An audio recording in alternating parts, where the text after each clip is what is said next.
House of Squibb presents Academy Award.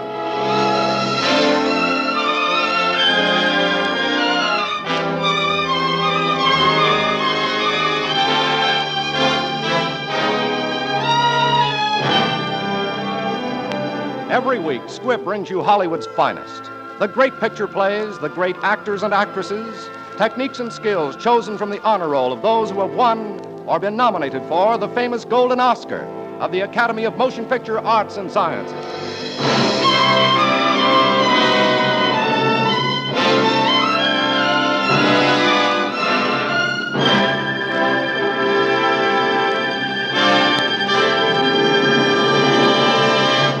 And now, E.R. Squibb & Sons, manufacturing chemist to the medical profession since 1858, bring you the distinguished actor Henry Fonda in Young Mr. Lincoln with Ward Bond. Young Mr. Lincoln, as Best Original Story of the Year, was nominated for the 1939 Academy Award. Mr. Fonda, as Best Actor of the Year, was nominated for the 1940 Academy Award.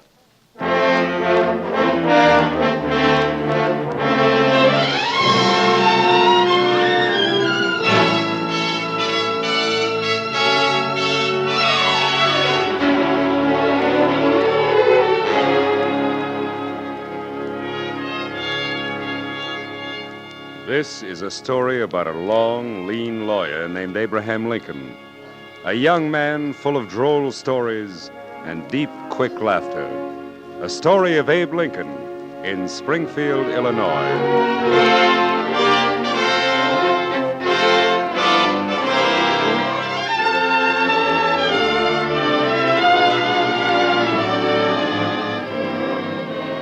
A fine summer afternoon at the fair is over.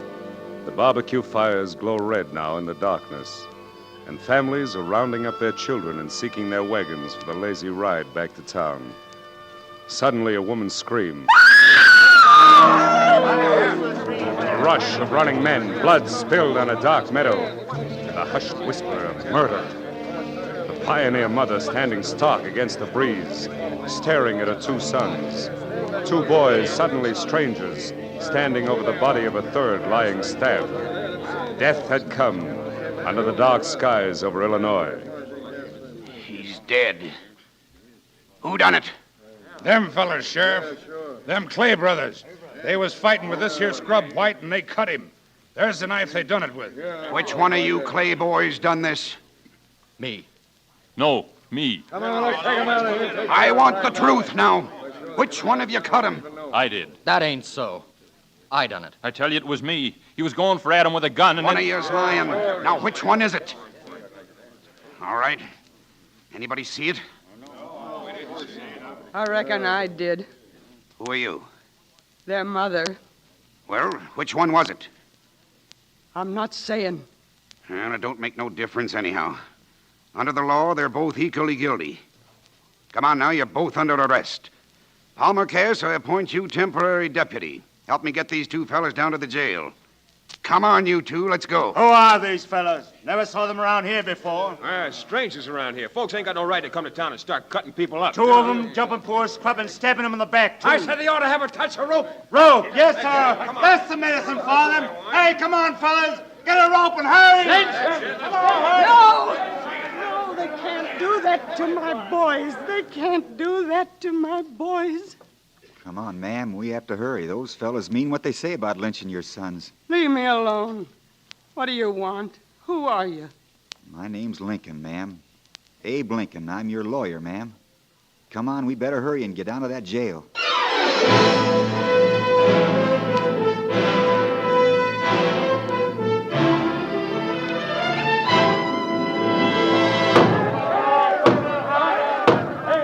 Open the jail door, Sheriff. Let me out of here. I can't, Palmer. They've got to break in. Don't be a fool. They'll get us, too. Can't help it. They'll have to bust in first. We're going to get those murderers, Sheriff.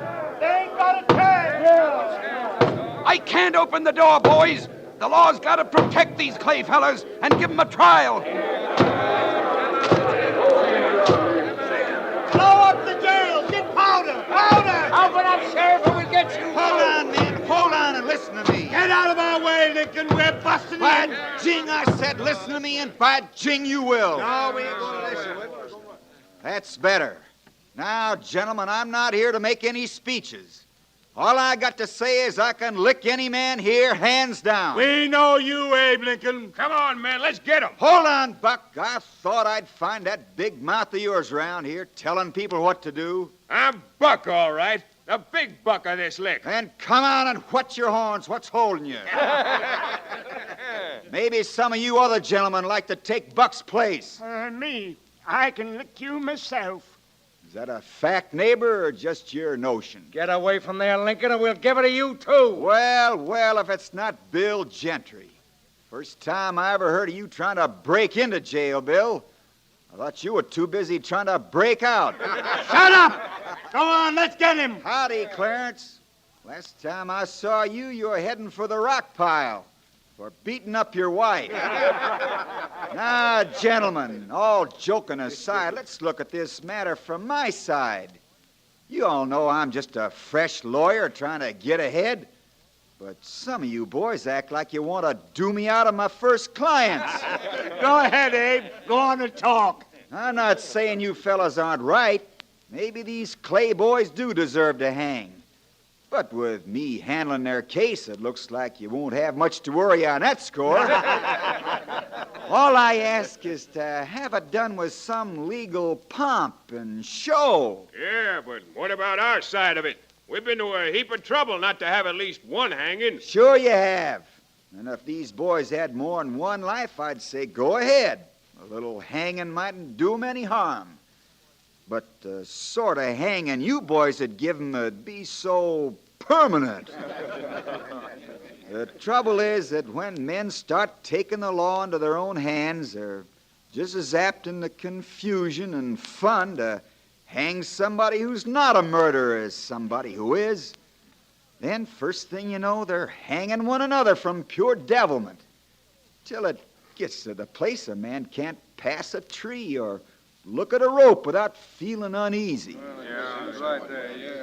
We seem to lose our heads at such times as this and do things together we'd be mighty ashamed to do by ourselves.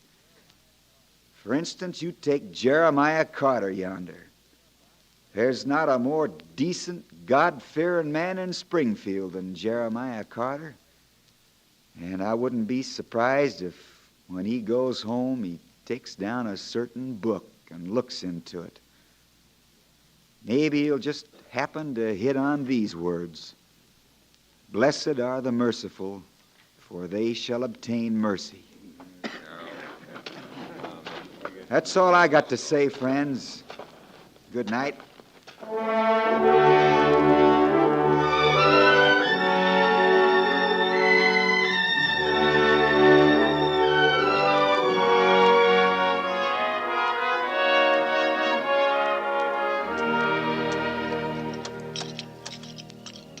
Mr. Lincoln. Yes, Miss Clay? I ain't one to talk much, but after what you just done for us tonight, saving my boys from them... Now, save your thanks. Here, I'll give you a hand with those mules of yours. Whoa, mules, whoa. Of course, you know I'm just sort of a jack-leg lawyer without much experience at this sort of business, but as long as you want me, I'll do the best I can. Still, maybe you'd feel a lot safer if my partner was here. Or you could get a hold of Steve Douglas. I hear that silver tongue of his can be mighty useful with a jury. We don't know nothing about lawyers and things like that. Well, I'll do the best I can. You know, my mother, Nancy Hanks, would have been just about your age if she'd lived. I've an idea she'd been a whole lot like you, too. A whole lot like you, ma'am. Thank you. Abigail Clay, which one of your boys killed Scrub White? I can't tell you. I can't. But I'm your lawyer. You can trust me. I don't want to scare you, but we've got a fight on our hands. I got to know what I'm doing. I can't tell you, Mr. Lincoln. It'd be like choosing between 'em. What do you suppose made 'em both say they done it? Matt said it because he's the oldest. And Adam said it because Matt's got a wife and a baby, I reckon. There's a lot of people who'd like to see those boys hang. I know, but I just can't. No, I reckon you can't. Take it easy riding home, Abigail, and watch out for ruts. Get at, mules.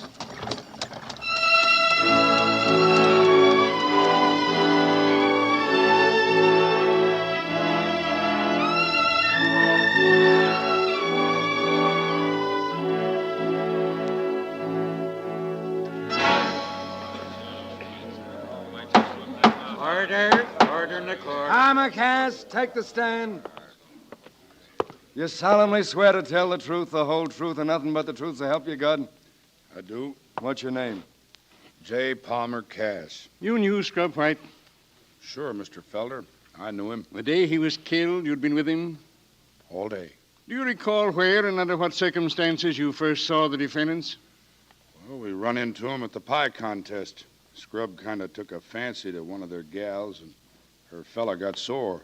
They followed us over near the tug-of-war and wanted to fight. What did Scrub White do then? He just laughed and asked them what they wanted to fight with. Knives, pistols, or fists. How did he ask that, jokingly?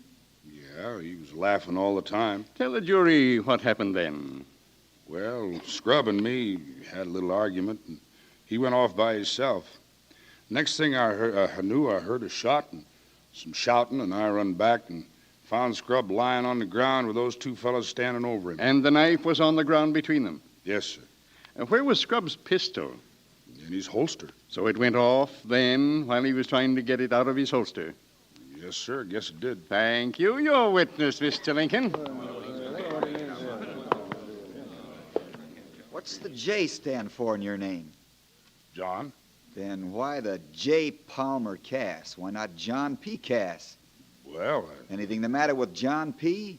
No, but... Has J. Palmer Cass anything to conceal? No. Then what do you part your name in the middle for? I got a right to call myself anything I please. All right, but if you don't mind, I'll just call you Jack Cass. Order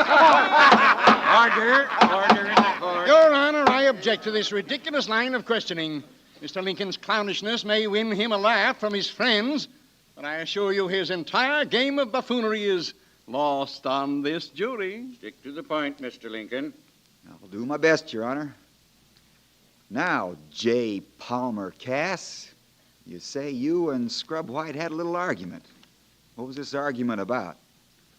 I'd rather not say. Oh, you'd rather not say. Well, J. Palmer, suppose I told you I'd rather you did say. All right, if you want to know. We were arguing about politics. That's something new to argue about. What kind of politics? Well, I've learned different now.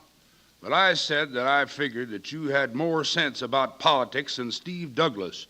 And Scrub, he got mad as a wet hen and said you didn't. Order. Well, looks like I scratched up a snake then. I reckon we can allow all you said to go in. Step down. Your Honor, I'd like to call Abigail Clay back to the stand. Abigail Clay. You love your boys, don't you, Mrs. Clay? You would like to save their lives if you could. You were present the night Scrub White was killed, weren't you? I saw him fighting. Now, don't be afraid of me. I'm not a bloodthirsty man. I'm prepared to offer you the life of one of your sons, provided you tell us which of your boys stabbed and killed Scrub White. Order. I can't. Mrs. Clay, you believe in God, don't you? Do you believe that if you take a solemn oath in the sight of God and on his holy Bible, you are bound to speak the truth? Yes, but I can't tell you. I can't. Your Honor, I protest against the prosecution's attempt to force this woman to decide which of her two sons will live and which will die.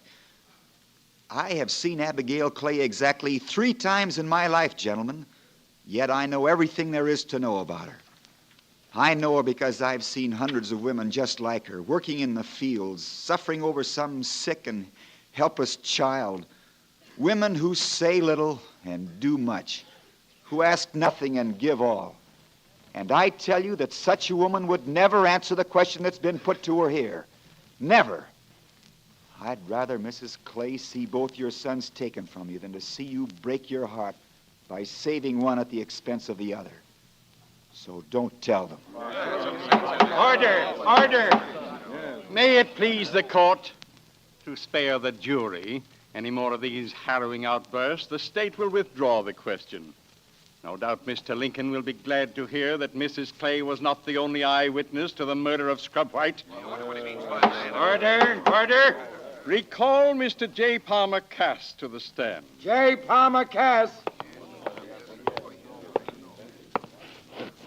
Mr. Cass, where were you at the time Scrub White was killed? I was about, 100 yards away, I reckon. You saw the killing with your own eyes? Yes, sir, I saw it. Why didn't you tell us this before? Nobody asked me. Have you told anybody else about this? No, sir. Why not? Well, I didn't want to help get anybody hung. And why do you tell us now? Because it looks to me like both of them's going to get hung. How could you see so clearly from a distance of 100 yards at 11 o'clock at night? It was moon bright. I see. Moon bright. And you clearly saw which boy pulled the knife? Yes, sir. The defendants will stand up. Now tell us, Mr. Cass, which defendant stabbed and killed Scrub White? That one. The big one, Adam Clay. Your Honor, the state rests. Quiet! Quiet! This court is adjourned until 10 tomorrow morning. Take the prisoners away.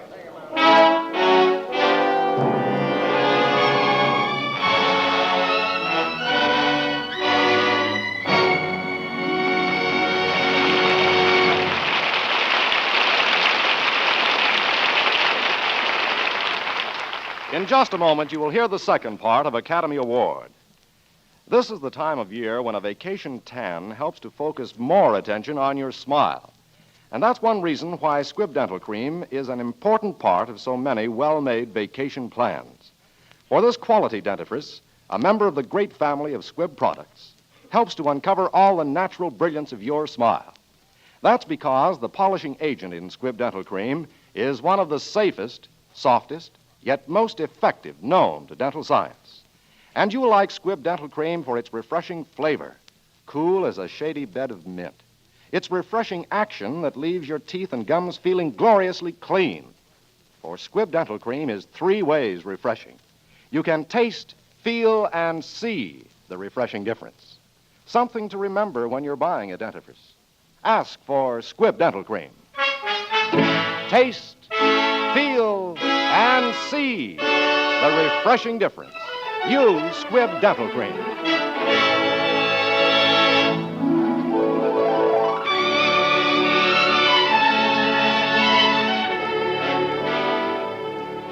Before continuing with part 2 of Young Mr. Lincoln, we want to thank 20th Century Fox for making this story available. Henry Fonda and Ward Bond will soon be seen in the 20th Century Fox production, My Darling Clementine.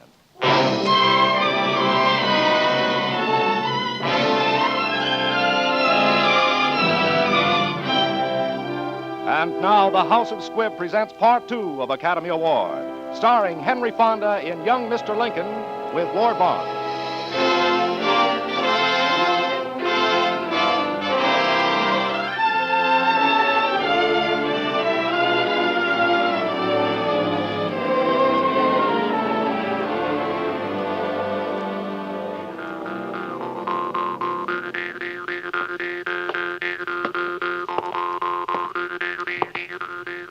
Pretty music you're playing there, Mr. Lincoln.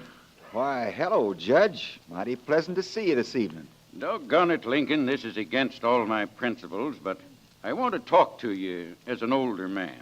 Go ahead, Judge. I'm listening. What I mean to say, dad blame it, is don't you think you ought to get some older lawyer with more experience to help you out tomorrow? Are you suggesting I retire, Judge, or just take a back seat? I'm just suggesting that if you want me to, I'll speak to Steve Douglas. I'm sorry, Judge, but I'm one of those fellows who don't believe in swapping horses in the middle of the stream. Then at least change your plea, accept sentence for your guilty client, and I'll guarantee that the state will be lenient with the other. That's a mighty tempting offer. Mighty tempting. but I'm afraid it won't work. But, man, you'll send both defendants to the gallows as sure as the moon sets. Maybe, but just the same, that's the way it's got to be. Good night, Judge.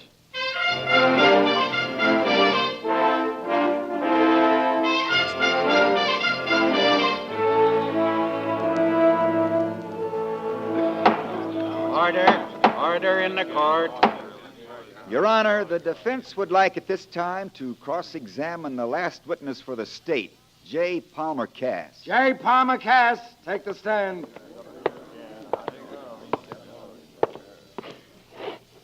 Mr. Cass, yesterday you identified Adam Clay as the killer of Scrub White.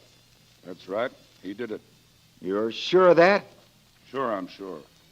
Well, I just wanted to know. Now, you say you were about 100 yards from the scene of the fight?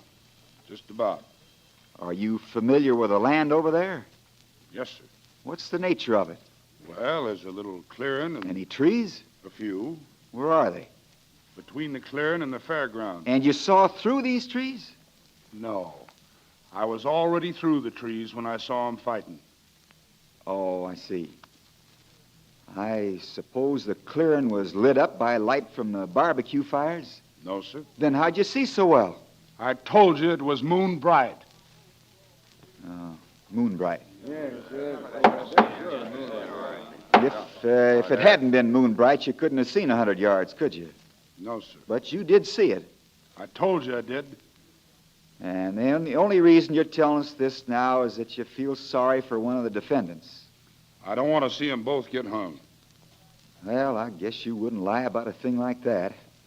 Step down.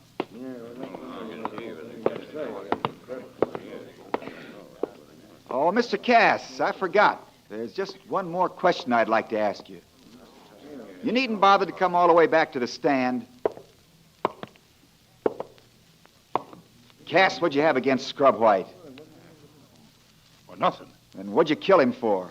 I don't know what you're talking about. Oh, yes, you do. Look at this book. It's Gowdy's Almanac. Go on, look at it.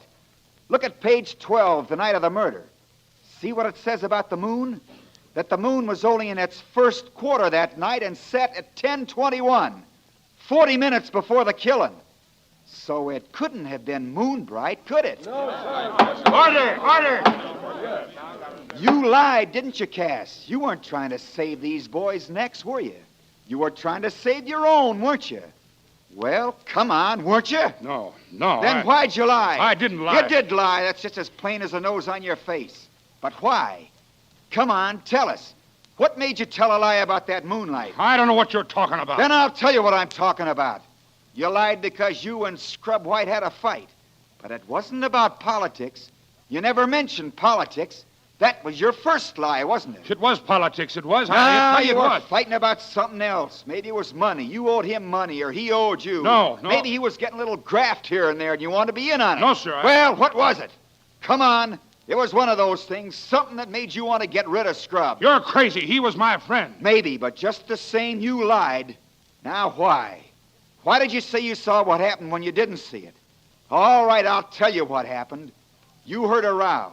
You saw a fight starting and you ran over there, and you saw that Scrub was still living. And right there on the ground, you saw the knife that Matt Clay dropped. And you bent down and picked up the knife. No. And your body hid what you were doing.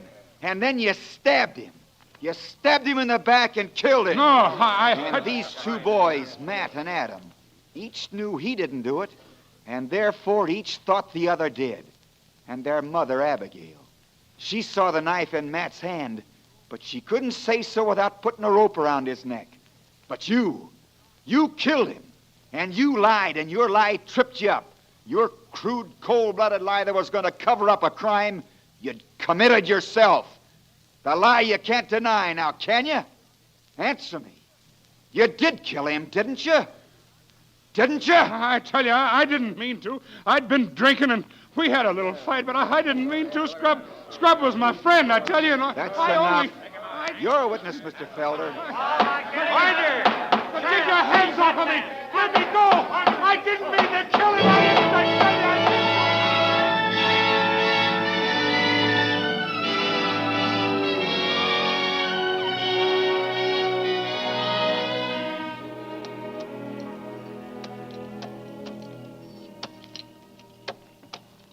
Well, I reckon there's nothing holding you people now. No, sir.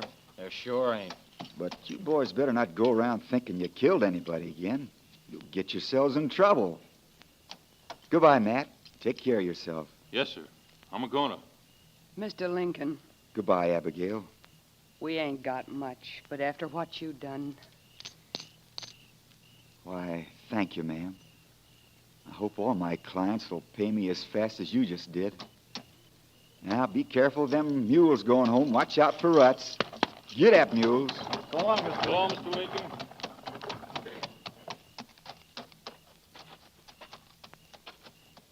Oh, there you are, Abe. I had a heck of a time finding you. Oh, evening, Judge. Abe, I wanted to tell you I thought you pulled a brilliant piece of strategy today, and I'm sorry about trying to talk you into taking on an older lawyer, but I didn't know you had that ace up your sleeve. Nothing to worry about, Judge. I might have done the same thing if I were in your boots. How did you happen to hit on Cass as the guilty one? Well, Judge, I got to thinking about Cass when he insisted on parting his name in the middle. Struck me he might have reasons for wanting to be secretive about himself. And when I found a copy of the almanac, that cinched it. Where are you heading, Lincoln? Oh, just thought I'd walk up the hill a piece, Judge. The boys will be looking for you. What'll I tell them?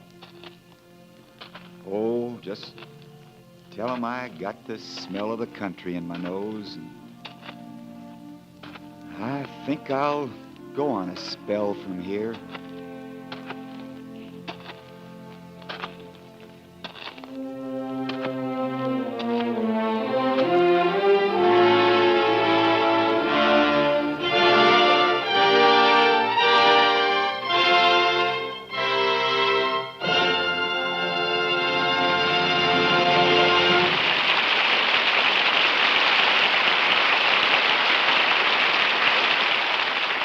During the years when young Lincoln was practicing law, another young American was practicing medicine with the same hatred for all that was slipshod and untrustworthy.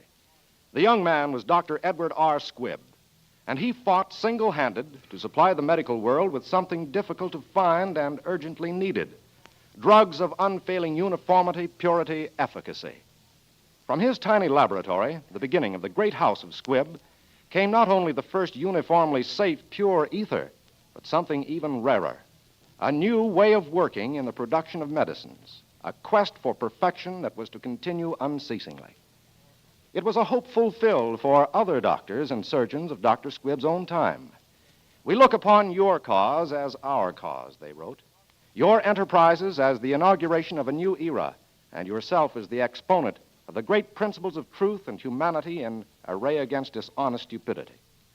So began that continuing service in the cause of human health, which for generation after generation has made Squibb a name you can trust.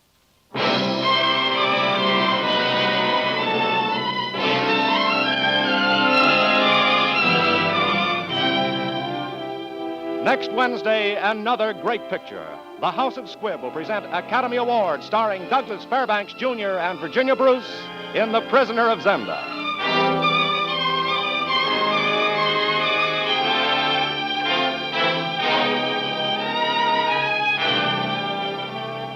Today's performance of young Mr. Lincoln was written for radio by Frank Wilson, with an original musical score composed and conducted by Leith Stevens. Our producer-director is Dee Engelbach. Henry Fonda appeared through the courtesy of RKO, producers of Till the End of Time. This is Hugh Brundage bidding you good night until next Wednesday at the same time, when you're invited to listen again to Academy Award, presented by the House of Squibb, a name you can trust.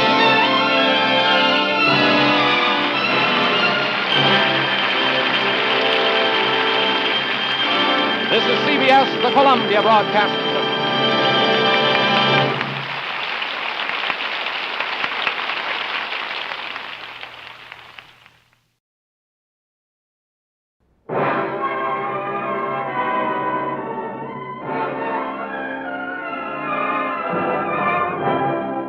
The House of Squibb presents Academy Award.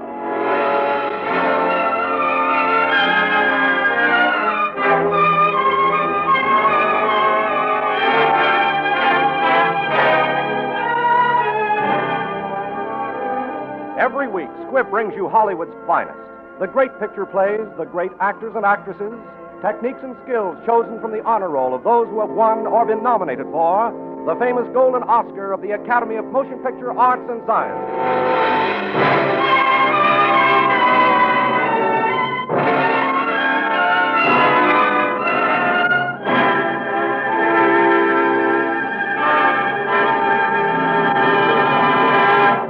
And now, E.R. Squibb & Sons, manufacturing chemist to the medical profession since 1858, bring you two well-known Hollywood stars, the distinguished actor and film producer Douglas Fairbanks, Jr., and lovely Virginia Bruce.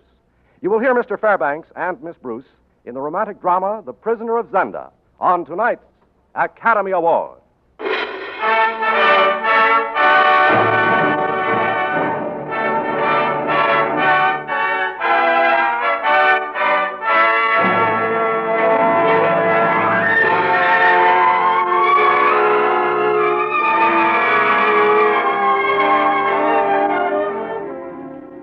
If you were to visit this delightful kingdom, you would take the Orient Express, Paris, Vienna, Strelsau, Bucharest, and Constantinople. If you were going to the coronation, you'd get out at the capital, Strelsau. If you were Rudolf Rassendyll, of the famous English family of Rassendyls, and were bent on having a holiday in this picture book kingdom, you'd get off in the province of Zenda. You'd read the sign which said, Province of Zenda, Royal Hunting and Fishing Preserve, trespassing forbidden by order of His Majesty the King. Being Rudolf Rassendyll, you'd pick the choicest waters, fish to your heart's content, and then lie on a grassy bank and fall asleep. You'd hardly know or care that two of the king's henchmen were bending over you in astonishment and alarm. Remarkable resemblance. Shave him and he'd be the king. It is incredible. He's awake. Oh. May I ask your name? You started this, gentlemen. Suppose you give me the lead in the matter of names. This is Colonel Zapt, and I am called Fritz von Tarlenheim. We are both in the service of His Majesty the King. Well, I am Rudolf Rassendyll, traveling from England, and not so long ago in the service of Her Majesty Queen Victoria. Rassendyll? Then we are all brethren of the sword. Rassendyll, by heaven your face betrays you, sir. You know the story, of course? Oh, I heard something of it. Fritz! Fritz! Where are you? Here, Your Majesty. Confound it, I thought I'd lost you. Colonel Fritz, who is this gentleman? He's by way of being a relative of yours, sir. Relative? I don't understand. Well, it is something for which you cannot entirely blame me, Your Majesty. Well, then who is to blame? If I may hazard a guess, Your Majesty, I would say that the blame might lie equally between your great-great-great-grandfather Rudolph and my great-great-great-grandmother Amelia. What? Right, by heaven. The man's a Rassendyll from England. And since Amelia's time, sire, the Elfberg face crops out on one of us every now and then. Oh, I see. Well met, cousin. You must forgive me if I was unduly surprised. It's too early in the day for a man to see double, eh, Fritz? Confounded, sir. It's not every day a man meets his double face to face. Well, what are you doing here, cousin? Tell me, what are your plans? No plans, sire, but to fish. Oh, but you must come to my coronation tomorrow. I'd give 1,000 crowns for the sight of my brother Michael's face when he sees the pair of us. And another 1,000 crowns, I'd wager that he couldn't tell us apart. But, of course, you don't know my brother Michael. I'm afraid, sire, I haven't had that honor. Sire, I question the wisdom of Mr. Rassendyll's going to Strelsau tomorrow. He mustn't go. Come, gentlemen, I have not said he is to go. Sire, I shall leave the country immediately since your advisors think it is advisable. No, by thunder, you shan't. You must stay at my hunting lodge. Our train for the coronation, sire, is to be ready at 7 in the morning. Very well. Since Zapt won't let you see our coronation, Cousin Rudolph, we shall do our best to make up for it on the night before. Come, sir. I think you will find our table adequate and our wine cellar somewhat inexhaustible.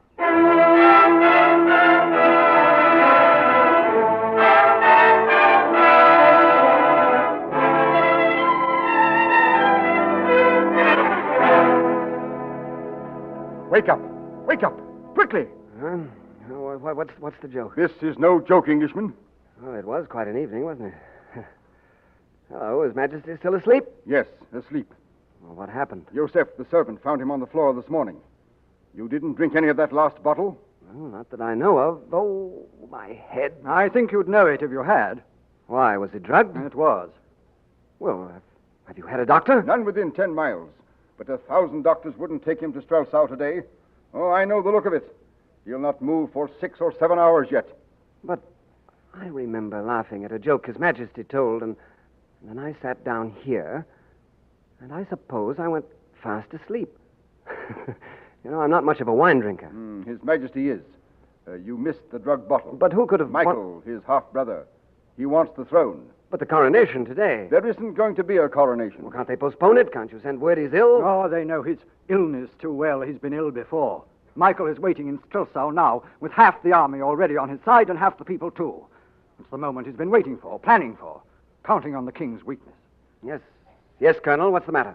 Englishman, I am much older than you. As a man grows old, he comes to believe in fate. And fate sent you here. And fate sends you now to Strelsau. What? Sounds mad, doesn't it? But without your beard, I'd wager you could deceive your own brother. Oh, you must be out of your mind. It's a risk against a certainty. My dear Colonel Zapt, I'm a simple Englishman. I couldn't even begin to act like a king, even if I tried. I'm afraid not, gentlemen. Then Black Michael sits tonight on the throne, and the king lies in prison or his grave. Well, after all, it would only be for today, wouldn't it? Tonight you shall be safely across the border. King for a day. And what would it mean if I fail? Your life and mine, and Fritz is here. Confound it, I've become awfully fond of this beard. Brassendel, your hand. Good. We'll have Joseph shave you, and then you must dress immediately in the king's dress uniform. Take that picture of him as your guide. Right. And as for His Majesty, God keep him. Joseph will guard him with his life.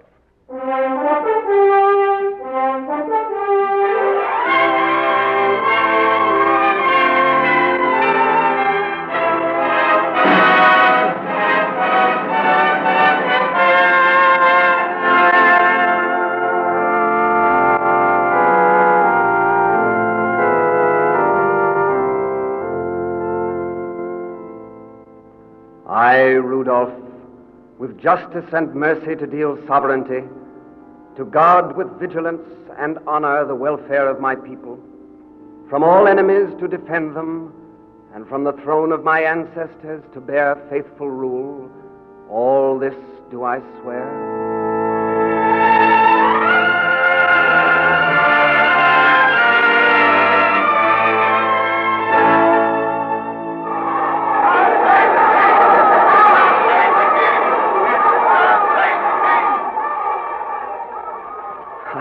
I thought everything went off very well, didn't you, Princess Flavia? That is, for a coronation.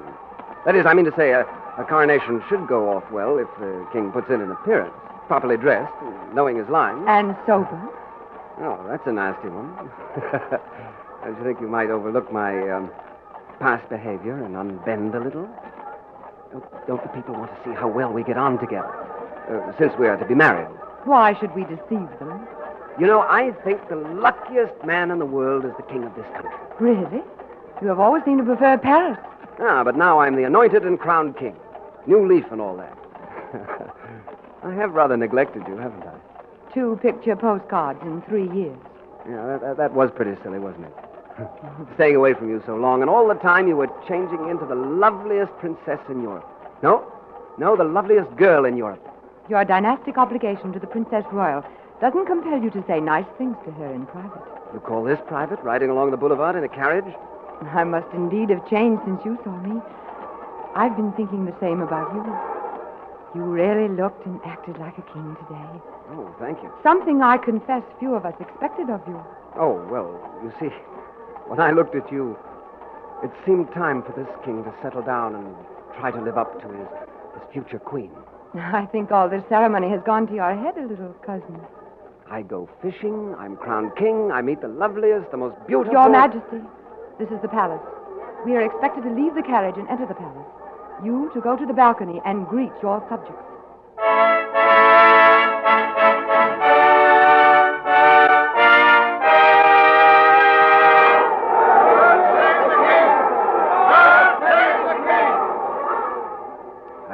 I think the crowd expects us to get married quite soon. And I think they have there what I consider to be a marvelous idea. Your hand, Princess.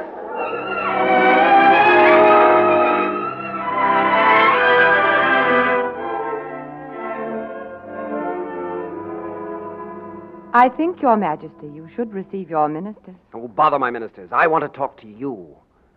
You were saying? Very well, then. I was asking you what the world outside was really like. Is it as wicked and exciting as it seems in novels? And what did you do on those long trips? I mean, when you weren't drinking. Well, I used to go fishing. Fishing? You used to tell me you despised fishing. Oh, well, I grew out of that. Whipping a fine stream after a big fellow who jumps and laughs at you. Oh, fly fishing. I've never got beyond the hook and worm stage. Oh. And speaking of worms, do you remember the day you dropped a caterpillar down my back? Oh, what a dreadful young fiend you were. Was I? Who's there? Sire? Well? His Highness, Duke Michael, is waiting to pay his respects, sire. Forgive me, my dear, for deserting you, then. I shall make the audience as short as possible. My princess, will you be waiting? Your Majesty, I shall be waiting. I shall be counting the seconds until I can return. Rassendyll? Colonel Zapt, what's the matter? Don't go in there, yet. But, Colonel, I'm the king and my ministers are waiting, including my half-brother, Michael. Wait.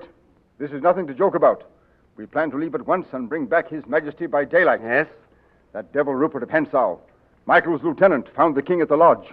His men murdered Joseph and the guard and kidnapped the king. Oh. Well, then it's all over. They know everything. Aye, they know everything, but they can't speak. How can they denounce us without denouncing themselves? Well, that still won't keep them from murdering the king. With you on the throne, they won't dare. If they do, they're finished. They can kill him and leave you on the throne. Oh, it's too much to ask. Nobody could carry on this masquerade.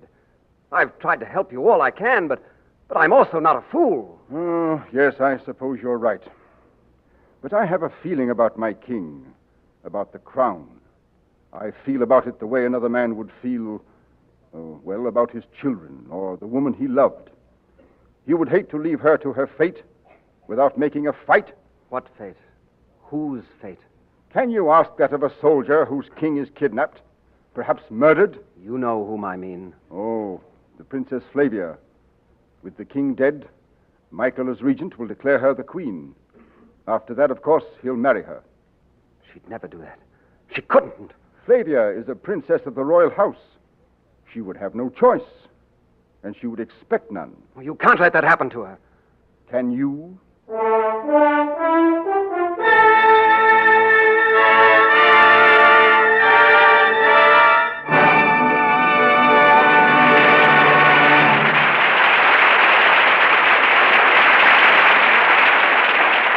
In just a moment, you will hear the second part of Academy Award. In real life, just as in a movie plot, pleasant surprises are always welcome.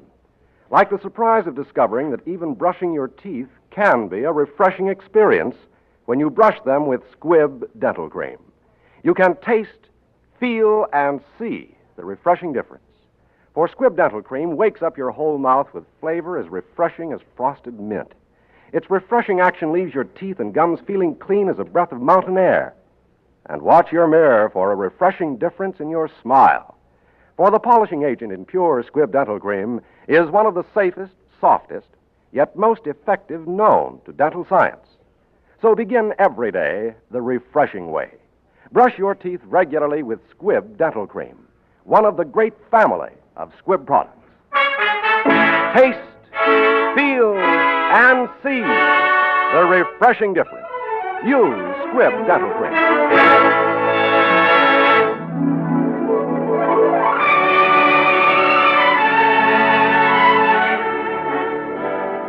Before we bring you part 2 of The Prisoner of Zenda, we want to thank David O. Selznick Productions for making this story available. David O. Selznick Productions are also producers of the Technicolor picture, Duel in the Sun.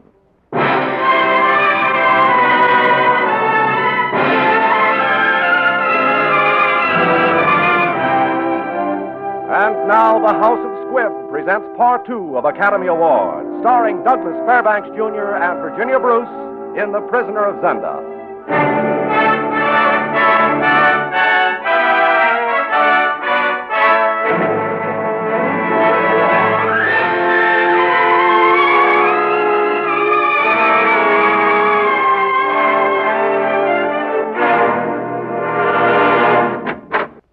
Your Majesty.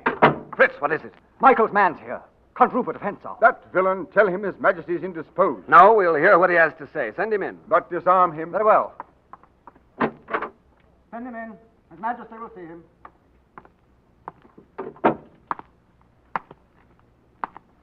Your Majesty, I bring your brother's humble greetings. And I also bring you an offer. From Michael? Yes. He offers you money. Oh, how much? I prefer to speak to you in private. No. Can it be, Colonel Zapp, that you do not trust the king? I do not trust you. I bow to your patriarchal wisdom, Colonel. But my offer concerns only the king. Very well. Walk with me towards the window. We can converse privately enough, I think. Well, what does Michael propose? He offers you 100,000 pounds to pack and take safe conduct over the border. You're something of a wit, Hentzau. I told Michael you'd refuse. The fact is, between ourselves, Michael doesn't understand a gentleman. But we do, Hentzau, don't we? Brazenville, you're a man after my own heart. Now, here's my plan for us. Disregarding Michael, of course. Oh, Michael's such a bore. Listen, all you need do is to attack the castle boldly. The castle where Michael has the king prisoner. Go on. Black Michael will fall. The king? You don't want to find him. You won't, that's provided for. Only you and I are left who knows the truth. Understand? I, Rupert of Hentzau, and you, the king of the realm. Aren't you being a little unfair to Michael? Perhaps a little, but I can't put up with his jealousy. Jealousy? Jealousy of me and his charming mistress, Antoinette. Ah, and you're doing all this for love. How romantic.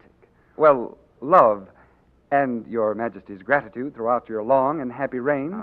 And then, of course, you might make over to me Michael's castle and his estates. Very clever scheme. Does you credit? Shall we shake hands on it? You. Do you hear the man, Zapped? He's marvelous. All right, Englishman. And die! Here, look out! His knife! Stop him! Guard! Guard! Sorry I missed. A pity. We'll meet again, Englishman. After him! Shoot, you fool! Shoot to kill!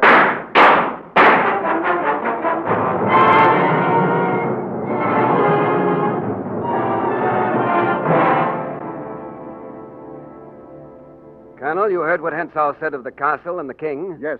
We know where the king is now. And we know how we're to get into the castle. How? Our secret police made contact with Michael's mistress. She is in the castle now. Her servant Johann is one of our men.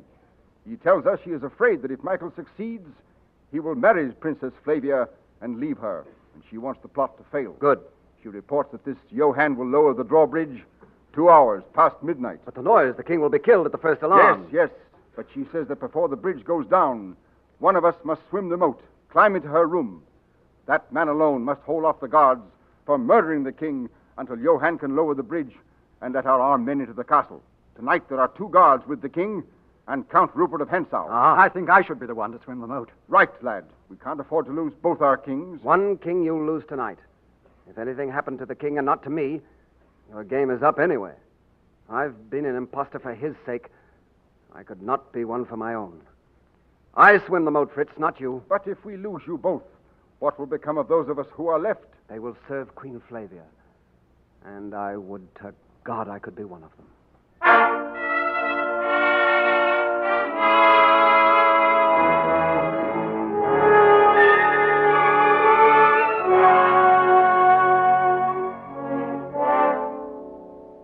I understand that we cannot amuse your Majesty here in Strelsau, that you are leaving tonight for Zenda to hunt boars. Boar hunting? Who told you that? I heard from Colonel Zapp. Oh, yes, of course. Yes, but do you think I want to go? I'm sure not. It's the boars. They're simply pining for you to hunt them. Did they send a delegation for you? Perhaps the boars will hunt me. Perhaps, Flavia, they'll catch me. Oh, you're not even touched by that danger, are you? This is the way you used to be. But not like the king I've come to love. Oh, my darling. Did you dream I was leaving you to go hunting? Oh, you're not going. Well, I'm not going hunting. That is, not just for boar. Then what do you... Rudolph, it's Michael. Oh, it's nothing. It seems he has hatched a lurid little plot at Zenda. But I won't let you go. Send someone else. And what sort of a king would do that? I don't understand. And I cannot tell you yet. But believe me when I say there are reasons why I must go. I'm sorry. You see, I've never been in love before, Rudolph. You'll come back soon. Shan't a man come back to the loveliest lady in all the wide world? 1,000 Michaels couldn't keep me from you. But if I shouldn't... Rudolph. Will you never, never forget me? Never. And would you be a brave queen and do your part? My life would be empty. My heart dead. But you would do your part.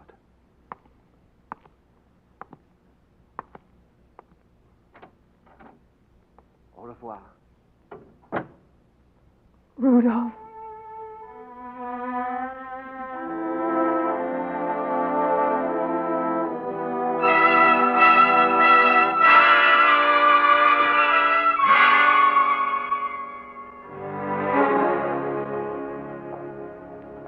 Colonel Zaft, give the order and we'll storm Michael's castle. Easy, lad.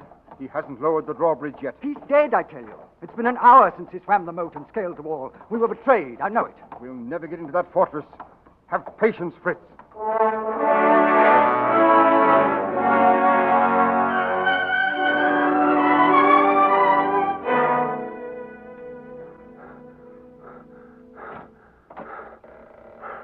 Who is there?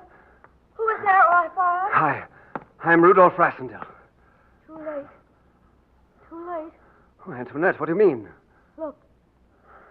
He's killed Michael. Michael is dead. Who killed him?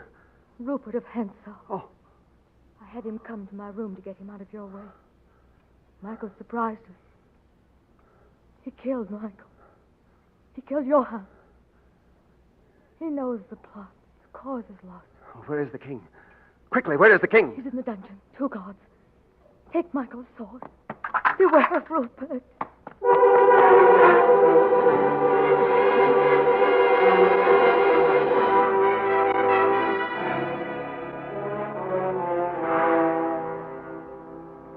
Mind you, men. The first sound of alarm, stab the king and drop him into the river. I'll deal with the others. We may have company, though I doubt they'll be able to storm this fortress. Aye, we shall take care of the king. Good. I'll have a look from the battlements. Keep your wits about you.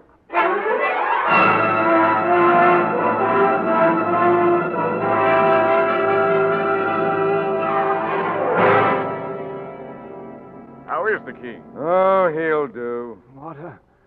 Water, please, water. Yes, he'll do. Shut up, you. I'll give you water. Look out! It's the foreigner! Cousin Rudolph. Cousin Rudolph!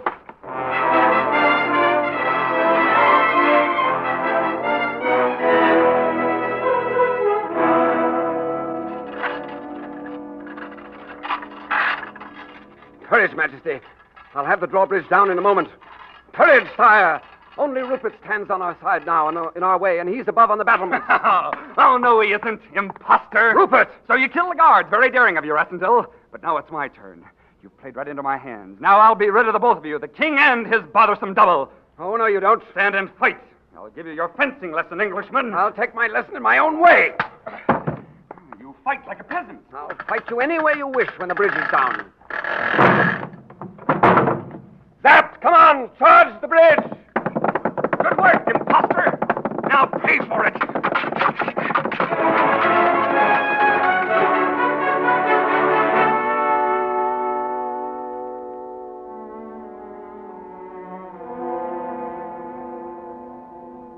I must know. Tell me, I command you. Rassendell lives.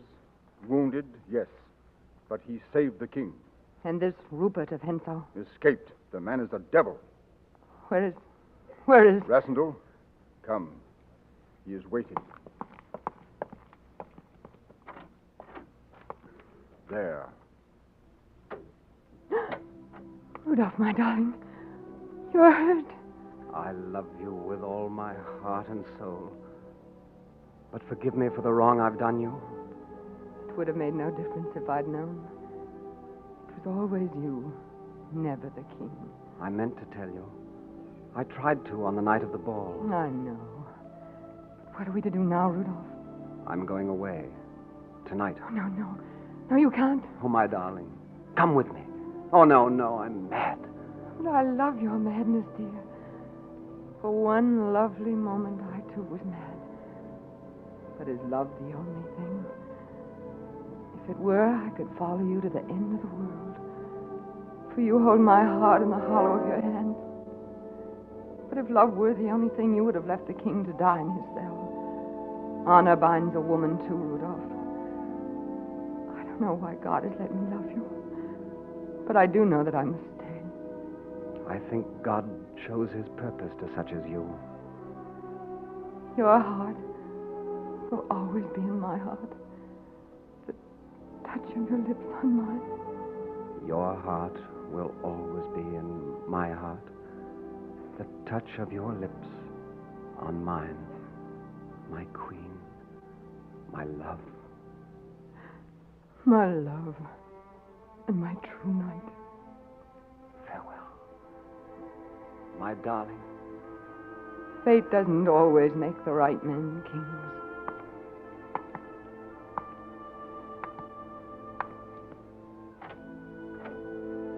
Goodbye. Goodbye, my darling.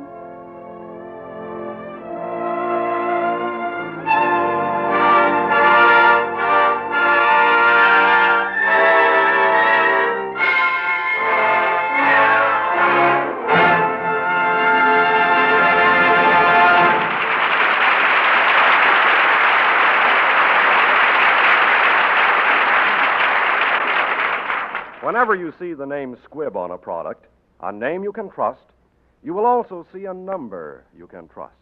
It is called a control number, and it plays a vitally important part in safeguarding the uniformity, purity, and efficacy of the Squibb product you are about to use.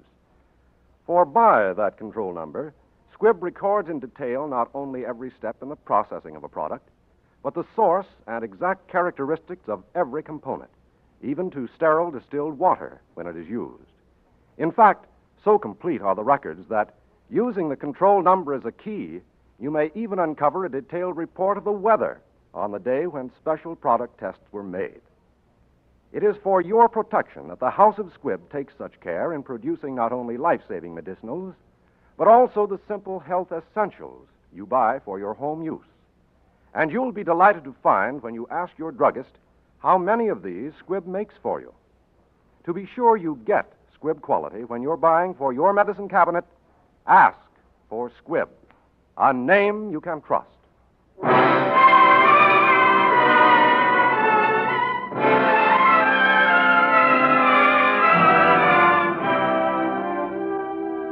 Next Wednesday, another great picture.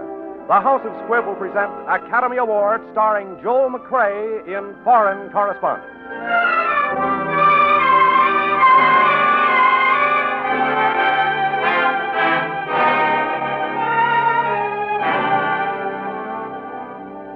Today's performance of The Prisoner of Zenda was written for radio by Frank Wilson with an original musical score composed and conducted by Leith Stevens. Our producer-director is Dee Engelbach. Douglas Fairbanks, Jr. is soon to be seen starring in the RKO Technicolor production Sinbad the Sailor. This is Hugh Brundage bidding you good night until next Wednesday at the same time, when you're invited to listen again to Academy Award, presented by the House of Squibb, a name you can trust. This is CBS, the Columbia Broadcasting System.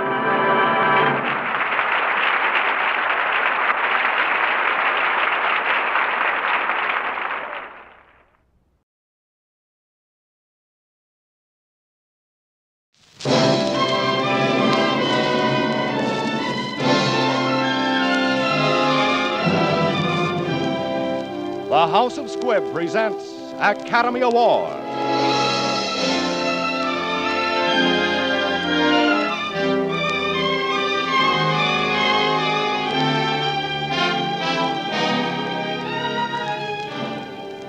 Every week, Squibb brings you Hollywood's finest. The great picture plays, the great actors and actresses. Techniques and skills chosen from the honor roll of those who have won or been nominated for the famous Golden Oscar of the Academy of Motion Picture Arts and Sciences.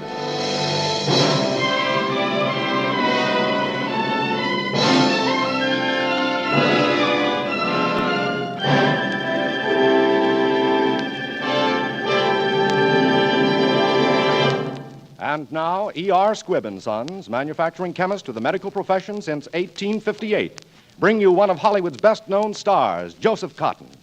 Tonight you will hear Mr. Cotten in the exciting drama Foreign Correspondent, which was nominated for 4 different Oscars. Yes, for Best Photography, Best Original Screenplay, Best Supporting Actor, and Best Production of the Year. Foreign Correspondent was nominated for the 1940 Academy Award.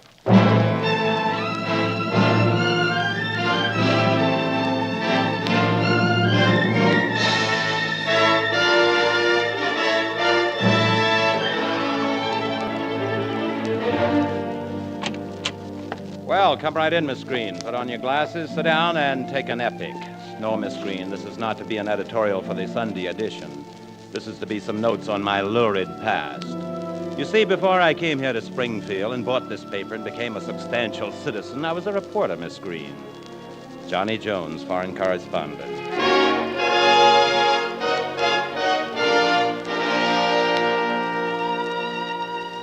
That was long before there was even a phony war. I was sent to Europe to meet a man called Van Meer, known as the Strong Man of Holland. He had been one of the signers of a secret treaty between Holland and the Allied powers. I was to get Van Meer to talk and to tell me what was in that treaty. My wife's maiden name is Carol Fisher. Her father was head of the Universal Peace Party. I met Carol over there and fell for her like a ton.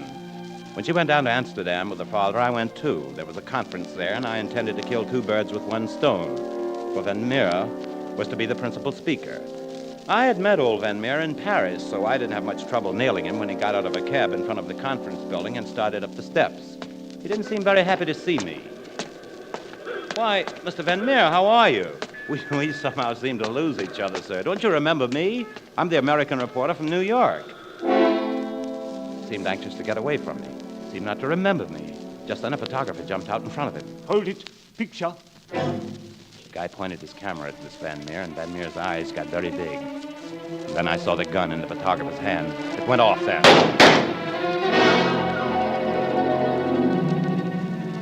I guess I stood there like a goon, just watching Van Meer fall. He was dead when he stopped rolling down the steps. This phony photographer dropped his camera and ran into the crowd. I ran after him. He got into a car and roared away. I looked for a car, and just then my sweet Carol comes riding up in the Bentley with one of those big blonde Englishmen at the wheel. I jumped into the car, pushed Carol over, and yelled at the handsome brute. Follow that car, quick, hurry. Might as well humor him. Right-o.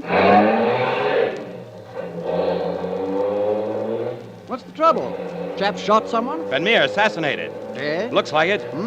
Bad show. Couldn't be worse from his point of view. There he goes around the corner. Don't lose sight of him. Oh, I thought that was him. No, there he is. No, we've lost him. Come on, faster, faster. Try and get around this car. That's good. There he goes. He's had the luck of the devil. We might get him here. Blow your horn, blow your horn! I say, old girl, mind shoving your knees out of the way. Makes driving difficult. Ah, that's better. Not at all. Anything I can do. Glad to help. Guess we're catching up on him. Shooting at us, by Harry. Shattered the safety glass. Wonder whose make. Better hop into the back, old girl. Good chauffeur we've got, Miss Fisher. Very. You two know each other? Oh, I forgot. This is Scott Folliott, newspaper man, same as you, Johnny. Correspondent of London Post. Mr. Jones, Mr. Folliott. How'd you do? Here we are, old chap. Out in the country and very desolate, if you ask me. Keep on his tail. He's around that curve behind the windmill. We'll have him then, old boy. Here we go. I say, the chap in his car disappeared. Vanished. He couldn't have. He has. Look at that. The sails on that windmill. Well, quite common over here in Holland, old boy. I could have sworn those sails were going against the wind just now. Why don't you lie down on the wet grass, old boy, and cool off? I'll cool off at the proper time, but first, would you do me a favor and go back and get the police? Police? What for? We shan't need the police. I've decided not to prosecute. You're going to bring the police back here because our man is in there. In where? In that windmill. What makes you think so? While I'm explaining, a lot of things can happen. Will you please take my word for it and get the police? I'd go myself if I spoke the language. What will you do? I'll stick around here and do some snooping. I hate to seem executive, but this is serious. Right you are, old boy. You shall have the police. Regiment of them.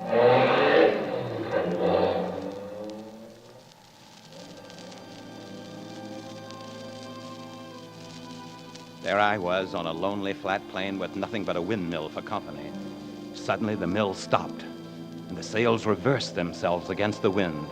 At the same time, I heard the drone of a plane. Then I knew. The reversed sails were a signal. The plane came into land. I crept up to the mill.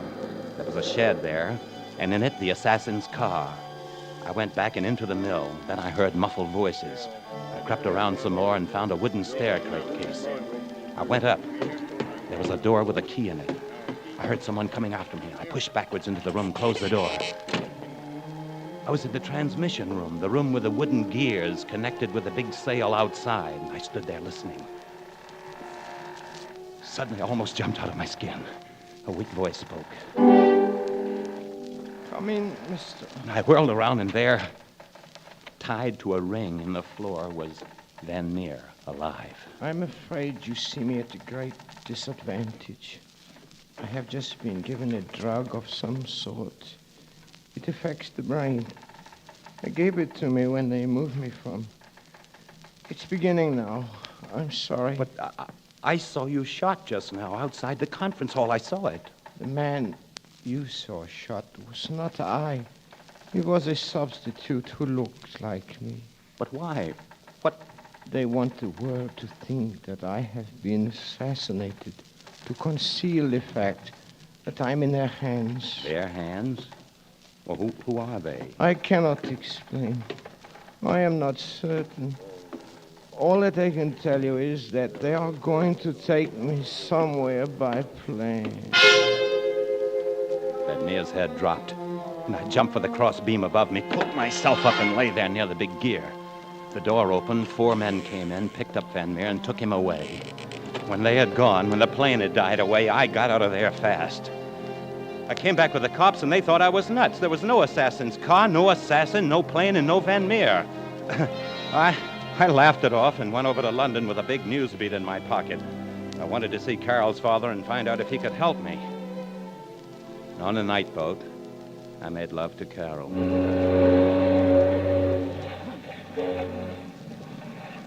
Penny for your thoughts, Johnny. I was thinking of those guys who came into the mill and took old Van Meer away. They sounded like Nazis to me. Oh, imagination.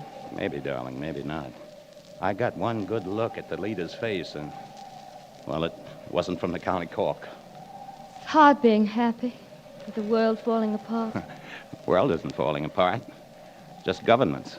It's the same thing. Well, only governments don't sit in the moonlight wearing shawls and looking beautiful. They're certain to march into Poland. Tomorrow, but not tonight. Look, I'm in love with you, no matter who marches where. When you think of what may happen, love doesn't seem so important. I don't know. It survived a lot of wars. Now, will you forget the fate of Europe for a minute? I'm in love with you and want to marry you. I wonder what Father will say. About what? The fate of Europe? No, about our marriage. You did ask me, didn't you? Been pleading for hours. I think he will be pleased. I'm sure he will. Everybody will be pleased. England, America, and me too.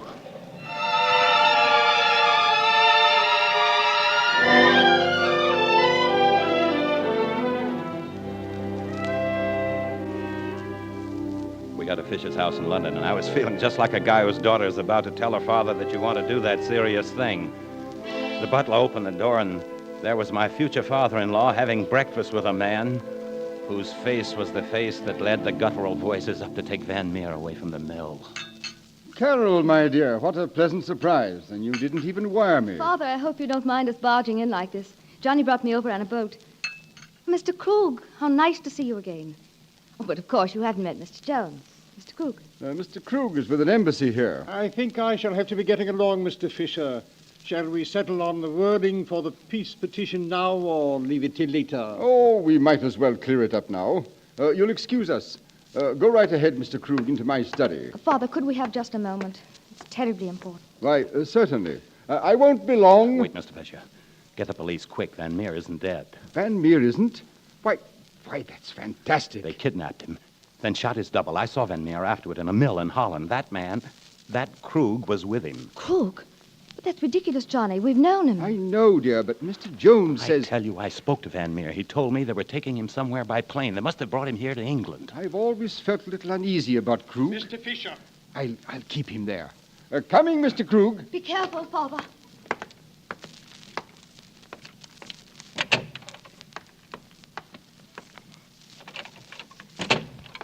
Mr. Jones has just suggested that I turn you over to the police, Mr. Krug. Mr. Jones seems to be something of a troublemaker. I thought you said he'd been taken care of by our agents in Amsterdam. I thought so too, but perhaps Miss Fisher being with him caused complications.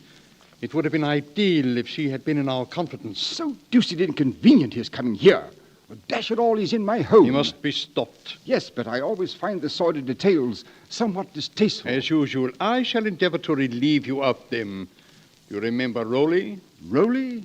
Oh, yes, the little man who used to work in your father's stables in Austria. I shall get Rowley. Hire him as a private detective to guard Mr. Jones. Guard him? Very delicate of you, Krug. Very.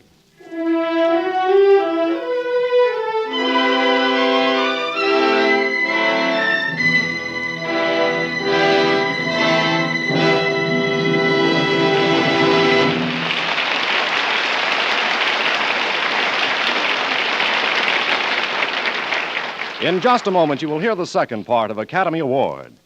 Delightful Squibb Dental Cream is a member of the great family of Squibb products that every member of your family will enjoy using every day. Youngsters and grown-ups alike find it so refreshing. Let it linger on your tongue for just an instant and note that spicy tang of mint. Fragrant, frosty, you can taste the refreshing difference when you use Squibb Dental Cream. Let its pleasantly brisk action wake up your whole mouth. Leave it tingling, alive. You can feel the refreshing difference when you use Squibb Dental Cream. And soon you'll see a refreshing difference in your smile. For the polishing agent in this quality dentifrice is one of the safest, softest, yet most effective known to dental science. So begin tomorrow to brush your teeth with Squibb Dental Cream. Then you'll enjoy all three ways a fine dentifrice can serve you.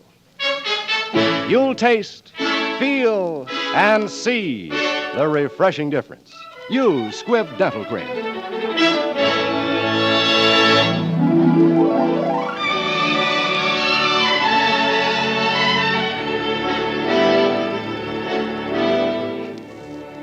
Before we bring you part two of Foreign Correspondent, we wish to thank United Artists for making this picture available.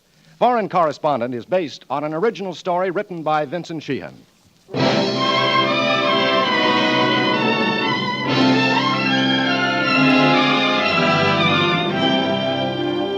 And now, the House of Squibb presents part two of Academy Award, starring Joseph Cotton in Foreign Correspondent.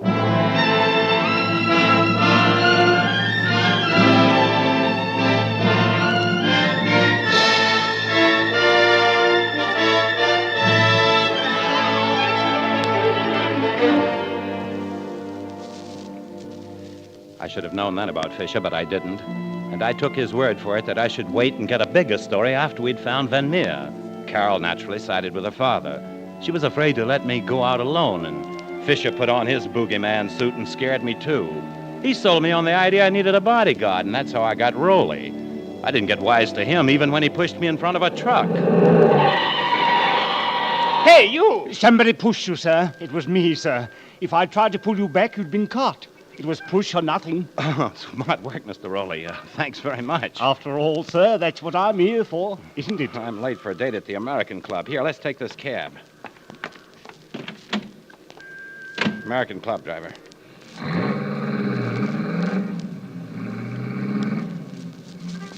I'm not certain, sir, but I've an idea that two men have just got into another cab to follow us. Oh, I can't see any other cab. I'm not certain, sir, but I'm sure I saw them.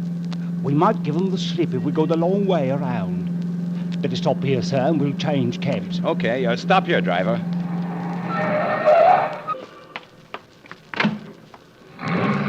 Now, sir, no use waiting for them to catch up. Our job is to give them the slip. What? Let's get another cab, then. Wait a minute, sir. We're in front of the cathedral.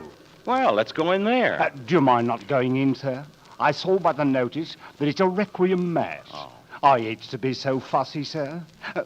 I say, look at the sign, sir. The lift takes you up to the tower to see the magnificent view, and then there's sixpence. Well, let's go up and look at the view, then. Come on.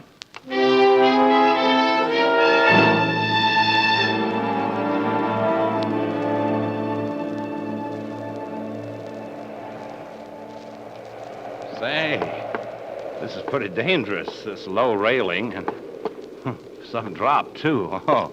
You'd better be careful, sir. I was a bit scared when you leaned over just now. I was once with a chap on a bridge in Switzerland. He had a very nasty fall, killed him stone dead. Always made me a bit nervous since. Well, let's go down. I got a lunch date. Don't go down yet, sir. Oh, just a moment, sir. I believe that's the Horse Guards from Buckingham Palace approaching, sir. A rare and unusual sight. You're in a bit of luck, sir. Where? I can't see them. Straight down, sir. You'll have to lean over a bit, sir. Oh. See them, sir? Oh, yes, I see them now. Quite a sight, sir, eh? Quite a sight, sir. Here you go to join them, sir.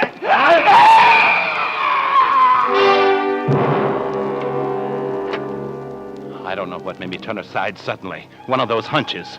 But just as I did, Rolly, with his hands stretched out to push me, went hurtling by and over the rail and down to a horrible death before the crowd below.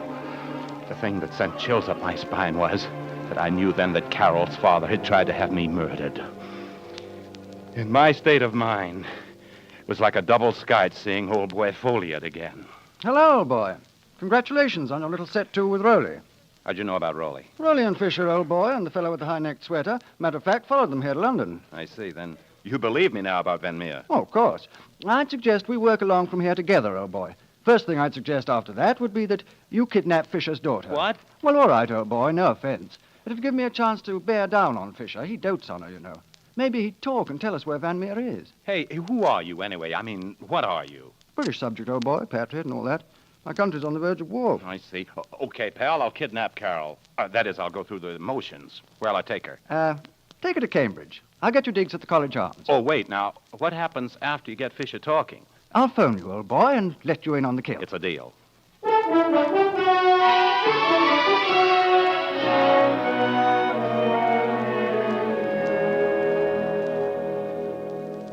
Johnny, what's the matter with you? Oh, nothing. I'm just relaxing here in the College Arms. You'd better be nice, or I'll send you back to your own room without supper. Okay.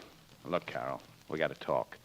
There's something hanging over our heads, and before it falls, I want you to know that no matter what happens, Johnny, what's wrong with you? What are you talking about? Wait. Hello? Oh, hello, old boy. This is me. Oh, yes. What happened? Fisher's gone.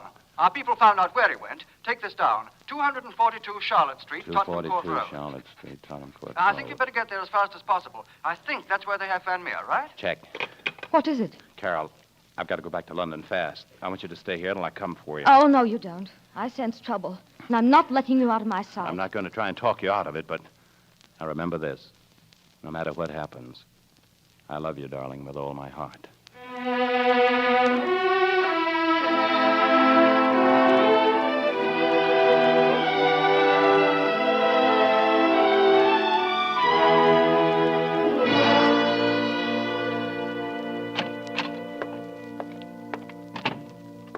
Where is Van Meer?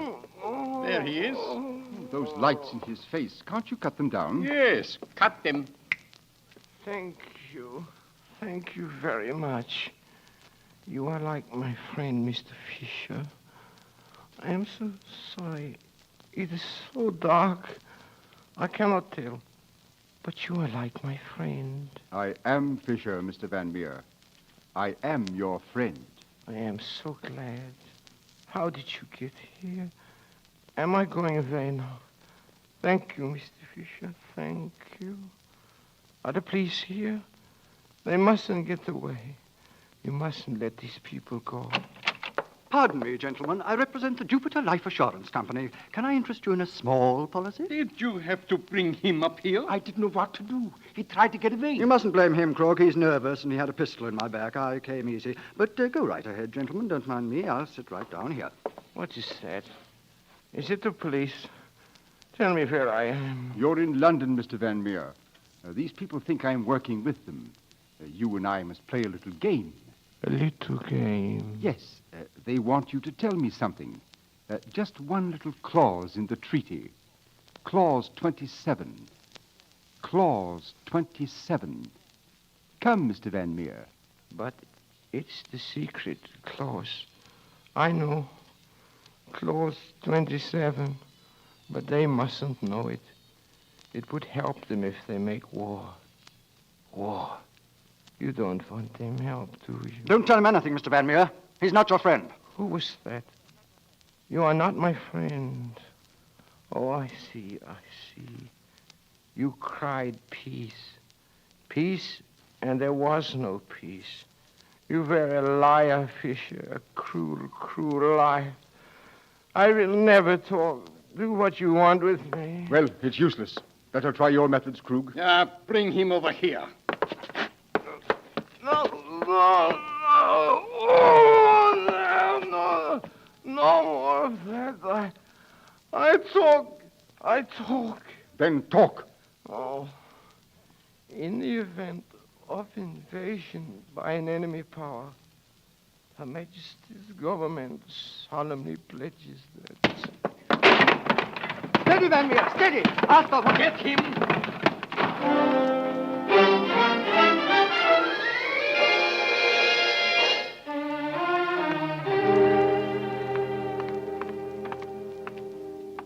That's a number, but it's a restaurant. And Doc.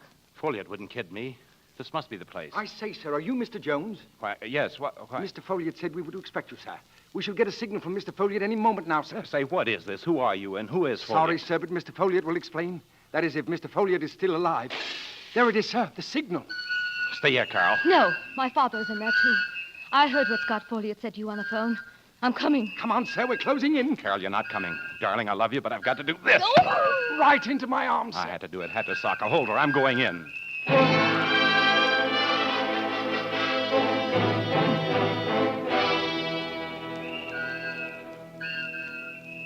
We're trapped. Yes, old boy, you are, to put it in so many words. No, I've got to get out of here. Too late. The place is surrounded. Then this man must die before they get here. What about us? You will pay the price your country asks. The work is not finished. I must go on. Very well. Sorry, Folliot. This is war. Think nothing of it, old boy. Go ahead and shoot. But I'd feel silly if I were you, Krug, taking the rap, holding the sack, as it were, for Fisher. He wants to sell out so as his daughter won't find out he's been a Nazi spy. So the daughter, eh? Do as you're told. That's an order, Krug. Why should we die and let you get away because your daughter doesn't know about you? I have a daughter, too, in the homeland. Shoot, you fool! Quickly! Yeah, I shoot! Stand where you are, all of you. Drop those guns. Folliot, you all right? Hello, old boy. Mighty happy to see you. Fisher. He's been shot. Yes, old boy. I talked Krug into it. He's dead. Yes. Take those people away. Mr. Van Meer. He's just barely alive. But he didn't give us away on that treaty. Was Fisher really... Yes. He was in charge of those Nazis. Carol? Oh, innocent old boy. Doesn't know a thing. What am I going to tell her? Fisher was a Nazi, though only half German. She's all English, old boy. You could tell her her father came here to talk to Van Meer and was trapped. Is that true? Well, yes, old boy. Only it was we who trapped them. And who are we? British intelligence, old boy. Better get to a cable office. You have a whale of a story for your paper. Yeah, and a whale of a story to tell Carol, too, old boy.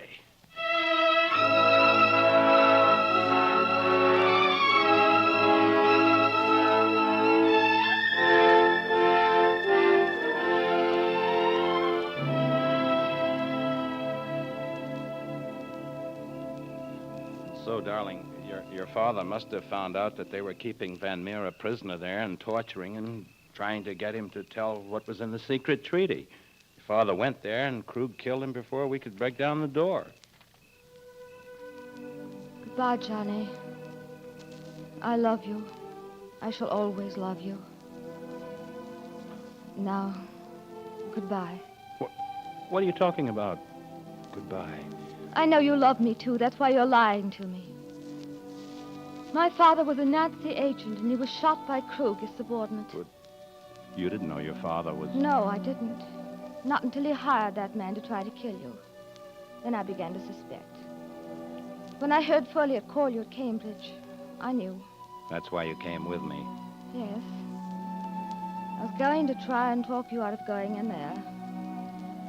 I was going to try and make you go back to America before you knew. I am going back to America. Oh. Oh, yes, of course. I'm going back with my wife. Johnny. Carol, my darling, you couldn't possibly help what your father was or did. Now, come on. I've got the tickets, and we'll start all over again back in America. No, Johnny, no. Killing is just beginning. England is at war tonight, and I'm going to stay and help make up to her some of the things my father did against her. After the war, if we're still alive, my darling, come back to England and ask me again to be your wife. I see. I guess I see. All right, darling. I'll be getting along on my boat. Until tomorrow, Johnny. Whenever that will be. Yes, darling. Until whenever that'll be.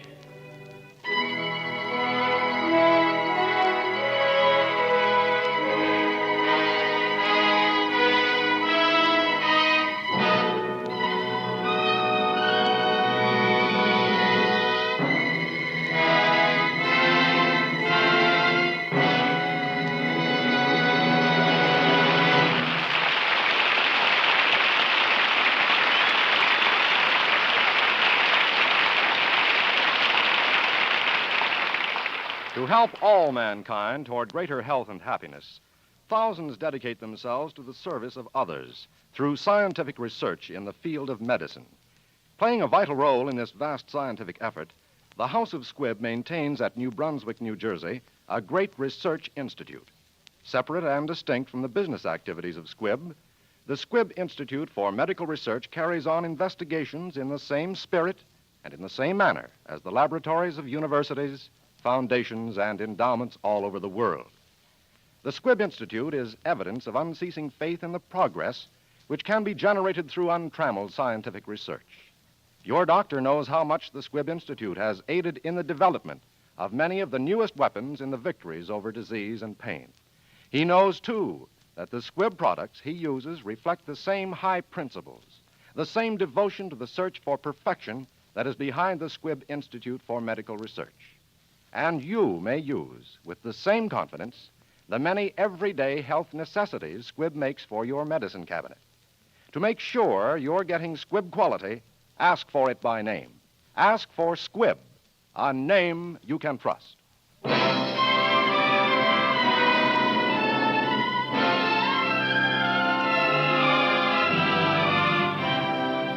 Next Wednesday, another great picture. The House of Squibb will present Academy Award, starring Olivia de Havilland and Jean-Pierre Aumont in Hold Back the Dawn.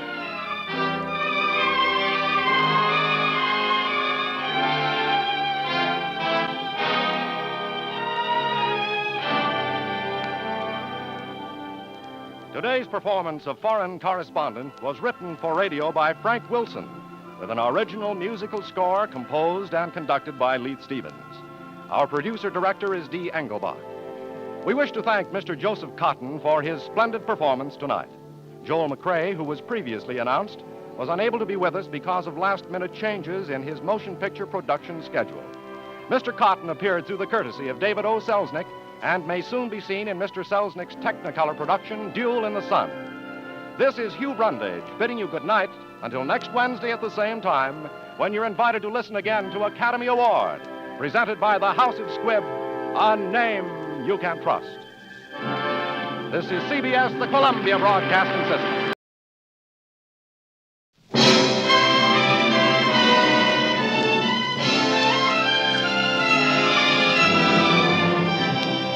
The House of Squibb presents Academy Award.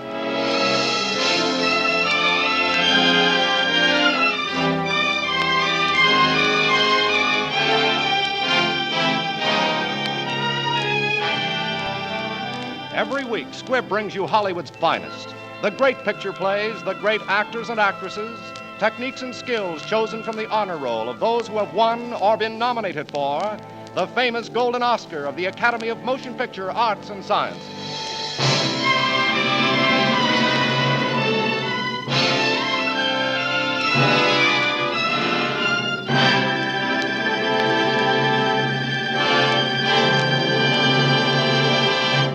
And now, E.R. Squibb & Sons, manufacturing chemist to the medical profession since 1858, bring you as our stars tonight, Olivia de Havilland and Jean-Pierre Aumont. You will hear Miss de Havilland and Mr. Oman in Hold Back the Dawn, the screenplay which, as Best Motion Picture Production of 1941, was nominated for 7 different Academy Awards. Miss de Havilland will play the role she created on the screen for Hold Back the Dawn, and in which she was nominated as Best Actress of the Year for the 1941 Academy Award.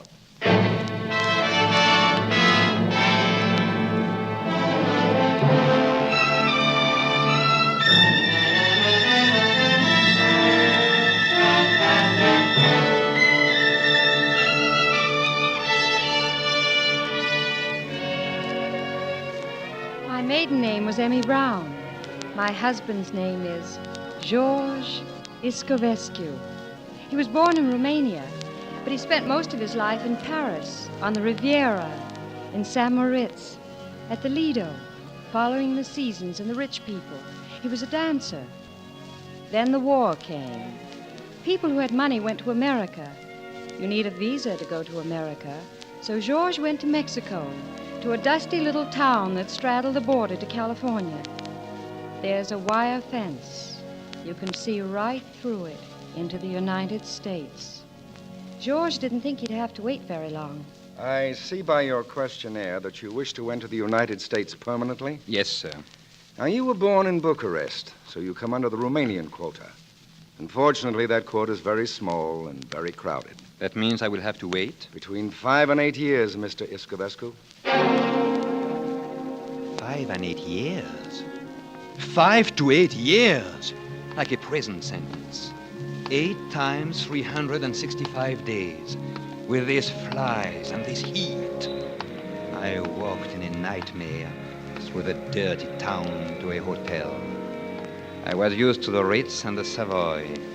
The local hotel is called the Esperanza. I took a room at the rate of $1 a day. I didn't expect to stay. It was the 4th of July. I couldn't stand the room or the noise any longer. So I went out and walked the streets.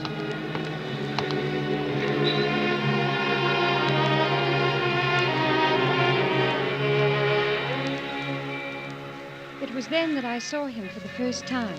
I was driving a school bus full of children. We were on a picnic. One of the kids threw firecrackers under his feet. He was in no mood for that sort of thing that day.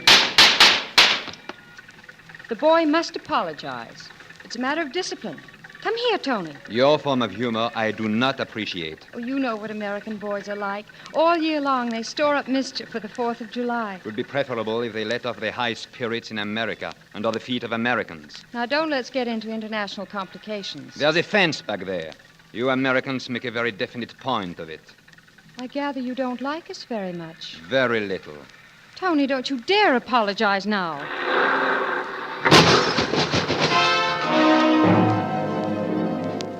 Just then, I put the bus in gear and rammed the car in front.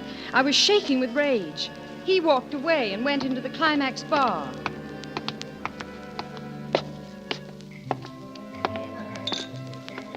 When my eyes became adjusted to the dark, I saw a dancer I knew in Europe. Her name was Tamara. George! Tamara, what are you doing here? Just down from the day from Los Angeles with some people. Those drunks at that table. I'm not the same Tamara, George. I'm not the same George.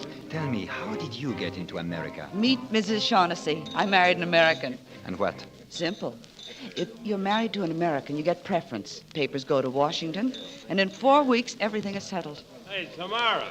Well, where are you, Tamara? Your husband? No. My husband was a jockey in Caliente, 5'3". Once over the border, I went to the judge. Woman wants a man, I told him, not a radiator cap. Divorce granted? $50. What did she say? You just marry an American? As easy as that? Get hold of a wedding ring, and you can swing right over that fence. What do they call it? The pursuit of happiness. On my way back to the hotel, I saw her again, the little school teacher with the bus. She was trying to get the radiator fixed. I watched them, and when the mechanics weren't looking, I took the keys to the ignition and dropped them into a sewer. I stood around a few minutes until she noticed me, and her face got red. I know you don't like us, but I promise we'll get back over that border as soon as we can. Now, please. I was partly responsible for your accident. I feel very bad about it. You should. Any of these your children? No, I'm a school teacher. They'll be in a perfect tizzy about us back home. Of course, the parents. And maybe your husband. I haven't any husband. But if we're not back by 9 o'clock, Mr. McAdams, the principal will think we're dead in a ditch. While you are waiting for the car, why not telephone and tell him you are all right? Well, they said there was no telephone around. There's one at the hotel. I'll show you. Oh, thank you.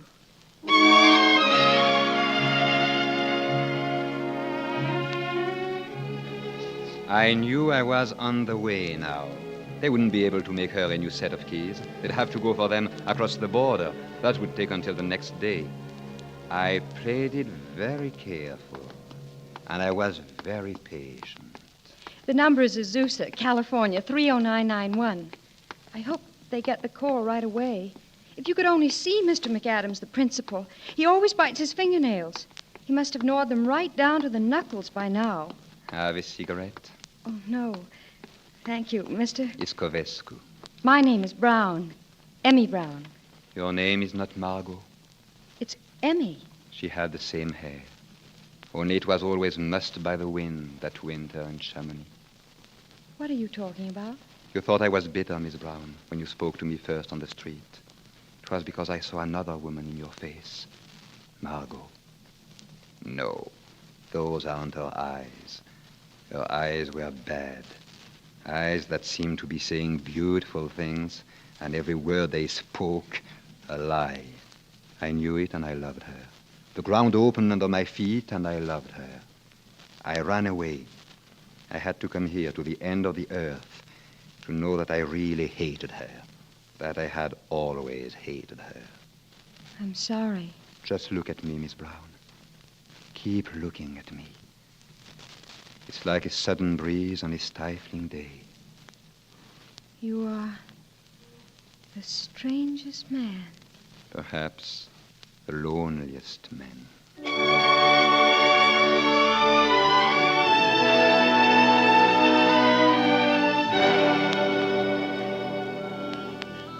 Naturally, they couldn't find the keys to the bus, so I arranged with the hotel to bed down the lot of them in the lobby.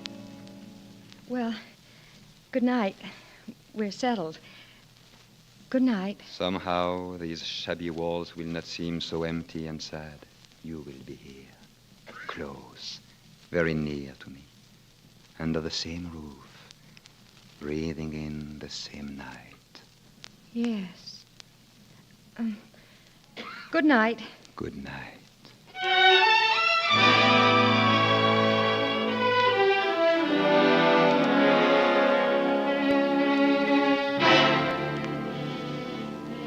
I went up to my room. There was Tamara waiting for me. Hello, George. What do you want? I've kept thinking about you all day. The way you always held me away from you when we danced. Those gigolo eyes of yours. You selfish tramp. Did you ever love anybody in your life? I don't want you here, understand? George. You are wasting my time. I have a little money, George. It's yours if you want it. I'll get more money. I'll give you anything. Anything you want. Anything, Tamara? Anything. I'll take this. My wedding ring.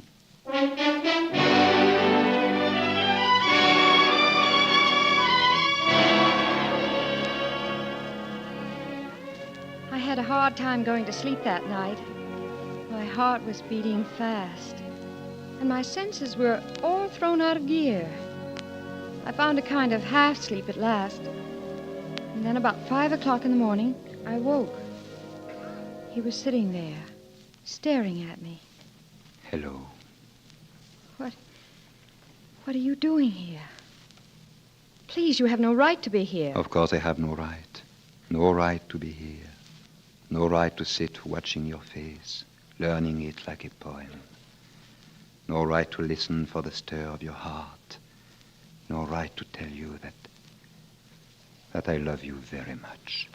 You must go away right now, please. You needn't be afraid, Miss Brown, not a bit. We are like two trains halted for a moment at the same station, but going in different directions.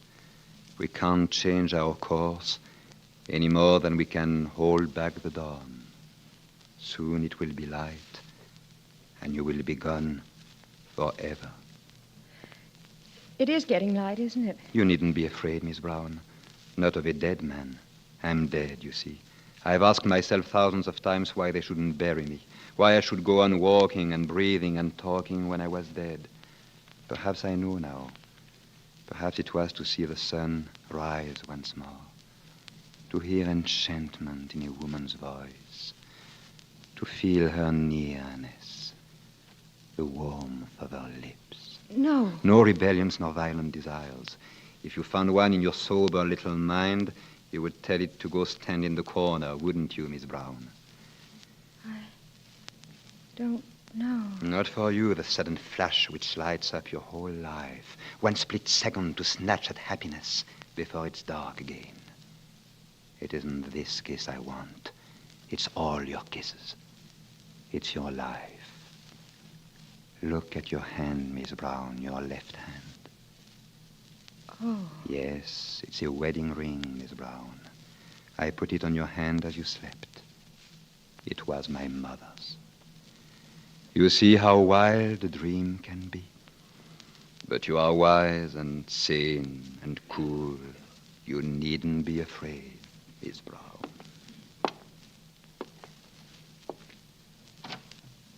Wait. Oh, wait. Please wait. About your being lonesome. Other people are lonesome. So lonesome they almost give up waiting. Mr. McAdams always said I was crazy, but I knew all the time, deep down in my heart, that someday, somebody, somehow, even though Azusa was at the end of the world.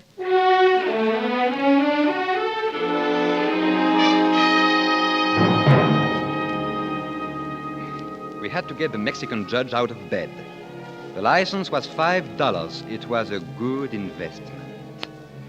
The office was drab and sordid, but to Emmy Brown, being there was like standing at an altar in a cathedral with great bells ringing. When we came out into the sunlight, she took my hand. George, Yes? take the ring. Put it on my finger again. And say these words. Words? For richer, for poorer, for better, for worse. With this ring, I thee wed. For richer, for poorer, for better, for worse. With this ring, I thee wed. Till death do us part. Till death do us part. I'll never take it off. Never.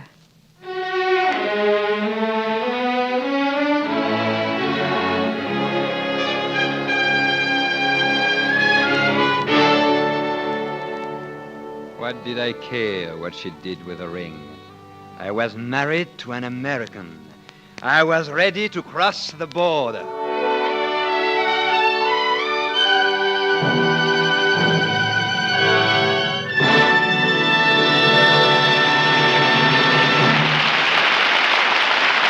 In just a moment, you will hear the second part of Academy Award.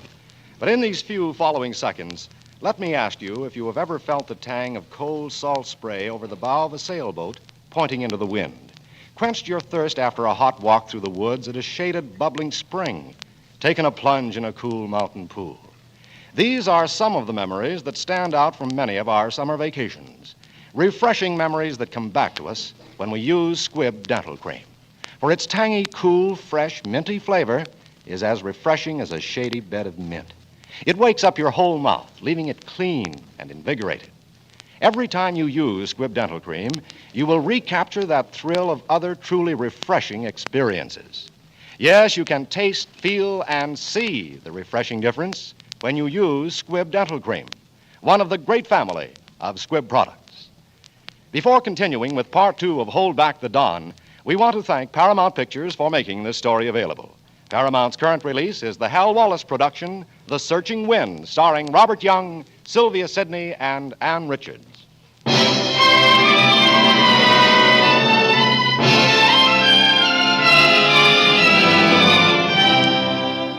now the House of Squibb presents Part 2 of Academy Award, starring Olivia de Havilland and Jean-Pierre Aumont in Hold Back the Dawn.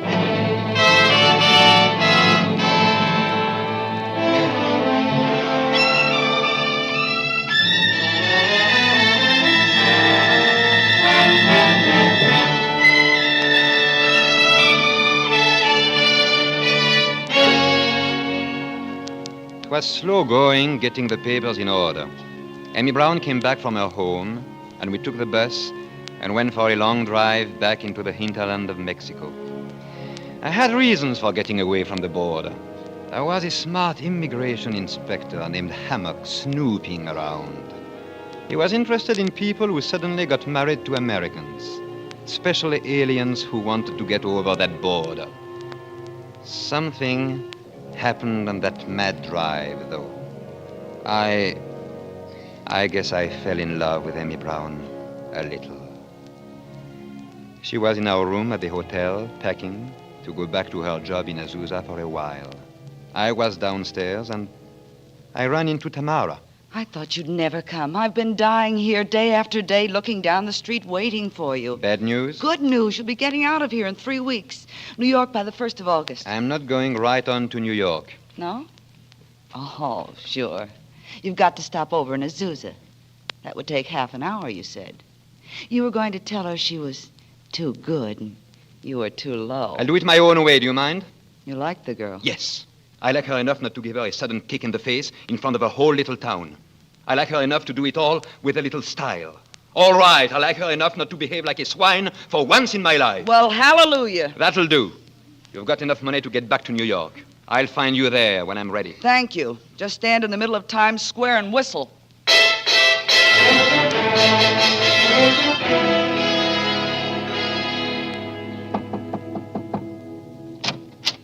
Mrs. Iscovescu? Yes? Do you mind? No. Come right in. Funny, I didn't picture you looking like that. You know what one hears about a teacher. I'm Tamara. I don't think he's told you about me, or did he? No, he didn't. I see you're packing. Well, before you go, there's something of mine I want you to give me back. Of yours? My wedding ring. This? Oh, it belonged to his mother. Oh, isn't he wonderful? The way he knows how to pluck at the heartstring. You see, I gave him the whole idea. What? Marrying you to get across the border. Take a look at the engraving in that ring. I used it to marry my little American. It says, to Toots for keeps. Slip it off. No. Maybe you should know a little more about the history of George Iscovescu. Get out. Please. Please.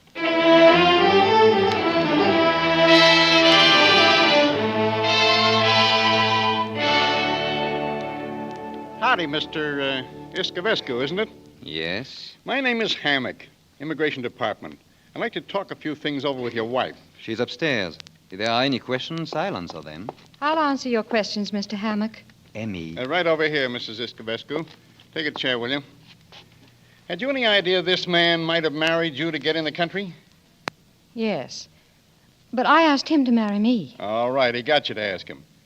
Look here, you can make things very simple for the department. Anybody can see this set up with half an eye. He gets in the country, divorces you, takes up with his girlfriend, and goes about his own business. With this evidence, you can get an annulment. And that'll slam the door right in his face. Get a what? An annulment. An annulment? How do you like that, George? That's America. You pay your taxes, but you get a lot of protection. No, thank you, Mr. Hammock. It's very sweet of you, but you see, there's nothing wrong. He told me everything. There weren't any false pretenses. It's a fine marriage. We love each other very much. I'm sorry for your sake you haven't got a case. Well, maybe I'm just dumb. So long. Amy, who told you? Tamara? I've always been full of words, you know. Big ones, smooth ones, fancy ones. Just one more word. Thanks. No. You see, I come from a small town. We don't have those fine hotels. We eat in the drugstore. But we leave a tip just the same. I don't feel I was too generous for those 7 days of our honeymoon. Only perhaps when I met you, I shouldn't have been so vain. I should have worn my glasses. I should have looked at your face more closely. Goodbye.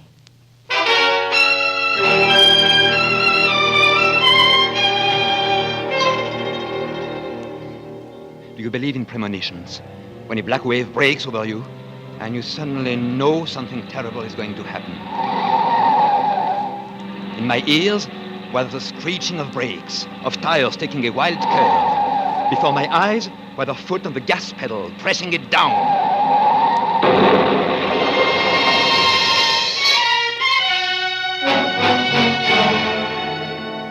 George, they've been phoning you. Tamara, there was an accident, wasn't there? Yes. Bad? Yes. Where is she? The receiving hospital, Los Angeles. I'll take your car. They won't let you cross the border. You have no papers. The key, Tamara. They'll catch you. You haven't got a chance. All you're waiting for nothing. If you do this, you'll never be admitted. George!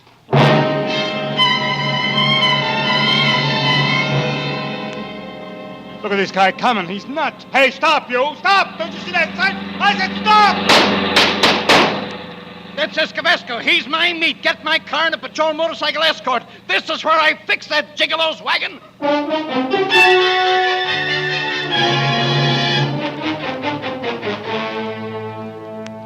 It was 5 o'clock in the morning when I got to the hospital. It wasn't until I had climbed those steps that I was really afraid. Afraid it was too late. That there was nothing left I could do. She's unconscious. We're very much afraid. The steering wheel was crushed against her. There's no fight left in her. Can I go in? Of course. Amy. Amy. She doesn't hear. Amy. It's George. I've come. I am here, Amy. She seemed to hear you. Go on. Keep talking. Breathe, Amy. Try hard. That's it. Again. Now again. It's all right, Amy. Remember the rain beating on the windshield that day we drove, and the wiper going, and the word it spoke? Together. Together. Together. Together. Breathe, Amy. We are together. Together. Together.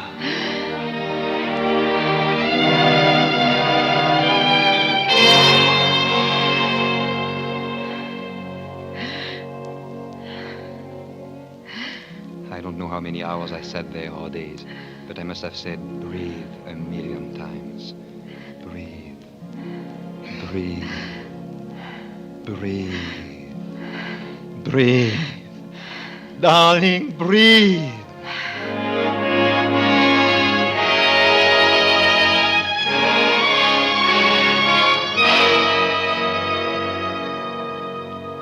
Somehow she pulled through. Once she even smiled. And when Hammock caught up with me finally, she was out of danger. I asked him to go ahead and get her an annulment to the marriage. He said he would. He told me he could send me to the pen for 10 years for crossing the border. I didn't care. And for some reason, he just took me back over the border. Back to the grave. I started 4 months of a living death.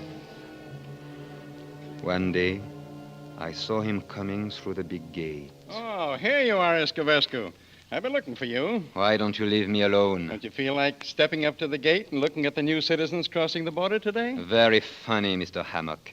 Like inviting a hungry child to stand in front of a bakery window. I talked to the baker. He gave me something for you, not that you deserve a pie. I always thought you were a pretty poor excuse for a human, but, well, I was raised a good Christian, and my folks always used to say that a guy can straighten out once he sees the light. That is, if he's got guts. You have. In America, we can use people with guts. Here are your papers, approved by Washington. Preference quota for husband of American wife. Husband? Mr. Hammock, I'm... Get going, get going. There's somebody waiting for you, swinging on that gate. Gate. Somebody waiting across the border. Amy! Amy! Amy!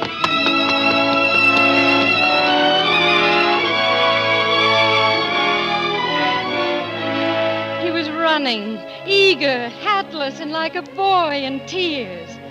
Something inside of me began to yearn as I watched him coming. My hand came up as if it could fight back my tears, and suddenly it glistened in the sun, and I laughed through my tears. It was my golden wedding ring. I had never taken it off.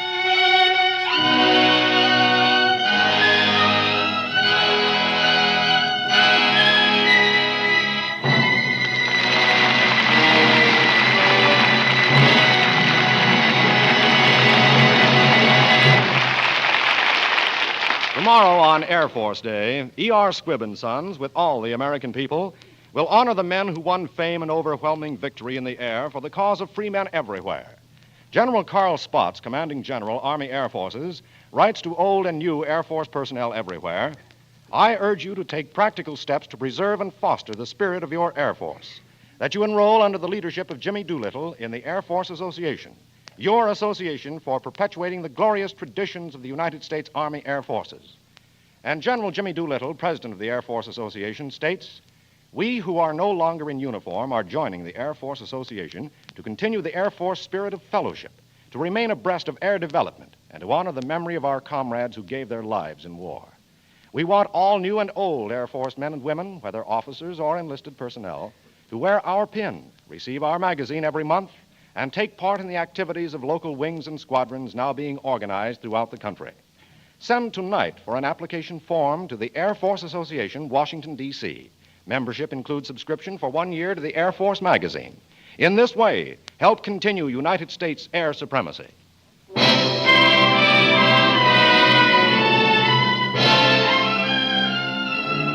Next Wednesday, another great picture. The House of Squibb will present Academy Award starring Paul Lucas in Watch on the Rhine.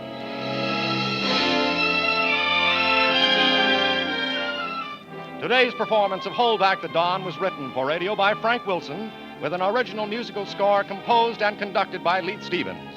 Our producer-director is Dee Engelbach. Olivia de Havilland can currently be seen in the Paramount production To Each His Own. Jean-Pierre Oman appeared through the courtesy of Metro-Goldwyn-Mayer, producers of the Technicolor musical Holiday in Mexico. This is Hugh Brundage bidding you good night until next Wednesday at the same time, when you're invited to listen again to Academy Award, presented by the House of Squibb, a name you can trust. This is CBS, the Columbia Broadcasting System.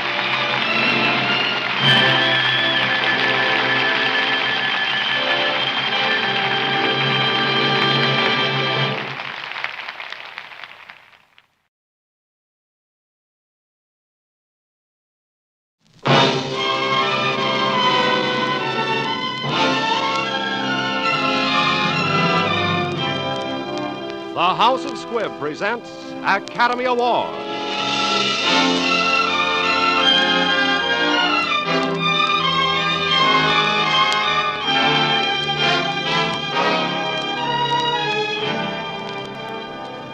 Every week, Squibb brings you Hollywood's finest. The great picture plays, the great actors and actresses.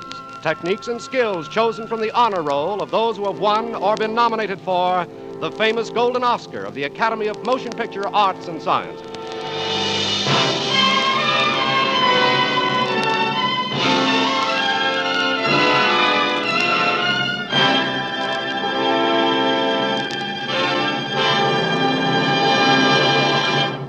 And now, E.R. Squibb & Sons, manufacturing chemist to the medical profession since 1858, bring you the distinguished actor, Mr. Paul Lucas, who won the 1943 Academy Award as Best Actor of the Year. Tonight, Mr. Lucas will star in the thrilling drama Watch On The Rhine, the picture which was nominated as Best Screenplay and Best Production of 1943, and in which Mr. Lucas won his Academy Award.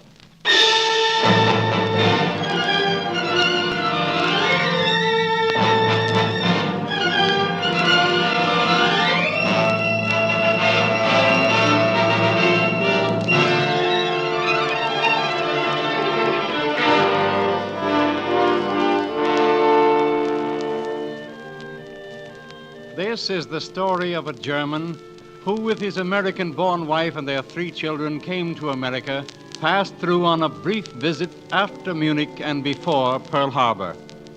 This man was admitted as a refugee under the name of Kurt Miller.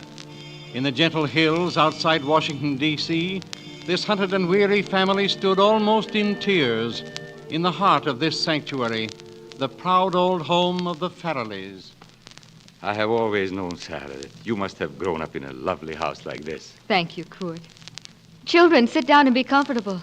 My mother will be here directly to welcome us. To sit on the couch? Is it allowed, Mother? Yes, Babette, it is allowed. But the door of the home was not locked. We just came in. You find it curious to believe that there are people who live and do not need to watch. Eh, Joshua? Yes, Father, it is strange. But it must be good, I think. Yes. Isn't it a lovely house? I'd almost forgotten. Look, the old portrait over the fireplace, just like it has always been. And this picture. My father and mother were visiting Spain. This is Alfonso and dated May 7th, 1910. There was a party at the palace, and I had cakes and a glass of champagne. I was 10. Later that day, someone tried to shoot Alfonso. He was always getting shot at. Certainement. Speak English, please. Since when do you think it is right to shoot upon people? Do not give me lessons. It is not right to shoot upon people. I know that. I was born here in this house, children, upstairs. My brother David and I used to have our own garden across the pond. I like a garden. I've always hoped we'd have a home someday and settle down. Oh, I'm talking foolish, sentimental, at my age. Sarah, stop this nonsense. This is a fine room, fine place to be. Everything is so pleasant and full of comfort. This will be a good piano on which to play again, and it is all so clean. I like that. You must enjoy your house, Sarah, and you shall not be afraid that you will hurt me because I have not given you a house like this. Yes? Oh, yes, of course. It's strange, that's all. We've never been together in a place like this. But that does not mean and should not mean that we do not remember how to enjoy what comes our way. We are on a holiday. Sarah, daughter. Mama! Sarah, darling. You're here. You're really here. Welcome. Welcome to your house, Sarah. You are not young, Sarah. No, Mama. I'm 38. Yeah, 38, of course. You look more like your father now. That's good. The years have helped you. Welcome to this house, sir. Thank you, madam. You are a good-looking man for a German. I like a good-looking man. I always have. And I like a good-looking woman. I always have. Is das Großmama? Yes, I am your grandmother. Also, I speak German, so do not talk about me. Oh, it is good to have you home again. I'm chattering away. Mama hasn't changed. I have fine plans. I'm making the wing over for you, walls taken out. Oh, that's kind of you, Mama, but we won't make any plans for a while. A good long vacation for Kurt. Vacation? Well, your brother David is seeing about schools for the children, and Cyrus Penfield is finding an engineering post for Kurt. But I have not worked as an engineer since many years, madam. You gave it up? Well, one could say it that way. What do you do? Oh, it is so difficult to explain. You wish to know whether not being an engineer buys lunches for my family. It does not. I have no wish to make a mystery of what I have been doing, but it sounds so big, and it is so small. I am an anti-fascist. And to answer your question, that does not pay well. But we're all anti-fascists. Yes, Mama, but Kurt works at it. What kind of work? Any kind. Anywhere. I will stop asking questions. That would be sensible. Sarah! David! I heard. Don't be angry. We've been worried about you, naturally. We knew so little except that you were having a hard time. This is David, my brother, my husband. Welcome, sir. you. We'll drop this inquisition if you prefer. It is not an inquisition. I will tell you. Wait. David, you and Mama must know. I didn't have a hard time the way you mean. Not ever. For almost 12 years, we lived modestly and happily. As happily as people could live in a starved Germany that was going to pieces. Sarah, please. You are angry. I do not like it that way. Let me try to find a way to tell it with quickness. Yes. I was born in a town called Fürth, and there is a holiday in my town. We call it Kirchweih. It was a gay holiday with games and music and a hot white sausage to eat with the wine.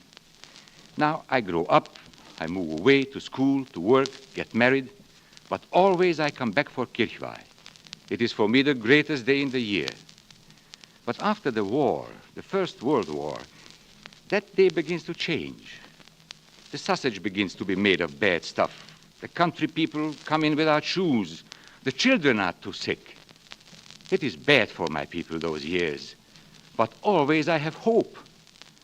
But in the festival of August 1931, more than a year before the Nazi storm, I am taught that hope by itself is not enough. On that day, I see 27 men murdered in a Nazi street fight. I cannot longer just only look on. My time has come to do more. So I say with Martin Luther, I must make my stand. I can do nothing else. God help me. Amen. And Kurt is not very well. There aren't many parts of Europe anymore where he could rest. You've always said you wanted us. Kurt brought us home. If you don't want us, we will understand. Of course we want you, darling. We want you very much. Forever or however long you want. I am old and made of dry cork and bad-mannered. Forgive me. Be still, Mama. We're all being foolish. And I want to be foolishly happy. Oh, family reunion. Sorry to intrude. This is the Count de Brankovic. He and his wife are staying with us for a while. This is my son-in-law, Kurt Muller. How do you do? How do you do? Would it be impertinent for one European to make welcome another? I do not think so. Thank you, sir. Have we met before, Mr. Muller? Did you live in Paris? I was in the legation there, and I think perhaps... No, we have not met before. If it is possible to believe, I am the exile who is not famous. Oh, strange. You know, I have a feeling it's most interesting. I always have a good ear for the accents of your country, but yours is most difficult to place. Is it Assuth German? Now, or... it is difficult to place my accent, Count de Brankovic, because I speak other languages. Oh, come. Lunch will be ready before you children have had a nap. Count, my grandchildren are very charming. You will see them later. Your grandchildren would have to be charming. Of course. I am expecting my wife, Martha, to join me. We'll wait down here until you call for lunch.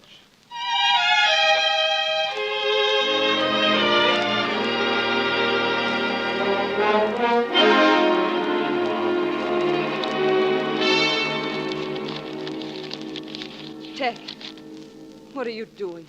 Oh, Martha, my darling wife. Is that their luggage you've been examining? What has David told you about Herr Muller? What has David told me? Nothing more than he's told you. What is there to tell? I don't know, but I would like to. What are you doing? Wondering why luggage is unlocked and a shabby briefcase is so carefully locked. You're very curious about Mr. Mueller.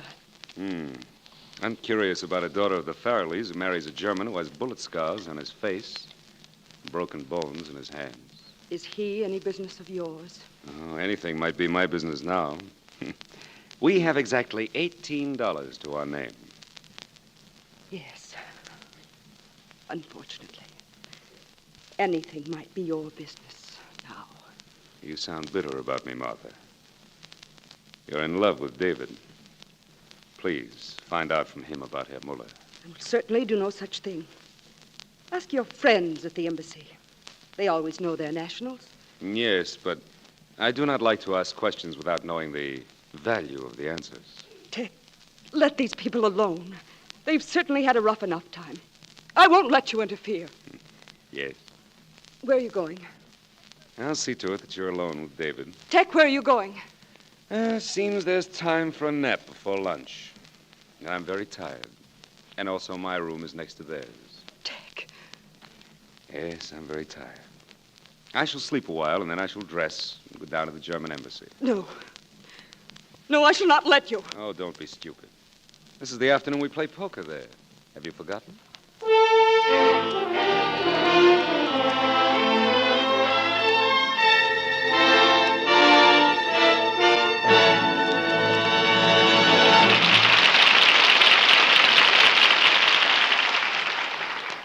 Once again, it's intermission time on Academy Award.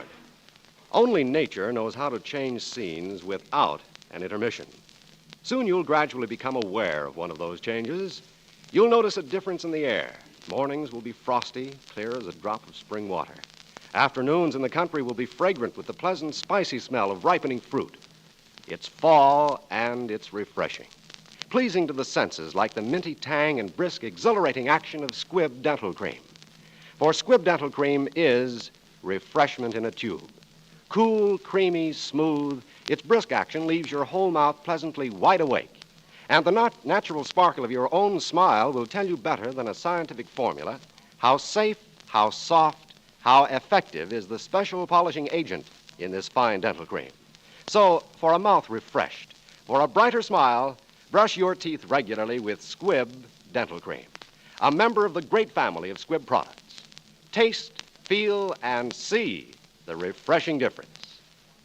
Before continuing with part 2 of Watch on the Rhine, for making this story available, we want to thank Warner Brothers, who are also producers of Night and Day.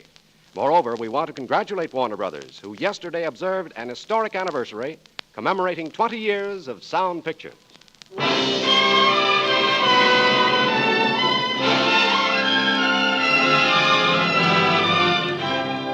And now the House of Squibb presents part 2 of Academy Award, starring Paul Lucas in Watch on the Rhine.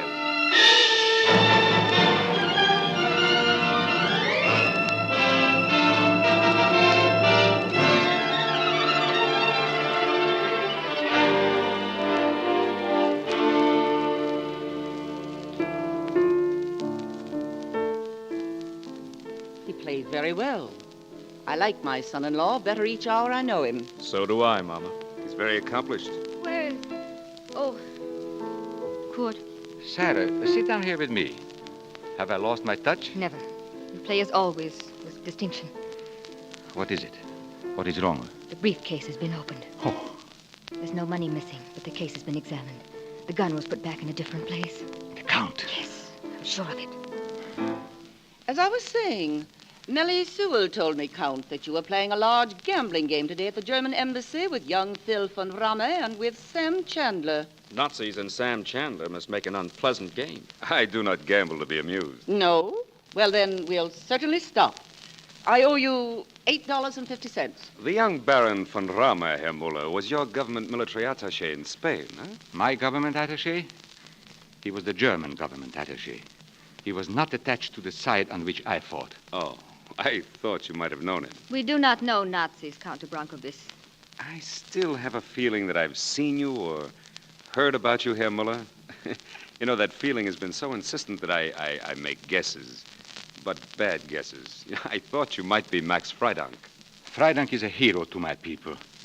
You do me too much honor. Yes, I found that out. Here in this paper. Zurich, Switzerland. The Zurich papers reprinted today a dispatch from the Berliner Tageblatt on the capture of Colonel Max Freidank. Freidank is said to be the chief of the anti-Nazi underground movement. He was a distinguished physicist before the advent of Hitler. Oh, that's bad news for you, Mrs. Muller. I'm most sorry. He was a friend of yours? He was a friend to all decent Germans. A friend to all decent people, Count de Brankovic. Well, that's what often happens to heroes, unfortunately.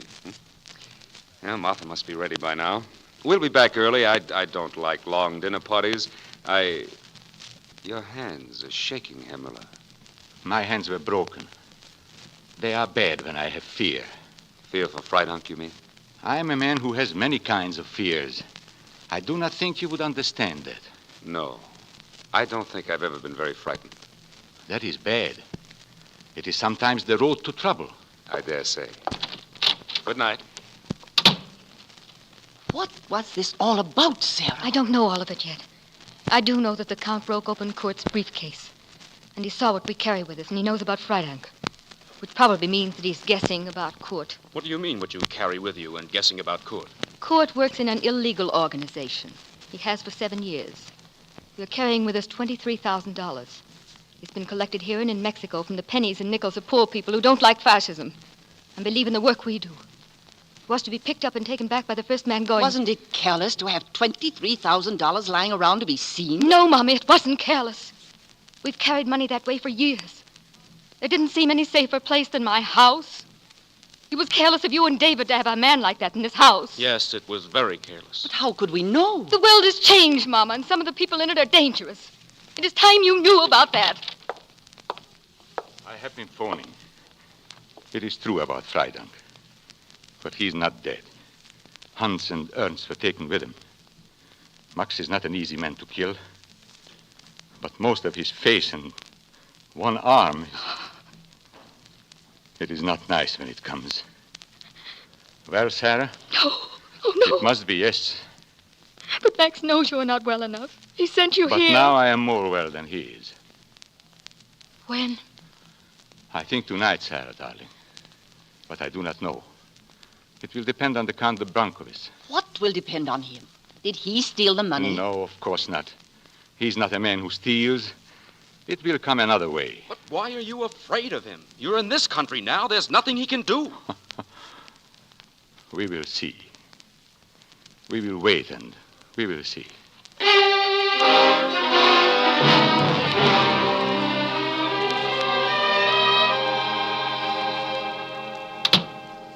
Well, Herr Blecher, how did you manage in the poker game this afternoon? Count de Brancovis, in this room, in this embassy, I work. That's very commendable. Oh, by the way, your people caught Max Freidank. Are there any others close to Freidank, perhaps, that you may want? We want them all. Here are the lists. Show us where we can put our hands on them in the fatherland or in any of the countries where we have influence. And you could name your price. We might also manage a visa for you. I am sure you are homesick for shabby palaces and the rowdy cafes and the rest of the decaying things. We do not like each other, Herr Blecher. But that will not stand in the way of our doing business.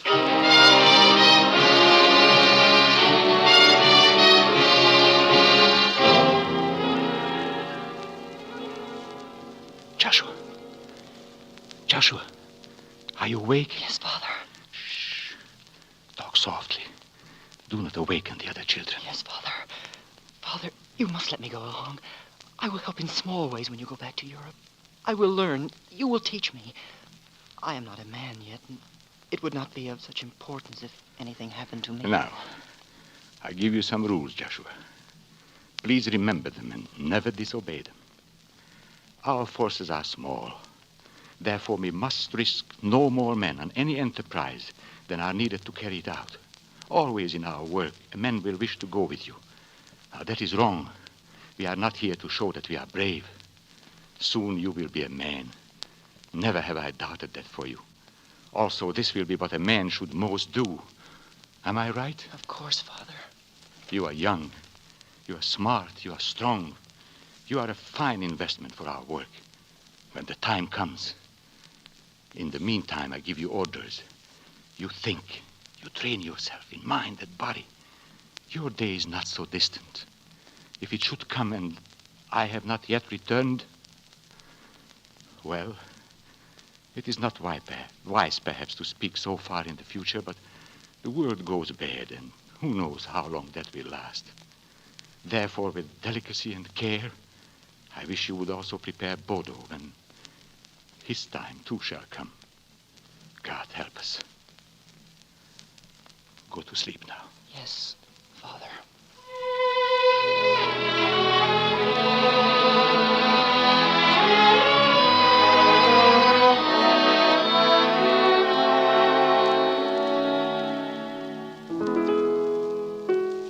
Good evening, everyone.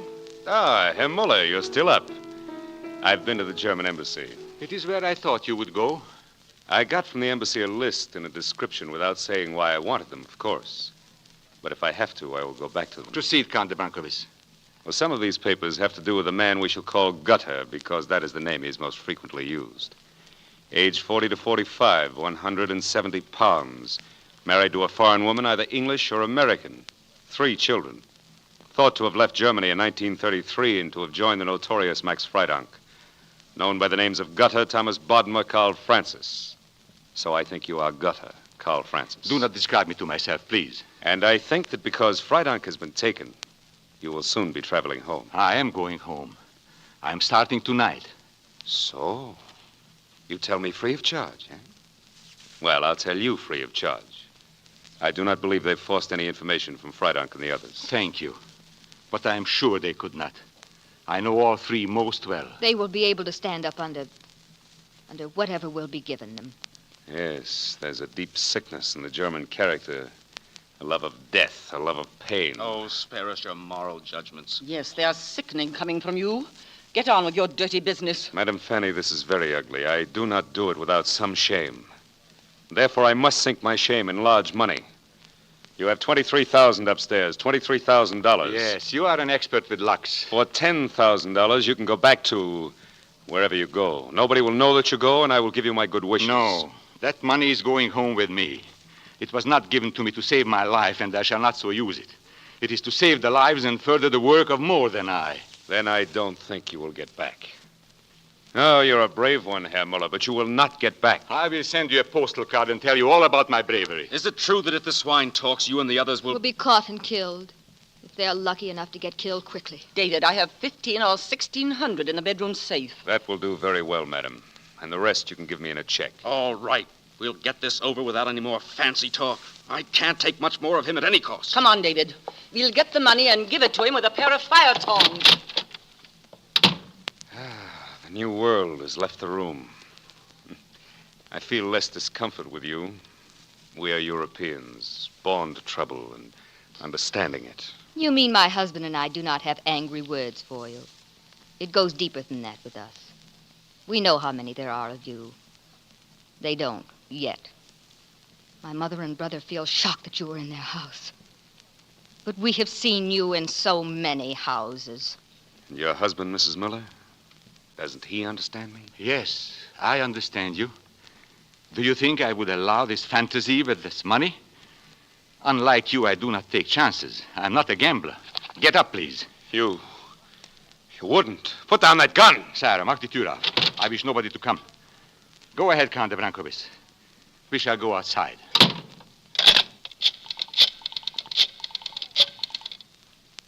Hello, what time is your next plane? To the south, please.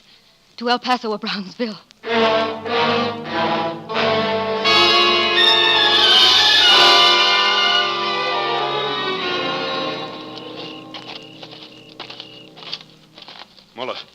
Muller, wait. I know when I'm a loser. I give you my word. You are a fool.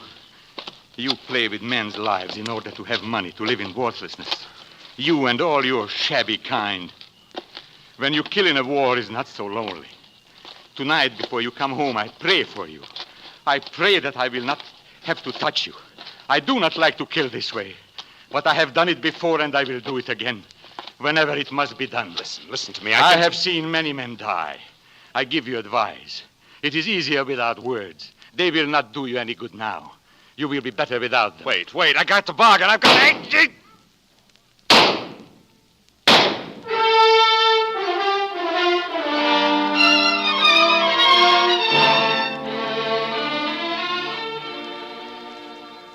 I've told him.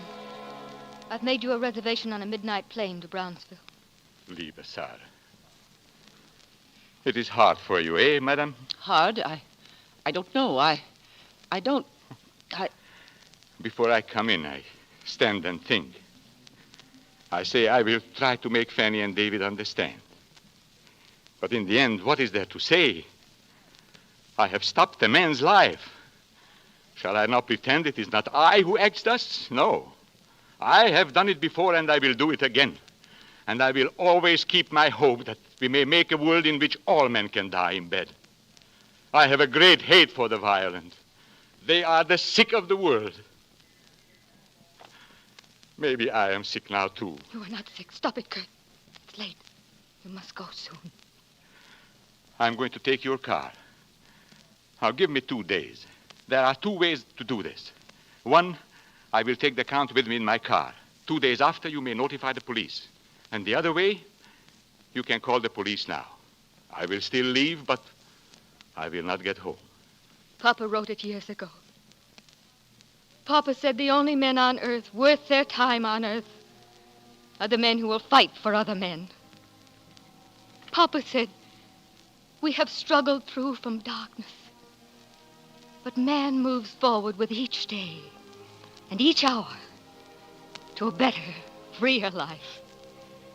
That desire to go forward, that willingness to fight, it cannot be put in a man. But when it is there, oh, please let him go back. Of course, darling. He'll go back. We'll take care of things. Good luck, Kurt. Men who wish to live have the best chance to live. I wish to live, Sarah. I wish to live with you. For 17 years, it is as much for me today. I have loved just once and for all of my life. Come back for me, darling, if you can. I will try. Goodbye to you all.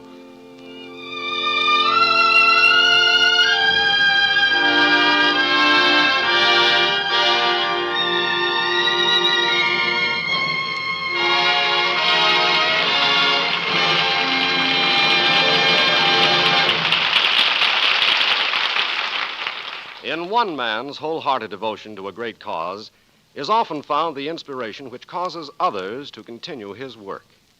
Today's insistence on perfection at the House of Squibb had its origin in the founder's own crusade against half-hearted service in the cause of human health.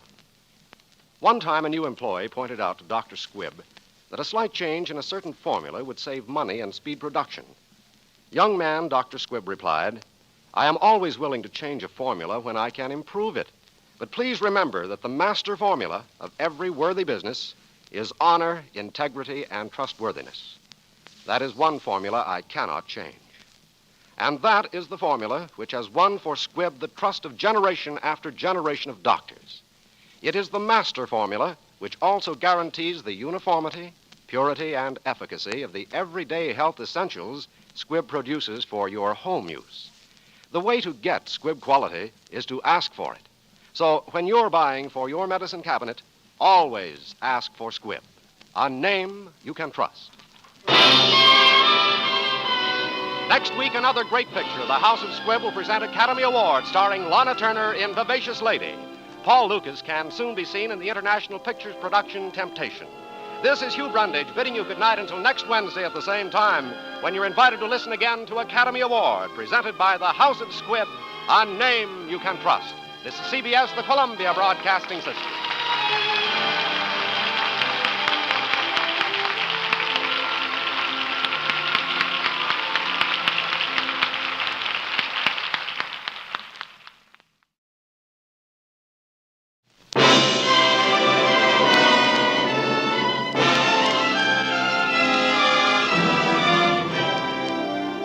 The House of Squibb presents Academy Award.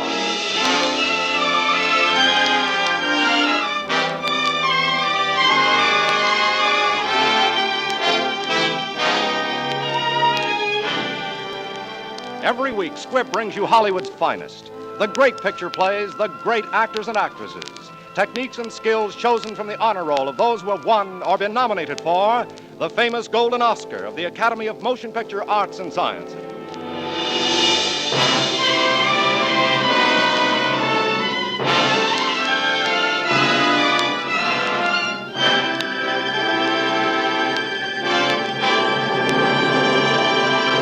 And now, E.R. Squibb & Sons, manufacturing chemist to the medical profession since 1858, bring you one of the loveliest stars in motion pictures, Lana Turner.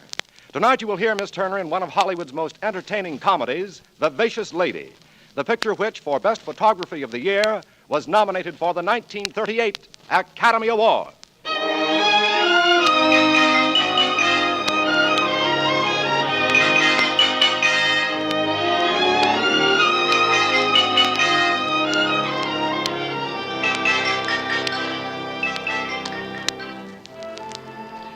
you ever married a botanist? Well, I'll never do it again. As a matter of fact, I don't have to. I'm going to stick to my great, big, wonderful husband till death do us part.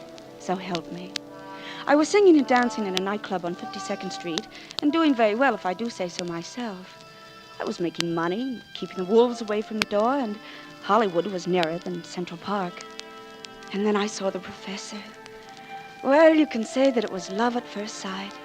And when I looked again, I was married. Mrs. Peter Morgan III.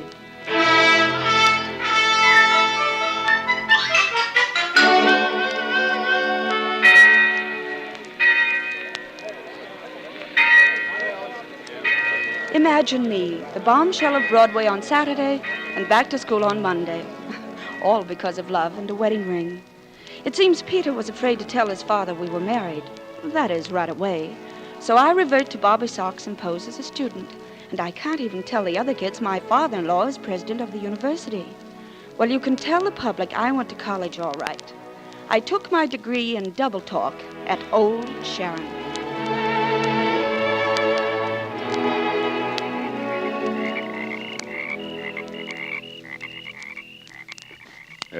This is the campus lake, honey. But first, before we leave the car, I'd better give you this question for the exam tomorrow. I want you to know all the answers. Oh, darling, you're so clever. Oh? Well, let me see. Now, this question, Francie, has to do with... You know, Peter, when I'm alone with you, I get the same sensation I got when I rode in a roller coaster for the first time. Oh. Well, the question concerns itself with cleavage in primary plant life. Yes. Only the trouble with me is I never get to be alone with you. Yes. Yes, Peter. Go on. Well, you know, Francie, this botany is very simple if you don't let the terminology confuse you. Do you feel that way about me? Huh? What way? Well, like you're on a roller coaster. Oh, yes. Now, primary plant life has a peculiar method of propagating itself. We know no reason for this, but suddenly a one-cell plant... Well, if you do feel the same way, why don't you tell me? Will begin to show indentations. Oh, Francie, I love you so. You know, we are married. Oh, the meanie, and spotlights, too. Oh, let's get out of the car. Come on, Francie. This is the school boathouse. Oh, I'd love to see your boats. Well, there's a campus motorboat. We can sit in that. Well, wait, help me. Oh, I'll hold you. Just step across. Now, sit here. It's quiet, isn't it? Yes. It gets quite a play from the students in the springtime, but it's not a bit crowded this time of the year. Alone at last. Well, where are you? Right here. In the front seat. Take my hand. Sit down. There. How about a kiss, Mrs. Peter Morgan? Hey, Professor, not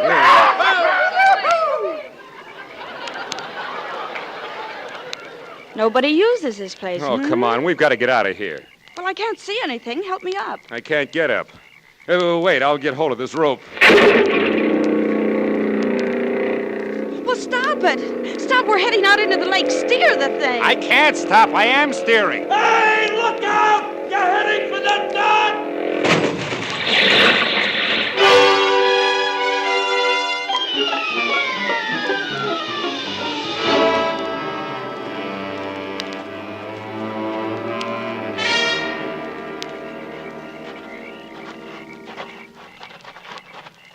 So nobody ever uses the lake, huh? Oh, Peter, if ever a girl felt unmarried, I do. Darling, do you think your father might be cooled off enough now so that we could tell him we're married? Look out for the barbed wire, honey. Oh. You got to crawl under. And we got to get out of these woods into our car. Yes or no? Well, hot or cool, we're going to tell Father tonight.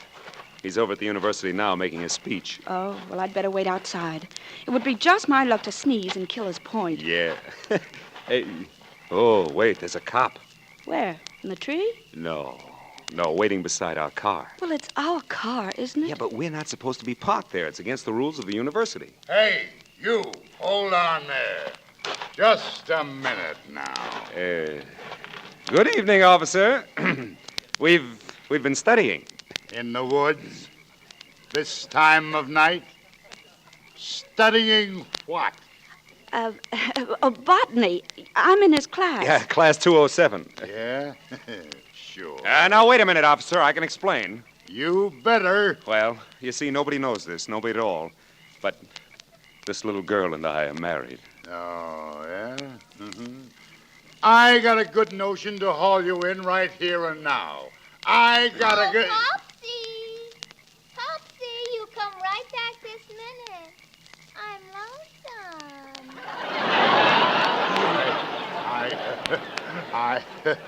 Why, sure, my little lammy pie.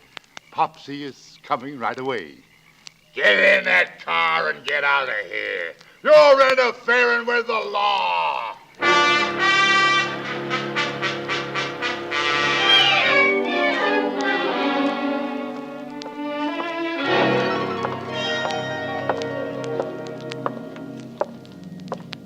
Dad, will you sit down a moment? Didn't you get the notice I sent? I've got to make a speech in 5 minutes. Now, Dad, you better sit down.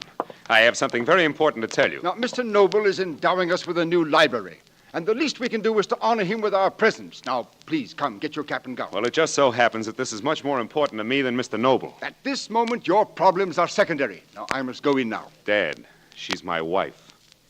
What was that you said? I said that girl is my wife. And she's the finest wife any man could have. Peter, are you mad? Oh, completely, sir. And I hope it's a permanent condition. I won't have you toss your life away. Well, it's my life, and you might let me please do what I want with it. You're a professor in this university with a future that might eventually lead to its presidency. Mind you, I said might. Father, are you all right? They're waiting for you in the auditorium. I'm all right, Mother. It's this boy. Oh, Mother, I'm glad you're here. Oh, be quiet. You know your mother has a weak heart. I won't be quiet. I've been quiet long enough. Oh, Mother. Mother, are you all right? I feel faint. I'll be all right in just a moment. Peter, you'll kill your mother. Now, Dad, this is something you can't change. Until we can discuss this further, I wish you wouldn't say anything about it to your mother. But, Dad, I've got to. If you don't care about her welfare, I do. Peter, what's the matter? Oh, nothing. Nothing, Mother, nothing at all.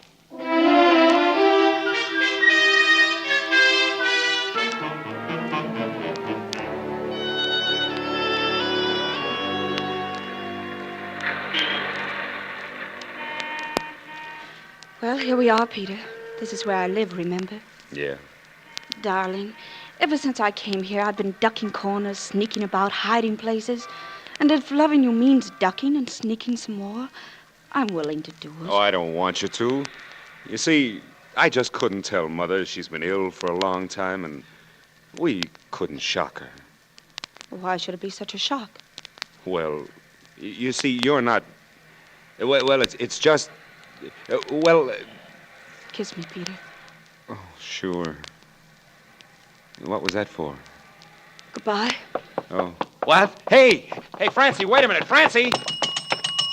Look here, you. Remember our house rules. No gentlemen, I do mean gentlemen, are allowed above stairs in the girls' apartments. Oh, yeah? No, don't you try anything rough.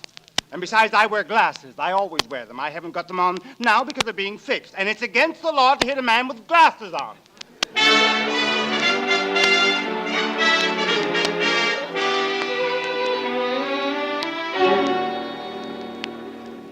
Hello.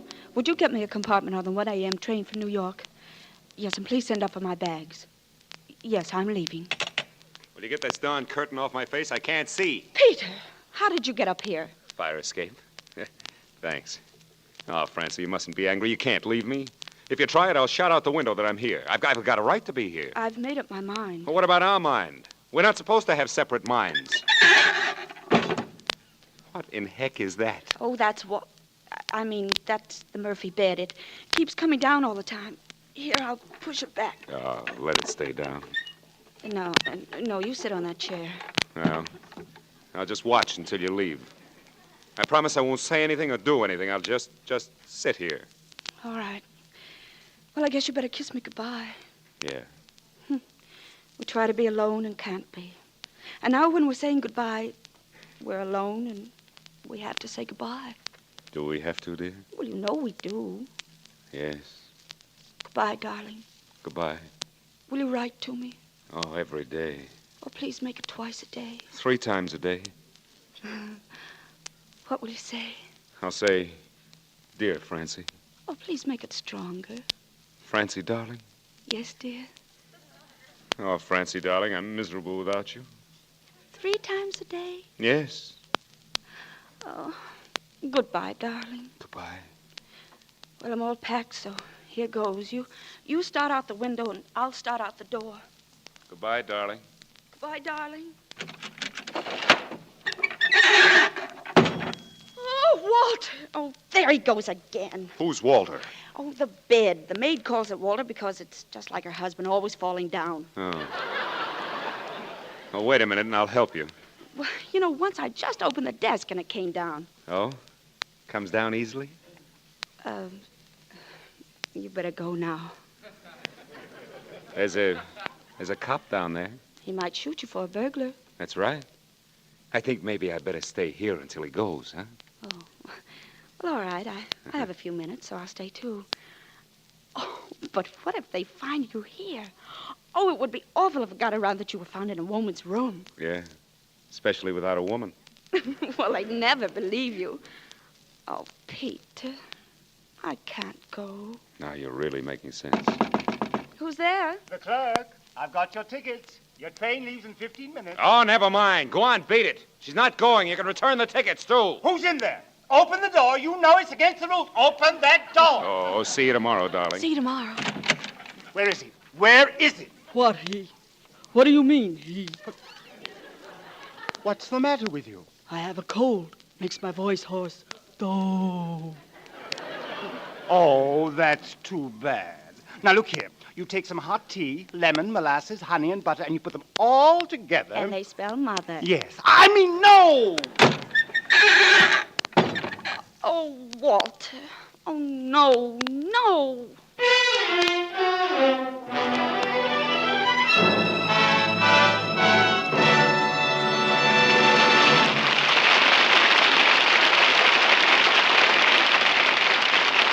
Academy Award continues in 52 seconds. Just time enough to tell you about a hidden treat that awaits you. Inside every tube of Squibb dental cream, there is something no label can show. It's something you find in the sudden coolness that follows a summer storm. It's something you find in the clean, salt spray of the sea. It's refreshment. You'll sense it first in the flavor of Squibb dental cream. It's so cool, so fragrant, with a tang of mint. There's refreshment in the brisk action of Squibb dental cream, as it helps to give your whole mouth a wonderful feeling of cleanness. And soon you'll come to notice a refreshing difference in your smile.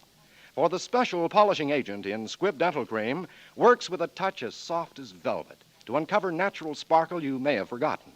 So get your days off to a more refreshing start. End them on a note of refreshment, too. Brush your teeth regularly with Squibb dental cream, a member of the great family of Squibb products. Taste, feel, and see the refreshing difference.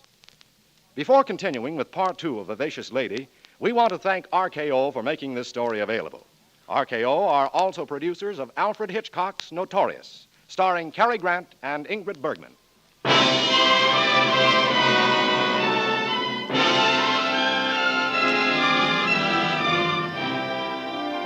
And now the House of Squibb presents part 2 of Academy Award, starring Lana Turner in Vivacious Lady.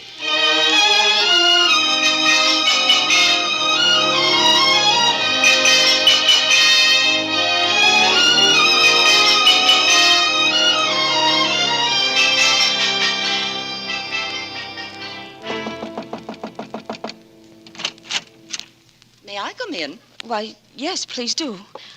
Won't you sit down? Do you mind if I remain standing?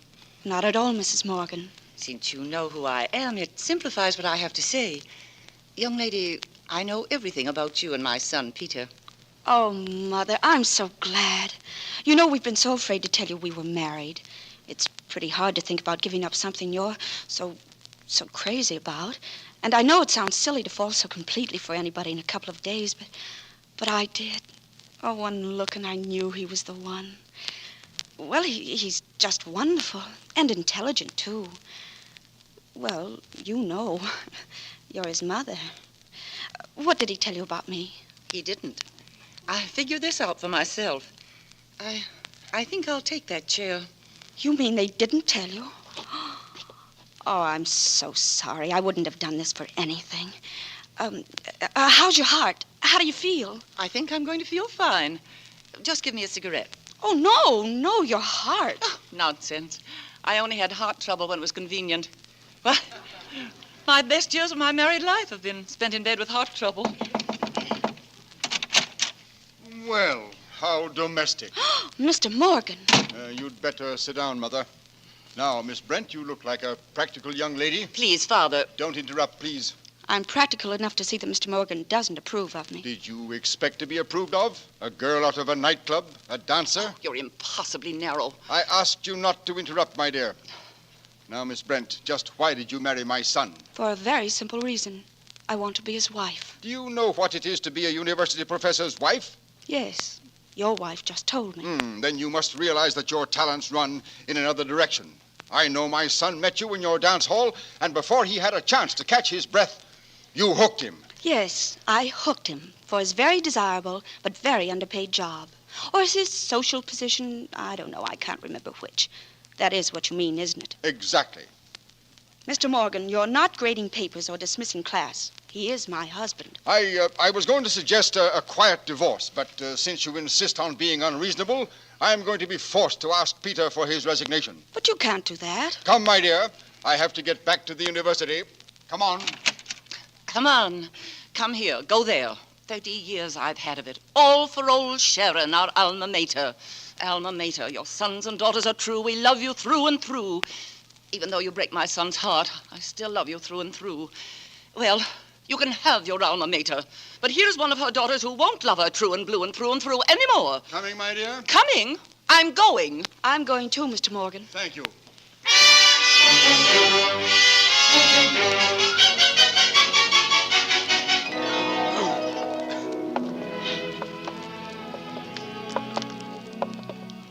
And now, Mr. Noble, this will complete our tour of the university. Yes? I saved this until last. My son's class, you know, pardonable pride. But even if he were someone else's son, it would still be the best conducted class. Oh, listen, Morgan, I know you. You probably tipped the boy off. Come on, Culpepper. You can give if you try. Get in there and pitch, boy. Yes, sir. And so in contemplating plant life, one is inclined to give credence to the legend of Jack and the Beanstalk. After all, beans haven't been altogether the enemy of man. That's right. That's right. Open discussion. Any questions? Yes, Professor. I'd like to know, in the reproduction of ferns, which matures first, the male or the female? Come up, my dear. Come up. Oh. Yes, Professor? That's better, isn't it? Uh-huh. Now, what did you want to know? In the reproduction of ferns, which matures first, the male or the female? What difference does it make, silly? I don't know. Any more silly questions? Come on. You must have oodles and oodles of questions that need answering. I know I have. I know Culpepper has. Haven't you, Culpepper? Speak up, Culpepper. Speak up. Well, yes, I have. But at the moment, I don't think I could make it clear. Yes? Well, any man who couldn't make himself understood is an idiot. Understand? No. Oh. You're from Texas, aren't you? Yes, sir. I am. Bless her. Yippee! I beg your pardon. Class is dismissed. Please excuse this gentleman. You can see that my son isn't feeling well. Isn't feeling well? I'll bet he never felt better in his life. Don't take it so hard, Morgan. Nothing like a liberal education. I know you'll get the library now. Yippee! Yippee!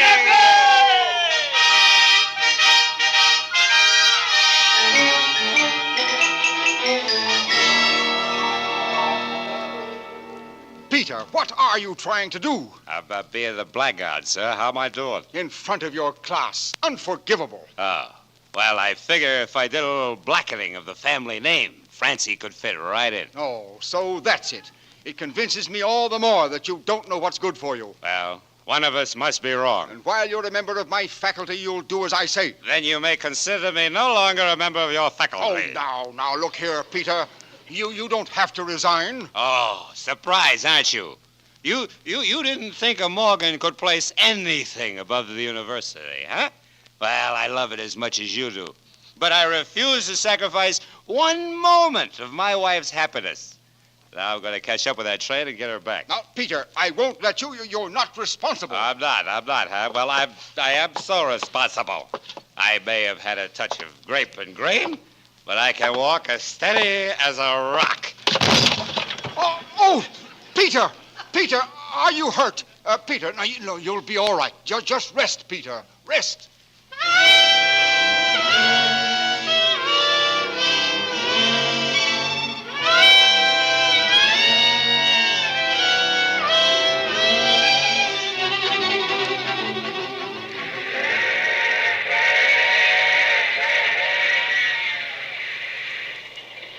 Well, we've left our husbands. Yes, for good and all. Doesn't one feel free? New York's going to be so much fun. Yes, so many gay places. We can go where we want to. Do what we want to and wear what we want to with no husbands to watch out after us. Bother us. Oh, Mother, you don't feel good about leaving. No, I don't, Francie. Neither do I. What was I to do? I just had to go through with it. Oh, but it's all my fault. You were married so long, and I had to come along and cause all this trouble. Don't worry about me. You've got troubles enough of your own.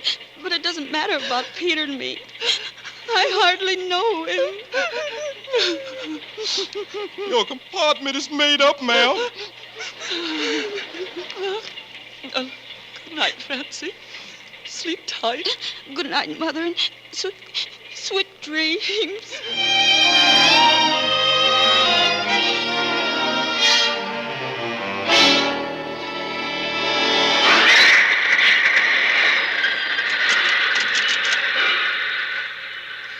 What's happened, Porter? We hit a car, ma'am. Oh, goodness. Anyone hurt? Nobody seemed to have been in it. Oh, thank goodness. We'll be on our way as soon as the track is cleared. Good night, dear. Good night, Mother.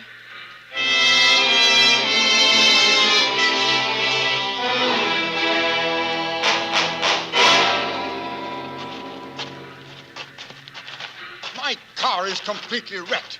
There must have been some more sane and less expensive method of stopping this train. Well, the next time your wife leaves you, I'll let you figure one out by yourself. I was going to trade that car. The book value was $800. Well, my wife is worth more than that, and I'm not turning her in. Oh, now, Peter, this nonsense simply must stop. Oh, Porter. Yes, sir? Porter, there's a lady on the train I want to see. I'll describe her to you. She's blonde. Oh, yes, sir, and she left her husband. Yeah. Huh? The next car, compartment B. There's a lady... The next car, compartment C. Thank you.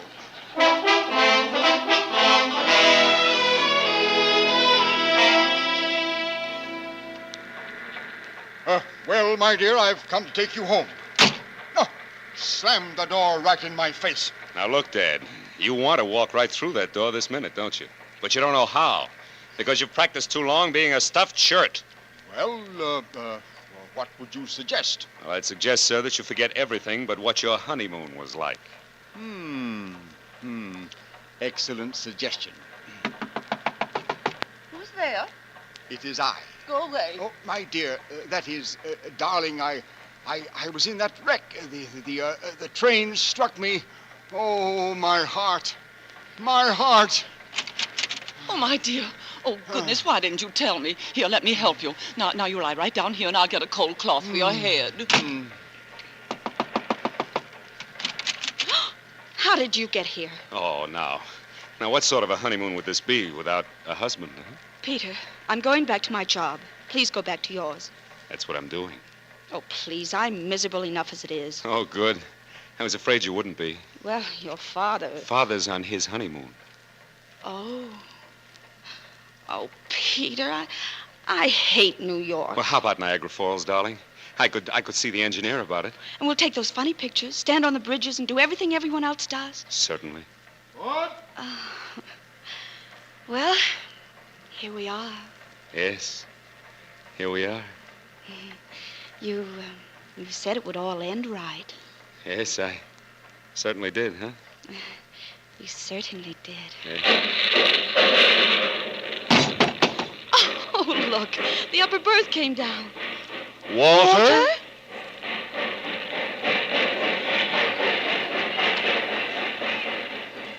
Some folks' work is never done. Well, this end this boy's work for the night. Just tie this card on the door. Quiet is requested for the benefit of those who have retired. Yes, sir.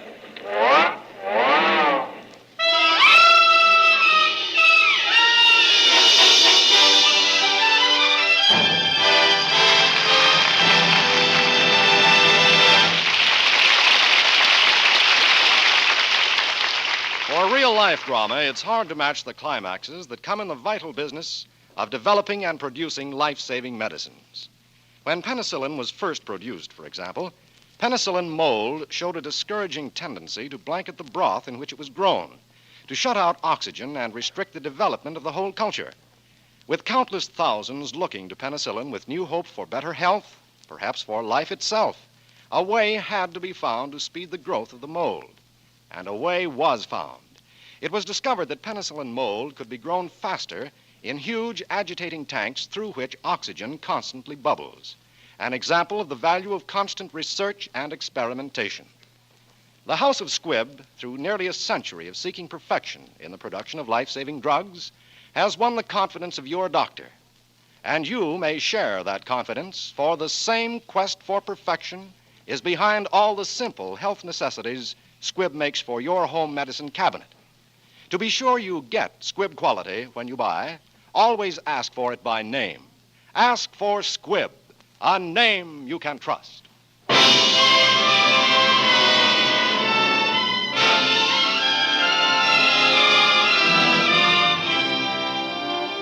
Next Wednesday, another great picture. The House of Squibb will present Academy Award starring Gregory Peck in The Keys of the Kingdom.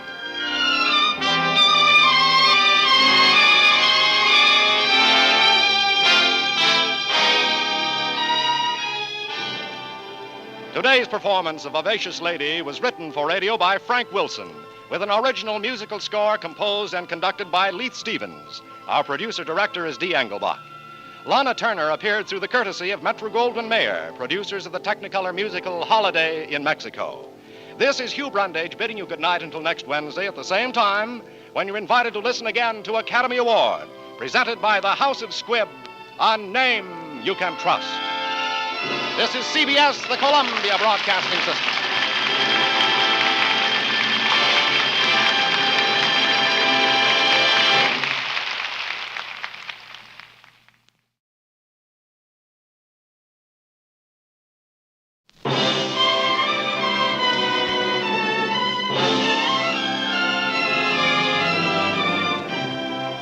The House of Squibb presents Academy Award.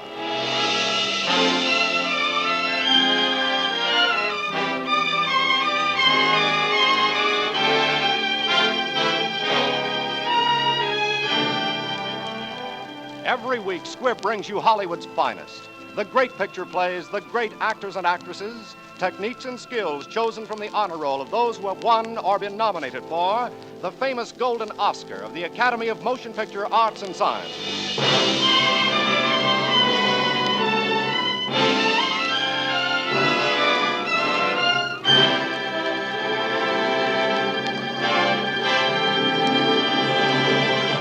And now, E.R. Squibb & Sons, manufacturing chemist to the medical profession since 1858, bring you the dramatic picture The Keys of the Kingdom, which was nominated in 5 different classifications for the 1945 Academy Award.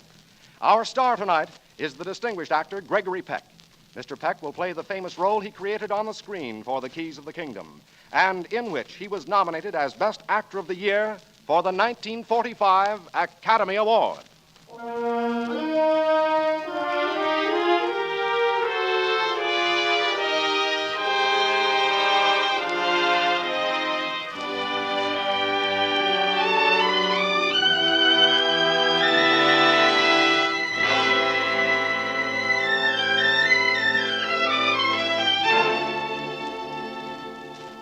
This is the story of a man who served God in the way in which God wishes to be served, with humility. Of necessity, this is a short story of a long, full life, a vision into the heart of a priest swiftly blurring. In the eyes of God, this man might be a saint. In the eye of the church, memory of his works might not survive his modest epitaph, but in the hearts of some men, there was the certainty that he had received the keys to the kingdom of heaven.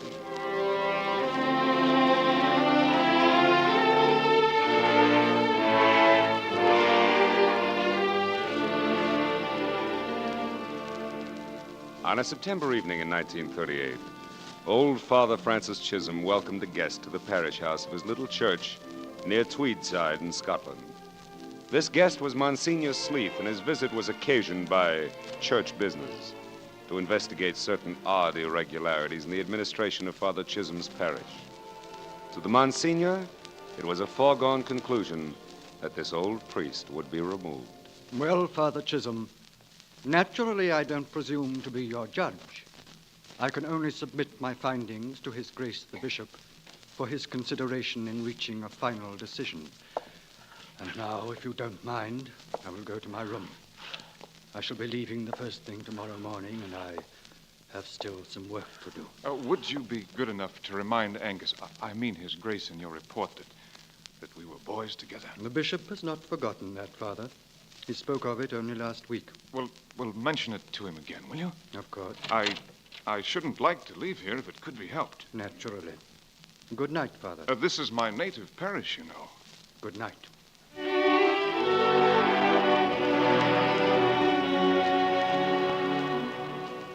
Monsignor Sleeth finished his report early that night, but found himself sleepless. Near his bed was a shelf of books and magazines.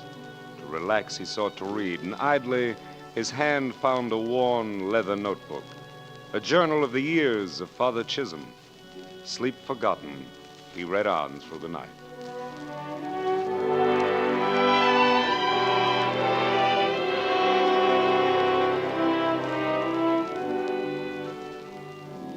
It would be pleasurable to record that I became an immediate success as a priest following my ordination. Alas, the facts were quite otherwise. I failed dismally in my first two curacies. There seemed to be little promise of success in my next, or ever for that matter, when one day there came a summons from the new bishop and my guardian angel of old, Hamish McNabb. Francis, to me you've never been a failure, and I think you never will be. Well, thank you, sir. But don't ask me why. I'm sure I couldn't say. But I haven't been able to take my eyes off you. And I can't help thinking that you're in the church. Not by chance, but for a reason. I don't want you ever to change.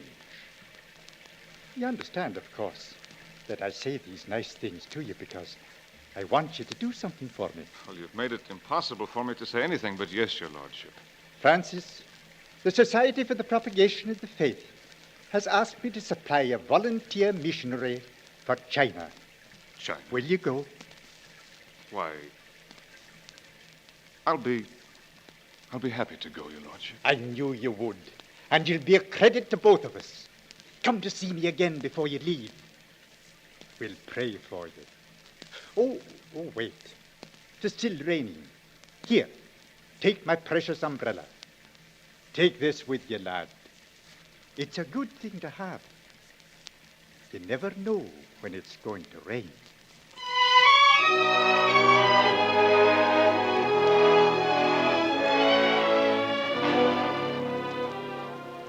Knowing the greatness and glory of China today, it's difficult as I think back to picture what awaited me upon my arrival. After 10 days and 10 nights up the Tawang River in the province of Chekau, 1,000 miles from the sea, I found my mission, the blackened, ruined foundations. There were no converts, nothing but filth, starvation, and enmity. But in time, word of my presence spread, and from the hills came a few of the old converts to help me. Of these, one was a young Chinese boy who walked 18 miles to join me and help me rebuild the mission. His name was Joseph. He was a gift from God, a pillar of strength on whom I leaned. One day I heard his cart and then his cries for me to come out. Father! Father Chisholm! Father Chisholm, it's for you. It's for you. It arrived on the boat. Well, what is it, Joseph? Medicine. Medicine? Here, let me see what's in that crate. Gauze bandages. Iodine. Castor oil. Is it to rub on, Father? Oh, no. It's to drink. Look at this, a leather case of surgical instruments. Joseph, put that down. Don't drink that castor oil. Not bad. Have some, Father? No, thank you. No, I'm not thirsty. All these wonderful things. Such a treasure. Surely, Father, an angel in heaven must have sent it. That's just what I was thinking, Joseph. Here's a letter. Your Holiness, it's amazing how religious you can make a man feel by fixing his bellyache. I'm sending you all of my secrets in a book of instructions. Cure what you can and kill what you can't. Signed, Willie Tulloch, M.D. and Heathen. P.S. For practicing without a license, I shall, of course, report you to the British Medical Society, the Pope, and my Chinese laundryman, Willie. Father Chisholm, look. We are indeed blessed. The servant of the Mandarin. Please pardon my intrusion. I am here at the bidding of my cousin, the Mandarin, Mr. Chia. You will recall him? Yes, I met him on my arrival. I am to ask whether you will accompany me to his house. And may I ask why? His only son, Chia Yu, lies sick unto death. My cousin asks that you bring with you all your remedies. Well, you must understand that I'm not a trained physician. I treat only the most simple disturbances. You said that you came here to do good. Your blessings are for all alike. My cousin asks only that you bring whatever blessings and do whatever good you can. Very well, I'll go with you.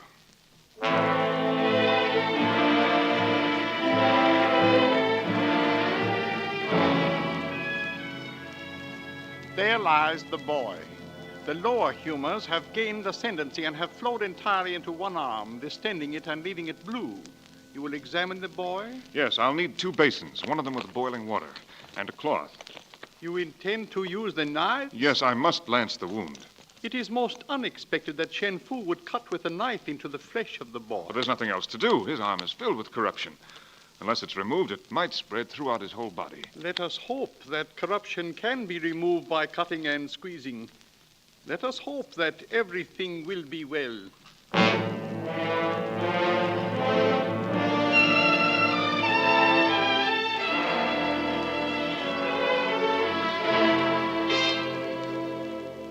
Father, we are honored this afternoon. Look, it is Mr. Chia, the Mandarin. Well, bid him welcome. Shen Fu, I have come. Mr. Chia, please, sit down. Thank you. To speak of first things first, my only son, whose life you saved, is well. He is able to run with his friends. I'm very happy to hear that. I am sorry I have not come to you before, but now I am here. Oh, why are you here, Mr. Chia? Naturally, to become a Christian. Have you come to believe in Christianity? In time, I will no doubt accustom myself to it. You have done the greatest good for me. I must do now the greatest good for you. If I become a Christian, all the province will follow my example. I'm sorry.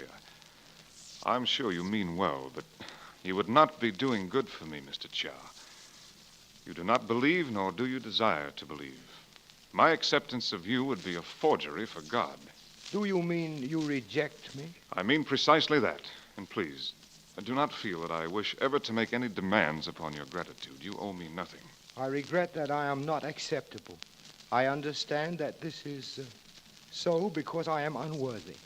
Nevertheless, perhaps there will be some way in which it occurs to me to ask, has Shen Fu ever looked or walked upon yonder hill? Yes, often. It's the most beautiful part of the countryside. The property is large in extent, more than 60 fields.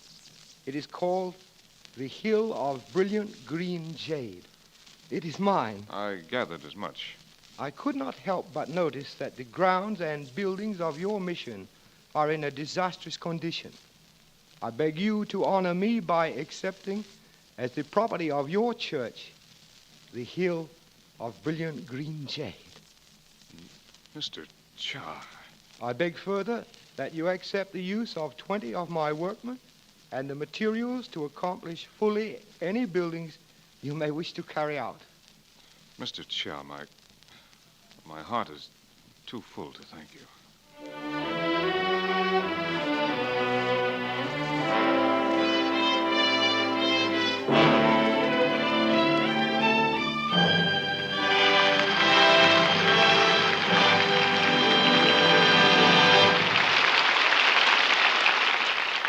our Academy Award continues, let's make a quick change of scene. Picture, if you will, a hot, dry, dusty road, and then imagine stepping off that road into the cool shade of the woods. How quickly refreshment comes. Just as quickly, in a few seconds, cool, fragrant Squibb Dental Cream refreshes your mouth. For the very instant Squibb Dental Cream touches your tongue, it refreshes with flavor. With the pleasant punch and tang of tender green mint, it wakes up your whole mouth, leaves it tingling. And as you brush, the effective velvet-soft polishing agent in Squibb Dental Cream helps to bring about a refreshing difference in your smile. That's why millions who use Squibb Dental Cream agree you can taste, feel, and see the refreshing difference.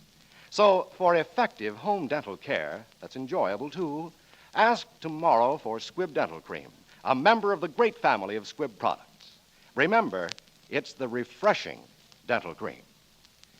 Before continuing with Part 2 of The Keys of the Kingdom, we want to thank 20th Century Fox for making this story available. Soon to be released is the 20th Century Fox production, Claudia and David, starring Robert Young and Dorothy McGuire.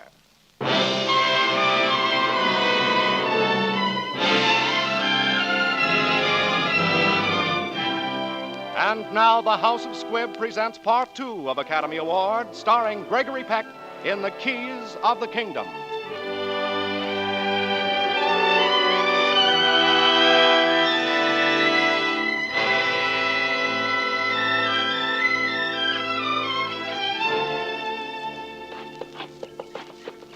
Let's hope that tomorrow will be as nice a day as this, Joseph. The sisters will be here. Selfishly, I imagine that in the years I've been away, I've come to long for the companionship of someone from home. You know, their private terrace needs another batch of bricks. Father can be proud of his workmanship. We can all be proud. This is the work of all of us. This is where the children will learn. Here is the heart of our future. For the future belongs to the children, and our children will belong to God. I shall want the children dressed in their finest and ready at 7 in the morning. We must... Joseph! Father, the sisters have come by themselves. Well, Father, one might have supposed some welcome at the end of 6,000 miles of travel. Well, please understand, the letter from Monsignor Mealy, said distinctly that you were to arrive on the 19th. That's tomorrow. Well, Father had us shown to our quarters. My two companions are sadly in need of rest. But, sister... Yes, certainly. If you'll follow me, please. Reverend Mother, I'd planned, I thought perhaps we could all dine together tonight, by way of a special occasion. Thank you, but I think not. If we could be spared some milk and fruit, after we have rested properly, we shall be fit for work tomorrow. Good afternoon, Father.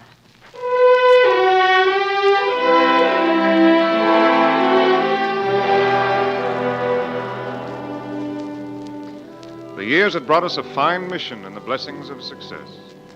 They brought other things I should have known were inevitable. War. The Manchu forces of General May in the hills behind us, the Republican forces in the city before us, and the Manchu cannon, which spread death and ruin into the city. Almost with the first cannon shot came my dear friend, Dr. William Tulloch, all the way from home. It was my place as a priest to help the dying. Dr. Tulloch went down into the town with me. We did what we could. The sun's on its way up, and that blasted gun will soon go to bed. Another dawn is here. Another night is gone. I've fixed so many wounds, I'm going to write a book called 6 Days and Nights in a Chinese Abdomen. Eh? Oh, I must have dozed off for a minute. Well, I can't see why, seeing you've had no sleep for almost a week. Why don't you leave today's wounded to the army and me? Go on up the hill and get yourself a bath and 400 winks. That would be a pretty sight. The man of God taking his ease, safe from harm. Oh, this is no time to worry about appearances. Father Chisholm! Joseph, what are you doing here? The mission. Last night they fired on the mission. A beautiful church, Father. No one was inside, but it is destroyed, eaten by fire. Some of the men were injured when we tried to save the altarpieces. You men, tell the Major I'll be back. Come on, Francis. We'll run for it. Keep down, Willie. Crawl, man. In the ditch. All right. I'll crawl, Francie. Willie! Willie! I'm sorry, Francie. It seems the time has come to Send for a priest. Almighty God, in your mercy. If you're praying for yourself, Francie, keep right on. If it's for me, you're wasting your time. On the Almighty's as well. Well, we'll let him be the judge of that, Willie. I'm deep in the shadow.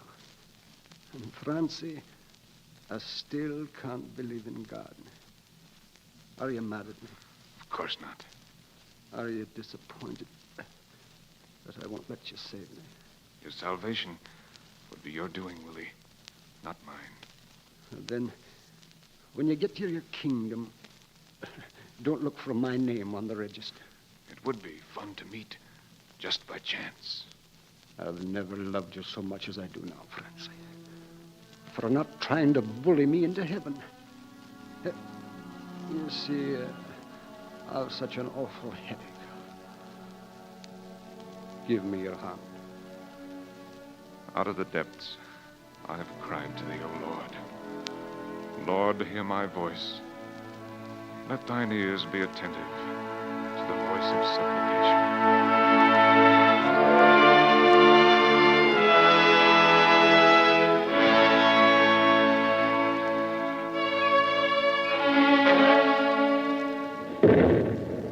If I could get near the gun, Shen Fu, I would demolish it. But I cannot. There is a way to get near it. For you, Major Shen, and soldiers of your Republican Army. I've been ordered to bring food and money to the captain in command of the gun tonight, before midnight. Then, my friend, I must regard you as an undeserved gift from heaven.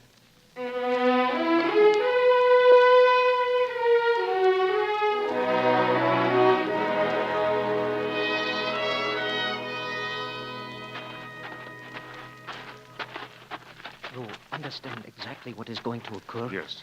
In this sack is cordite. We must get it near the gun.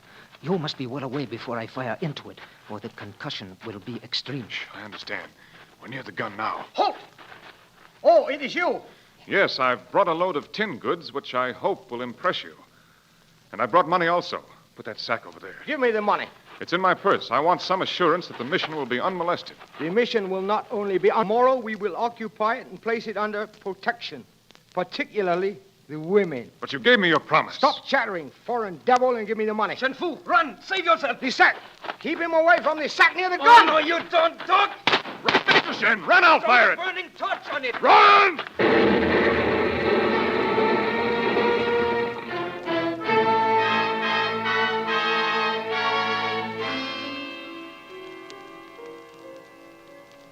Am I at the mission? Yes, Father. And the gun finished? Yes, Father, it is finished. We are all well and safe.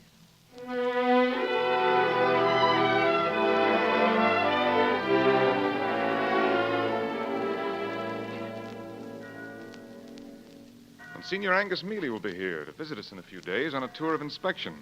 I thought you'd like to know, Reverend Mother, in case there's anything you wish to put before him.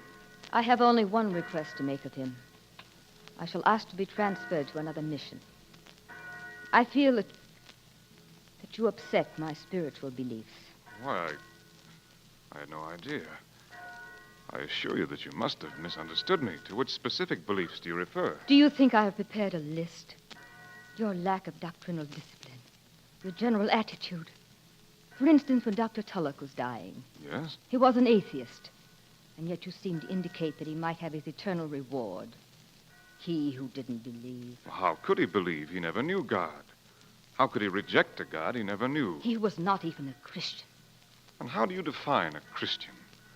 One who goes to church one day of 7 and prays to be forgiven his sins of the other 6. God judges us not only by what we believe, but also by what we do.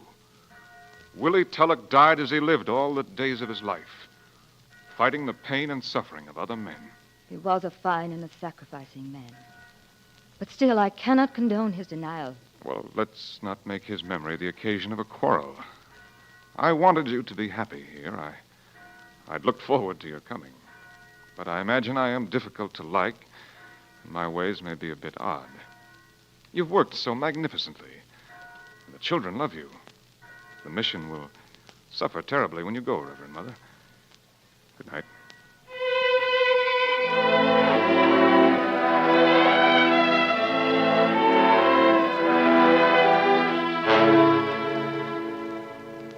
Monsignor Mealy came finally. It was a blow to us that he could not celebrate Mass in our beautiful church.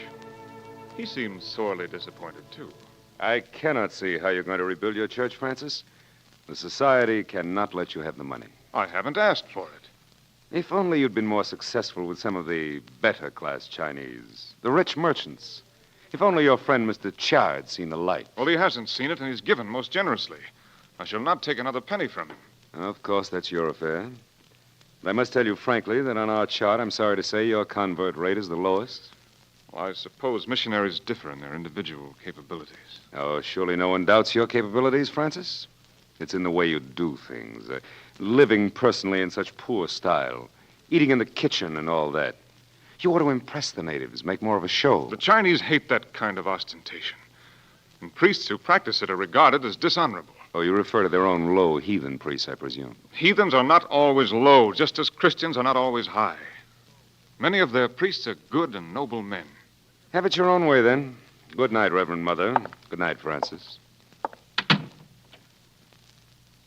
Father Chisholm, I must tell you something. And it isn't easy for me.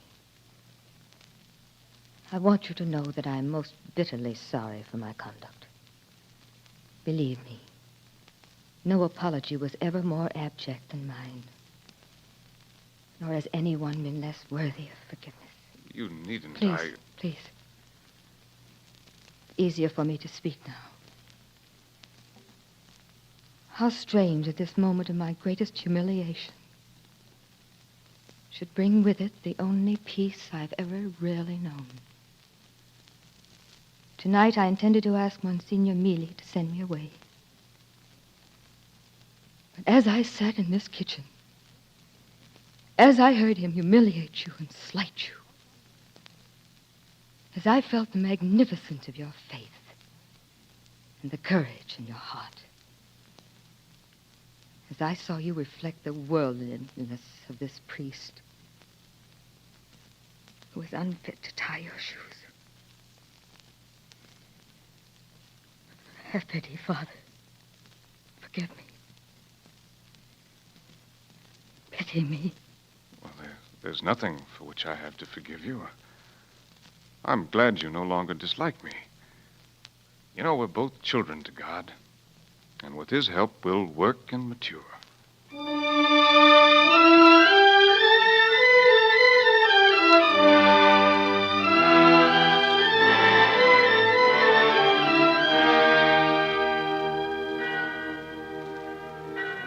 How many years?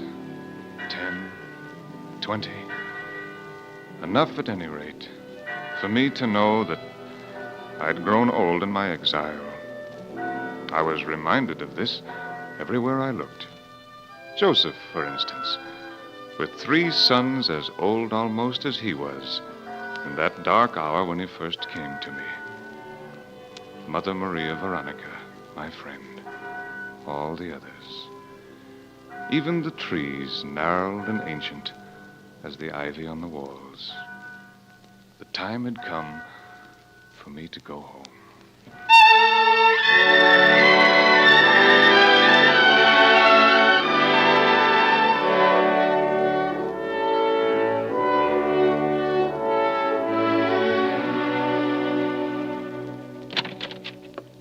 Good morning, Father. Oh, good morning, Monsignor. I hope you slept well. As a matter of fact, I didn't sleep at all.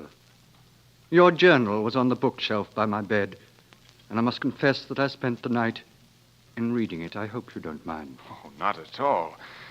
If anything, I'm flattered. I would have imagined that memories of a life as ineffectual as mine would guarantee sleep. Ineffectual? It is an honor to know you, Father. Goodbye, Monsignor. You won't forget to mention to Angus, I mean to his grace. There is nothing I will say to the bishop that will in any way alter your position here or your hopes for the future. Why, thank you. Thank you, Father Chisholm.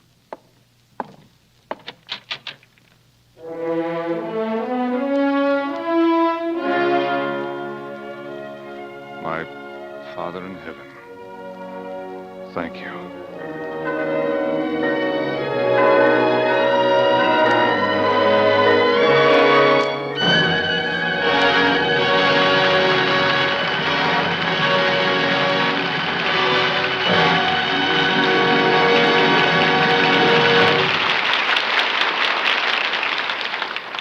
Tonight, Academy Award has a guest of honor. Erskine Johnson, syndicated columnist and Hollywood correspondent of Motion Picture Magazine. He is here on a very special occasion, the 35th anniversary of Motion Picture Magazine, 35 years of covering Hollywood, its pictures and stars. Mr. Johnson. Thank you. I am proud to speak for Mr. Maxwell Hamilton, our editor, as well as myself.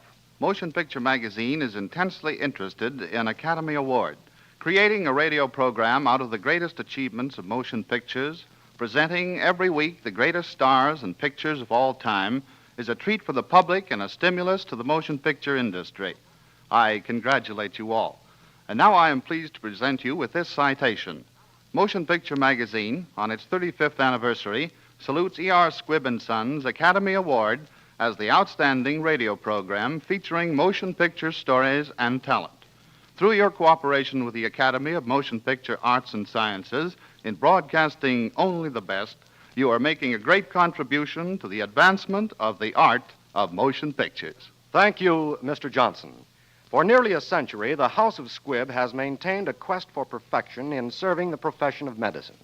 In the field of human health, it has ever believed that nothing less than the best could be justified. Squibb has approached radio broadcasting with the same aspiration to the highest standards and is grateful at this recognition by Motion Picture Magazine of its endeavor to give the radio public top-ranking dramatic art.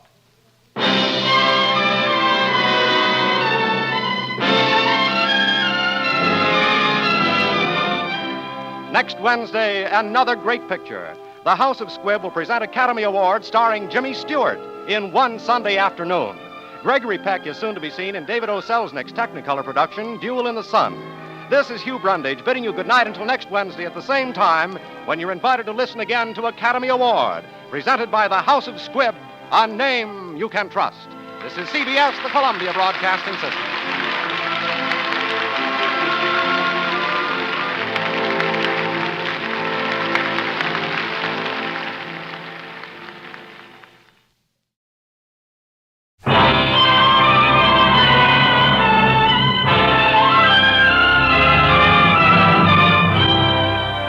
The House of Squibb presents Academy Award.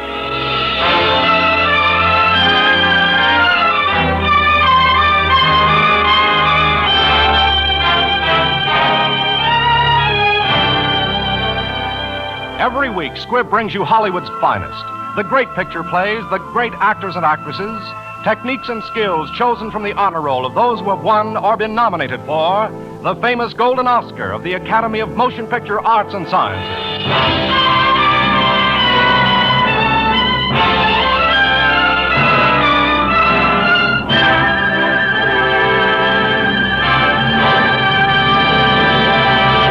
And now, E.R. Squibb & Sons, manufacturing chemist to the medical profession since 1858, bring you a delightful comedy drama, One Sunday Afternoon. And as our star tonight, you will hear the distinguished actor Jimmy Stewart, who has twice been nominated as Best Actor of the Year, and in 1940, he won the Academy Award.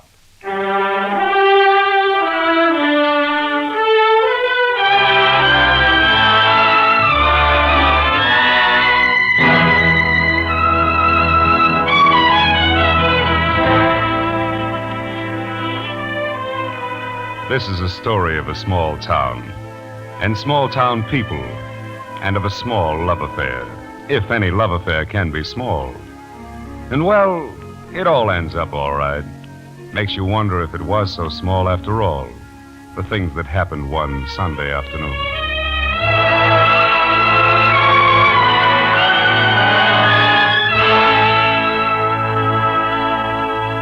In a good old summertime.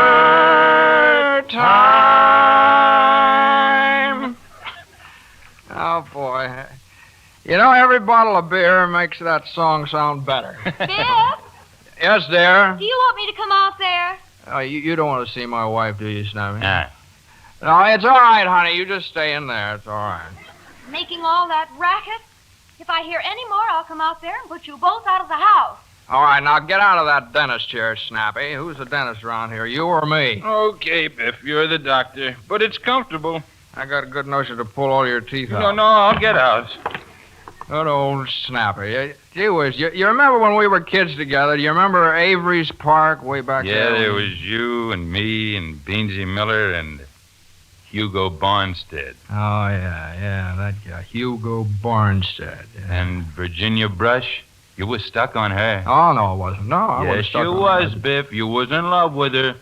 And you used to sing in good old summertime. Oh, well, sure, I used to sing that song, but Virginia liked it. She was a swell girl. Hugo stole her away, and she was yours. Yeah, Hugo was just a plain everyday skunk. I never liked him. I'll bet I could have married Virginia if it hadn't been for him. He stole her. That's an awful thing for a skunk to steal another man's girl, you know.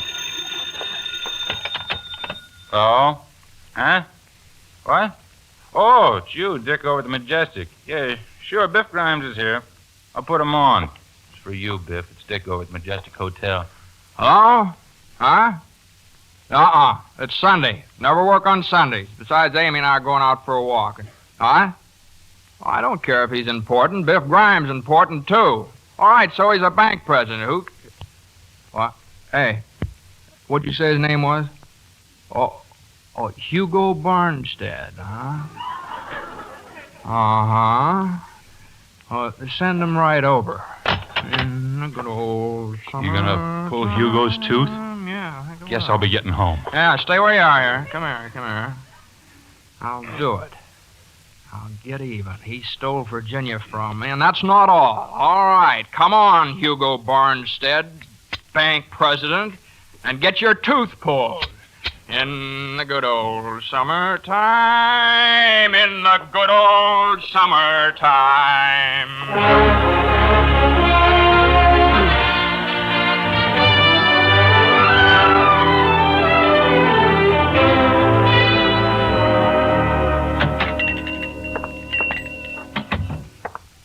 Where's the Why, Biff Grimes. So you did become a dentist, huh? Been a long time, Hugo. Yeah? Must be 25 years. Yeah. Let's see, the last time I saw you was when we had that little trouble at the factory. Mm-hmm. Yeah. Well, look, I got an awful toothache. I want gas, too, huh? Hey, look, right up here, see? Oh. Hurts like the deuce. I wanted to wait until I got over to Oakley, but Virginia, she's with me. And she said all right. Which one is it? Oh, it's this one. You see it? Oh, See it up there? My assistant, Miss Robinson's off today. Snappy Downer will take her place. No, wait a minute. Come over Biff. here. Oh, Biff. Oh, you remember Snappy Downer. Uh-huh. Now, I just want you to inhale deep. Okay. Just deep as you can. Uh-huh. Inhale. Just fill your lungs up. Are you getting any gas?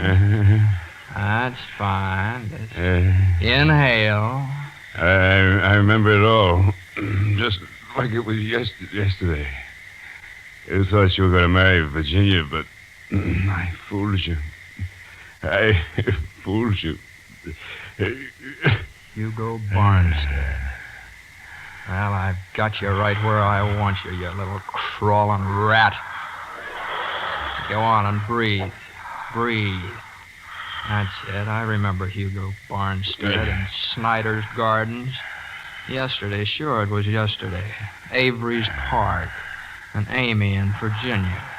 We used to go over there. Yeah, I remember. Seems like yesterday. Only yesterday.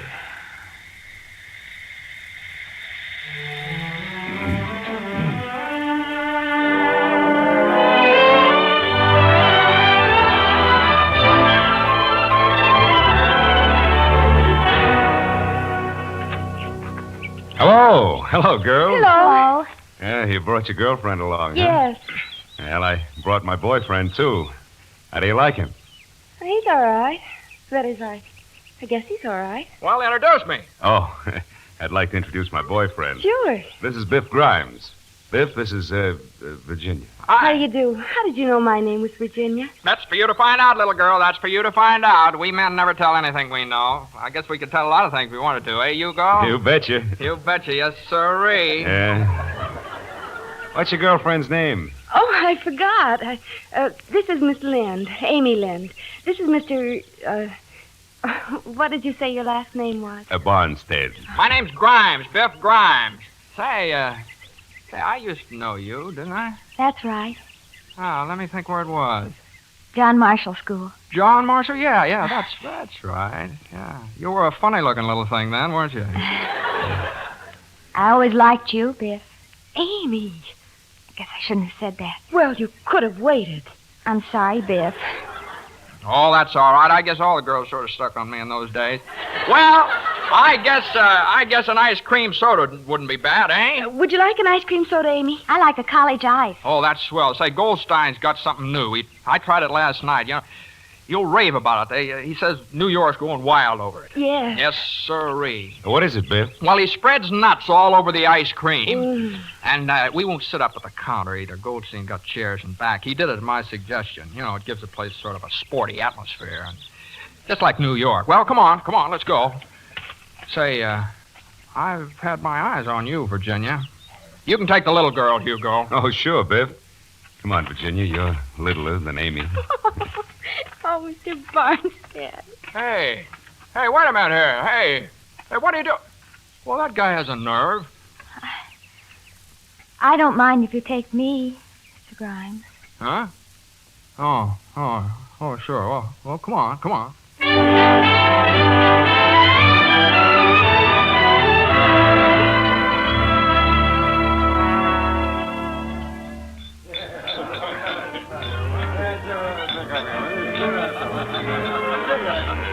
Hey, Virginia, I'm sorry I got into that fight. Here we are at Snyder's Garden, and you're sore already. Hugo Barnstead wouldn't act like you. He's a perfect gentleman. But that fella insulted you. I despise fisticuffs. Oh, Virginia, won't you give me a chance? Honest, I'm crazy about you. I can't sleep night or day thinking about you, and my brain's going around and around, and I get dizzy. I'm not in the least interested. Oh, there they are.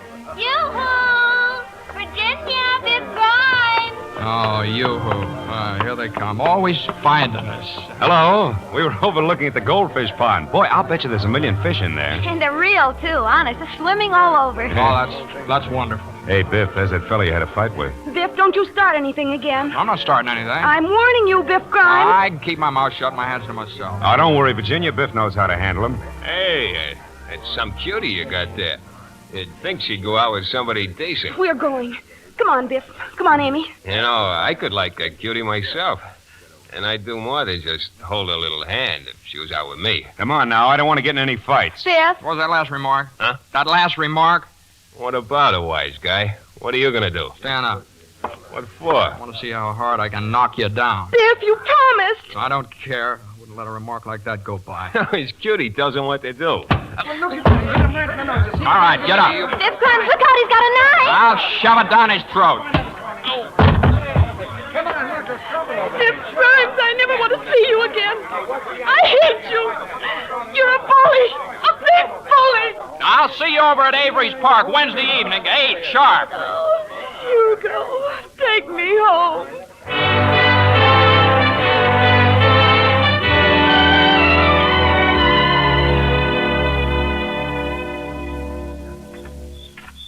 Hello, Biff. Oh, hello, Amy. Nice in Avery's Park at night, isn't it? Uh-huh. Haven't you seen Virginia? No, not since the picnic. Haven't you called her or anything? No. You were going to meet her here. Yeah, 8 o'clock. It's after 9 now. Yeah. That's too bad. Don't I know it? If I ask you something, will you tell me? What? Do you love Virginia? Well, You don't have to tell me if you don't want to. Well, yes. Yes, I love her. I guess maybe I got a little too crazy about her. Sort of an ingrown pain. It starts in the pit of your stomach and works up to your neck, and then it... 9:15. I guess Virginia isn't coming. Yeah. Yep. Looks that way. Well, sure is nice out here, isn't it? Yes. Yeah, sure is swell. After a while, the moon will be up. Last night it was up early. Oh, there it is now. Oh, yeah. There it is. Beautiful. This time of night, things seem still and quiet. Soon fall will be here. Trees will get bare. Then winter. I don't like winter. No? No. I get awfully lonesome when winter comes. Well, you get lonesome, Amy? Yes. I know. I get lonesome, too. Do you, Biff? Yeah. Well, there's Amy and Biff. Hi, Amy. Hello, Biff. Oh, Snappy, what are you doing over here? Just taking a walk. Guess you heard the news. What news? Ain't you heard? Well, it depends on what news you've heard. Well, didn't you hear about Virginia? Well, She got married this afternoon at 4 o'clock. Married Hugo Barnstead. And he's going to work for his uncle over in Toledo. Got a swell job. He and the happy bride are leaving on the midnight. We're going to throw rice and everything. I hear they got a lower sleeper. No. That's good. Wow. What do you know about that? Well, guess I'll be running along. All right, Snappy. Gee, Biff, I'm sorry. It hurts, huh? Oh, no. I don't know. It's just I hope when Hugo climbs into that sleeper, he breaks his leg. That's all. Biff, that is nice. All right, okay. I'm sorry. I didn't. You're the first person who ever made me take something back, too. You're the first. Well, say, Amy. Yes, Biff. Well, there's no sense in two people being lonely in the winter, is there? No, Biff. Well, then how about me being your steady? Do you want to? Yes, I do. All right, Biff. All right. Well, gee, boy, it looks like there are a million stars out tonight, don't it? Well, all right, let's go. I'll walk as far as the gate with you, and then... Yes, Biff. And then, Amy, I think I'm going to kiss you.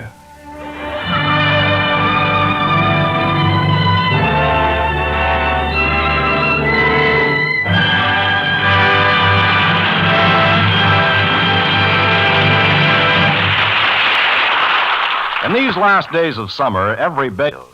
For what is more exhilarating than the feel of a clean, spanking breeze and the sting of icy spray as it fans back from a plunging bow? That's real refreshment. Pleasing to the senses like the brisk, clean action of Squibb Dental Cream. For the very instant Squibb Dental Cream touches your teeth and gums, its mint-frosted smoothness makes your mouth tingle and leaves it feeling pleasantly exhilarated. And you may look for a refreshing difference in your smile, too. For the velvety polishing agent in Squibb Dental Cream uncovers natural sparkles safely, without harming the most delicate tooth enamel, no matter how vigorously you brush. So, for a brighter smile and a mouth refreshed, use Squibb Dental Cream, one of the great family of Squibb products. Taste, feel, and see the refreshing difference.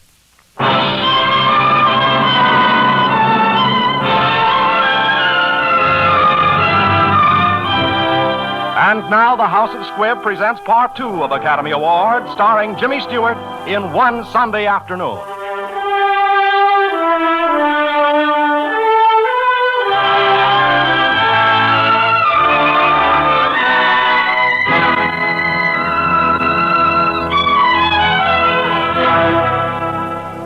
Biff, next Tuesday is our anniversary, you know? Yeah, gosh, Amy. Funny wedding, wasn't it? Justice of the peace. Old man Hawkeye. Yeah. We didn't have any witnesses, so he called in those two men from the livery stable. Well, never mind, honey. Wait till I get my debts cleaned up, and then we'll have a swell wedding. We'll get married all over again. I know we will. Why not put your books away for the night and take a walk? You've been at the factory all day. Oh, say, did I tell you they're switching Hugo Barnstead from the Toledo branch over here beginning tomorrow morning? Yes, I know. Virginia told me this afternoon. Did you? Well, where did you meet Virginia? On Main Street. She said they might stop over and see us tonight.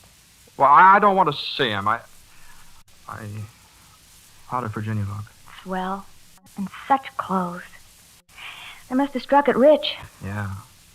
You don't mind if they come, Biff? Oh, me? Well, no. Why should I?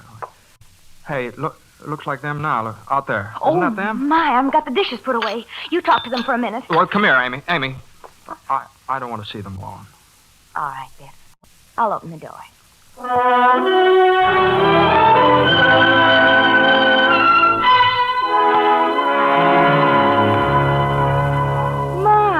Nice little place you have here, Amy. Well, it's comfortable anyway. You're both looking awfully well. Thanks. Don't you think so, Biff? Yeah. What a lovely dress. Oh, yes. I got it in Toledo. The store said it was imported from Paris. Really? Yes, it would have been cheaper to move there. Lovely. Don't you think so, Biff? Yes. I'm buying one for Amy for her birthday. Oh, say, Biff. You know, my uncle isn't satisfied with the way things are going at the factory. We're not making enough money. Oh, no? No, he expects me to double the output and cut down the expenses. You see, you may be able to give up that silly dentist idea and become a businessman. Well, let's get down to the point. What do you want? Well, they tell me there are too many men laying off sick. I'm going to clean out that place. Too much dead wood. We're not running an old men's home. Too many old-timers, huh? Well, I found the men good workers. Well, you see, Biff, you mingle with the men. You can keep your eyes open and see what's going on. No, I do my own work. I don't notice the others. But you can begin to notice them. I don't understand. Well, for instance, the department where you are. Now, some are on the job, but I suppose others aren't. Well, I want you to report to me, you see? Now, who would you suggest I get rid of? In other words, you want me to be a spy. Oh. You see, Virginia? That's what I get for trying to help him out. I didn't ask you for help. You came over here tonight to make a sneak out of me. You can get out. Oh, now he's insulting me without any reason. I came here ready to help. No, Hugo, you don't understand. Oh, stop it, Hugo. I think you've made a fool of yourself. I have not made a fool of myself. I think Biff Grimes is too stubborn for his own good. What's the sense of talking to a man without any brains? I'm going. Come on, Virginia. It's all right. I can handle him. Good night, Amy.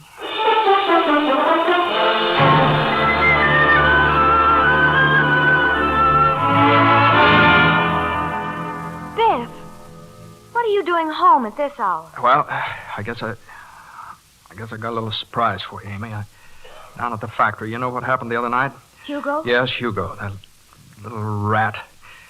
His uncle called me into his office and asked me to give him that information Hugo wanted. Well, we had a few words, and I quit.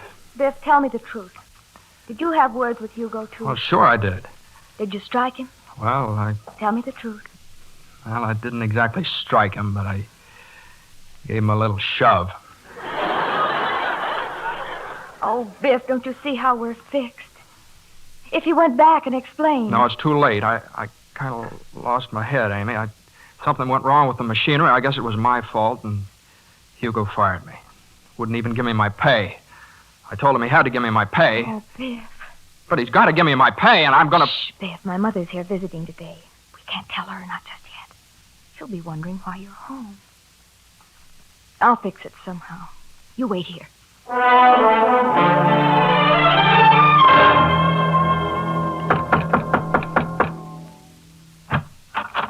Good evening, officer. Hello, Biff.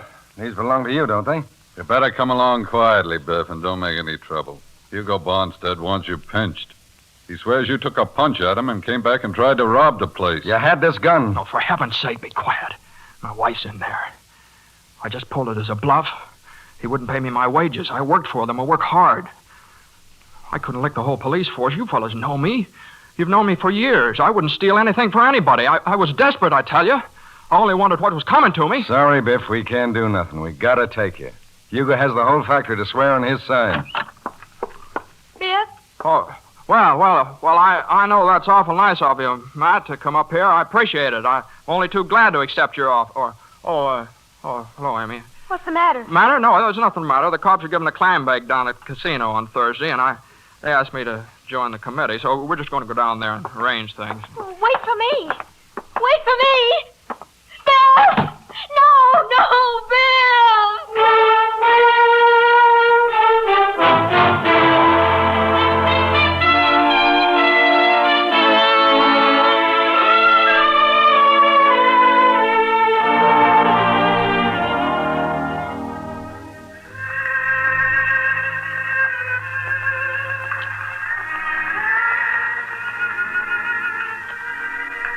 Amy. Biff. Yep, it's me.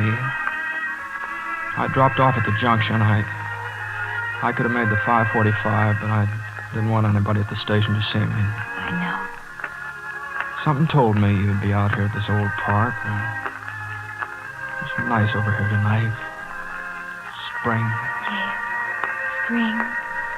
It smells good, and the earth and the trees. Everything seems to be waking up and new life coming in. Well, I got out at 12 o'clock, and the warden shook hands with me. He was a nice guy. You're glad to see me, Amy. You know I am, Biff. Oh, gee, it feels good to see you. It feels good to be back. 2 years, it just seems like 10. Oh, that gramophone over there, what's it playing, Amy? Something new? Let the rest of the world go by. Well, I guess we'll just have to do that, Amy. All right, Biff. Okay with you? Wherever you go, Biff, I'll go.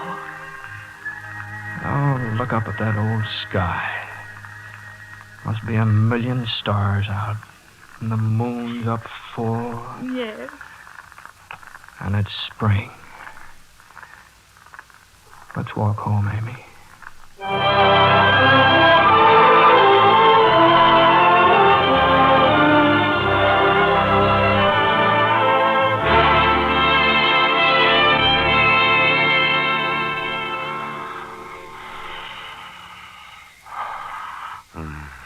Yeah, it seems just like yesterday.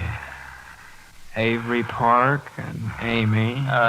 Biff, are you going to pull that tooth? Yes. I'm going home. Stay right where you are. I can't stand to watch. Well, if it isn't my old-time sweetheart himself. Hello, Virginia. How are you? Well, you've kept your looks. Say, have you pulled Goofy Jake's tooth yet? Do me a favor and put him out of his misery. Hugo. Hugo. Nah, let him alone. He's half dead anyway. Yes?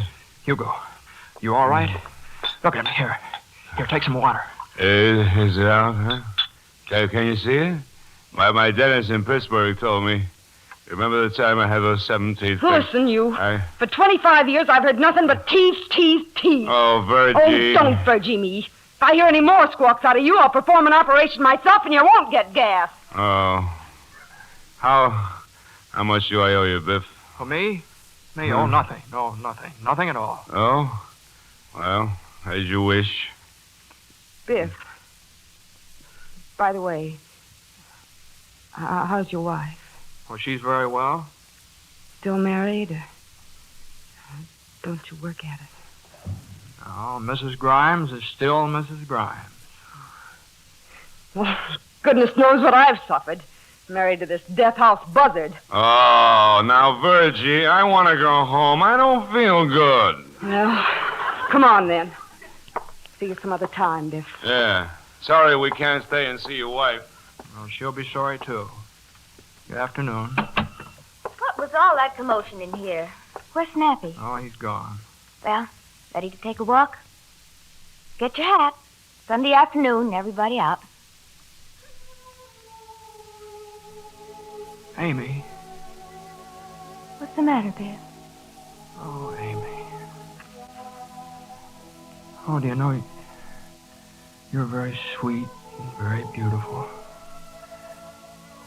I love you, Amy. I love you, too, And tomorrow you're going to get the finest car in Hillsdale. Biff. Our old car is getting pretty terrible looking. Well, I wouldn't let you be seen in it. You know, there's a brand new taxi standing over there near the hotel. Hey! Hey, taxi! Hey, listen, drive up to the front door there and wait there. That's right. Just around the corner there. Yeah, that's right. You see, Biff Grimes and his best girl are, well, we're going for a ride.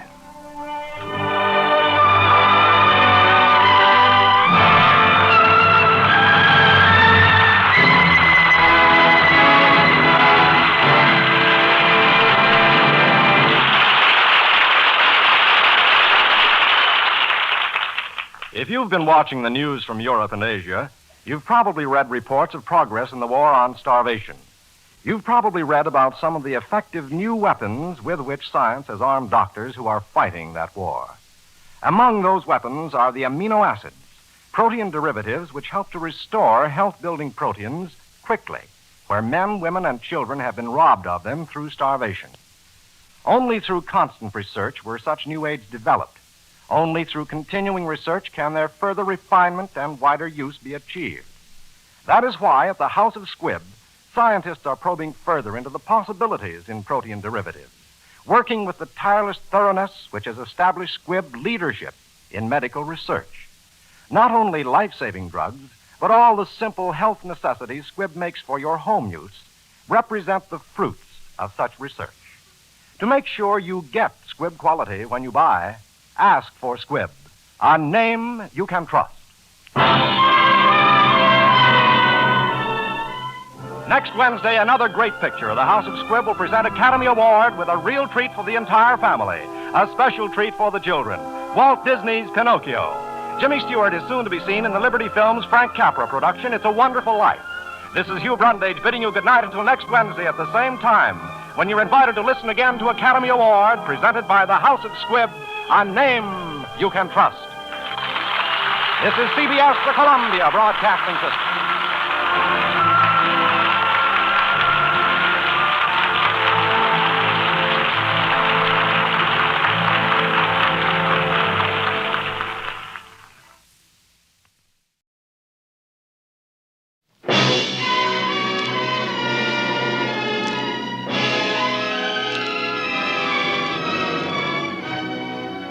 The House of Squibb presents Academy Award.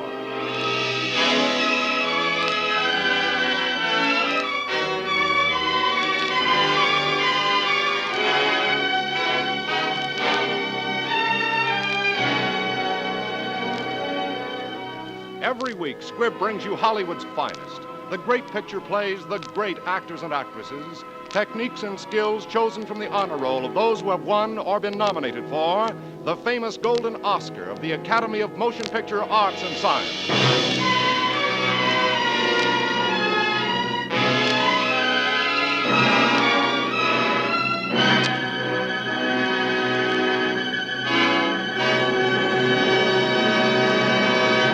And now, E.R. Squibb & Sons, manufacturing chemist to the medical profession since 1858, bring you one of the most delightful fantasies ever presented on the screen. Walt Disney's famous Pinocchio, the picture which, for Best Original Musical Score and Best Song of the Year, won the 1940 Academy Award.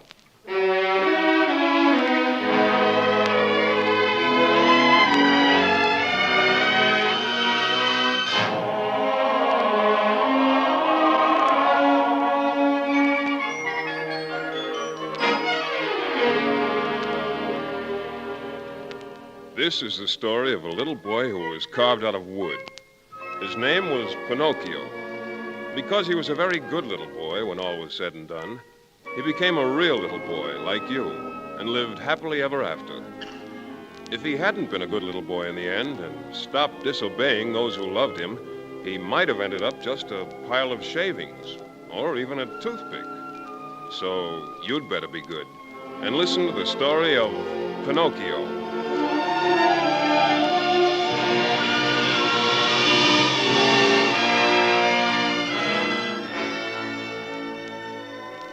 There was a kind old man named Geppetto who made Pinocchio out of the very finest wood. But he loved him so much, he hoped and hoped little Pinocchio might be real and be a son to him in his old age. Oh, look at him. He almost looks alive. Wouldn't it be nice if he was a real boy? Oh, well, come on, we go to sleep. But first I must open the window. Oh, how beautiful. Look, look, the wishing star. Starlight, star bright. First star I see tonight. I wish I might have the wish I make tonight. When you wish upon a star. Makes no difference who you are. Anything your heart desires will come to you. If your heart is in your dream, no request is too extreme. When you wish upon a star as dreamers do. Fate is kind. She brings to those who long the sweet fulfillment of their secret love. Gee whiz, that's pretty. Who, me? I'm Jiminy Cricket. I'm wishing with old man Geppetto. I want Pinocchio to be a real little boy, too. And just wait. You'll see. Like a bolt out of the blue, fate steps in and sees you through. When you wish upon a star, your dreams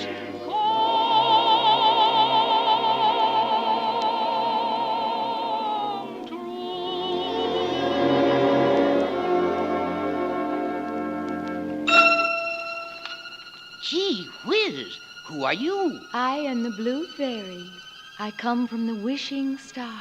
Gee whiz, you must have a rocket ship or a jet job. Good Geppetto, you have done so much, given so much happiness to others. You deserve to have your wish come true. Geppetto is asleep, snoring. I know, little cricket. Now get out of my way.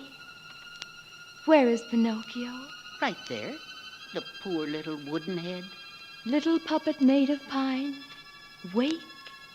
The gift of life is thine. Wow!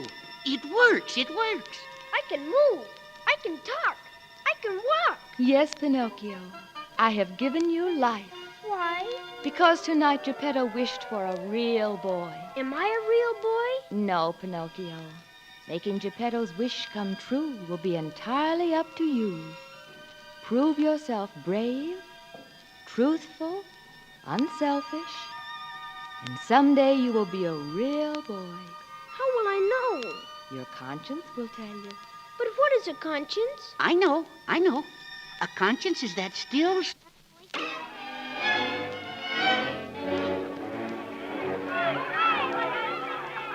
Ah, Gideon, listen to the merry laughter of the little innocent children wending their way to school. Thirsty little minds running to the fountain of knowledge.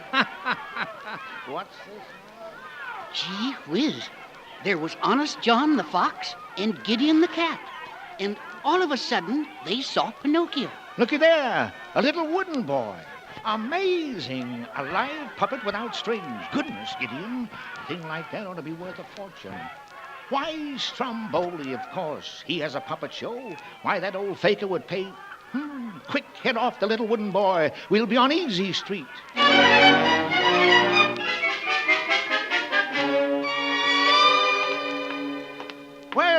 Well, little wooden boy. You're quite a scholar, I see. A man of letters. Give me my book, sir. I'm going to school. Then you haven't heard of the easy road to success? No, sir. I'm speaking, my boy, of the theater. Bright lights, music, applause, and fame. Fame? Yes, and with that personality, that profile, that physique, why... But I'm going... Straight to the top, where I can see your name in lights. Lights 6 feet high. What is your name? Pinocchio. Pinocchio. P-I-N-U-O-P-I... We're wasting precious time. Come on to the theater.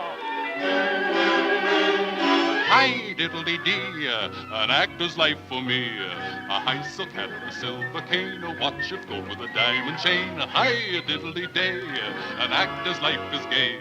It's great to be a celebrity, an actor's life for me. Hi, diddle-dee-dum, an actor's life is fun. A wax mustache and a beaver coat, a pony cart and a bill. Why, that's Pinocchio. Gee whiz, a fine conscience I turned out to be, late the first day. Hey, where are you taking little Pinocchio? You can't do that. Stop! Hi, diddle-dee-dee, an actor's life for me. Pinocchio! Set up in the finest shop and lots of peanuts and soda pop. Hey, Pinocchio! Hey! You sleep till afternoon. What was that? Me. What? That was my conscience, Jiminy Cricket. Why, what? Who? Why, my boy, you must be seeing things. Now, just calm down, calm down. There's nothing to be afraid of. Hey, Pinocchio. Oh, Jiminy, I'm going to be an actor. You can't do that. You must go to school. Now, when they come back, you tell them you were sorry, but you got to go to school. Here, here, little boy. You must not lag behind. We're off to the theater. Tell them, Pinocchio. Goodbye, Jiminy. Goodbye. Hey, not goodbye. Pinocchio. Hi, diddly-dee, an actor's life for me. A ice, a cat, and a silver cane, a watch of gold and a diamond chain. Hi, diddly-day, an actor's life is gay.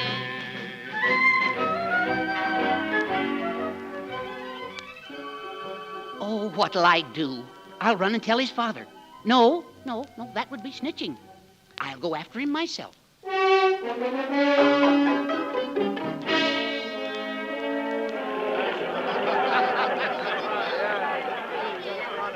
Ladies and the gentlemen, to conclude the performance of this great show, Stromboli, the master showman, that's me, actor of all day, by special permission of the management, that's me too, Questionaloci, is presenting something to you, something you will absolutely refuse to believe. Introducing the only marionette who can sing and dance absolutely without the aid of strings. I hope so. Pimento Gardi, the one and only Pinocchio.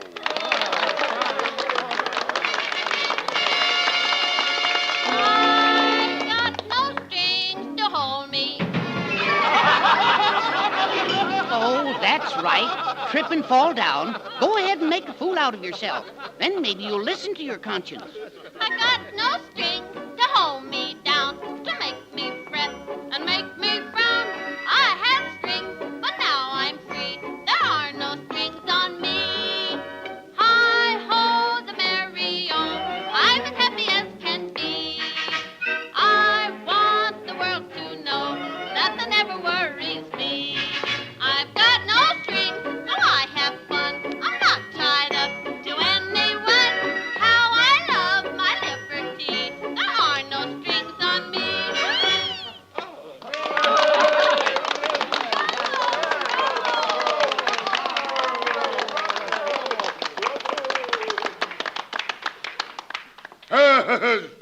Oh, that's all right. And that's so good. Bravo, bravo, bravo. They like me. It's a success. Gosh, maybe I was wrong.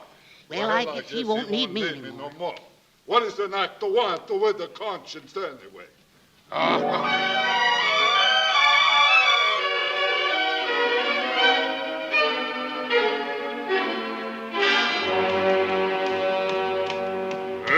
I got no strings, but I got a brain. I buy the suit and the swing and the cane. I eat the best and drink champagne. I got no strings on me. Bravo, bravissimo, Pinocchio. They like me. Ah, you are sensational. You mean I'm good? You are Calauso. Does that mean I'm an actor? Sure, I will push you in the public's eye. Your face will be on everybody's tongue. Will she? Oh, good. I'll run right home and tell my father. Home? Oh, sure. Go home to your father. Ah, that is very comical. You mean it's funny? Sure, yeah. I'll be back in the morning. You're home, huh? Come here, you little splinter. In this cage for you. There, that will be your home. Where I can find you always. No. Yes.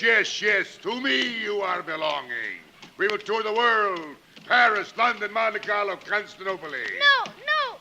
Yes, we start tonight. You will make me lots of money. And when you're growing too old, you will make good firewood. Oh, no. Let me out or I'll tell my father. Good night, my little wooden gold mine.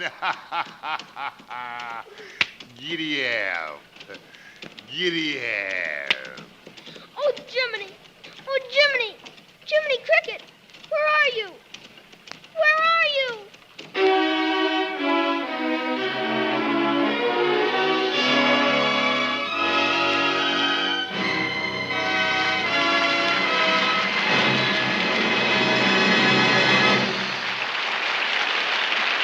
Out in the Walt Disney Studios, where Pinocchio was made, artists have to draw 35 or more separate pictures to make one animated screen character smile. That may seem like a lot of work just for a smile, and yet there is another place where 223 scientific tests are made in the interest of a brighter smile, a happier mouth. That place is the Squibb Laboratories, where these 223 separate tests are made to ensure the safety and effectiveness of Squibb dental cream.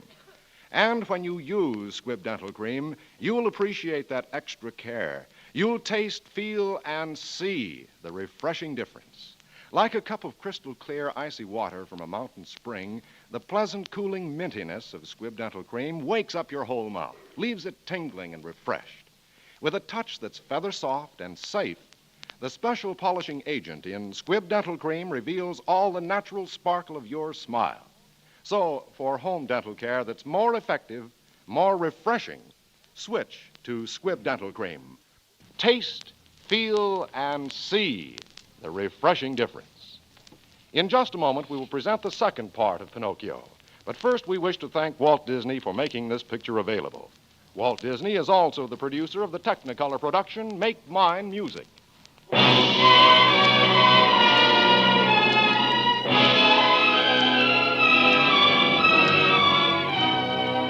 And now, the House of Squibb presents Part 2 of Walt Disney's Academy Award-winning picture, Pinocchio.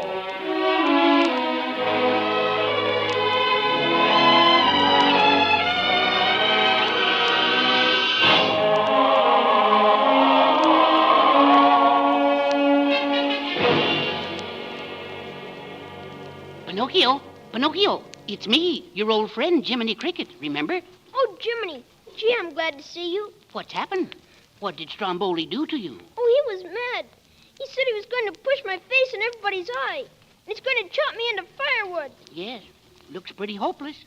It'll take a miracle to get you out of that cage. Gee. Hey, there's that star again. That lady, the fairy. What'll she say? What'll I tell her? You might tell her the truth. Why, Pinocchio. Hello. Pinocchio, why didn't you go to school? School? Well, go ahead. Tell her.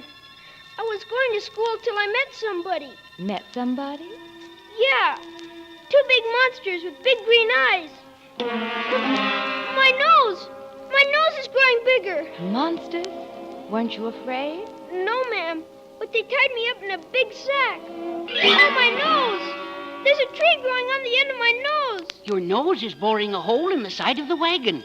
Oh, it hurts. Please. I'm awful sorry. You see, Pinocchio, a lie keeps growing and growing until it is as plain as the nose on your face. She's right, Pinocchio. You'd better come clean. I'll never lie again. Honest, I won't. Please, Your Honor, I mean, Miss Blue Fairy, give him another chance. For my sake, will you? I'll forgive you just this once. But remember, a boy who won't be good might just as well be made of wood. We'll be good, won't we? Very well. But this is the last time I can help you.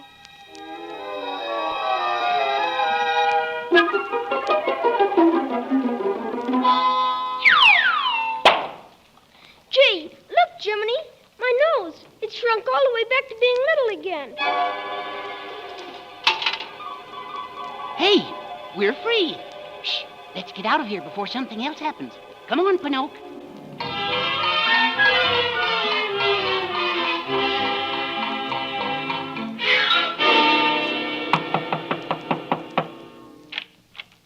Mr. Geppetto.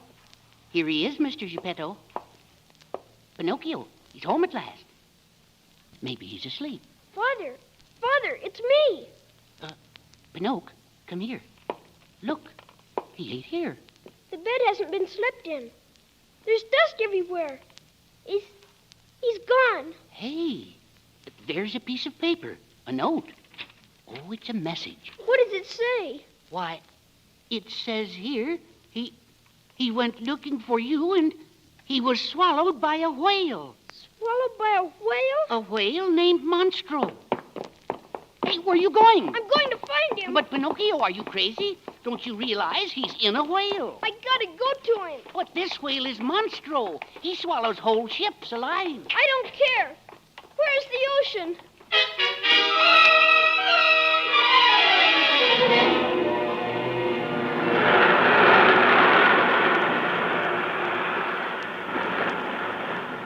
There's the ocean.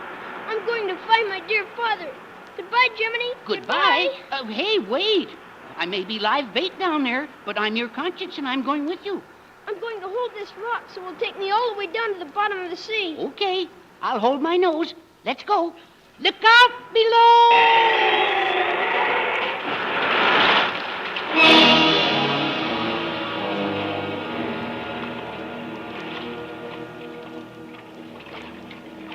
Gee, what a big place it is down here at the bottom of the sea. Father! Father! Hey, you can't open your mouth down here. Want to drown? Come on, we've got to do it the hard way. Forward, men. Up, 2, 3, 4. Anybody here seen Monstro the Whale? Up, 2, 3, 4.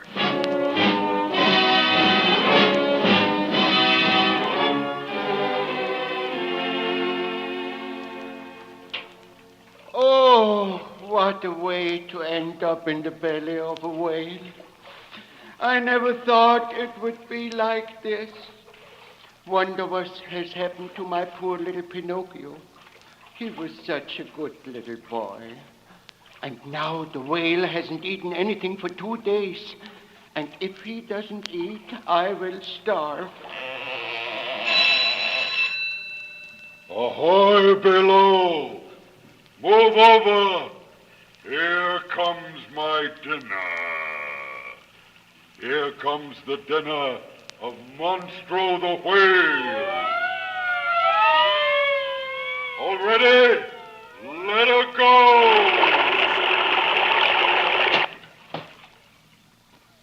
Tuna fish! Thousands of tuna fish! I'm saved! That's what you think, old man.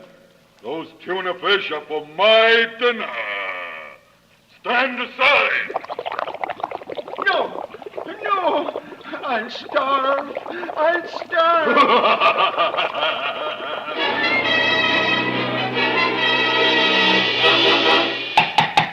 Open up! Open up! We want to get in. Full sanction. Moby Dick said it.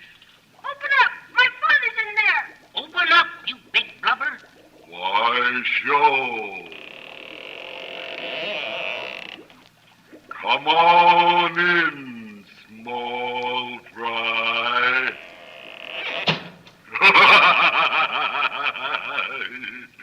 I'm sure gonna eat high on the hog tonight. Yeah, man.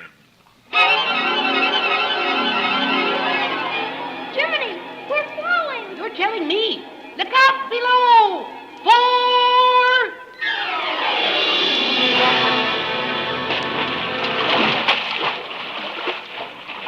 Out of the water into the H2O. Father! Pinocchio, my son!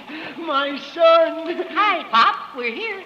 At last, you have come home. If this is home, throw me a towel. Gee, Father, I'm so happy. But you're soaking wet. You mustn't catch cold. But I came to save you. I have a raft, but it's no use.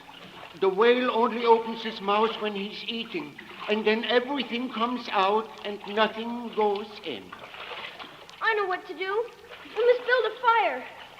Then we'll make smoke. But, Pinocchio, what's the idea? We're getting out of here, Father. We'll make smoke. Then we'll make the whale sneeze. Wonderful! Hooray! Pile it up. Pile it up. Cuddle the raft up. He'll sneeze any minute now. Hold your hat, boys. Here we go. Whoopee,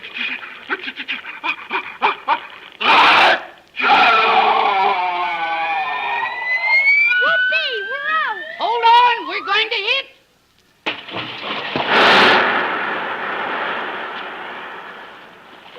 Father, where are you? Here I am, son. I'm done for. Go on, boy. Save yourself. Swim. No, hold on, Father. I'm coming. I'm done for. Pinocchio, save yourself. Save. I've got you, Father. Relax. Relax. I'll get you. I'll get you into shore. Relax, Father. I'll save you.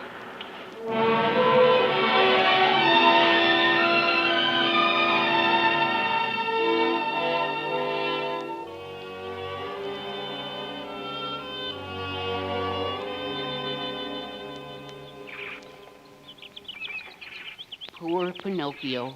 He's drowned dead. Drowned dead. He saved me. My little boy saved my life. And now He died to save you, Father. my brave little boy. My brave little boy. Look, it's the blue fairy from the wishing star. Prove yourself brave, truthful, and unselfish, and someday you will be a real boy. Awake, Pinocchio. Awake. Father, Jiminy Cricket, what you crying for? Because you're dead, Pinocchio. No, I'm not. Yes, you are. Now lie down. But Father, I'm alive. I'm alive, see? And why, I'm real. I'm a real boy. You're alive. And you're a real boy. Whee! Whoopee! A real boy. Gee whiz. Whiz gee. I knew it all the time. 'Cause you see, when you wish upon a star, makes no difference who you are. Anything your heart's desire will come to you. If your heart is in your dream, no request is too extreme. When you wish upon a star as dreamers do. Fate is kind. She brings to those who love the sweet fulfillment of their secret love.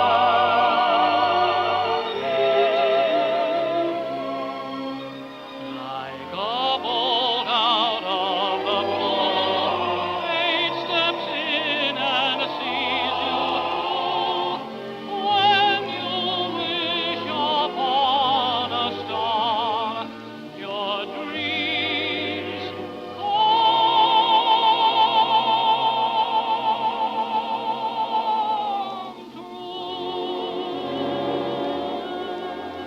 gee whiz.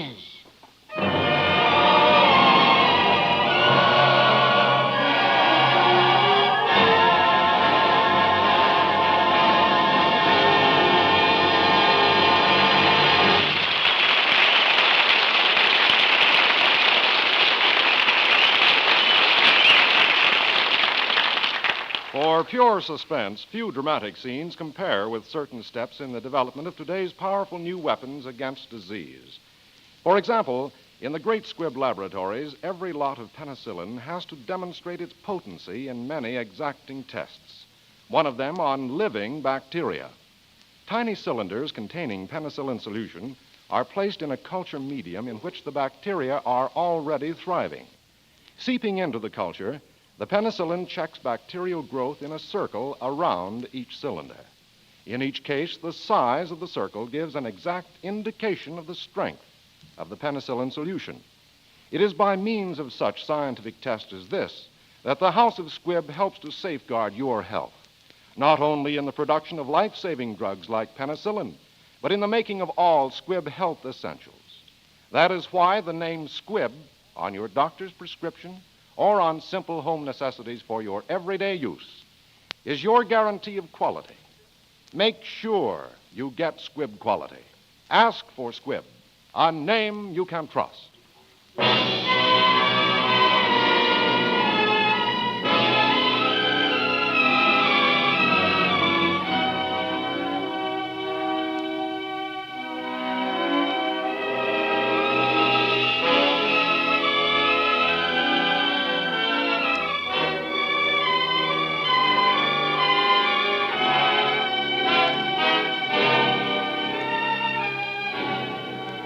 Next Wednesday, another great picture. The House of Squibb will present Academy Award starring Joseph Cotton in Shadow of a Doubt. This is Hugh Brundage bidding you good night until next Wednesday at the same time, when you're invited to listen again to Academy Award, presented by the House of Squibb, a name you can trust. This is CBS, the Columbia Broadcasting System.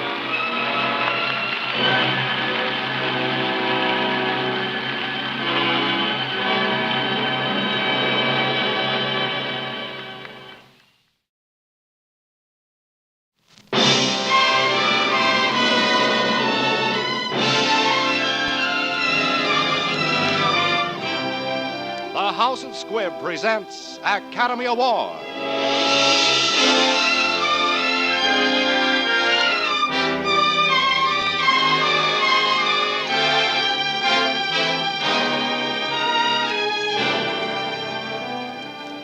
Every week, Squibb brings you Hollywood's finest. The great picture plays, the great actors and actresses. Techniques and skills chosen from the honor roll of those who have won or been nominated for the famous Golden Oscar of the Academy of Motion Picture Arts and Sciences.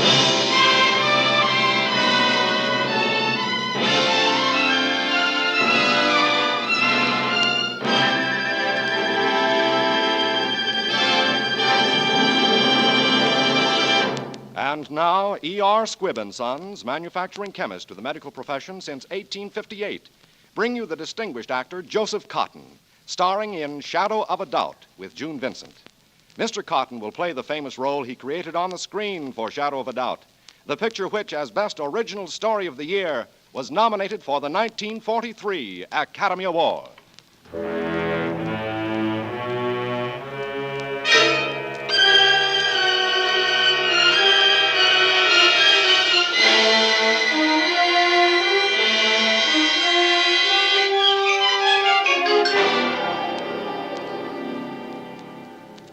This is the story of a weary traveler who had journeyed far, peered into the dark corners of life, and with the breath of phantoms on his neck, shook off pursuit for a few days and sought refuge in the only light-filled bit of the world he had saved to hide in, the placid home of his next of kin. Here, at least, he can relax, for here he is of the nobility, salt of the earth, the proverbial wealthy and mysterious Uncle Charlie. It wasn't the biggest yacht in the world, but it had a nice little fireplace in the library, and the bar was paneled in bleached mahogany. You pressed a button and... What am I talking about? All that's over. Let's talk about you, my beautiful niece and namesake, Charlie. That's the prettiest dress I ever saw. Well, we like it, too. I think so, too, Uncle Charlie. Charles, don't you remember? Remember what? Well, Uncle Charlie, you sent it to me. I did? Don't you remember? Of course, I've grown. I had to sort of fix it. Say, I've been forgetting something all this time. Here, I've been saving these under my chair. For you, Joe, a little present. Oh, you didn't have to think of me, Charles. Presents are all right for the children. Ooh, look at this beautiful wristwatch. Say, fellas at the bank will think I'm quite a sport. Huh? Oh, Charles. Charles, how beautiful. Silver foxes for you, Emmy. Oh, I've wanted one all my life. Oh, Charles, you are the kindest brother in the world. Oh, nonsense, Emmy. I can afford it. I get more pleasure out of giving than receiving. And now, these, Emmy. These miniatures of our mother and father. Charles, did you have these all along? All along. Oh. All these years I've been away, safe in a deposit box, stored away safe, no matter where I was. Grandpa and Grandma? Yes. 1888, 58 years ago. My, she was pretty, and he is sweet. Everyone was pretty and sweet then, Charlie. The whole world. A wonderful world. Not like the world today. It was great to be young then. But we're happy now, Uncle Charlie. Look at us. For once, we're all happy at the same time. And now, for your little present, Charlie. No, I don't want anything. Right now, I have enough. Before you came, I didn't think I had anything, but now I don't want another thing. Now, what could be the matter with her? Oh, she's all right, just excited. I'll go into the kitchen with her. She'll like this when she sees it. Yes, I'll say. Why did you follow me? I meant it. Please don't give me anything, Uncle Charlie. Nothing? I can't explain. You came here and Mother's happy, and I'm glad she named me after you and that she thinks we're both alike. I think we are, too. I know it. It would spoil things if you gave me anything. You're a strange girl, Charlie. Why would it spoil things? Because we're not just an uncle and a niece.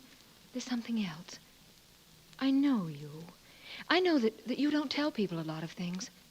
I don't either.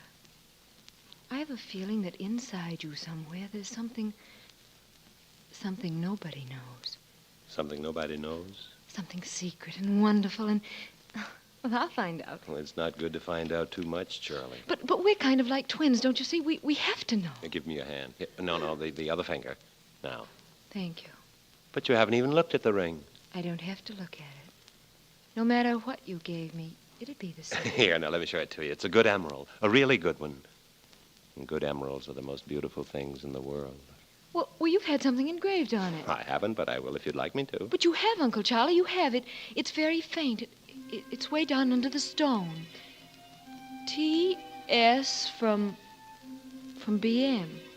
Well, that must be someone's initials. The jeweler rooked me. Oh, it doesn't matter, really. It doesn't. He rooked me this second hand. He rooked me. The whole world is crooked. The whole rotten But I like world. it this way. Someone else was probably happy with this ring. Rotten. It's not rotten. Not for you and I or... And Mother and the rest of us. Here. Give it back to me. I'll have that taken off. No, it's perfect the way it is. Now you bring the coffee and we'll surprise them with perfect service.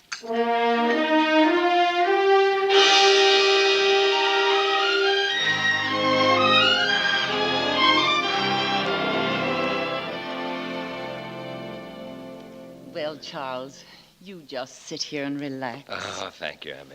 It's wonderful to be comfortable again. There's the evening paper. Yeah. Make yourself comfy. Joe's gone to bed. Didn't he read it? No, he was too tired from all the excitement of you and the presents and everything. Oh. None of us have even had a chance to even peek at the news. Lordy, I'm tuckered up, too. You go on to bed, Emmy. I just want to sit here and smoke and read and soak up the feeling of home. Oh, it's wonderful seeing you here, relaxed, home with your own. Well, good night, Charles. Good night, Emmy.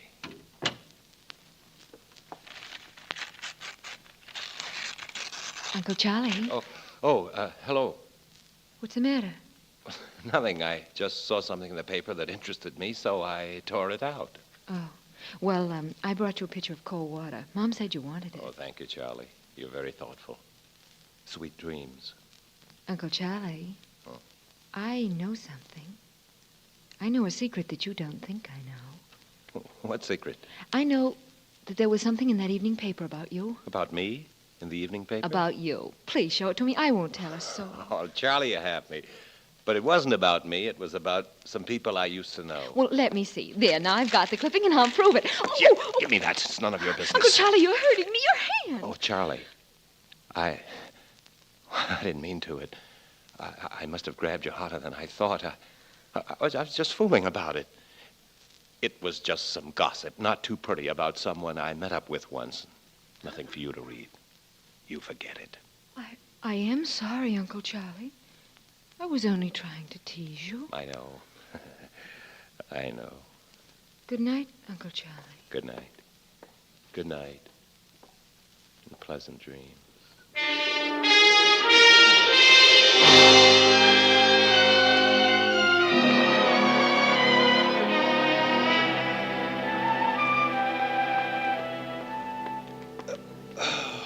Good morning, Emmy. I can't face the world without some hot coffee. Well, I don't mind coddling you your first morning. While you've been sleeping, the whole town's talking about you. About me? About you. The telephone's never stopped. Everybody wants to meet my Faber's brother. Where's young Charlie? Oh, she's buzzing around the house as though she'd lost her mind. You see, you're not the only celebrity in town. The whole Newton family's going to be in the limelight. What are you all up to? Well, a young man came here this morning. Said his name was Graham. He wants to interview everybody in the house. Interview everybody? Yes, it's a kind of poll. It's called the National Public Survey. How did he happen to pick this family? He wanted a typical American family. When do I happen to come here? That's what I asked him. What'd he say? Oh, he said they looked around all over and finally decided on us. Well, if he's going to ask a lot of questions, he can leave me out of it. Why, you have more to tell than any of us. He's going to take our pictures, too.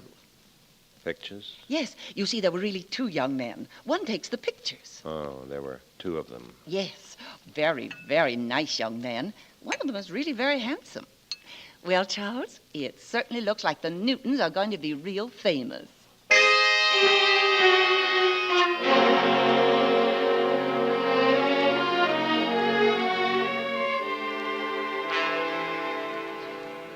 Emmy, where's young Charlie? Oh, she went off someplace, Charles. I think she's having a sandwich down the corner with one of the young men who was here today taking pictures. Mercy, they were particular. I bet I had to break 24 eggs in mixing that cake so they could get just the right picture. Why did she go with that young man? Well, to tell the truth, Charles, I think she's peeved at you. Oh, really? Why? Well, she said that when they were taking pictures of the upstairs today, one of them happened to take your picture as you came up the stairs, and you made him give you the film. So I did. Invasion of privacy, my dear. I won't tolerate such goings-on. How do we know what those young men would do with those pictures? Mercy me, Charles. I'm sure I don't know. But you're so much smarter than we are. If you say they can't take pictures, well, they just can't, that's all. I don't like young Charlie talking to those men. There's something about them I don't quite like. I'll have to have a talk with her when she gets back. Tell her I want to see her, Emmy. I want to see her the minute she comes in.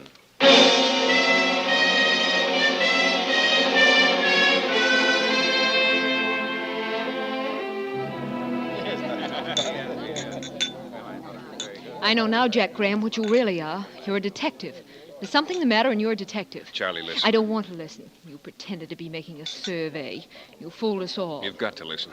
You've got to trust me. Why should I when you lied to me? I had to. You've just got to believe. We came here to find a man. I hadn't counted on your mother and your family. Find a man? What man? There's a man loose in this country. We're after him. We don't know much about him. We don't even know what he looks like. Charlie, think. How much do you know about your uncle? Well, he's my uncle. He's my mother's brother. What has he done? I can't tell you what he's done. We're after one man. Your uncle may be that man. We followed him. We think he is. But in the east, there's another man who's being hunted, too. Hunted through Massachusetts and into Maine. He may be the man. Uncle Charles hasn't done anything. He knows it would kill my mother if he'd done anything. Oh, why don't you arrest that man in Maine? Why don't you go away and leave us alone? Oh, Charlie, when we were eating tonight, talking about your folks and mine, what we'd done and how we felt, we were like two ordinary people, weren't we? You liked me, I know you did. And I liked you. That doesn't matter now. It does matter. But if it is your uncle, Charlie, I'm going to catch up with him. And you've got to keep your mouth shut. Because you're an honest girl, and you know you'll help me. I wouldn't help you, Please, Charlie. If your Uncle Charlie's the man we want, we'll get him out of town quietly. We won't arrest him here. You see, I like you, Charlie. All right, I won't say anything, but I'm going to prove you're wrong. I'm going to prove it right now. Charlie.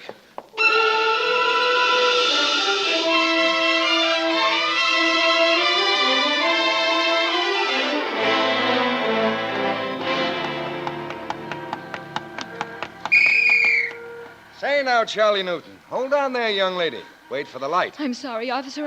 I'm trying to get to the library before 9 o'clock. All right, now, mind your step and go ahead.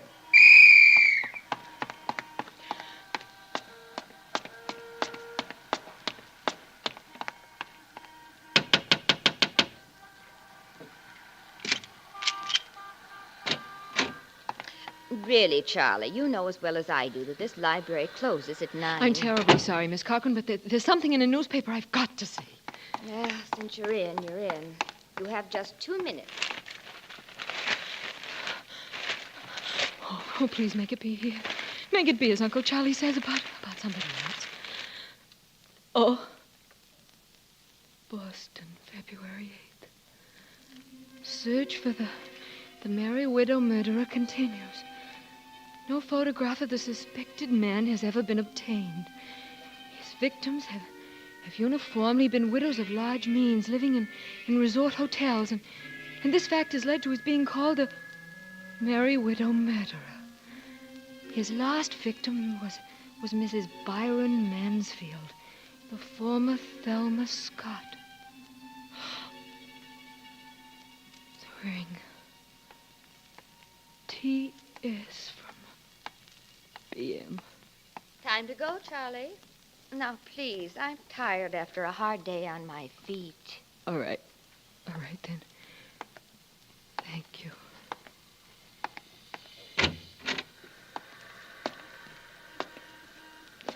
No. No. Not my Uncle Charlie. Not... I've been waiting for you, Charlie. Waiting and waiting and waiting. Come, child. No. No. Come and take me by the hand. It's soft and dark. And the moon is set. And honest people turn down their lamps and make ready for the night.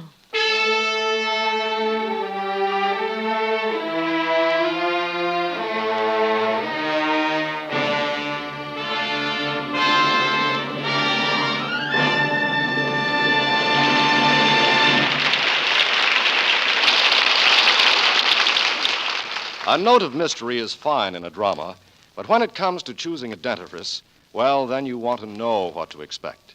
That's why so many people choose Squibb dental cream. They know you can taste, feel, and see the refreshing difference. And there's no mystery why. 223 scientific tests behind every tube ensure those distinctive qualities that make Squibb dental cream such a pleasure to use. Testing guarantees its mint-frosted tingle, refreshing as the crisp, sparkling sunlight of an autumn day, invigorating as the tang of wood smoke in the air. Testing guarantees the brisk action of Squibb dental cream that leaves your whole mouth feeling so wonderfully clean. And testing guarantees that the polishing agent in Squibb dental cream, one of the safest, most effective known to dental science, will help to bring out all the natural sparkle of your smile. So, for your own protection, for greater refreshment, use Squibb dental cream, one of the great family of Squibb products. Taste, feel, and see the refreshing difference. In just a moment, you will hear part 2 of Shadow of a Doubt. But first, we wish to thank Universal International Pictures for making this story available. They are also the producers of Ernest Hemingway's The Killers.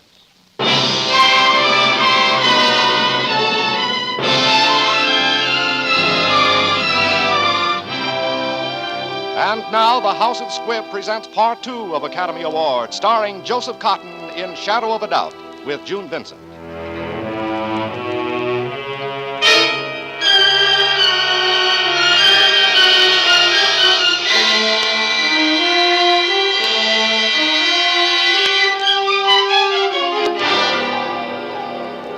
So you think you found me out, you and your young friend Graham?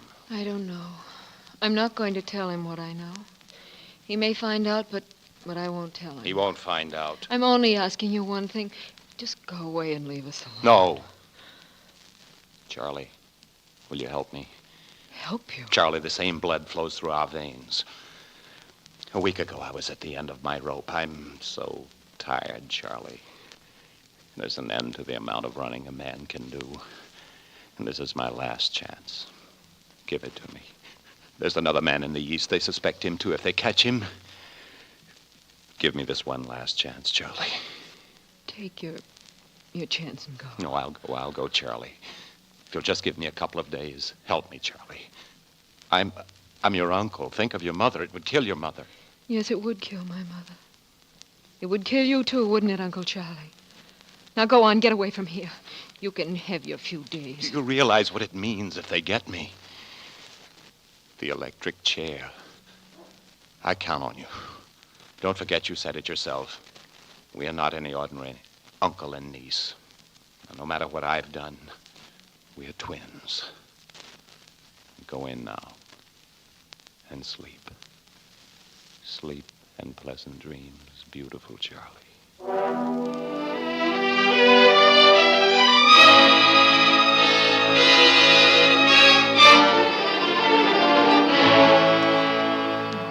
Charlie, let's go in the garage. I've got to talk to you. Yes, Jack. I don't know how it happened, but it did. They tracked down the other man. In trying to run away at the airport in Boston, he backed into the propeller of a plane that was warming up. Well, the heat's off your uncle. Uncle Charlie's innocent? Aren't you happy? Of course I am. Well, they've called us off the job. We're leaving. I knew you'd have to go away, but I hadn't thought about it. I'll be alone again. I'll be back, Charlie, as soon as I can make it. You're not frightened now, are you, Charlie? No. I love you. Do you, Jack? That's why I'm coming back. I'll be here, waiting.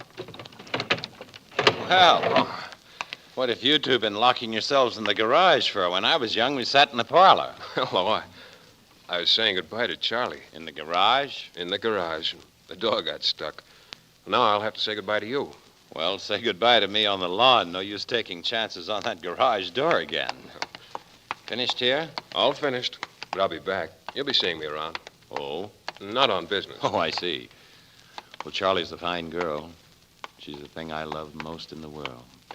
Have a good trip, Mr. Graham, and don't take any more pictures without permission. Rights of man, you know, freedom. We'll have a talk about freedom someday, Mr. Oakley. I'll be running along now. I better say goodbye to your mother, Charlie. You coming, sir? Oh, no. I'd better see if I can fix that garage door.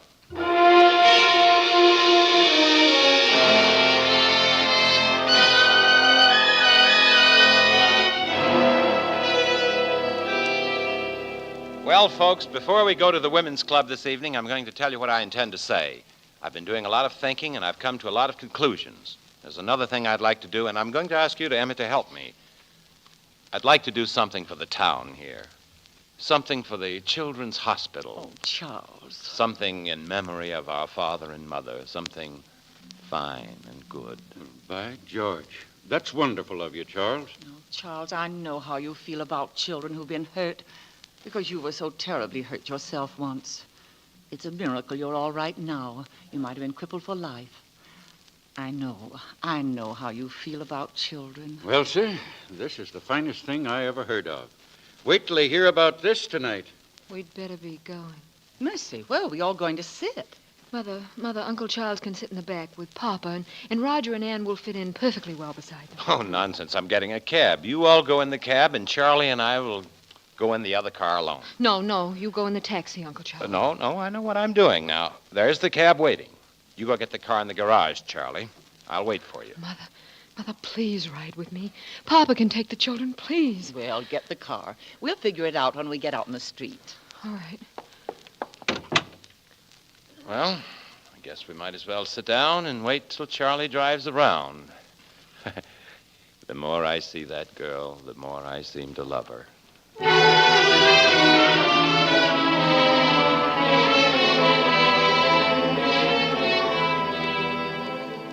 I wonder what's keeping Charlie. Yeah, she's been gone 15 minutes. What in the world could have happened?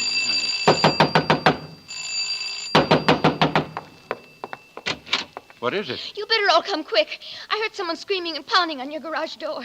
There's fumes coming out. I think it's Charlie.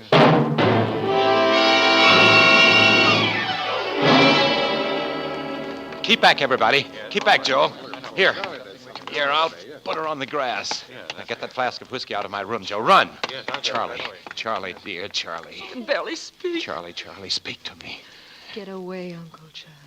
Get away. She wants you, Emmy. I'm here, my darling. Mother is here. I'm all right.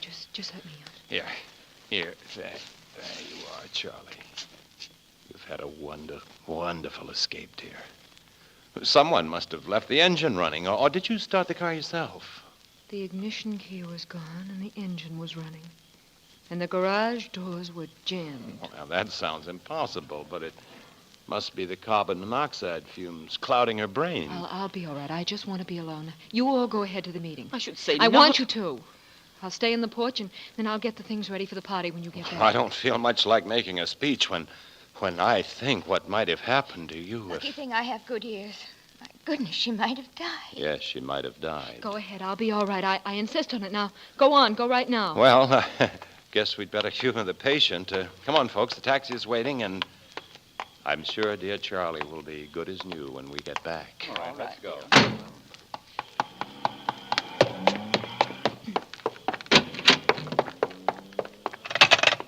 Hello? Hello, long distance? I want to speak to Mr. Jack Graham, Hotel California in Fresno. Oh, hurry, operator, please. It's urgent, so urgent.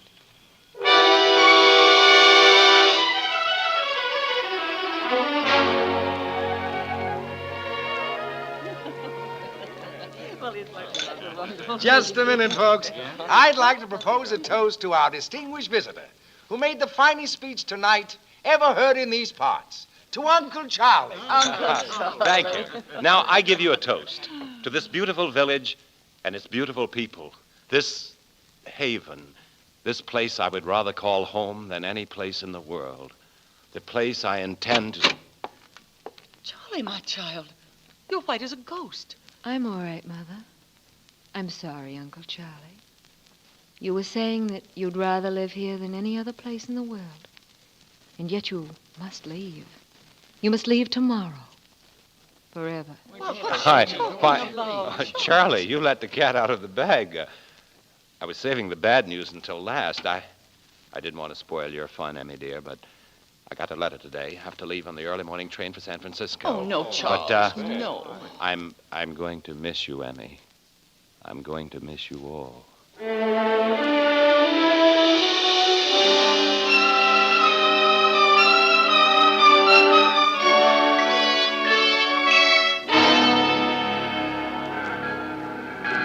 Bye, Charlie. Bye, have a nice trip, Charlie. Emmy,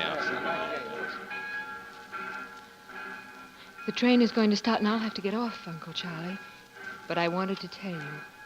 Jack Graham is on this train, waiting for it to reach the next town, and then he's arrested. My dear girl. Wait. You know what I know about you, don't you, Uncle Charlie?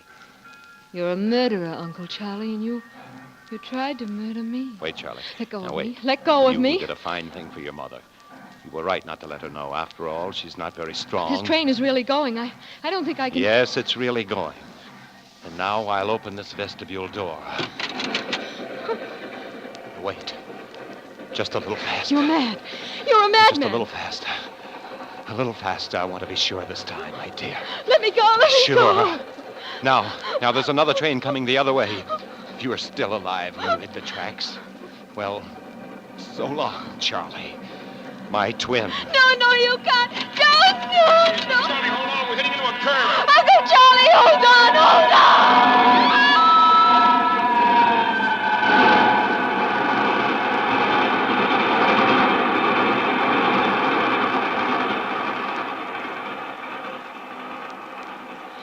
Jack, Yes, darling.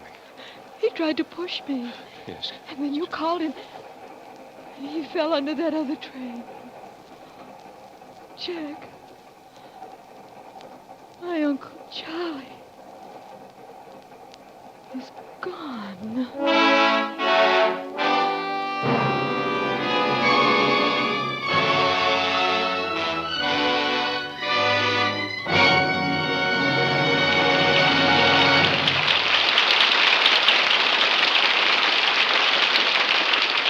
Sometimes it may be difficult to tell whether or not a man is what he seems to be. But there is no mistaking the finer character of all who put unselfish service to others above their own personal interests. There is the young woman, perhaps a member of your own family, who steps forward to help fill today's most urgent need for student nurses. There is the young doctor who takes no leave between his war duties and his return to civilian practice. Each is serving in a cause that cannot be denied, the cause of human health. The House of Squibb has been serving in that cause for almost a century, carrying on an endless quest for perfection in the development, production, and testing of life-saving drugs and everyday health essentials. Exhaustive research behind every Squibb product assures its uniformity, purity, and efficacy. That's why the name Squibb appears on so many prescriptions your doctor writes. Why it pays to insist on Squibb quality when you're buying health essentials for your use at home. Always ask for Squibb, a name you can trust.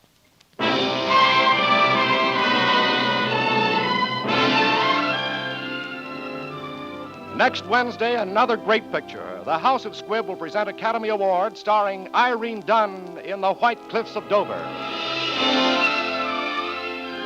Today's performance of Shadow of a Doubt was written for radio by Frank Wilson with an original musical score composed and conducted by Leith Stevens. Our producer-director is Dee Engelbach. Joseph Cotton is soon to be seen in the David O. Selznick Technicolor production, Duel in the Sun. June Vincent may currently be seen in the Universal International production, Black Angel. This is Hugh Brundage bidding you good night until next Wednesday at the same time, when you're invited to listen again to Academy Award, presented by the House at Squibb, a name you can trust. This is CBS, the Columbia Broadcasting System.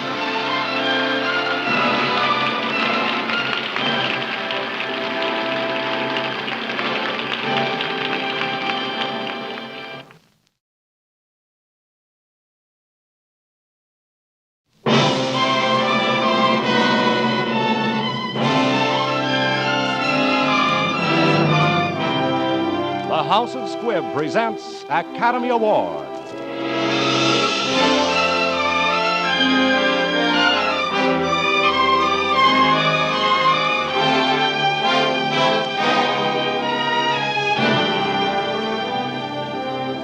Every week, Squibb brings you Hollywood's finest. The great picture plays, the great actors and actresses, techniques and skills chosen from the honor roll of those who have won or been nominated for the famous Golden Oscar of the Academy of Motion Picture Arts and Sciences.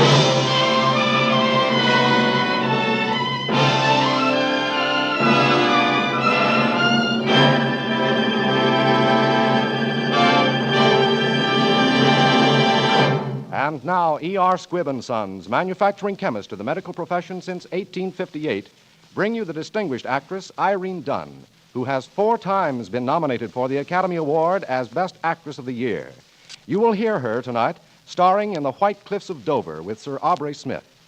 Both Miss Dunn and Sir Aubrey Smith will play the roles they created on the screen in this dramatic picture, which, for Best Photography of the Year, was nominated for the 1944 Academy Award.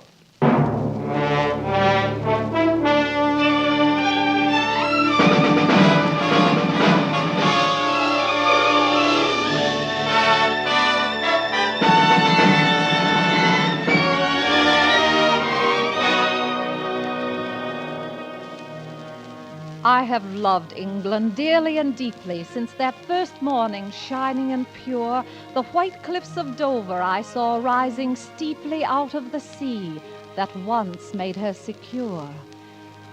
I have loved England, and still as a stranger, here is my home, and I still am alone. Now in her hour of trial and danger, only the English are really her own. Susan, I'm so glad you're on duty. I wanted to talk to you. Please do, Colonel Lawrence. Have you heard from your son? He phoned to say his leave was canceled. I've heard nothing since. It's 5 days now. I'm terribly worried. Naturally. We've not heard from our boys either. Well, I suppose you were told to stand by for emergency? Yes. This is confidential, Susan. I've been notified by the General's aide to prepare for casualties within the next 24 hours. He anticipates a possible 5,000. So many. I suppose I mustn't ask questions. Your guess is as good as mine. Obviously a big show, and we have such a little hospital here. Invasion? Hardly. Raid on the French coast, possibly. On a big scale by the sound of it. Is that... Yes, I think so. They usually start at dawn.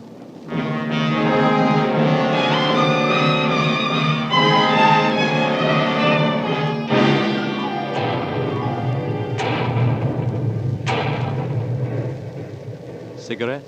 No, thanks. I don't seem to want it. I guess I'm hit all right. No pain? No. Maybe it's like this before you. Funny to think of coming all the way from Iowa to die in a place like this? What do they call it? Dieppe. Yeah, Dieppe. You're English, aren't you? More or less. My mother was American. You're wounded, too. Bad? I think so. Well, we're out of it. Yes. But I say, better start rolling away. A nasty dive bomber.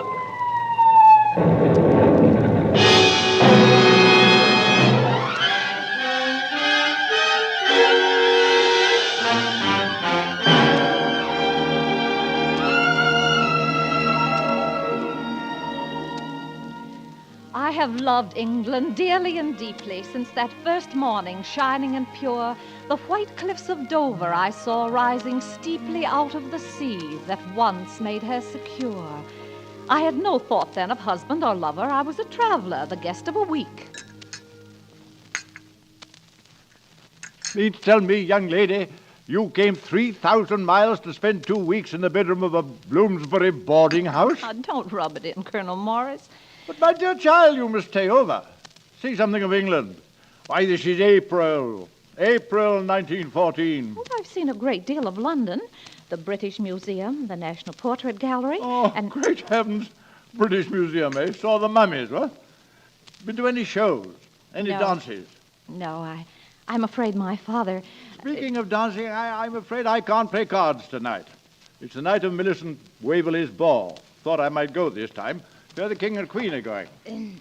Have you received your invitation, Colonel? No, by Jove, I haven't, no.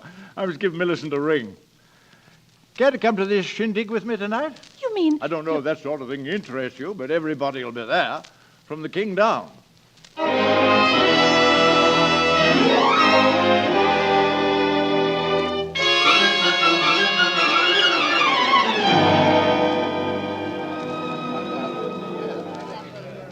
Why, Colonel, this is nice. You've been neglecting me. I haven't been in tail since your last, Millicent. This is Miss Susan Dunn of the United States, Duchess of Waverley. My dear, I'm so glad you could come.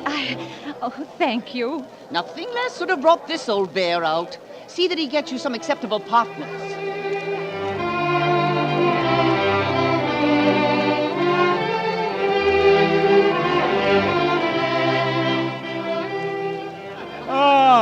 I haven't enjoyed myself so much for years. You dance lightly as a feather, Colonel. You're very kind. Now, for dancing with me, you're going to have your reward. I'm going to find a delightful young man for you to dance with. Back in a moment with a captive. Don't run off.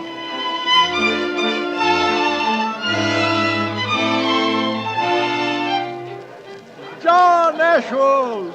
Oh, well met. The very man I'm looking for. Glad to see you, sir. Oh, it's been ages. I brought a girl. Oh, charming girl. Promised her a topping partner. Now, you'll fill the bill. Well, fact is, sir, I have a sort of appointment. Bertie's cousin from Australia. Girl I've never seen. He can't get here till later. I promised I'd take care of her. Well, how are you going to find her if you've never seen her? I'm to wait in the Adam room. It's early yet, but I want to be the first on the scene. In the Adam room, eh? You know where the Adam room is? See there, my boy. That double door behind the palm. That's what you're looking for. Oh, thank you, sir. I'm sorry I can't oblige, but duty must be done, eh? Oh, of course. Well, good hunting.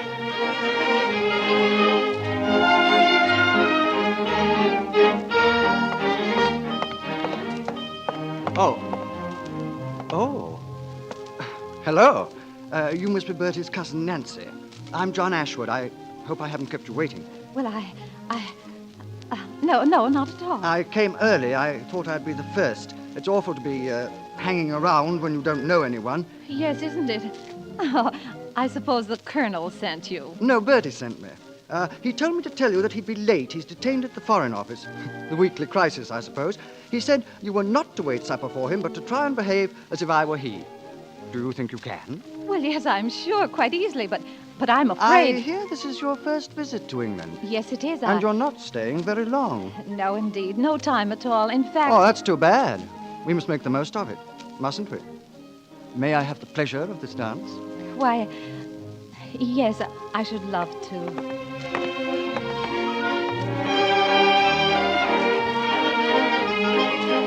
This is my favorite waltz. Mine, too. Splendid. Why did they stop? The king and queen. The king and queen.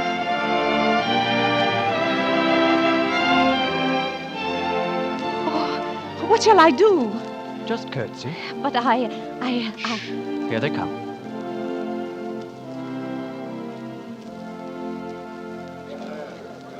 Did I do all right? Wonderful. Oh, you must think I'm dreadfully awkward, but we don't do that sort of thing at home. You haven't been presented at court? Good gracious, no. I'm just a small town girl. But, Bertie said you were Australian. Oh, yes, of course. In all the excitement, I'd forgotten. I'm not Nancy. I'm not Bertie's Australian cousin. I'm an imposter. Good heavens, I say. Are you really? Well, who are you? Nobody in particular. I come from a dull little town called Tulliver, in the smallest state in the USA. Well, why didn't you tell me? But you didn't give me much time. Besides, I sort of wanted to dance with you. Oh, did you? Oh, good. I say, that's splendid. Are you living in London? No, we're going home tomorrow. But I've just met you. You can't go back tomorrow. I can't allow it. You don't want to. Do you? No, I don't, but my father does. You see, it's rained every day, and he's a bit prejudiced about England anyway. Now, look here. I'd like to talk to your father, get him to let you stay. You simply can't go away now.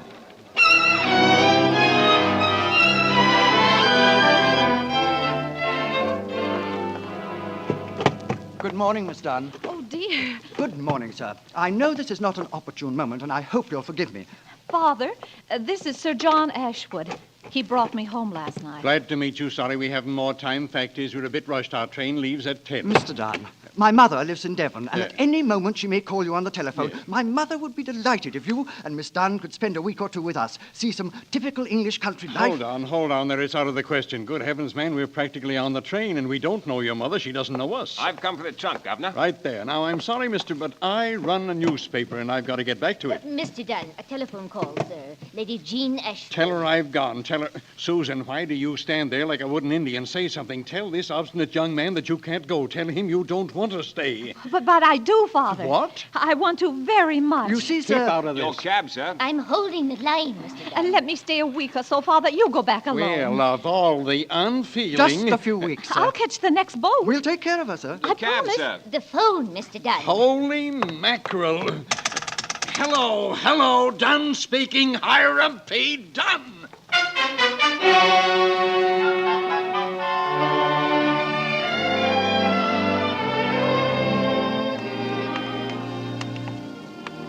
And this about winds up our tour of the old place, Sue.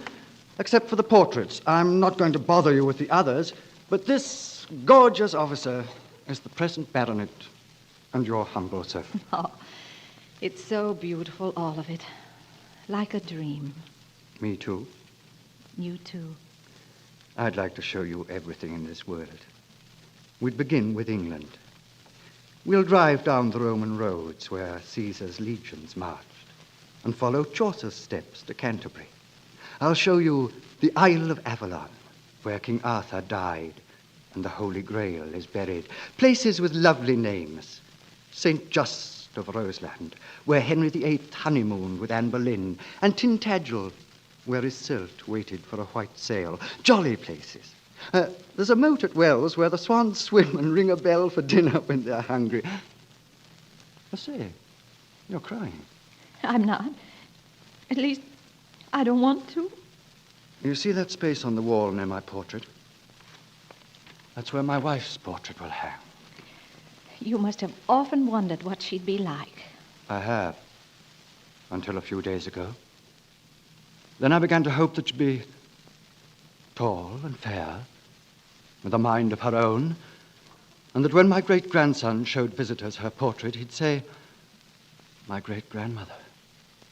Lovely, isn't she?" She was an American. Oh, John. Oh, well, you must have known. I've been out of my mind since I peeped behind that potted palm and saw you in the Adam room. I meant to wait to give you more time, but it's out now. And you're wondering what I'll say. Yes. What will you say? I think, John, If your great-grandson is to show his friends that portrait, it'd best be about finding a good artist.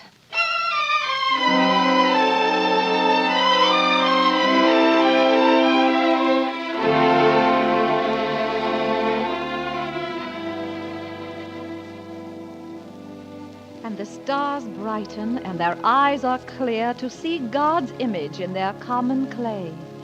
Is it the music of the spheres they hear in this sweet prelude to that noble play, the drama of joined lives? Ah, they forget. They cannot write their parts. The bell has rung, the curtain rises, and the stage is set for tragedy. They were in love and young.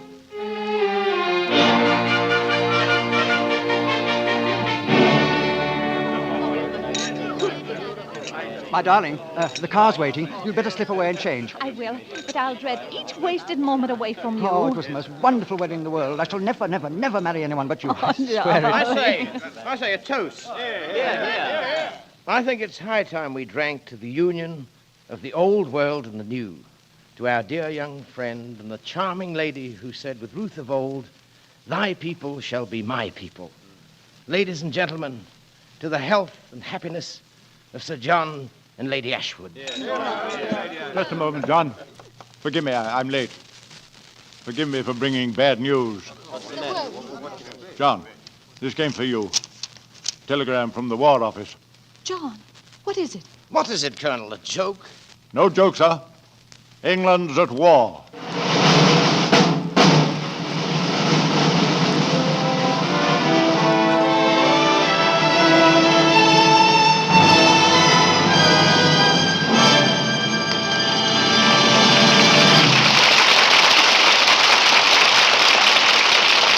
A favorite time of the year for many of us is Indian summer.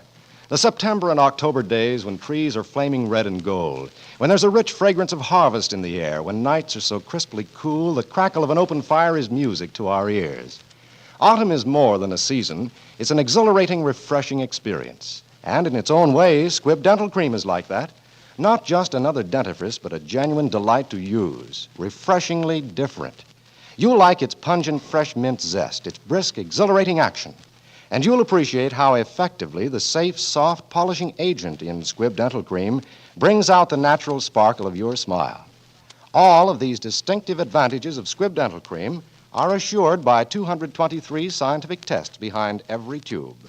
So brush your teeth with the modern dentifrice, the refreshing dentifrice. Ask for Squibb Dental Cream, one of the great family of Squibb products. Taste, feel, and see the refreshing difference. In a moment, we will continue with part 2 of The White Cliffs of Dover. But first, we would like to call your attention to another Metro-Goldwyn-Mayer picture, the Technicolor musical Holiday in Mexico, starring Walter Pidgeon, Jose Iturbe, Jane Powell, Ilona Maxey, and Xavier Cugat. Holiday in Mexico may currently be seen at your local theater.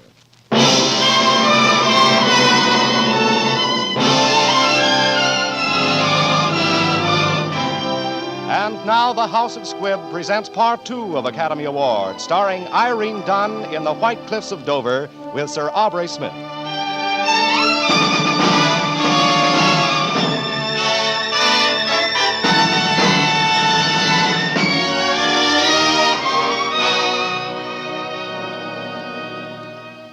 He got leave after months in the filthy trenches. My love sent for me, and I crossed the channel to meet him in the little French hotel at Dieppe.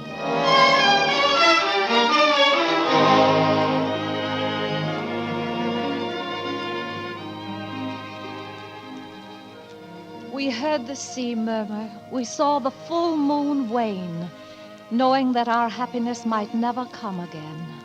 I, not forgetting till death do us part, was outrageously happy with death in my heart.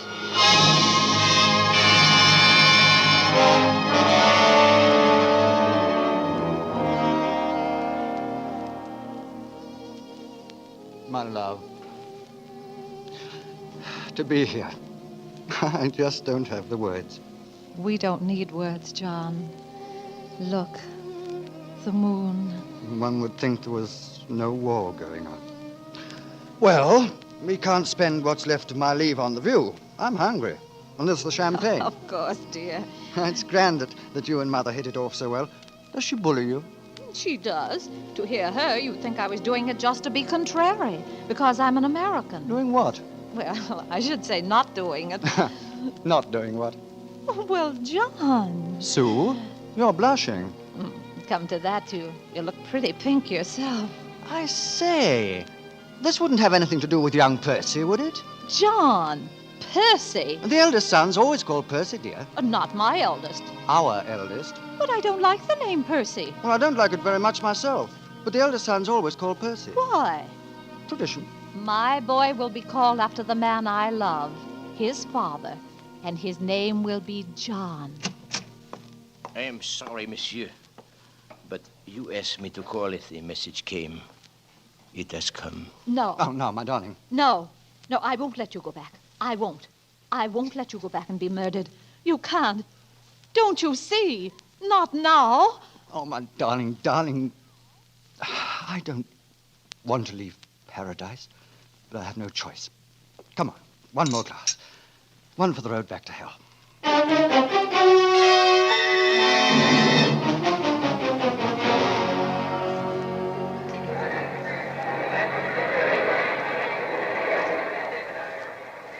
Susan, my dear, at last you've come to London for the great event, eh? Where's that boy of yours? Here he is, John Ashwood, Esquire.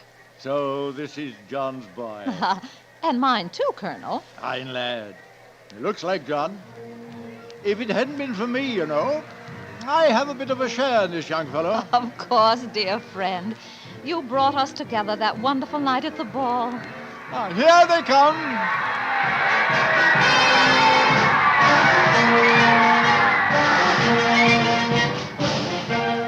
Let me lift Johnny up. Look, my child. Look, young man. Those are your mother's people. See how well they march. Your mother's people and yours, too. Because you're half a Yankee, you little Englishman, and I'm never going to let you forget it. Wave your hand, Johnny. Wave your hand.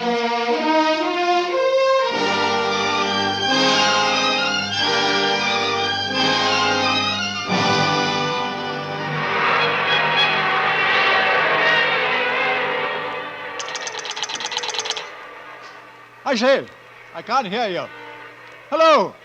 Hello? Ashford? Is that the manor house? Who is this? Oh, I can't hear. Infernal racket here. I say, have you heard the news? Oh, pity. Thought I'd be the first to tell you it. Wonderful, it's over, eh? Yes, armistice. You should hear it here in London. The town's gone mad. Let me speak to her. Lady Ashwood, I mean. Huh? I don't hear you. Speak up. What? Oh, no. Oh, my God. Oh. Great heavens. No. What can I say? What can I say? John dead?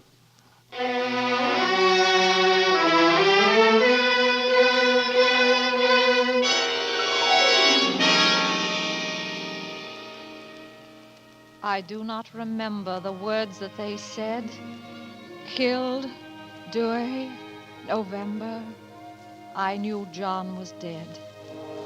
All done and over that day long ago.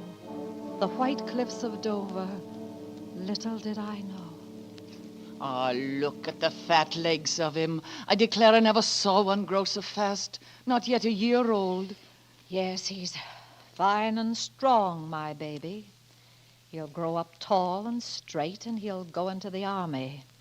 The eldest sons always go into the army.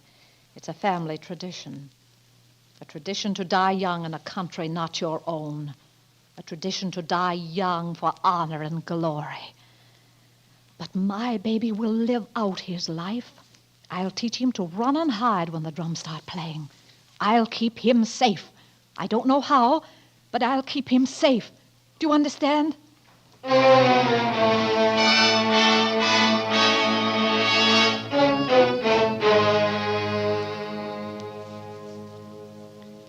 and then again to see in anguish and in doubt the lights of Europe falter and go out. And once again the feet of marching men drum in the darkness. Once again. Our days were busy with 1,000 cares. Our nights were dark and quiet with our prayers. Here, the wounded. It was Dieppe, Susan, and bad. Only a handful have come back. Not my boy? Yes, Susan. He was there. Where is he? In there on the cot. My John at Dieppe? No. Susan. How bad is he? Bad. How long? A few hours. Hello, Mother. John. I have a letter an American boy gave me before we got it over there at Dieppe. Mail it, will you? It's not readable, I'm afraid. Oh, yes, bloody, you mean.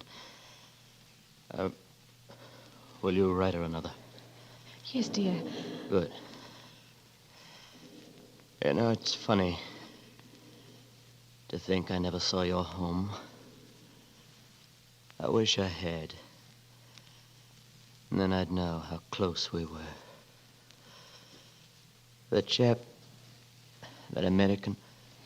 Yes. He said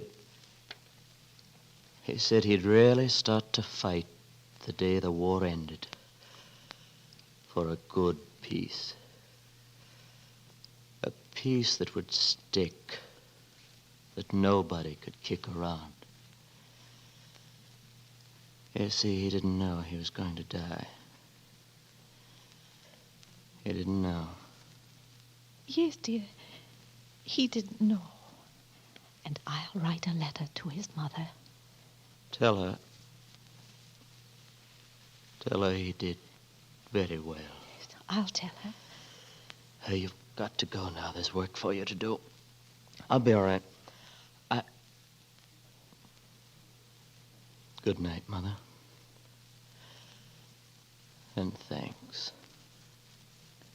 Good night, my darling boy. And God bless you. And God keep you. Amen.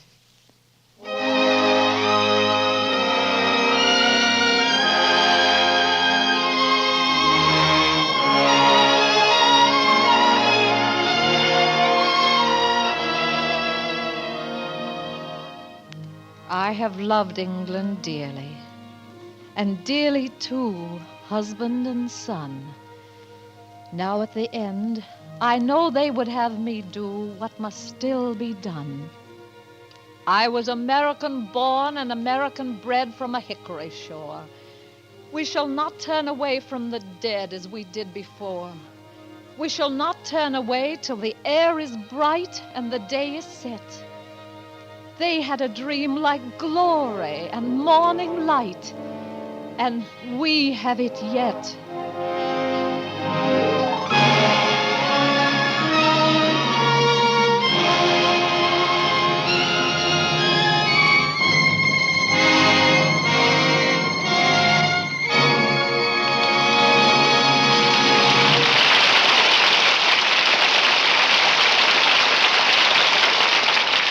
There is much that each of us can do to help shape the kind of world in which we shall now live. It is the serious personal duty of every American, for example, to keep abreast of all proposals for the direction and control of atomic energy. It is the duty of the scientist to turn all advances made in time of war to the enrichment of men's lives in time of peace. Scientists at the House of Squibb are devoting themselves night and day to learning more about the miraculous new drugs discovered during the war. The House of Squibb shouldered enormous responsibilities in the development of these drugs, and now Squibb is contributing to their further refinement, wider distribution, and ever-increasing application. For as long as there is pain and suffering in the world, Squibb will be dedicated not only to the search for new drugs, but to the perfection of medical aids already known, whether they be professional products for your doctor or simple home health essentials for your daily use. Remember that whenever you're buying for your own medicine cabinet, to be sure you get Squibb quality, always ask for Squibb, a name you can trust. Next Wednesday, another great picture. The House of Squibb will present Academy Award Guest in the House with Anita Louise, Joan Loring, and Kirk Douglas. Today's performance of The White Cliffs of Dover was written for radio by Frank Wilson, with an original musical score composed and conducted by Leith Stevens. Our producer-director is Dee Engelbach. Irene Dunn can currently be seen in the 20th Century Fox production, Anna and the King of Siam. Sir Aubrey Smith is soon to be seen in the Cecil B. DeMille Paramount production, Unconquered. This is Hugh Brundage bidding you good night until next Wednesday at the same time, when you're invited to listen again to Academy Award, presented by the House of Squibb, a name you can trust. This is CBS, the Columbia Broadcasting System.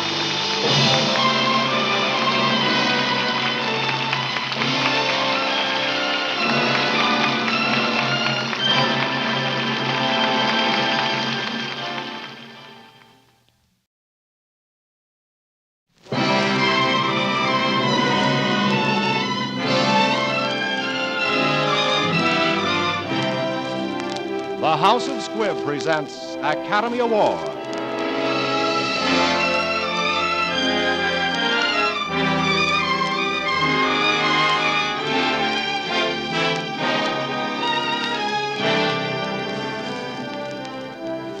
Every week, Squibb brings you Hollywood's finest. The great picture plays, the great actors and actresses, techniques and skills chosen from the honor roll of those who have won or been nominated for the famous Golden Oscar of the Academy of Motion Picture Arts and Sciences.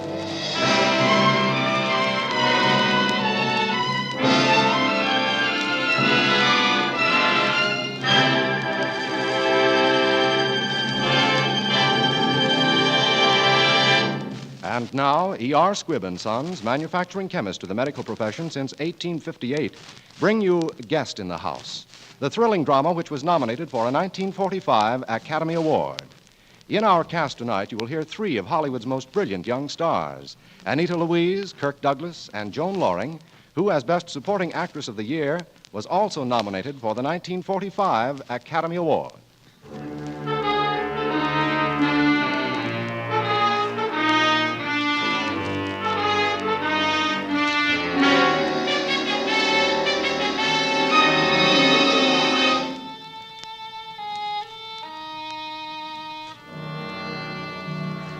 This is the story of a diseased personality. A neurotic girl whose physician fell in love with her and made the mistake of bringing her into the sanctuary of his New England family. Her name was Evelyn Heath. Before Dan brought her to the old house, there was innocence, love, and gaiety there. There was Aunt Martha, who more than worshipped Dan Proctor. We've looked forward to your coming, my dear, for a long time. Thank you, Aunt Martha. And you must be Anne. I hope we're going to be very good friends. I hope more family. Oh, that's the wonderful part of it. I never really had one. And you can't be Douglas. Yes, I'm Douglas, black sheep of the family. I'm the painter, that is, commercial artist. I illustrate some of those lurid tales you read in magazines. Oh, this is Miriam Blake, my beautiful model. Yes, Miss Heath. Please call me Evelyn, Miriam. Evelyn? This is Lee, dear. Douglas and Ann's daughter. Oh, you're beautiful. You're so white. No, dear, don't touch me. I've been on that dirty train. Anne, could I go upstairs? Oh, of course. You must be very tired.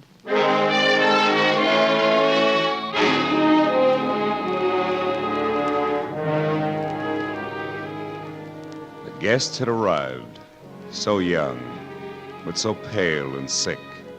The family as one wanted to help her. But later in her room, there was a certain scene between her and Dan Proctor. Dan, give me my diary. Give it back to me. Evelyn, I took it because it shouldn't be around. It should be destroyed. Give it to me. It's mine, and you have no right. But we came here to forget about all that. You're going to get well, Evelyn. You see what you're doing to me, Dan? You see? Oh, don't. Have your diary if you want. Anything you want. Just don't look at me like that. Come on now, darling. Try to get up.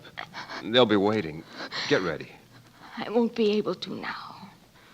I'm too sick. Oh, darling, you'll only make yourself worse. Please try and eat something. All right, Dan. If you like. I'll have something on a tray. On a... Yes, dear. I'll have it sent up to you right away.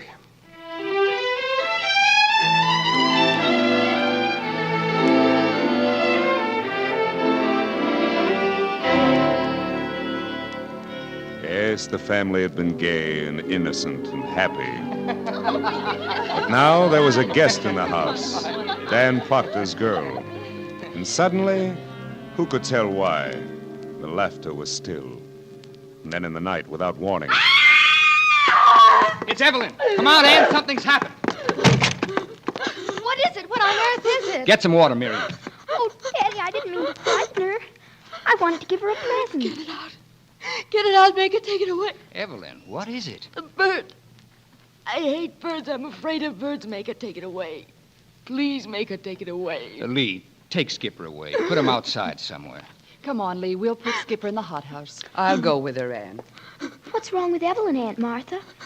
Is she sick? Is she going to die? Get Dan, sweetheart. He'll know what to do. Yes, I will. You better go back to your room, Miriam. I'll quiet her down. You still haven't told me why she yelled. Because, dear, birds frighten her. It's what they call a phobia. Can you catch it like chicken pox? No, darling. A phobia is an exaggerated fear.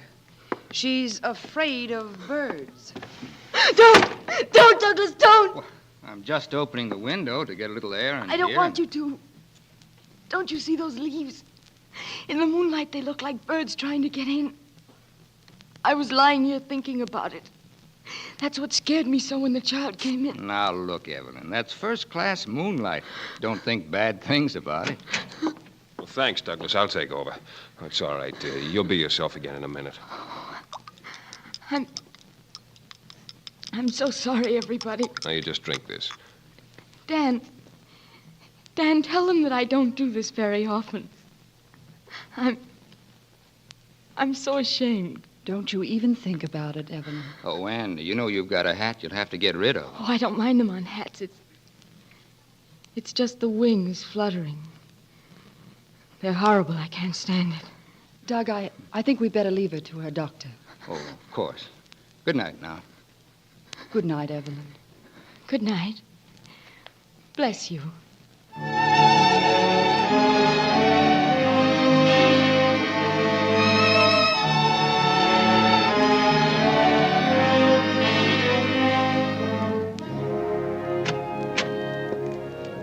Well, good morning. Look who's here, Miriam. It's Evelyn. I wanted to see your studio. And you at work, Douglas. Where's Dan? He had to go away, Douglas, to the city. The hospital called. Oh, I didn't know that. Well, sit right down there and...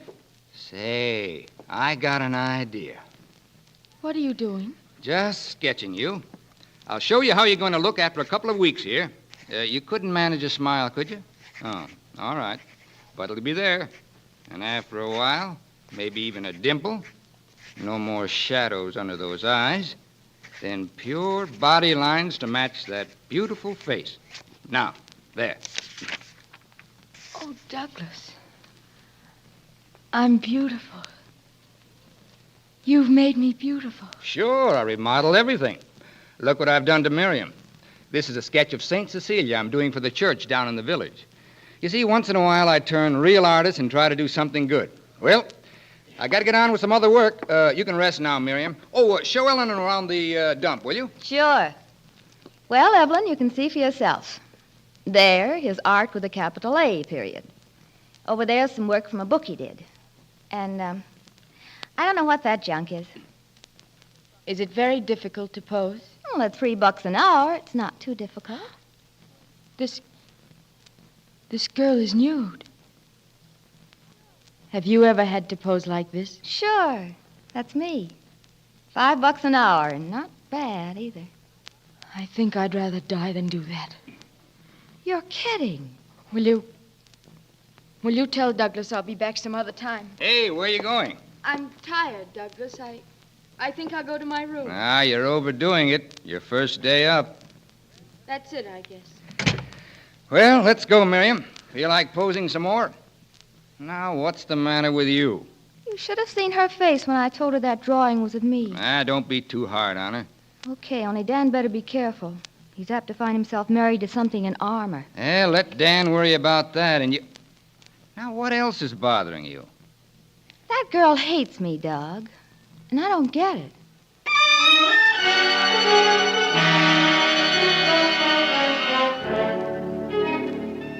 I just realized how Dan feels when he's jealous. There in front of my Douglas, that vulgar woman, unashamed. I must get rid of her. I must, but how can I? How can I make her go away? How can I do that? How can I do that? Evelyn? Lee. Oh, you're more pretty than ever. Come in, dear. Daddy designed that gown for you, didn't he? Yes, child. When I get big, Daddy's going to draw things for me. He drew me a ballet costume already. Lee, you love your father, don't you? Oh, yes.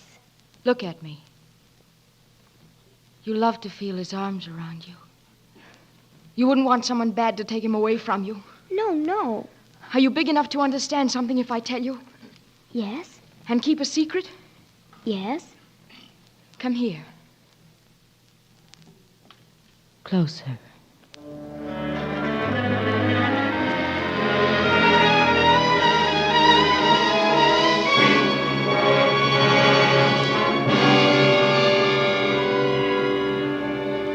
Well, why didn't you call me? Well, I've been waiting for that turpentine for 2 days. No, I'll drive right over. Can you imagine that? Doug, I want to talk to you. Something's going on around this house lately. Nothing's going on. No lunch, no work, no nothing. Have I hurt somebody's feelings?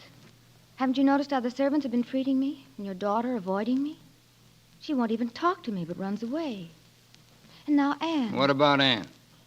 Well, I don't know, Doug. She's got a funny look in her eyes. Oh, you're bats. Well, maybe, but it all seemed to happen so suddenly. Say, you know what you and I need is a ride over to town and a few drinks. We're not getting the work out anyway. We're stale. Come on, we'll have lunch at the inn. Get your mother, Hubbard, and I'll tell Anne to wait dinner.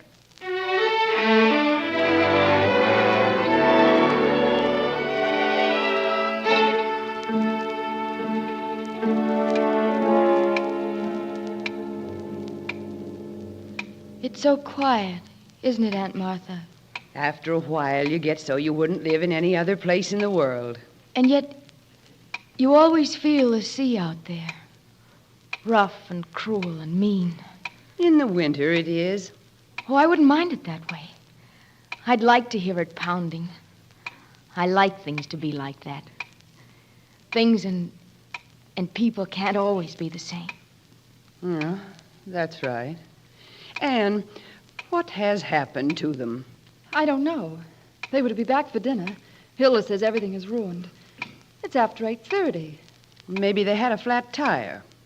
What's the use of pretending? I can't stand this anymore. Well, what's come over you, Anne? These past few days, you've changed. I don't know. I just don't know. Oh, I'm sure that Douglas and Miriam will come home soon. You certainly can trust Douglas, Anne. Of course. What are you trying to say, Evelyn? There they are now. Hi, Anne. We got stuck in town, so we got high while waiting for a tire to be fixed. Boy, did we get high. Yes, sirree.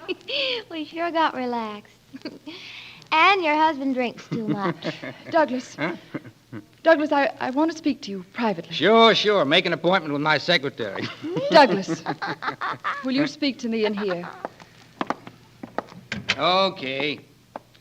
Now, what are you looking so tragic for? I've been a little high before. Douglas, I phoned you at the inn and you weren't there. You'd been there, though. Everyone seemed to know it. Well, that's why we left. Took a drive to sober up. You did a fine job of it. Say, this isn't like you, Anne. What's the matter with you? Douglas, I've tried to warn you, but you don't seem to care what people think. About what? What are you talking about? Oh, Douglas, let it go till morning. Well, let what go till morning? Look, Douglas, I don't really care what people think. It's what I think, and I can't help it. I've tried not to, but I just can't live lies. Is there... Douglas, is there anything between you and Miriam? You shouldn't have asked that, Anne. I am asking it. I wish you hadn't.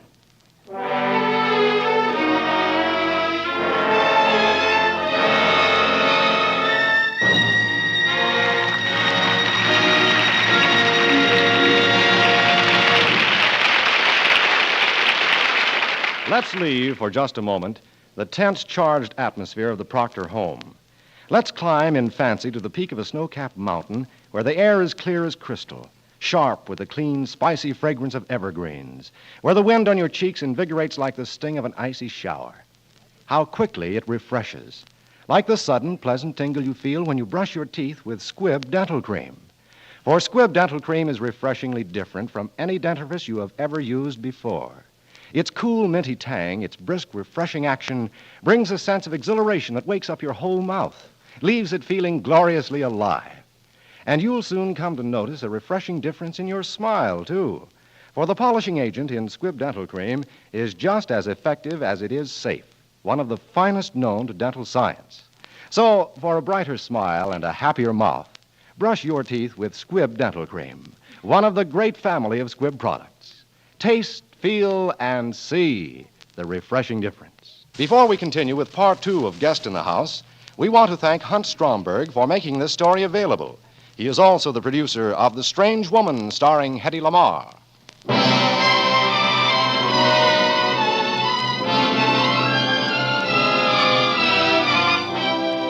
And now the House of Squibb presents part 2 of Academy Award with Joan Loring, Kirk Douglas, and Anita Louise in Guest in the House.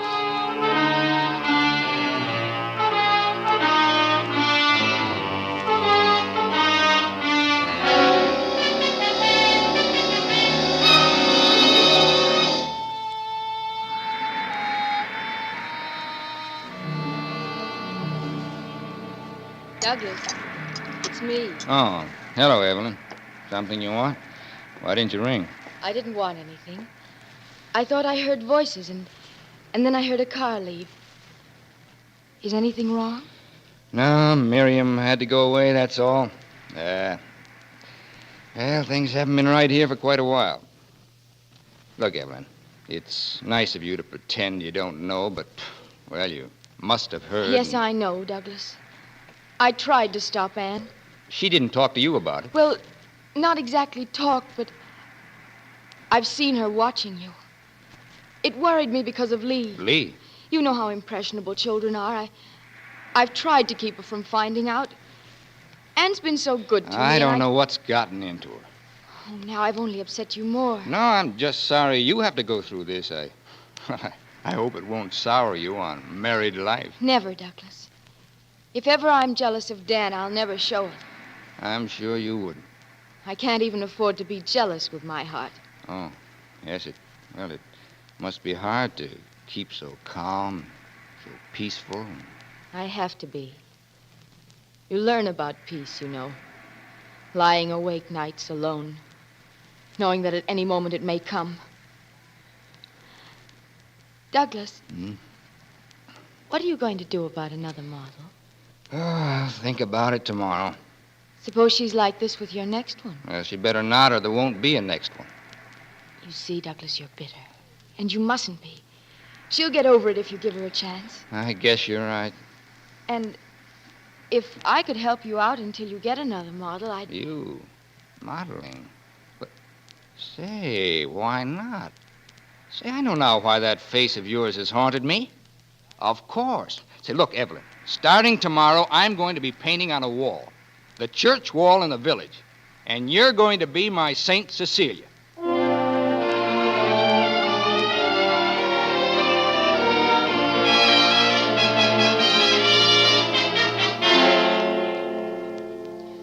What is it, Aunt Martha?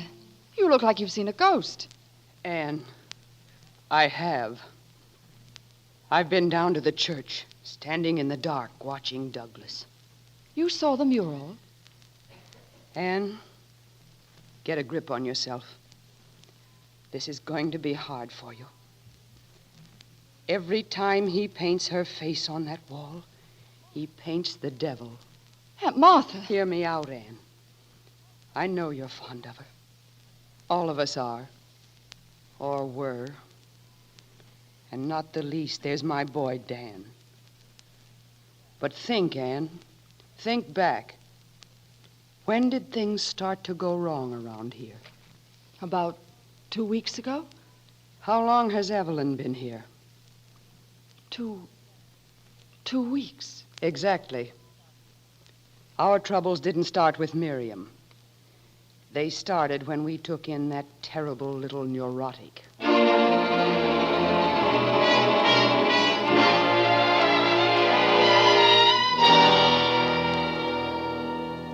Evelyn, I want to talk to you. Aunt Martha has invited you to stay with her for a while. You're trying to get rid of me. You want to get me away from Douglas. You're jealous. Jealous? Of you? Yes, because he prefers me to you. You've lost him, Anne. Why, you nasty little fool. You're in love with Douglas. He doesn't love you. How could he? Stop talking like that.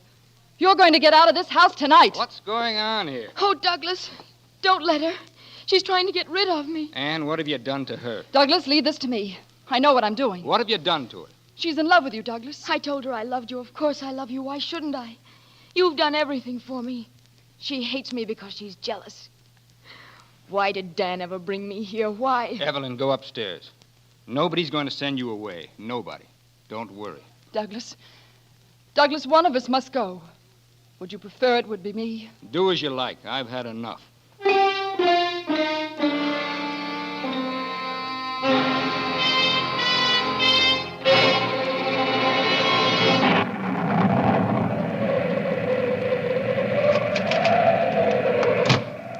Oh, Douglas, you've come. I was so frightened the lights went out. That's just the storm. It'll be all right. Yeah, where is everybody? Are you worried that Anne might have left you? Oh, she wouldn't do that. She talked about it. I heard her. No, I'm worried because of the storm. You go on up to bed, Evelyn. It's late, and I'll wait here till they come back. Don't send me away. I don't mind the storm here with you. It's rather nice with all the violence outside, and in here it's so peaceful. Well, if they don't come back soon, I'll drive down and get them. There's no car to drive down in. What? She said in her note that you could pick it up at the station tomorrow. What note? Douglas, she's gone. She's left you with me. No more unhappiness. You don't believe it yet, Douglas, but you will. This is our house now, just yours and mine. Think what that means, Douglas. Every morning I'll come downstairs and fix the flowers, and the servants will be back again, and they'll say, "Yes, Mrs. Proctor." Only they'll say it to me the way they did to her. Don't look at me that way, Douglas. Evelyn, you're mad. Don't be frightened, Douglas. Kiss me.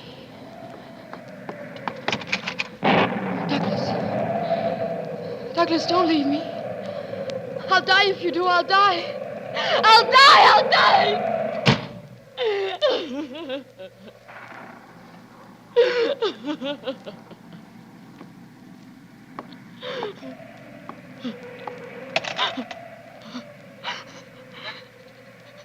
Long distance, please.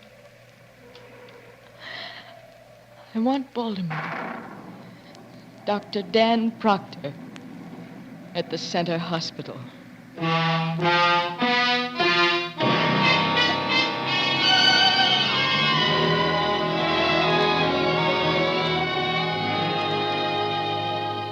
Ah, it's all right, Anne. The past is the past. Here you are, home again. Oh, yes, Doug, yes. Why, look. What? Every light in the house is burning. Oh, they must have come back on during the night. Oh, but darling, suppose she'd gotten out. Well, she didn't. I heard her moving around. And if she did, so what? We'd been rid of her all the sooner. Mother, Daddy, look. Skipper's dead. Oh. I did feed him yesterday. I really did. Well, honey, birds get old, too, and we've had them a long time. Do you think that's it? I did feed him yesterday. Well, he just got tired of singing and went somewhere else. Get a box, honey, and we'll bury him next to your cat in the garden. And then we'll... Where's Evelyn? Why, Dan, whatever brought you here? Evelyn is... Oh, Dan.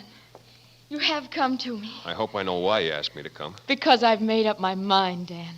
There's no reason why we should wait any longer. We can be married and I'll go back with you.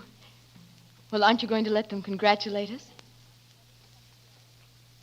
Why doesn't somebody say something? Oh, I'm sure Douglas will congratulate us. We're waiting, Douglas. Evelyn, are you quite sure you want to marry Dan? Is there any reason why I shouldn't? Dan, I'm sorry you found them in such a strange mood this morning. Dan, I'm about to do something that isn't very easy, but I have no other choice. This diary will explain.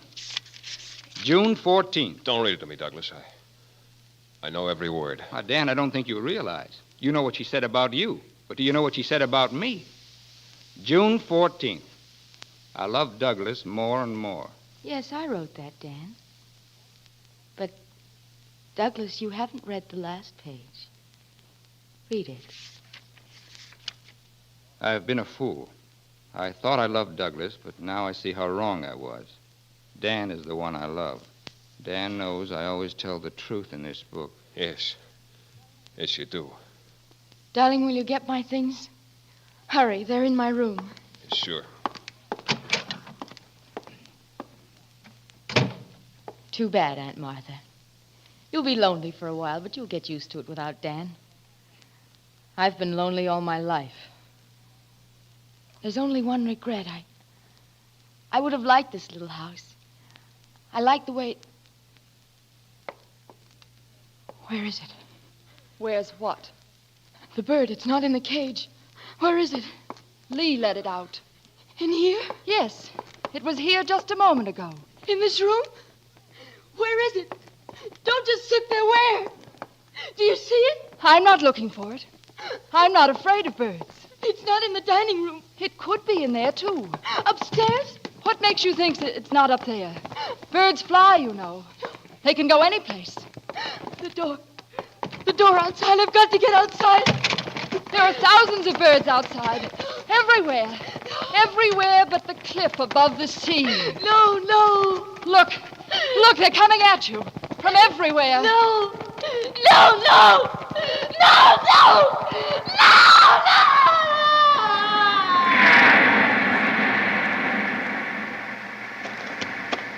Evelyn! Evelyn! Evelyn! It's too late, Dan. Too late. Evelyn is gone. I don't understand. I don't... She's dead. Murdered by her own vice. Her own vicious fears. She fell into the sea. Dan. Anne saved you. She did it somehow. I don't quite know how, but she did. She saved you, Dan. And she saved us all.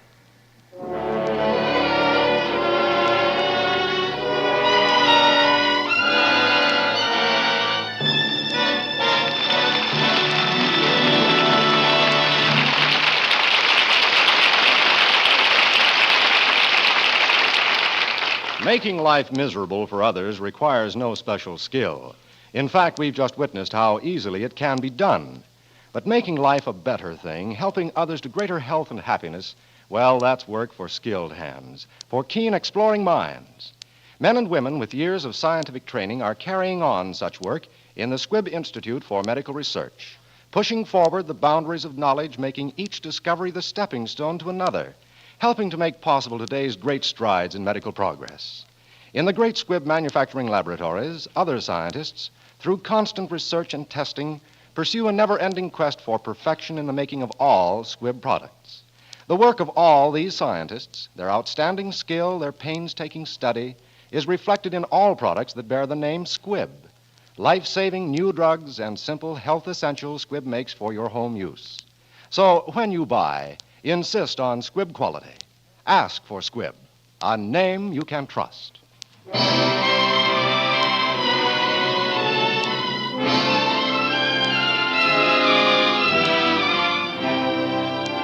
Next Wednesday, another great picture.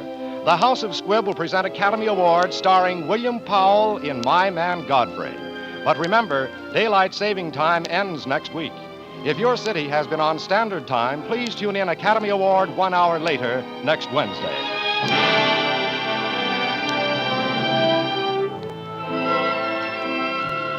Today's performance of Guest in the House was written for radio by Frank Wilson, with an original musical score composed and conducted by Leith Stevens.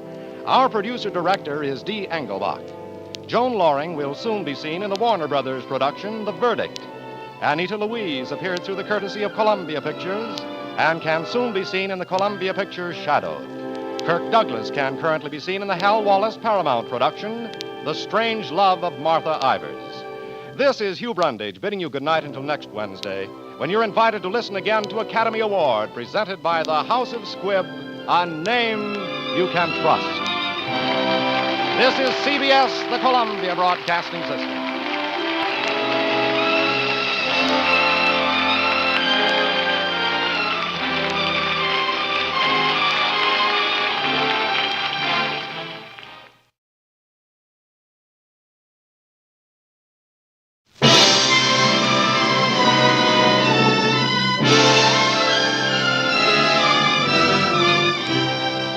The House of Squibb presents Academy Award.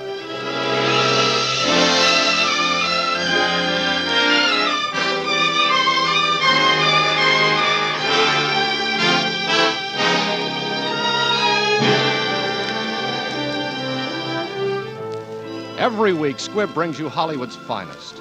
The great picture plays, the great actors and actresses, techniques and skills chosen from the honor roll of those who have won or been nominated for the famous Golden Oscar of the Academy of Motion Picture Arts and Sciences.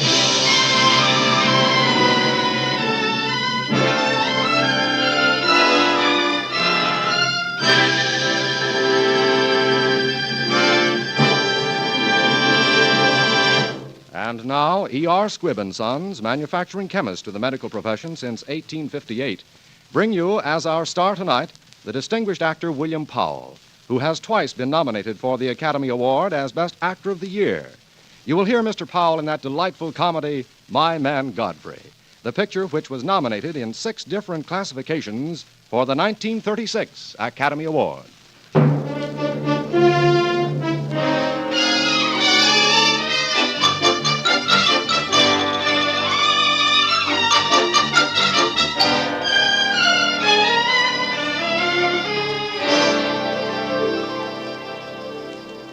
This is a story of the Depression, a sad time when America had a headache. Brokers jumped from tall buildings, and a lot of folks sold apples on street corners. It was a very sad time indeed, in which the rich got richer and the poor got poorer. And our poor hero lived in a shack in a city dump. Yet his heart was pure, though his pockets were empty, and he wore a beard, and his name was Godfrey. George, what a horrible place. Yes, Cornelia. This is what is called the dump. Oh. Good evening. Are you a bum? Yes, I'm a bum. Good. I'm Cornelia Bullock. Oh, yes, indeed. Of the Bullocks? How would you like to make $5? Well, added to what I've got, that would make $5. All right, then follow me. Just a minute.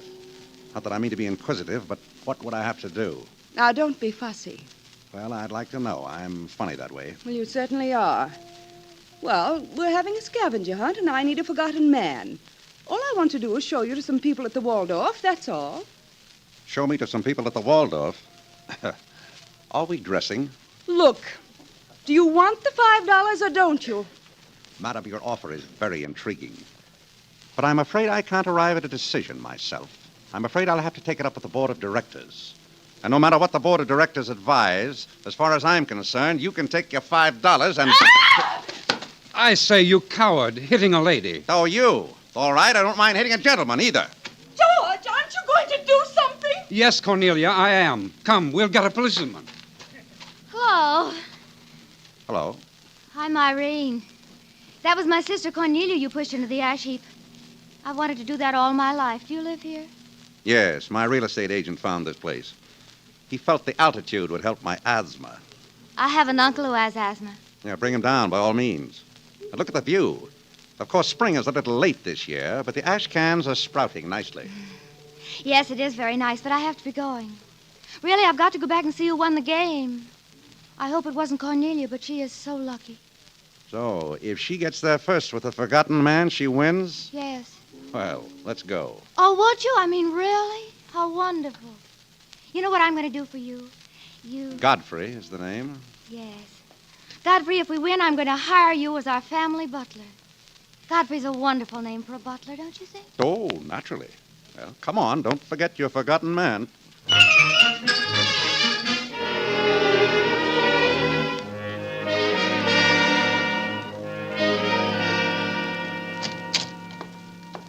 Pardon me, but I'm the new... The new butler. Oh, yes. I'm Molly, the cook. Just hang your hat near the door so you can get it on your way out. Oh, but since you're here, why not go in and shave? The last butler left his shaving cream and razor in there. Thank you. You don't seem very enthusiastic about the Bullock family. Have you met them? I've met the daughters. Well, the daughters, of course. Irene isn't so bad. She's just dumb. But I mean dumb. But Cornelia... Well, someday when I'm 60 and getting that $200 a month from the Townsend plan, I'm going to tell Cornelia some of the things that are on my mind. It'll be a very interesting monologue, if I do say so myself. You intrigue me. Tell me more about the family, Molly. Well, there's the old battle axe. That would be Mrs. Bullock. Angelica, she calls herself. She rings every morning around 11. What do you do when she rings? Well, what I do is forget the whole thing. If you don't answer, she goes back to sleep until 2. Then she gets up with a hangover. Oh, not just an ordinary one. She sees things. Very interesting. Is there a Mr. Bullock? Oh, yes, but don't pay any attention to him. Nobody else does, and the shock might kill him. Oh, that's her, the battle axe. Hey, what are you doing pouring 3 shots of brandy? I have an idea. Where's my butler suit? In there. Well, what idea? Where is Angelica's room? 3rd floor, last room to the left. But if you're going up there, take your hat with you. Certainly not. No gentleman enters a lady's boudoir with his hat on.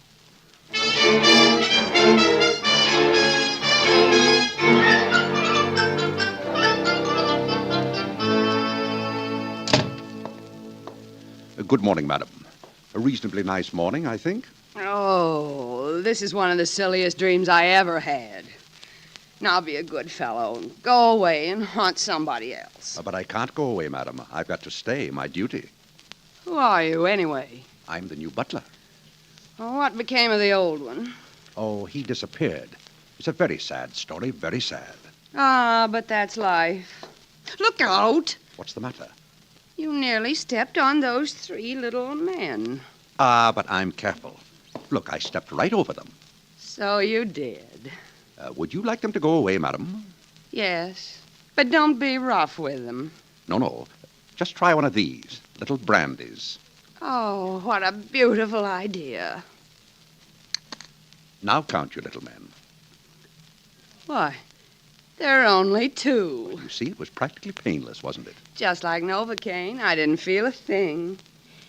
Do you think you could get rid of the other 2? Same way. One at a time. Well, what do you know? All gone. You know something? I got a beautiful idea. Yes, madam? If I had another one of those, I could get rid of you, too. Well, that won't be necessary, madam. I was just going anyhow. Now, I suppose you're going into Miss Irene's room. Yes, this is a very nice way of meeting the family. Well, here's the tray, and watch your step. It's simple. Oh, Godfrey. Good morning, miss. Oh, Godfrey, you shaved. And I loved your whiskers. They may grow back, you know. Shall I pour the coffee? Yes, Godfrey. Now we're going to have a nice long chat. I want to know what you think about everything. I'd love to, miss, but I've really got to get straightened out a bit downstairs. You know how it is when you first move into a place. Oh, certainly. Why don't you go down and take a nice hot bath and a nap, and we can talk after lunch? Yes, I'll do that. I'll see you later, miss. Goodbye. Well, good morning. Good morning, sir. My name is Bullock, Alexander Bullock. Yes, I know. And yours? Godfrey, sir. Glad to know you, Mr. Godfrey. I'd like to ask you a few questions, if you don't mind. By all means, sir. How do you feel about the younger generation? Why, I think they're all right. Of course, they're a little broad-minded. Well, you think perhaps they might be a little too broad-minded? How do you mean, sir? Well, if you were the father of a young lady and saw a man coming out of her room, how would you feel about it? Oh, but wait, sir. I'm not what you think. I'm the new butler. The new butler? Don't make me laugh. I hire all the butlers around here. Your daughters hired me last night, sir, with your wife's approval. Excuse me, Mr. Bullock, but there's a policeman to see you. What does he want? He wants you to straighten out a bill for damages from Cartier. It seems like Miss Cornelia broke all their windows last night. Well, all right. Anything else, Molly? Yes, sir. That Mr. McGinty who drives the hansom cab is here. And what did Miss Cornelia do to McGinty? It was Miss Irene, sir. He wants his horse back. I never saw his horse. Beg pardon, sir. It's in the library. Preposterous. Not preposterous, sir. I think his name is Carrots.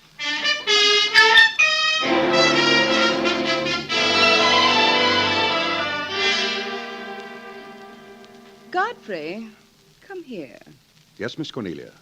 I seem to be under the impression that my sister has fallen in love with you. With me, miss? Ridiculous, of course. Oh, Godfrey, there's a spot on my shoe.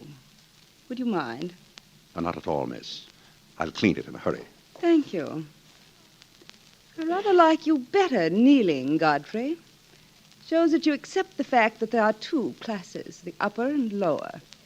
And when one of the lower class forgets himself, he's got to be taught a lesson.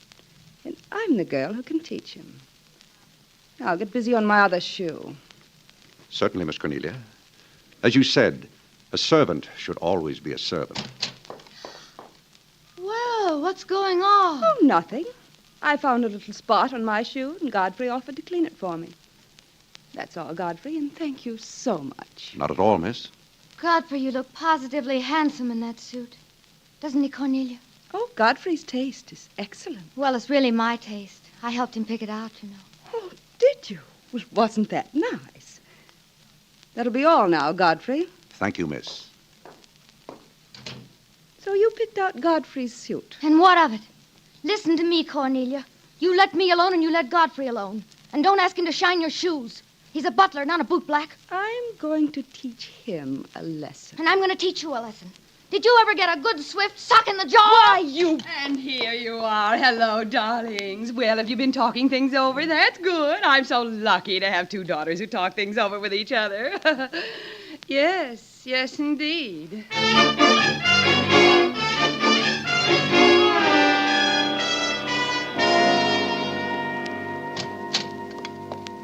Oh, you must not come into my room, Miss Irene. Why not? It's our house, isn't it? One room is like another. Godfrey, Yes, miss? aren't you going to kiss me? I don't approve of ladies kissing their butlers. That sounds very snobbish. Every morning you serve me breakfast in my room. And here I am now, in your room. Yes, and if anybody came in now, I'd be discharged. Why would they discharge you? Look, Miss Irene, hasn't your mother ever told you anything? About what? About things, any kind of things. No, Mother never says anything. Haven't you noticed it? Well, your father must have talked to you. Oh, no. Father never talks to anybody. Then I'll do the talking. Don't I do any? You just listen. You gave me a job, and I appreciate it, and I want to keep it. But I want you to keep it, Godfrey. Well, then listen to me. The first thing you must do is to stay out of my room. I don't like this talk. Let's talk about something else, huh? Oh, no, we're going to finish this. Now, another thing you ought to do. You ought to get yourself engaged to one of those young men who come around. Oh, I am. They're announcing it tonight, but I don't like them. They're such awful nitwits. I like older men. Older men are dangerous. Why are they dangerous? Well, you just have to take my word for it. They're dangerous. And so are butlers. Keep away from them. Marry somebody of your own age, your own class, your own intelligence. But if I marry somebody with my own intelligence, how about the children? They'll be morons, won't they? Well, not necessarily.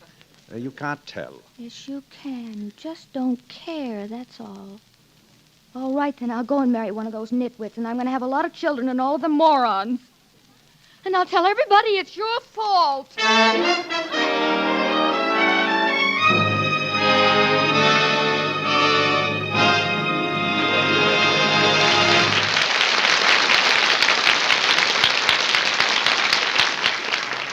Whenever in real life you happen to find yourself in a situation totally strange, you can always count on a bright, winning smile to help you make the friends you need. And a smile that's hard to resist is easy to cultivate when you brush your teeth with Squibb Dental Cream, the refreshing dental cream. It's such a pleasure to use. Your whole mouth awakens to a frosty tang of mint, exhilarating as a fresh October wind from the sea. You'll enjoy the brisk, mouth-refreshing action of Squibb Dental Cream and watch that smile. See how much of its natural sparkle is revealed when you use Squibb Dental Cream regularly. That's because the polishing agent in Squibb Dental Cream is one of the most effective known to dental science. Safe, soft, and fine. So if you want your smile to do more for you, do more for your smile. Start tomorrow to brush your teeth with Squibb Dental Cream, one of the great family of Squibb products. Taste, feel, and see the refreshing difference. In a moment, we will bring you part 2 of My Man Godfrey. Universal International's current release is The Dark Mirror, starring Olivia de Havilland.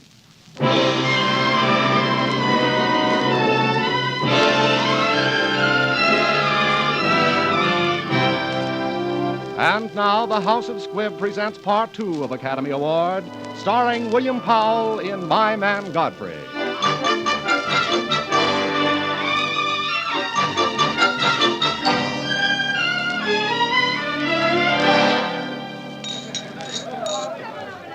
Having a nice engagement party, sister dear. And what's it to you? Not a thing. But I do think you could get yourself a man to dance with out of all this crowd. I could if I wanted to. I notice you're not very effective with butlers. Cocktails, miss? Yes, thanks. Do have one, Irene. Godfrey makes these himself. Didn't you, Godfrey? Yes, miss. Yes. I wouldn't be surprised if mine were poisoned. Excuse me, miss. Other guests. I wish mine were poisoned. You know, Cornelia, it's too bad you and I didn't live in the days of the Borgias, when it wasn't against the law to poison your sister. If we'd been living in those days, Irene, you would never have lived as long as you have. To your good health. I hope you choke.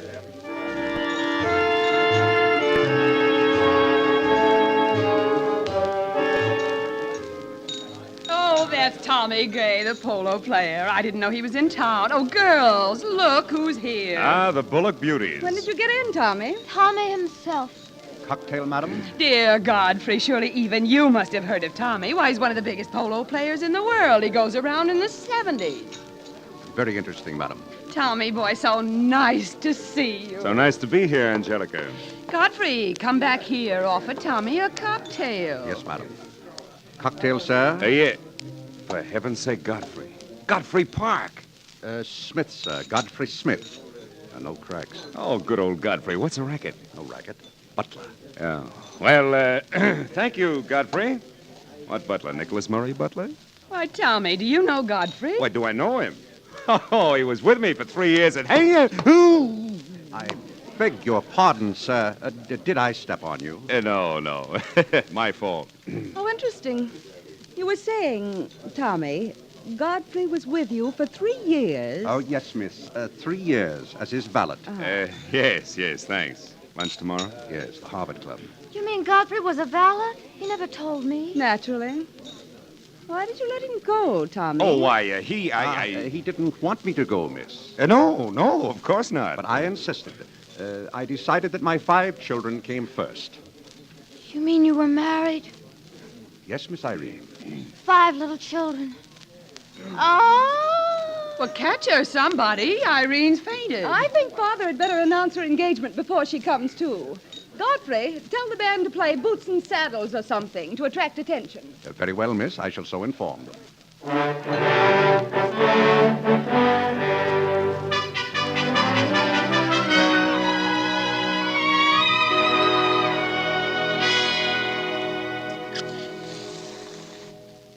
Now, would you mind telling me what the idea is if you're pretending to be Smith and acting as a servant in a nut house? What's the gag? It isn't a gag, Tommy. Your family up in Boston tells everybody you're in South America. Doing fine, like all the parks since the Mayflower brought them over. Well, I lost everything in the market crash. Then I had another smash-up with a girl. One night I found myself wandering in a daze down near the river. I think I must have meant to slide into it. Then I saw the dump. The shacks with guys living in them. And it suddenly struck me that they were worse off than I was. Well, I decided to share potluck with them. I built my own shack and joined up. And for the first time in my life, I began to live. Sounds awful to me. I used to sit on the dock at night and look at the stars, and the pattern of the Queensboro Bridge against the sky, and the boats going by. It was beautiful there at night.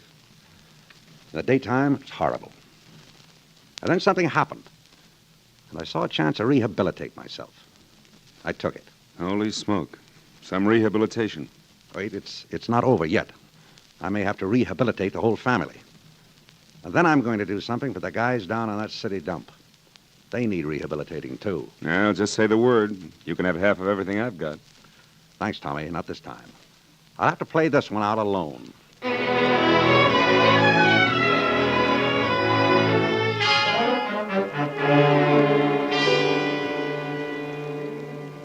Well, for land's sake, Miss Irene, what are you sewing? It's his. Oh, yes, it is his.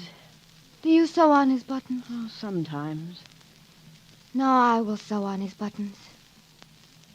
I wonder what he does on his day off. He never tells me. Does he like flowers? I don't know. I brought him some. There they are. Would you put them in his room? I'm not allowed to go in there. I'm not either. He'll be coming in the kitchen way any minute. He's probably sitting with some woman on his lap. I hate him. He's very mean. He is mean, isn't he? He's the meanest man I know of. I think he's very mean. When I got engaged, he congratulated me. That's just like him. And there he is with someone sitting on his knee and his 5 children crawling all over him.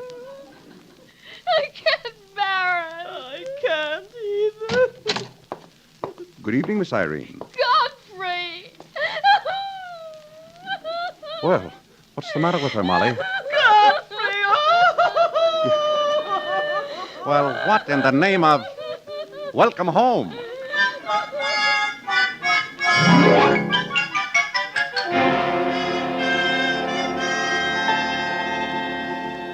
All right. When did you first miss the pearls? During dinner, officer. I went to my room and they were gone. Did you see anyone into your room in the meantime? Yes, officer. Godfrey. I sent him to my room for a pair of slippers. He returned with the slippers and went at once to his quarters. Mind if we search your room? Not at all. Well, come on. In here. Mother, this is serious. Well, of course, dear. Stealing is always serious when you get caught. My sister's a little nuts, officer. One night she threw those pearls out of a cab window. I never did. Come, officer. You haven't looked in his bureau. Who's doing the searching around here? Oh, now, can't we stop all this? After all, they're insured. Like fun they are. I've been trying for 2 weeks to tell this family I can't afford cash for things like that. Look, lady, what made you so dead certain your pearls would be in this guy's bureau? Why, Officer, it was just a natural misunderstanding, I'm sure. Good night, gentlemen. I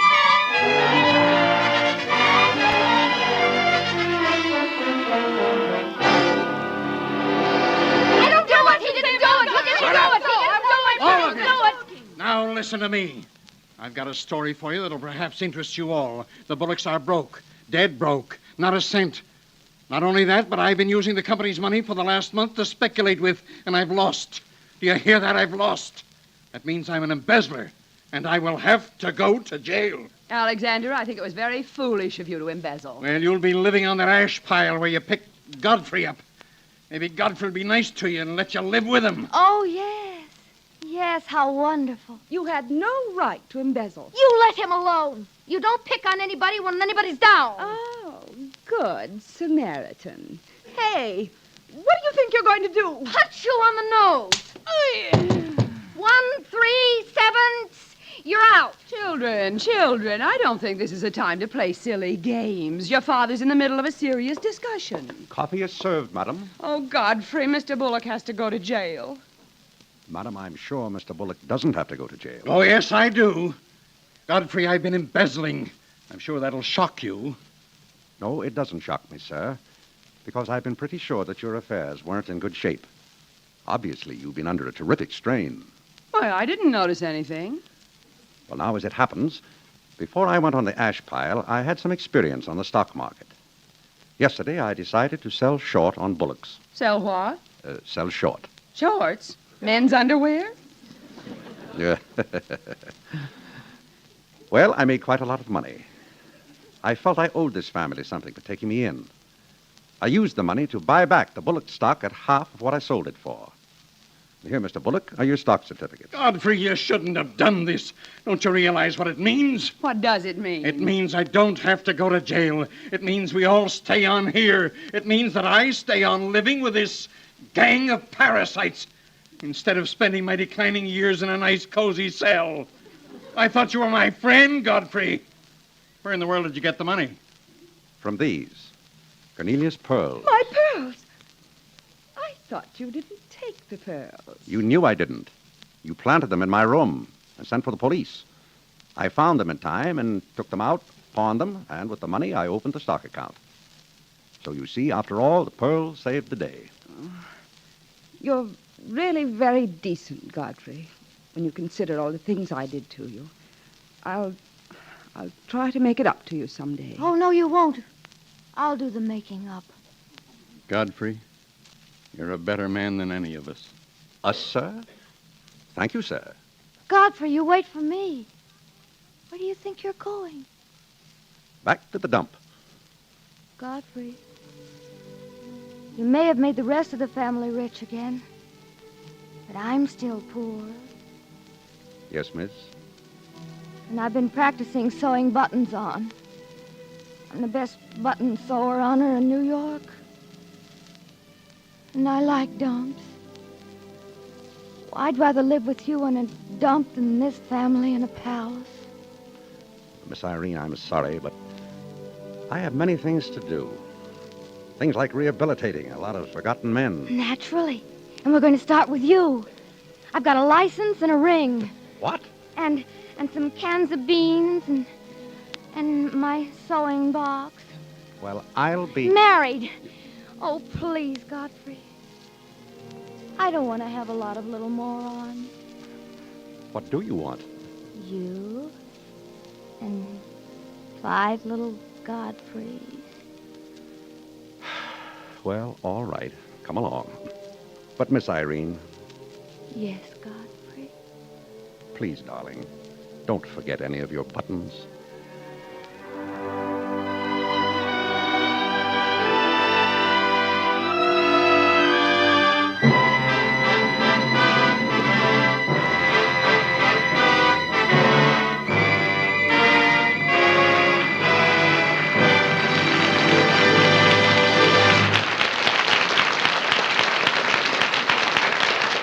You may not think of the corner drugstore near your home as a very dramatic place. And yet there is a man in that store who may be preparing, right at this very moment, a prescription that will help to save a life before morning. That man is your druggist, your pharmacist, a highly skilled man of science professionally trained to translate the Latin of a doctor's prescription into safe, effective medicines for your use. Years of study have gone into the development of his special skills, skills which enable him to split a single drop, to measure powerful drugs in quantities so minute a feather would outweigh them. On your pharmacist's shelves are many Squibb products used in compounding prescriptions. He displays others on the shelves and counters of his store, for he knows that on life-saving drugs and simple home health essentials alike, the name Squibb means this product is just as safe, pure, and effective as medical science can make it. So always be sure to get Squibb quality when you buy. Ask for Squibb, a name you can trust.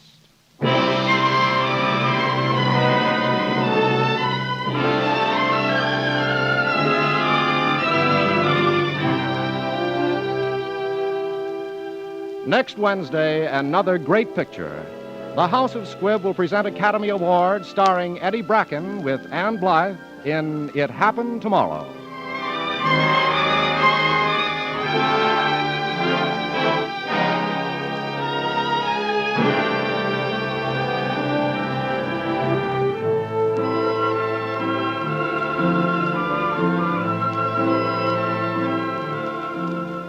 Today's performance of My Man Godfrey was written for radio by Frank Wilson, with an original musical score composed and conducted by Leith Stevens. Our producer-director is Dee Engelbach. William Powell appeared tonight by arrangement with Metro-Goldwyn-Mayer, producers of Three Wise Fools. This is Hugh Brundage bidding you good night until next Wednesday at the same time, when you're invited to listen again to Academy Award, presented by the House of Squibb, a name you can trust.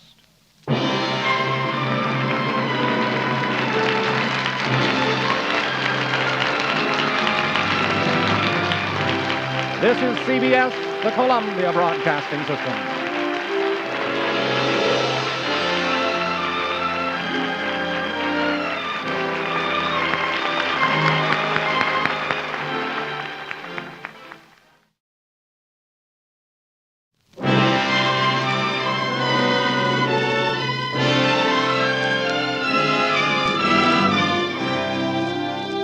The House of Squibb presents Academy Award.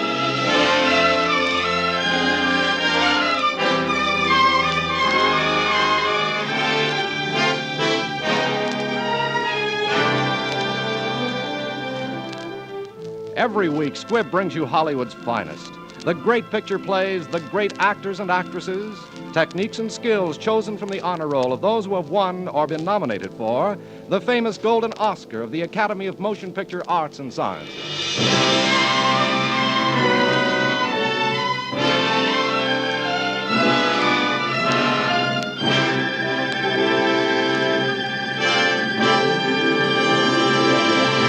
And now, E.R. Squibb & Sons, manufacturing chemist to the medical profession since 1858, bring you one of Hollywood's best-known stars, Eddie Bracken, in It Happened Tomorrow, the picture which was nominated for a 1944 Academy Award. With Mr. Bracken, you will also hear Miss Ann Blyth, who, as Best Supporting Actress of the Year, was nominated for the 1945 Academy Award.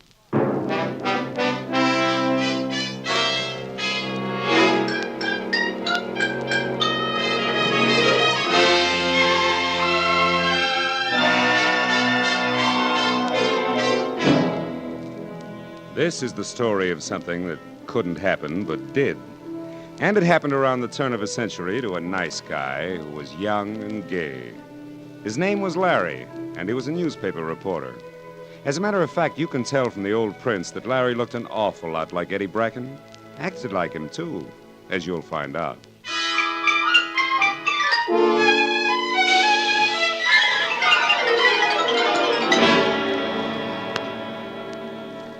Nobody believes my story, and I don't care if they don't.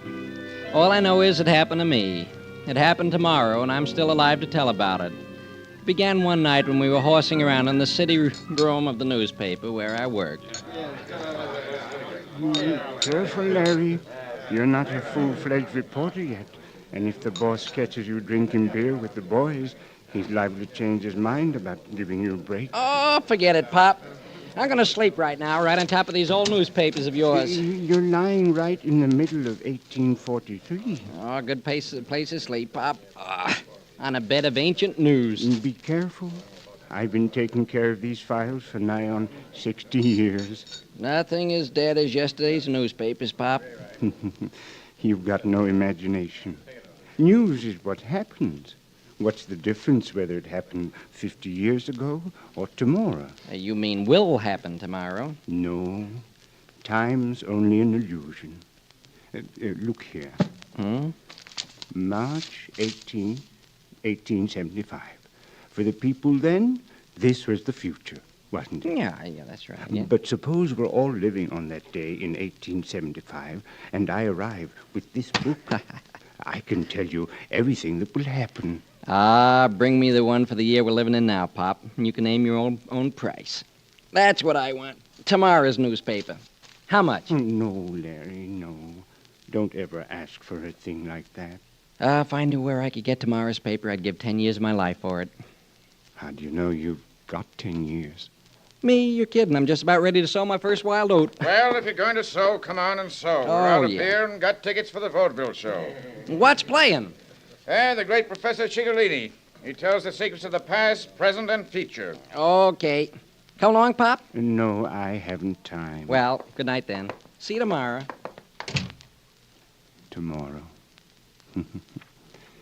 Tomorrow.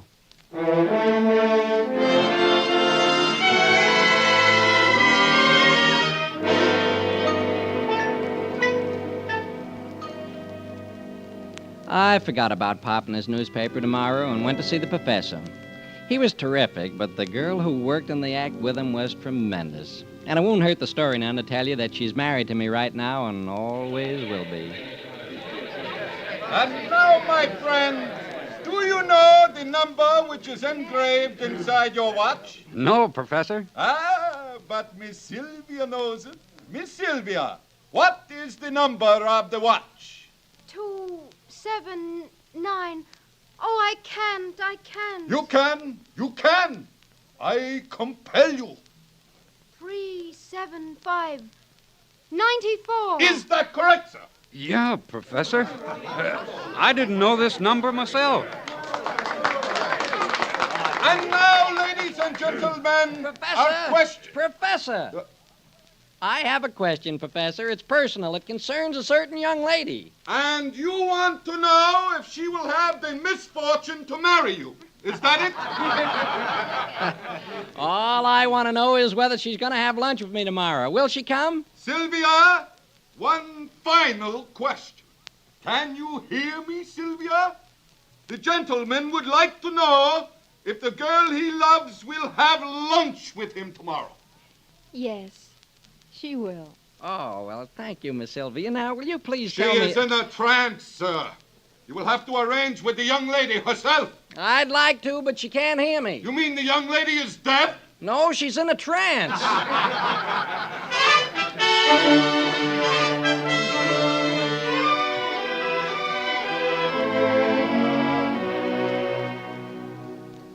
And that is the way the girl came into my life. I waited for her after the show, and in spite of her uncle, the great Cialini, I took her home in a horse cab. Then I took out on foot in a fog as thick as good stew. My head was in the clouds anyway, so it didn't matter. But then I heard a familiar voice. Larry. Larry. Larry. Oh, who is it? Oh, it's you, Pop. I can't see you very well. What you doing out so late? Didn't I tell you time doesn't exist? I was waiting for you, Larry. For me, but I didn't tell you I was coming back. I'm just on my way home. So am I. But I wanted to give you this first. Why, it's a copy of the Evening News. I've already read it. Maybe not. You'd better go home and sleep it off, Pop. Oh, I never felt so well in my life. Good night, Larry. Wait. I'll take you home. No, thanks, my boy. We go different ways. Okay. Don't lose that paper, son. Don't lose it. I thought he was a little tipsy, and I stuffed the paper in my pocket and went home and slept like a rock. But the next morning, when I came downstairs at the boarding house, a guy called Joe said, "Hey, Larry, I'm still looking for a job. Can I take a peek at your newspaper?" "This one or it's last night's?" Oh, I don't mind. It's just the want ads I'm after. Hey, this ain't last night's, it's today's. Oh, no, Joe. Today's Evening News hasn't even gone to press yet. Must be last night's. Now, what day's today? Wednesday. But this says Wednesday. What's all this? Wednesday. Hey, they must have made a mistake. Well, what do you know? It says it's going to snow. It didn't snow yesterday, did it? Nah. Hey, look out the window. It's snowing. Who ever heard of snow in May? I don't get it. Hey, here's something in the ads. They need a waiter at Beacon and Fifth. I guess I'll get right over there. Yeah. Hey, wait for me. I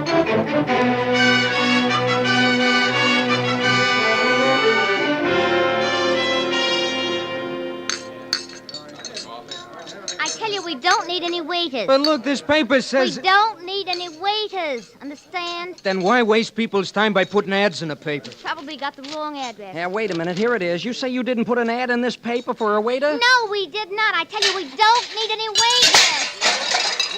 Get out, Butterfingers. This is the last dish you'll break here. Hey, Maisie. Yes, boss. Get your hat on. Take $1 from the till. Put an ad in the paper right away. Well, what are you staring at me for? In the morning paper? No, put it in the Evening News. No. No. What do you want? Nothing. I'm just going down to the Evening News myself.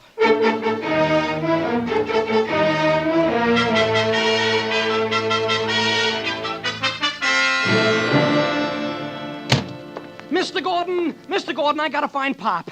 Something's happened I don't understand. When I tell you what's going to happen if you're late again, you'll... Mr. Gordon, who's covering the Melba concert at the Opera House? Now, don't tell me you want to be a music critic. But if something happens there, front page story, the biggest news story of the day, I ought to be there before it happens. Are you crazy or drunk? Look, I'm going to show you something that'll change your mind. You're fired. You can't fire me. I quit. You quit? I mean, I'll quit tonight if you haven't given me a raise. A raise? Yes, sir, for the biggest news story of the day. Set up a 4-column headline right now. Banded steel cash at Opera House while Melba sings. At 10 minutes past 2. I'm here, Mr. Stevens, for lunch, but... Sylvia. I really came to explain that my uncle is very angry and I won't be able to have lunch with you after all. Sylvia, come on. We're going to the Melba concert. Something's going to happen at the Opera House. We haven't got much time to get there. Come on. What's going to happen? Well, come on. I'll tell you on the way over. It's my big chance.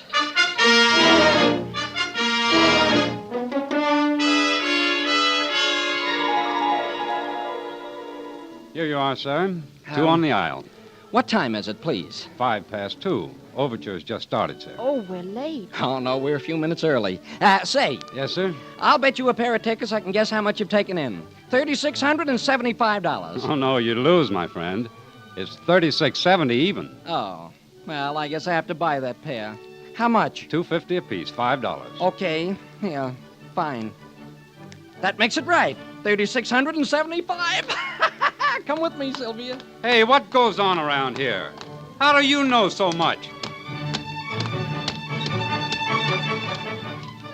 Tickets, please. We'll stand here. That's not permitted, sir. Well, we're leaving in a few minutes. But, Mr. Stevens, I don't want to leave in a few minutes. The show will be over. You mean Madame Melba? Oh, the big show isn't on the stage. It's out there in the lobby. But what's going to happen? Hold up. Oh, what kind of a story is that? A cab will stop out in front, 3 men will get out, and nobody will know who they are. They'll pretend to ask for tickets, then one man will take out a pistol and... All right, I'll... Shh! But you just wait. Quiet.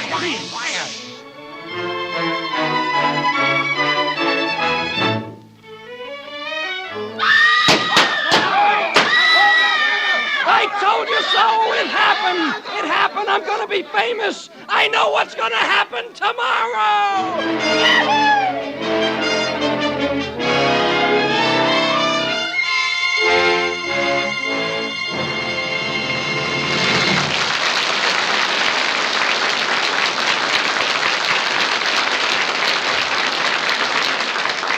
By certain signs, anyone can accurately predict a pleasant experience.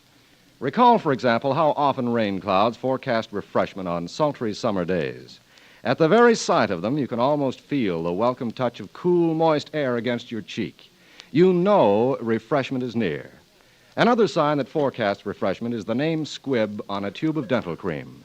For everything about Squib dental cream helps to make brushing your teeth not a daily chore, but a refreshing, exhilarating experience. Your whole mouth awakens to a frosty, minty tang, to brisk, tingling action you've never known before. You feel like smiling, and your smile is brighter. For there's a refreshing difference even in the polishing agent of Squib dental cream. It's so quick, safe, and effective. Find out for yourself tomorrow. Start brushing your teeth with Squib dental cream, one of the great family of Squib products. Taste, feel, and see the refreshing difference. In a moment, we will bring you part 2 of It Happened Tomorrow. But first, we want to thank Arnold Pressburger Productions for making this story available. Arnold Pressburger is also the producer of A Scandal in Paris.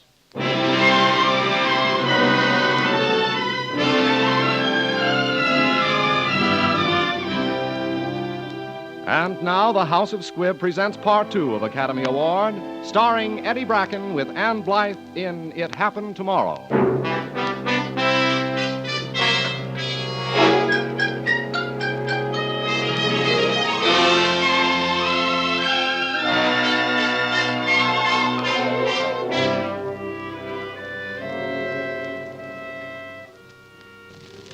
Well, that's the way it was. Somehow those papers of Pop's kept getting into my overcoat pocket. Pop wasn't at the office since the night the whole thing started. But the papers for tomorrow kept coming up, and all I had to do was read them and see what was going to happen, copy the story out, give it to the city editor, and then go where it happened and phone it in. I got my raises. I got famous. I got my girl, too. But then I got a brilliant idea. Too brilliant. Oh, there Mr. you are, Gordon. Stevens. Can I get an advance of $100? Why, certainly, Stevens, of course. I have some plans. Oh, not thinking of getting married, are you? Why not? Well, I can't understand why you have to borrow this money. After all, you seem to be able to tell what will happen before it happens, and if you wanted to, you could present your wife with $1 million. Yeah? How? Well, mind you, of course, I'm not an addict myself. But with your superior endowment, I might be tempted to pick all 5 winners at the racetrack tomorrow. Yeah, of course. What did you say? Hey! Where's Pop? Anybody seen Pop? I gotta find Pop. I gotta find him.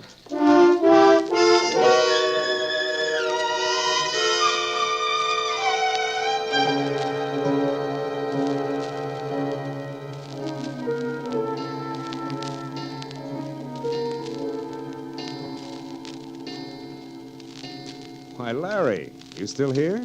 Not hanging around waiting for Pop, are you? Funny he doesn't show up. Well, he's been here so long, he's a privileged character. He's got a right to be drunk once in a while. It's not often. Drunk or sober, he's got to be somewhere. And if I were you, I'd turn out that light and go home. Good night. Good night. Oh, good night. Pop! Pop! Yes, Larry? Oh, Pop, I've been hunting high and low for you. Oh, now don't look at me like that. I didn't thank you, Pop, because I didn't see you since. But I'm not going to ask you a lot of questions about how you do it. I'm mixed up in something I don't understand, but look, all I want is just one more paper. Then we'll call it quits. No, Larry. Oh, please, Pop, please. For the last time, I'll never ask you again. I'll never tell anybody how I got it. I just want to know what's going to happen tomorrow.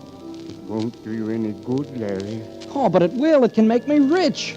Then I can have everything I want in the world. Is it only money you want in this world? Oh, no, I've got everything else. I'm in love. Here, give me that paper, please. Give it to me. I'll be the happiest guy for the rest of my life. Are you sure, Larry? Yes. Thank you. Oh, thanks for giving it to me. No, Larry. You grabbed it. Remember, Larry, I didn't give it to you.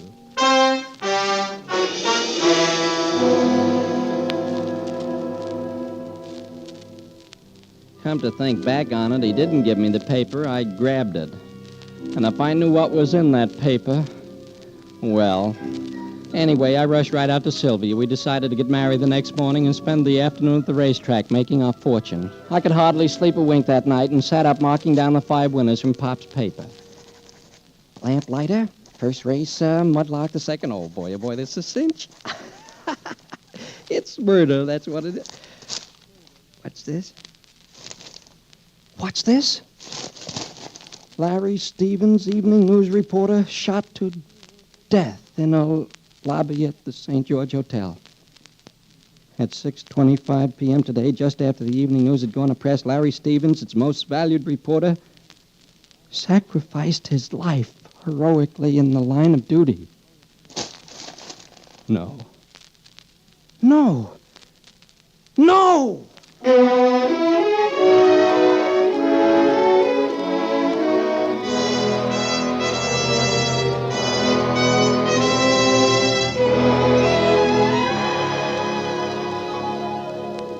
I now pronounce you man and wife, and may God bless your union. Congratulations, Mr. Stevens.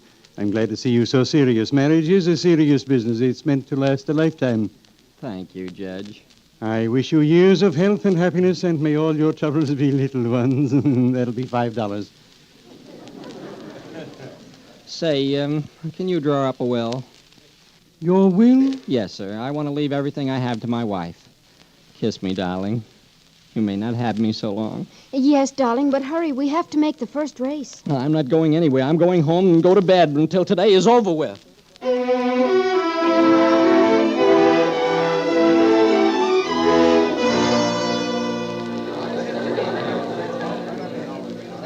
Look, my friend, you've won the first 3 races. Now you want to bet this whole $10,000 on Ramona? Right, to win. I'm afraid that'll have to be an even money bet, mister. I can get 4 to 1 and another 10. Well, you're a good customer. How about 3 to 1? 3 to 1?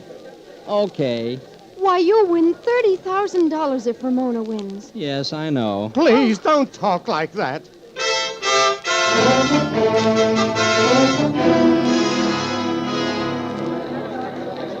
This is a lot of money to bet on a horse, mister.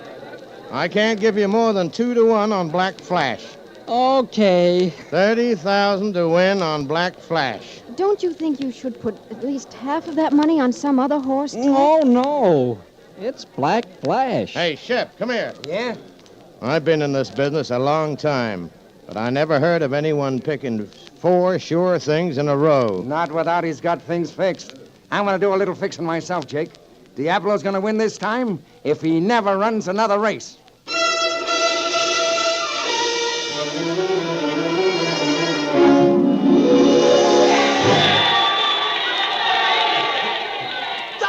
Sylvia, darling, the paper was wrong. Oh, brother, it was wrong. Don't you see? I've got a chance to live. Why was it wrong? It says Black Flash would win, and Diablo just won. Ladies and gentlemen, the judges have the following official announcement to make. In the race which has just been run, number 7, Diablo, has been disqualified. No! Oh, wonderful. It was right after all. Oh, Larry, $60,000. You'll be a wealthy widow, darling. I'm very happy.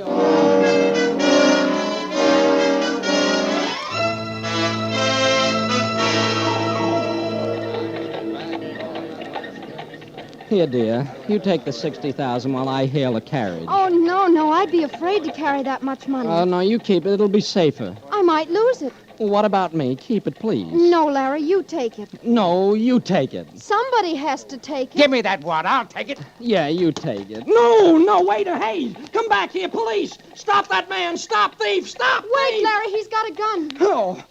Oh, well, easy come, easy go. At least we don't have to go to the St. George Hotel. That we don't do. Or do we? I guess we do, dear. Yeah. It said so in your paper. Yes, I know. That's where you're supposed to make me a widow.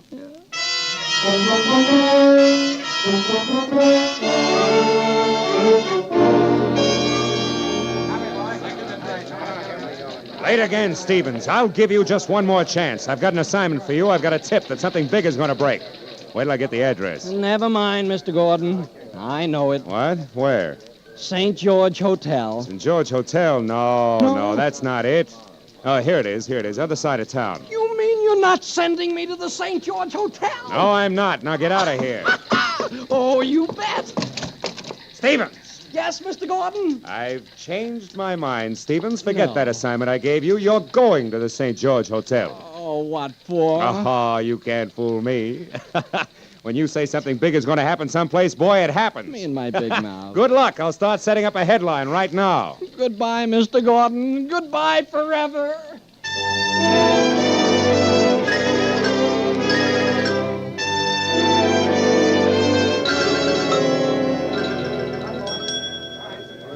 What time is it, darling? 20 after 6. 5 more minutes. 5 minutes.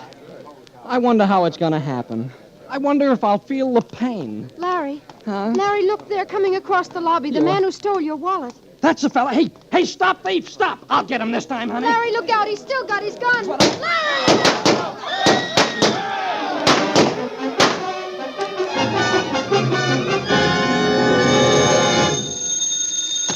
Gordon, evening news. What? What's that? Stevens? Yes, I sent him to the St. George Hotel myself a few minutes ago. No, he was on duty. That man is a hero.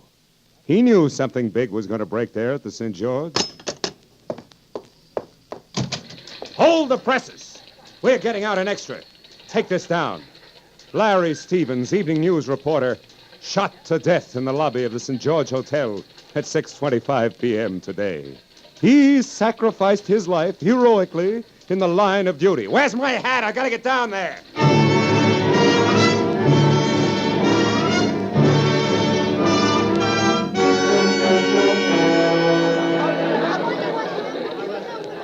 All right. Stand back there. Keep back now. Oh, my chin.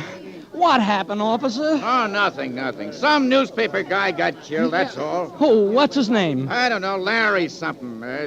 Stevens. Go on now, get going. Did you say Stevens? Stevens! You! Alive! Oh, Mr. Gordon, am I glad to see you? I don't get it, though. I'm supposed to be... Mr. Gordon, where's Pop? Pop died 2 days ago. Died 2 days ago? Yes, and Stevens, you're fired. Fired, get me? After me getting out an extra with your obit, building you up as a hero for the evening news, what do? You cross me up and walk around as healthy as a pig. But You get away from me. You, wait a minute. If you're not dead, who's this guy? Officer, how did you identify this man? His wallet, Mr. Gordon. Here, see? It says Larry Stevens in it. Evening News. That's my wallet. The man who stole it at the racetrack, I get it now. I was chasing him. The cops got there first, and when he ran around the corner, boom, they shot him. Found my wallet. They thought he was me, see? Now I'm not dead. I'm alive. Sylvia, honey, baby, congratulations. You're not a widow.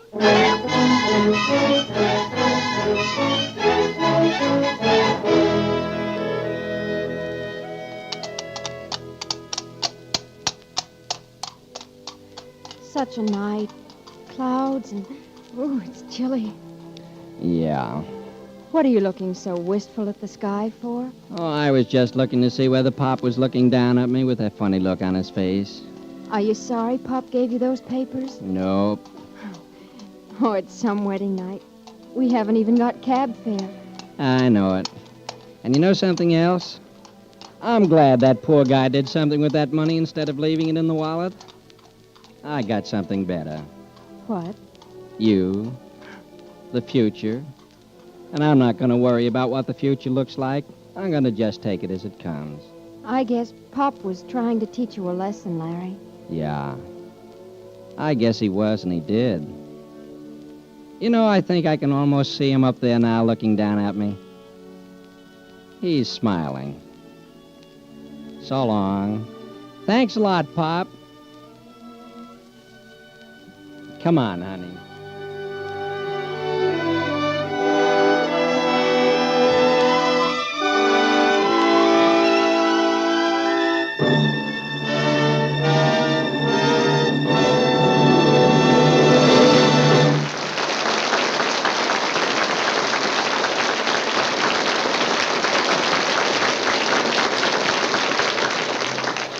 Sometimes important items in the news of today can be traced back to little-noticed events of yesterday. There's the story, for example, of a tiny bottle received at the house of Squibb 6 years ago. It was sent from England, and it contained the first living culture from which Squibb was to produce penicillin in enormous quantities. In dramatic contrast to that first tiny bottle are great tanks big as railroad cars in which penicillin mold is now grown at Squibb. Every tank holds 10,000 gallons of culture broth. After processing, however, the contents of each tank produce only enough penicillin powder to fill the palm of your hand.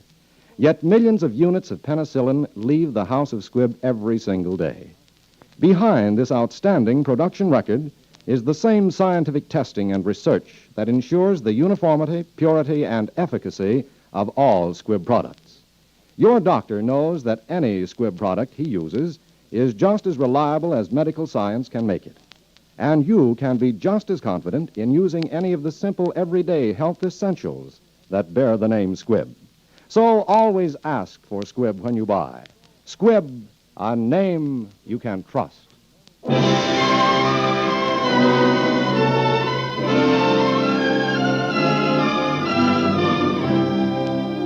Next Wednesday, another great picture.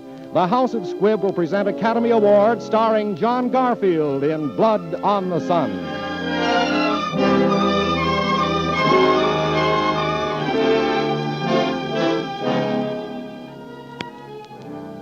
Today's performance of It Happened Tomorrow was written for radio by Frank Wilson, with an original musical score composed and conducted by Leith Stevens. Our producer-director is Dee Engelbach. Eddie Bracken appeared by arrangement with the Texaco dealers, sponsors of the Eddie Bracken radio program.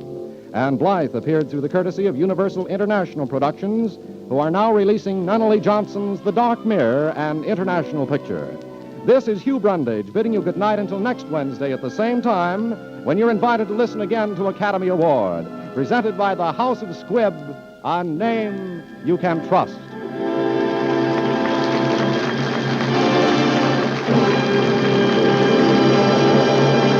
This is CBS, the Columbia Broadcasting System.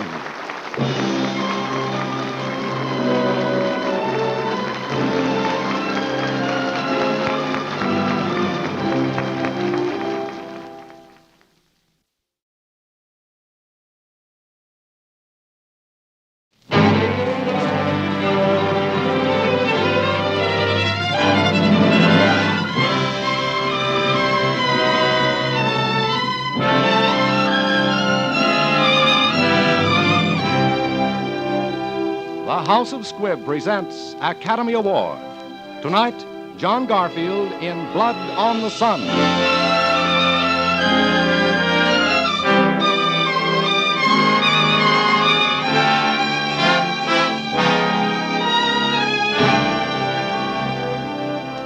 Every week, Squibb brings you Hollywood's finest.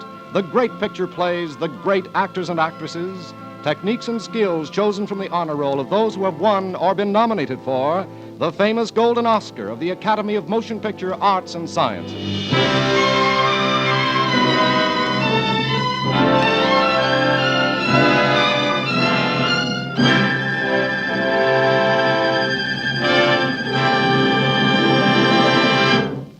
For generations, the House of Squibb has been known for the high quality and unfailing dependability of its products, each the result of a never-ending quest for perfection. Today, the great family of Squibb products reflects the tremendous advance of science in its contribution to human health and well-being. The name Squibb stands for progress through research. Squibb is a name you can trust.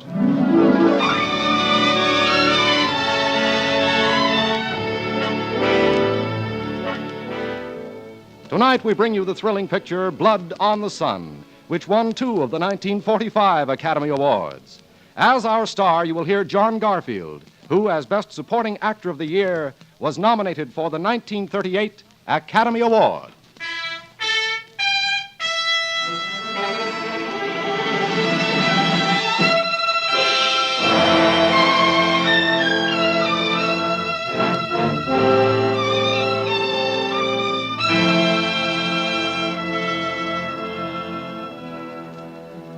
My name is Nick Condon.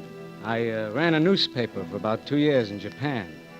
I left a short time before the So Sorry boys decided they were in grave danger of attack by the dangerous Chinese and saved themselves from such a horrible fate by going in and slaughtering a few defenseless millions of men, women, and children. This is the story of why I left, how I left, and how I fought my fight against the sons of heaven before the thing really got popular. There he is. Old Nick. Hiya, boy.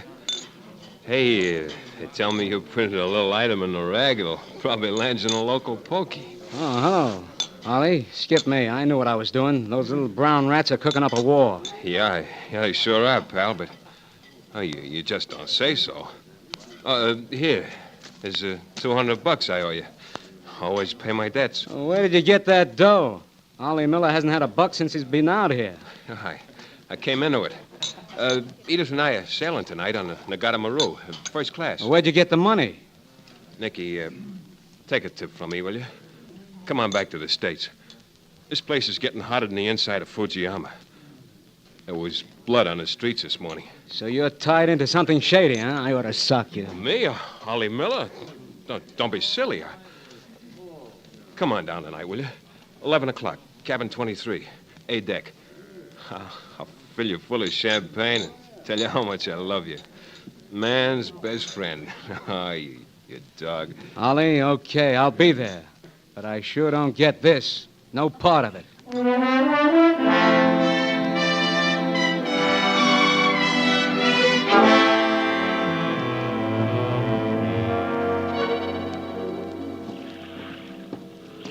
Just a moment, please, Mr. Condon. Oh, hello, Shima. Still tailing me?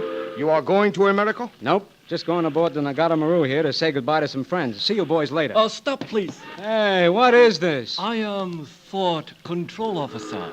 Please answer a question. Sure, but this hits a new low in stupidity, even for the Imperial Police.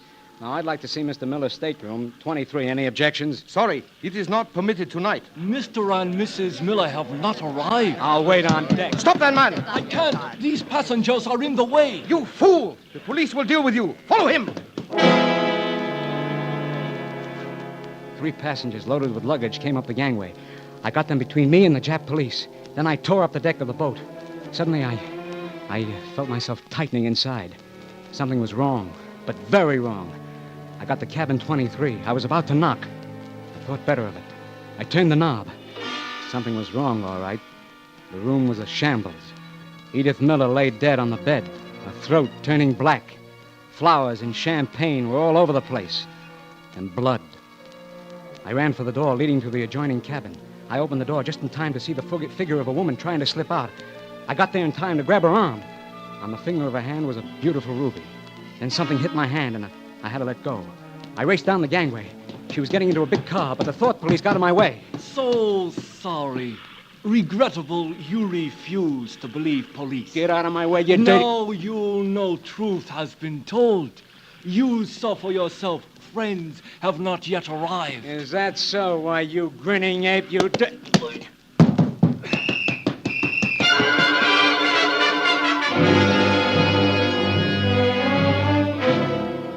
I called the American Embassy. It was late. And the voice answered the phone. Hello. Yes, this is the American Embassy. Oh, no, sorry, the ambassador is not in. Away for the weekend. Please call tomorrow for an appointment. I went back to my apartment, and as I opened the door, I saw a lurching shadow. It was a man, and as I watched, he crashed through the glass and fell headlong into my living room. Ollie Miller. Oh, Nicky, if I'd known they were going to get this tough about it, I'd have asked for more money. Oh, here, inside pocket. That's it. Take it, Nick. It's the Tanaka plan. Plan of invasion. Glad Edith got away. Tell her I'm sorry. Ollie. No use. He's dead. Police trailing Ollie. The plan. I've got to hide it. 2 pictures on the wall. President Hoover and Hirohito. That's the place.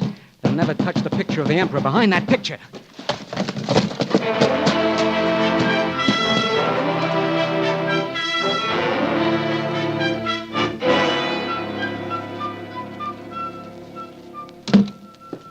Good morning, Condon-san. Very regrettable you had to spend night in jail. Yeah? Where's the phone? You're going to have to do some explaining, Oshima. My government doesn't like its nationals tossed into the jug without any charges. Japanese government would not do that to American, Condon-san. I will read the charges. Nicholas Condon, much esteemed editor of Tokyo Chronicle, found with 2 girls in his house. After drinking much wine and disturbing neighbors, Condon tries to overcome police, but friendly police prevail and put him to bed in local jail to protect him. So sorry, Condon-san. Stow it. You murdered 2 Americans last night. On the Nagamaru and the one in my house. Very serious charges. Result of too much wine drinking. Why, you Please, dirty... do not resume disturbance. Understand you are judo artist, Condon-san. Perhaps you honor me with the contest someday. Sure. Maybe next time we can take honorable coats off and settle a few things with honorable judo.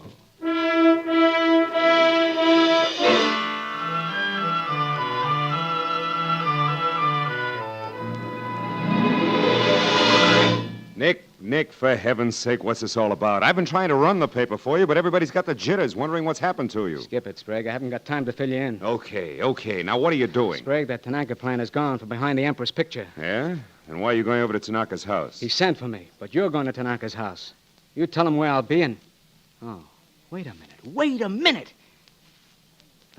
The police didn't find that document. Oh, they must have. If they did, Tanaka wouldn't want to see me. Well, then how about the people who paid Ollie to get out of the country? Well, maybe. And maybe Tanaka figures I have it. Look, you've got to get out of this country, Nick. Well, there's still a law back home, Charlie. When somebody's murdered, somebody's got to hang for it. You'd better get over to the embassy. I'm going over to Tanaka's.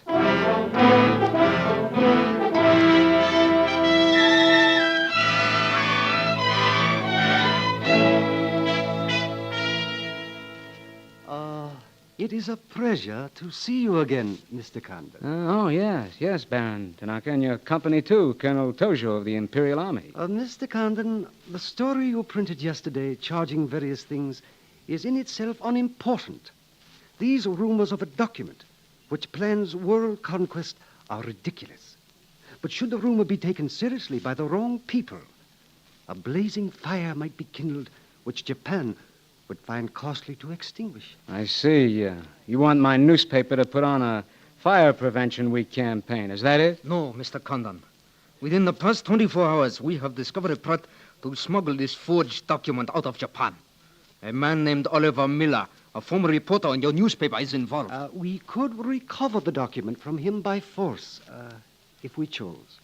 We would prefer that you persuade him to return it to us. It seems you haven't heard, Baron, nor your secret police, that Mr. Miller and his wife were murdered last night. We read in the papers this morning about your escapade last night, Mr. Condon.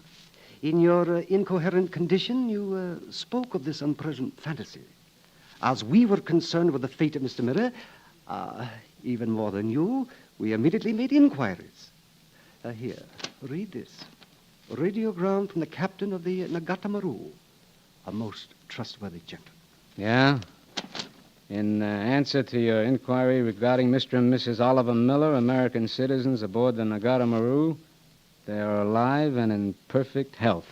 Isn't it clear to you now? It's very clear. And if you send Mr. Miller a radiogram, I'm sure he will return the document to us through you. Everyone will be enormously relieved, and you will be greatly profited. Yes, and we would all live to laugh at this strange hallucination you experienced last night. Yeah? I guess you're right. You want this forgery returned? Yes. And you'd pay plenty for it. Okay, here's my price. When the United States Embassy has been notified that the murderer of Oliver Miller and his wife, I mean the real murderer, Oshima, not a sacrificial monkey, has been brought to trial and convicted, maybe then what you're looking for will turn up.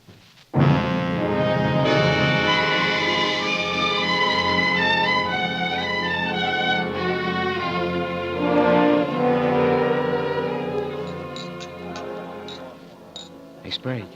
There's Oshima. He's been on my tail all day. Yeah, they know you're leaving. You know, they might have plans for you like they did for Ollie. Yeah? The embassy is sending me back to Washington. They're expressing an interest in my safe departure. Now, finish your drink, go back to the office. I want a story in tomorrow's newspaper saying I'm sailing 10 days on the President Wilson. Why the publicity? The police didn't get that document. It must have been the people who want to get it out of Japan. If they know I'm leaving, they may try to get in touch with me. Okay, but don't look now. Here comes Cassell and that beautiful dame who's been staring at you all night. Beat it. May we join you, Condon? Looks as if every table's taken. Hello, Cassell. This is Nick Condon, Iris. Miss Iris Hilliard. Just arrived from Shanghai. And Prince West. You staying here at the hotel? Yes. Mr. Cassell must have had an ulterior motive in bringing you over to my table. Really? Sure. No man in his right mind would share your company, Miss Hilliard. How is Shanghai these days? Oh, Shanghai is always gay. For everyone but the Chinese. You arrived last night? Yes. I was down to see some friends off last night on the Nagata Maru. You didn't arrive from Shanghai on it, did you? You're crushing my hand. Well, sorry, but I wanted to take the glove off. There. Satisfied? I'm sorry. I was looking for a ruby on that finger. And found a diamond. Don't you like diamonds, Mr. Condon? Look here, Condon. You have a reputation for bad manners, but this is going too far. Never mind. I wanted to meet Mr. Condon. Telephone, Mr. Cassell. Oh, thank you. Now we can talk. I was asked by a friend to become acquainted with you. Very well acquainted. In Shanghai, we have a mutual friend. A very old man. Chan Po-ling. Chan Po-ling? Yeah. Wonderful old man. Well, you could learn more from him in a few hours than 4 years in college. Despite all his reverses, he still works for the Republic. As Sun Yat-sen wished it to be. So he asked you to look me up, huh? Yes. And become very well acquainted, huh? Yes. He certainly hasn't forgotten me. Oh, no. He remembers you very well as you were then. He hoped you hadn't changed. What does that mean? First, we'll become better acquainted. It was his desire. His desire became mine 5 minutes ago. Let's figure the best way we could go about this. About what? Becoming better acquainted in the shortest possible time. I'm leaving in 10 days. Oh. Now, wait a minute. That's not so bad. Why don't we drink to them? To them? Yeah. To the 10 days that shook the world.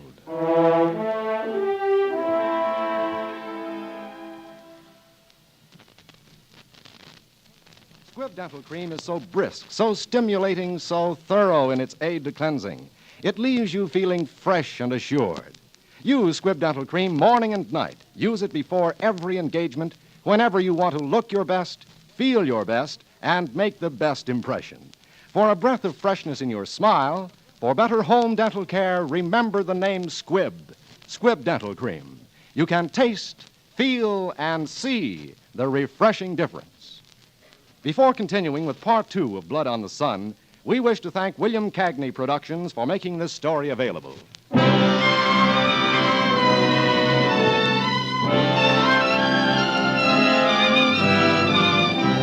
And now, the House of Squibb presents Part 2 of Academy Award, starring John Garfield in Blood on the Sun.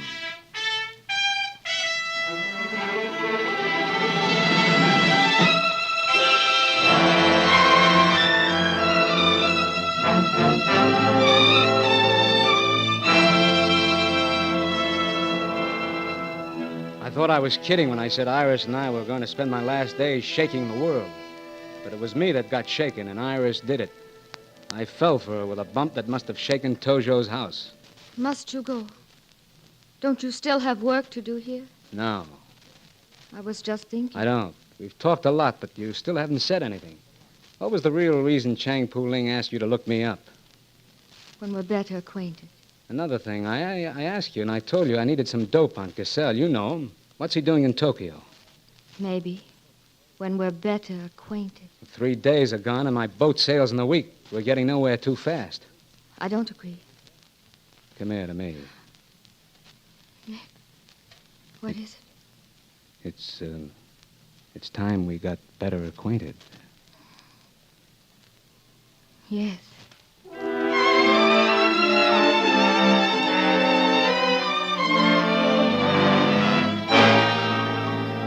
All right, Cassell, what's on your mind? Look, Nick, I'm in trouble, but I got an idea that'll work for both of us. You're in a worse spot than I am. They're not going to let you go out of the country alive, but they don't suspect me. Let me take the plan to China. Take what to China? The Tanaka plan. You've got it, Condon. Tanaka's already made you an offer, but you're holding out for more. I know. Come here, you rat. What else do you know? Plenty. Didn't I frame the introduction between you and Tanaka's dame? Don't I know she hasn't had any luck because you've been playing cagey? Who is Tanaka's dame? Iris.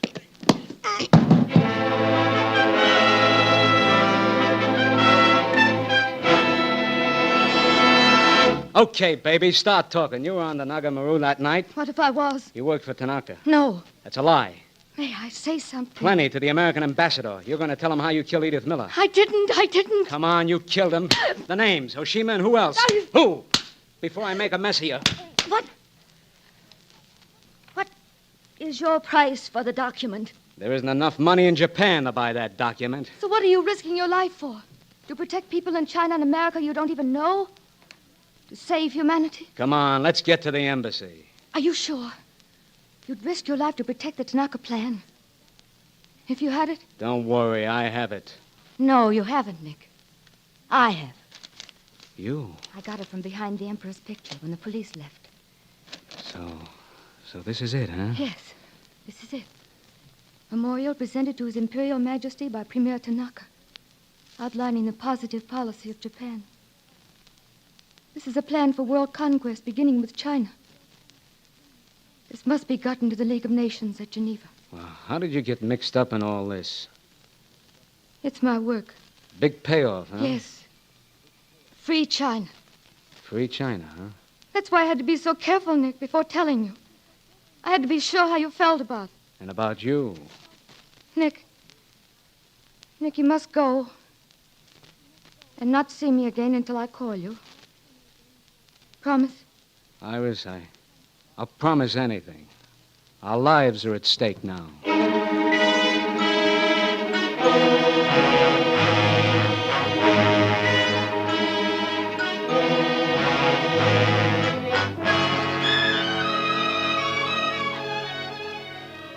Nick, here's the man for the trunks. Okay, Charlie. 4 pieces. You count checks, please. Okay, I believe you. Sorry, you must count. Oh, sure.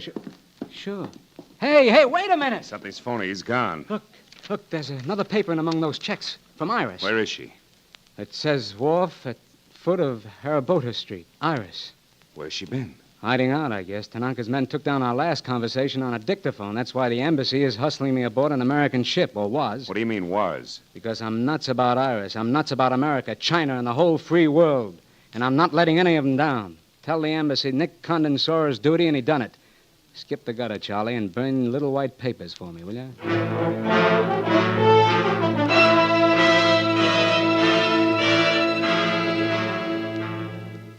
They were waiting for me when I came out. Oshima and his grillers.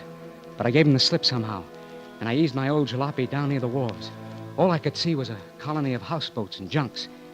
An old woman came out of the dark, took my hand, and led me up a ladder across dirty decks. Then suddenly down into a stinking hole of a fishing smack. Light up in there. Nick, in here. Almost a week and not a word. Now, 2 hours before I leave, you send for me. I couldn't, Nick. They were following me. Oh, don't be angry. It's been unbelievably difficult. You could have found some way to let me know. No, I couldn't. Okay, now listen. I was followed when I left the house. I shook them off, but there isn't any spare time. You give me those papers for the League. Here they are. Darling.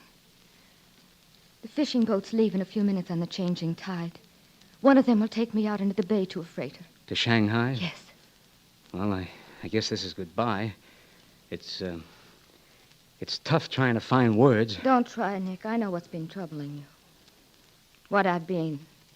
What I am. I never ask any questions. I never even thought of them. Didn't you, Nick? I'll always remember that. What are you talking about? If a person is on the See, level that's it, Nick. No one has ever treated me as a person. It just wasn't time in my work for such niceties. But tomorrow, when China is free and the work is done... Did I ever say you're quite a dame? No, you didn't. I'll tell you all about it someday. Maybe in Shanghai. But I don't want to say goodbye, Nick. Not ever. Oshima and the police. Found us. Police everywhere. Quick, back door, please. Yes. Nick, you can't possibly get through to the embassy now. No, here, take these. Go ahead, get moving. No, not without you, Nick. Go on, I said. It's No. your job to get to the League now. No. Are you crazy? They'll be here in a minute. I can hold them long enough to get, well, until you get to the fishing boat and get a good start. Now, go on. You take her along, will you? Nick! Go on. Nick! Now, come on, Oshima.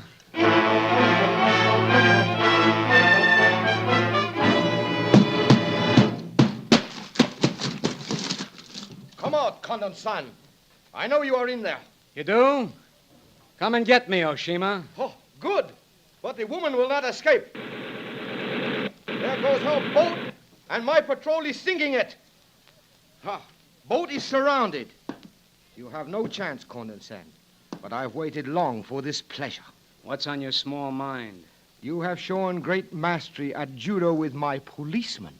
Perhaps you will honor me with a demonstration. It would be a pleasure. Good. We are in no hurry to get to police headquarters, are we, Condon-san? They would not care to have me bring you in alive. Would be most embarrassing. So, as you say, we must play now for keeps. Shut up and move in. You are ready? Yeah. Ready. I must have been lucky, Condon-san, to throw you so easily. Don't let it go to your head. Let's try it again, fat boy. Oshima, you're pretty good. I am honored. Can you get up? It will take one more fall, I think, to kill you. I shall make it a good one. Okay, I'm I'm getting up. You are not a very pretty sight, Mr. Condon. But then, white men are not match for yellow men. Oh, no? Come on, monkey face. This time we'll try it my way. How do you like them potatoes, Bud? The old one, too. That's the way we used to do it in Hell's Kitchen. Now get up. Very good. You must show me that trick again. Come on in and take another lesson, huh? This is my Sunday one coming up. An old roundhouse, Oshima. This is going to look good on you. That did it, Oshima. But I can't let you lay there like that, reaching for your gun. Hold it, Bud. I'll take it. Now, rat face. This gives me the greatest pleasure. Well, this is it, I guess. 3 more shots left. Mr. Condon, this way. What? Hurry, into the boat this way. Yeah. We come back for you. Good fight, Condon, son. Korean like me must learn American way. Into boat, please. Yeah.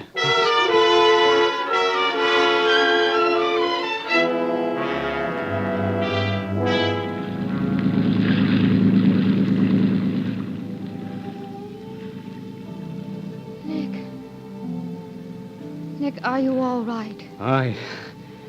I guess so. Where are we? Safe. But I thought you were on your way. So did Oshima's men. They followed and sank the wrong boat. And why did you come back? I don't like goodbyes. And besides, I love you, Nick. Oh, baby, baby. Up to now, it's been a wonderful war. Look, Nick. That way lies China. And in the blue haze which conceals her shores, there is a good omen for her future. It may take years and years, Iris. I can be patient. I know how to wait. Can you? Together we can do anything. We'll wait and work, you and I, until the job is done. The breeze is quickening, and it is fair for China beyond the haze.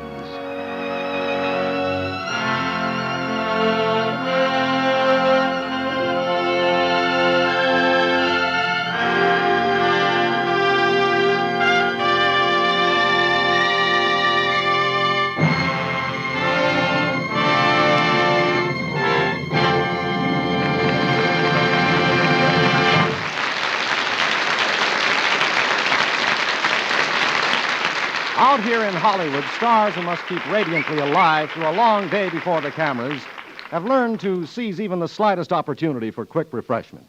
You have such an opportunity in the simple act of brushing your teeth when you brush them with refreshing Squibb Dental Cream. For Squibb Dental Cream is quick refreshment in a tube.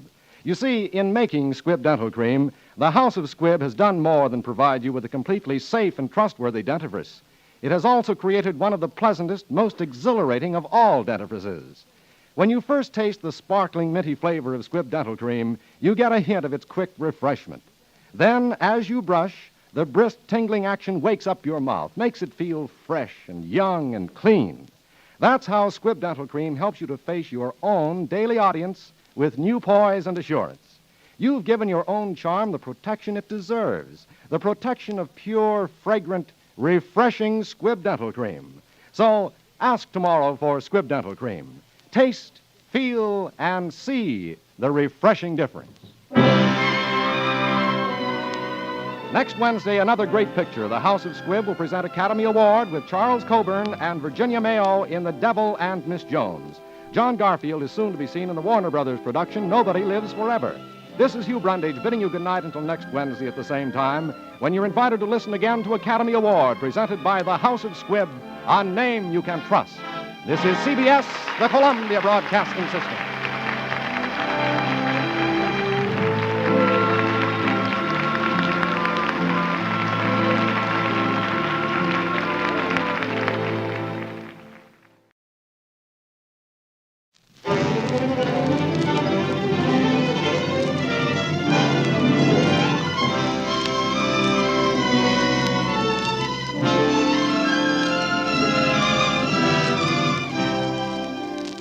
the House of Squibb presents Academy Award. Tonight, Charles Coburn and Virginia Mayo in The Devil and Miss Jones.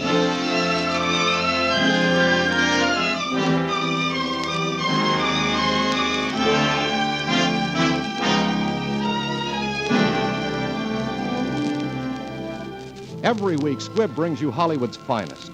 The great picture plays, the great actors and actresses, techniques and skills chosen from the honor roll of those who have won or been nominated for the famous Golden Oscar of the Academy of Motion Picture Arts and Sciences.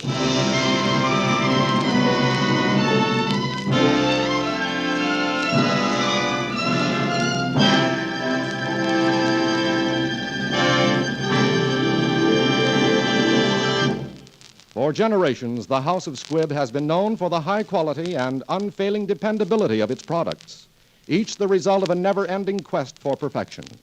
Today, the great family of Squibb products reflects the tremendous advance of science in its contribution to human health and well-being. The name Squibb stands for progress through research. Squibb is a name you can trust.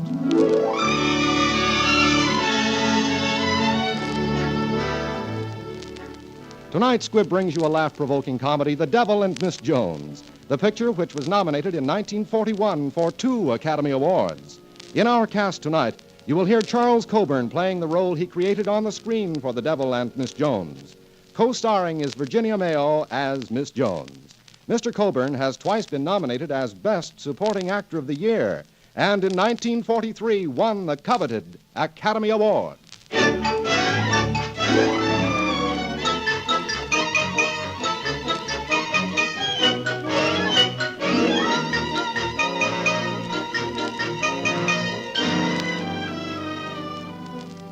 This is the story of a horrible old capitalist who was supposed to be a devil, but really turned out to be a pretty good egg.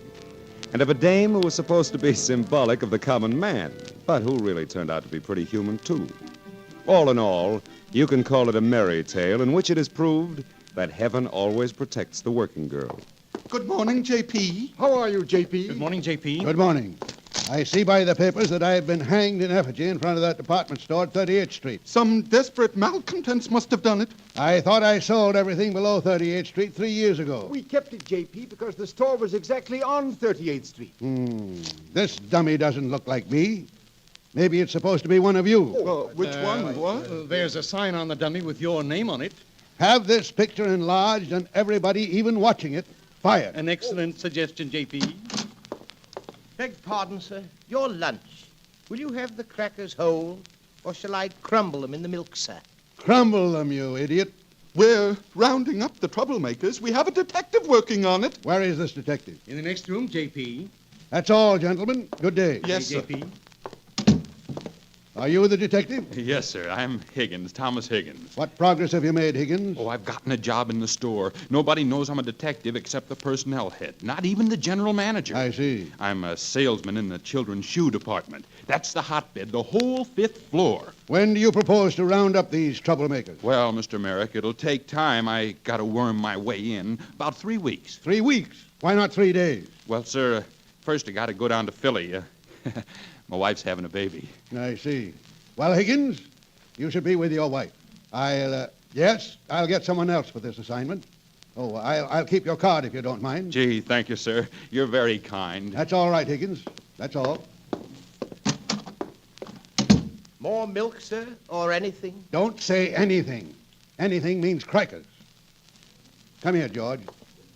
Yes, Mr. Merrick. George, I'm going to delve into conditions. I'm going down to that store of mine, mix with the employees, let them talk to me, and I'll play with them like a cat with a mouse. Oh, my, Mr. Merrick. Not Mr. Merrick, George. For a while, my name is going to be Higgins. Thomas Higgins. Yes, Thomas Higgins.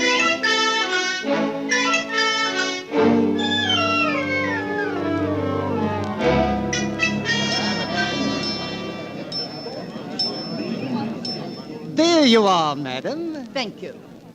And what can I do for you, sir? Oh, I'm working here. I'm a new salesman. Oh, you're Higgins. Uh-huh. You mean Higgins, don't you? Yes, sir? Yes, sir. Mr. Higgins, in the intelligence test you took this morning, your rating was 66.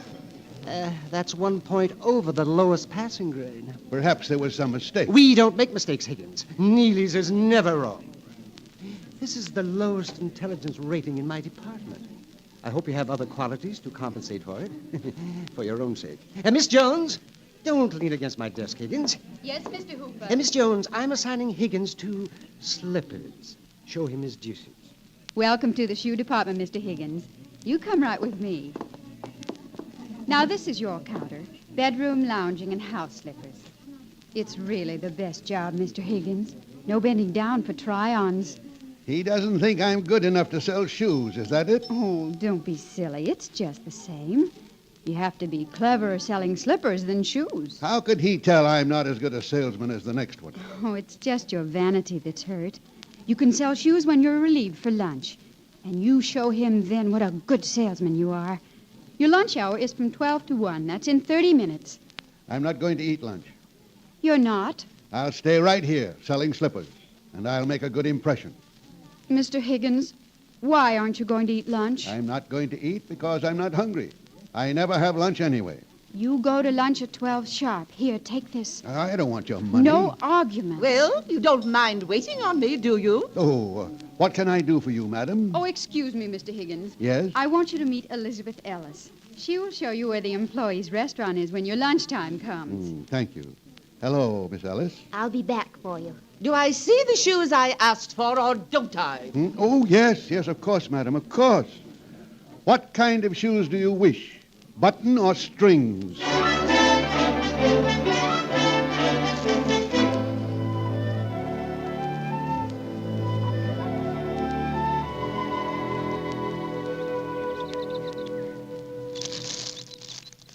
Are you sure you won't have anything? No. Thank you very much. I never eat lunch. It's nicer out here in the park than in the company lunchroom, isn't it? Yeah, very nice. Don't you think it terrible that the store won't let the people organize? I make these popovers myself. You're very rude not to try one. I wonder where they're holding a meeting tonight. Go ahead, eat it. What is it? Tuna fish popovers. Tuna fish popovers? Go on, bite it. It's my own invention. Oh, no, I couldn't. Really, I couldn't. Oh, please. If I ask you? Have you got a graham cracker? Oh, a grown man eating graham crackers. There's no nourishment in that. Now, you eat that popover. It won't bite you. Won't it, though? Tuna fish. Like it? I don't know yet. Is it good tuna fish? It costs 12 cents a can. 12 cents a can? It's almost as good as you can buy. Almost as good? Eat it. Go on. Well, it tastes good. Well, thank you. Here, have another. No, thank you, no. Oh, one's not enough to feed an infant. Now, take it. How does a man exist without a woman looking after him? I could tell you're a single man. You are single, aren't you? Yes, I am. What did you do before this? What kind of work? All kinds. You'll be surprised. Oh, Mr. Hooper is coming. He is he? Wait until I put his name down in my little black book. Squire Hooper. Hello, Mr. Hooper. Good afternoon, Mr. Hooper. How do you do, Miss Ellis? Walked right by. He usually sits here for a few minutes. I hope he's not angry. Give me another popover. Oh, yes, Mr. Higgins. Oh, we must get back to the store. Lunchtime is over. All right, let's.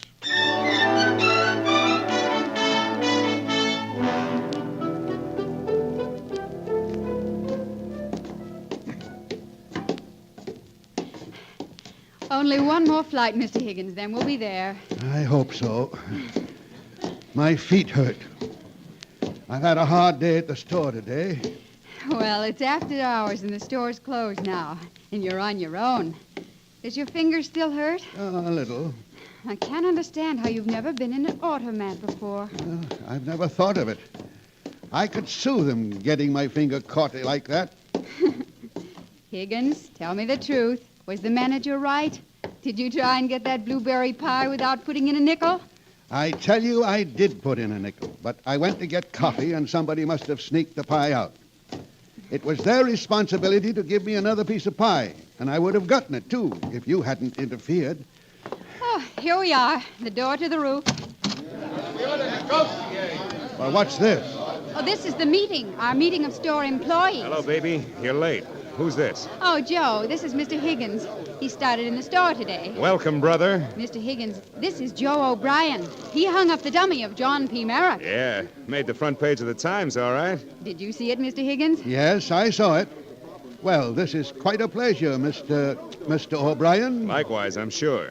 Well, come on, folks. We're about set to get started with the meeting. Oh, come on, Higgins. Stop writing in your diary. Huh? Oh, yes. Plenty of time for that, eh?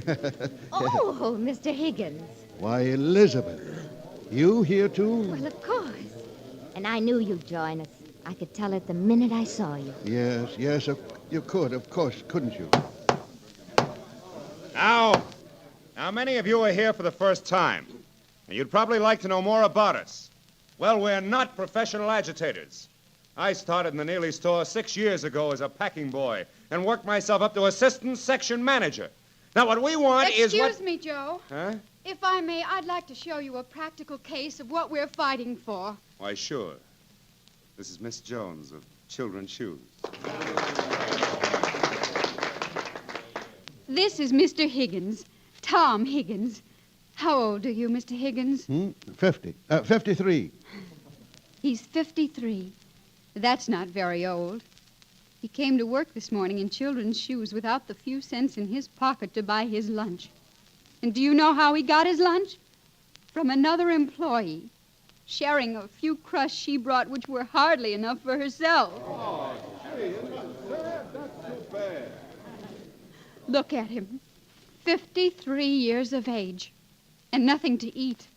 And in a few more years, he'll be let out. White-haired and friendless, with no one to turn to except charity. And the poorhouse. Mr. Higgins, please, take your seat. Oh, Mr. Higgins, you were so wonderful. Well, I didn't do anything. Oh, but you did. You were so brave, standing up there. My heart cried for you. What you need is someone to care for you. To keep you from going to the poorhouse. Yes, I do. I never thought about it in just that way before, Miss Elizabeth. But you're so right. You're so wonderfully right, my dear.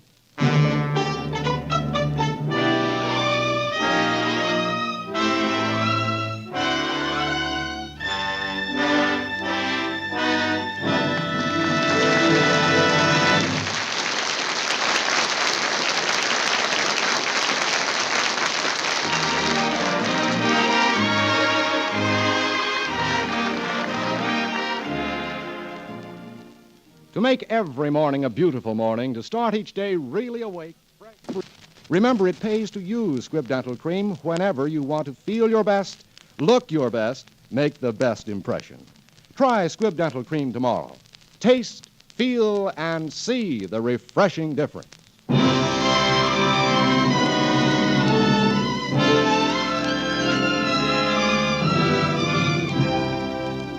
And now, the House of Squibb presents Part 2 of Academy Award, starring Charles Coburn and Virginia Mayo in The Devil and Miss Jones.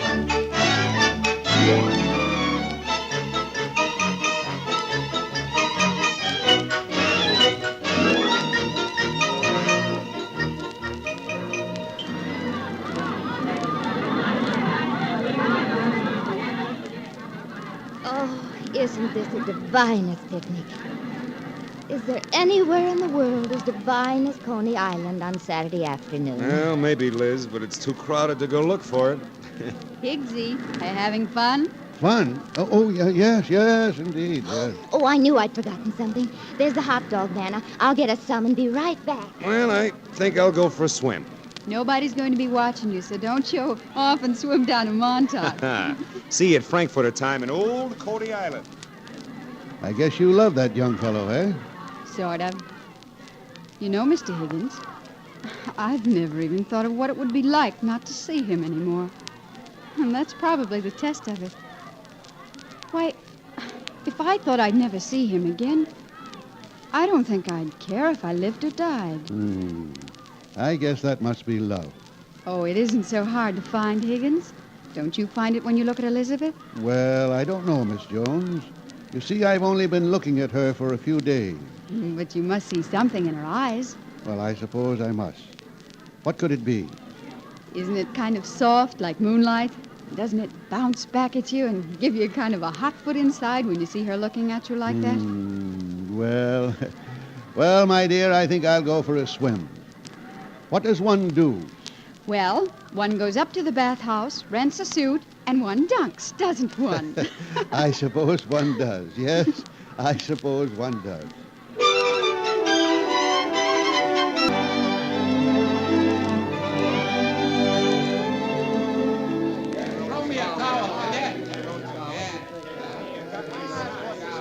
I beg your pardon, but I was wondering if I could find out whether my clothes are in your bathhouse.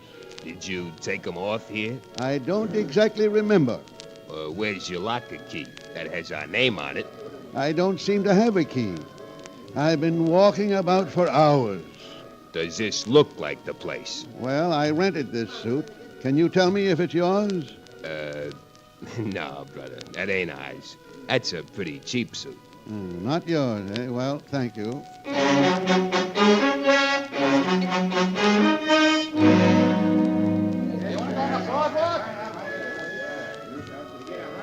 Yeah, ain't never seen yous before. You don't belong in this bathhouse. Try down the line. Thank you. How many more bathhouses are there around here? Oh, a couple of hundred, maybe.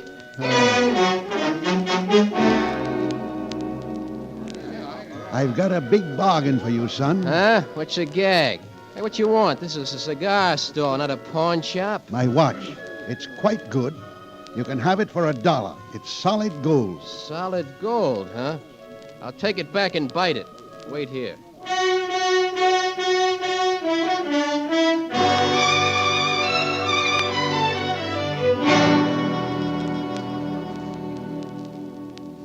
So you see, Sergeant, I find this character in a cigar store, and he's trying to sell his watch to the clerk. And when I questioned him, he said he wanted the money to call his chauffeur. And besides that, he says he got the watch from the governor. I thought that was suspicious. It's suspicious enough for me. Lock him up. There he is.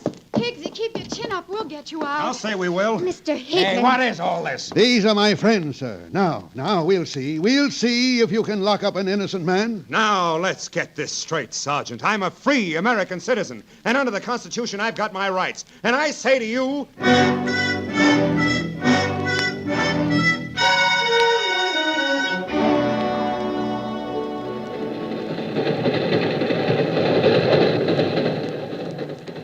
Yes. Well, what if it did cost us our last $10? We got you out of jail, didn't we?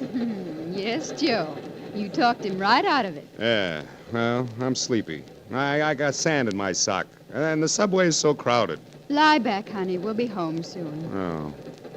Look at 'em. Higgins and Liz. Just like turtle doves. Turtle dove yourself. By the way, when did you ever see any turtle doves? Well, it's just an expression. Put your arms around me. Stop worrying about turtles.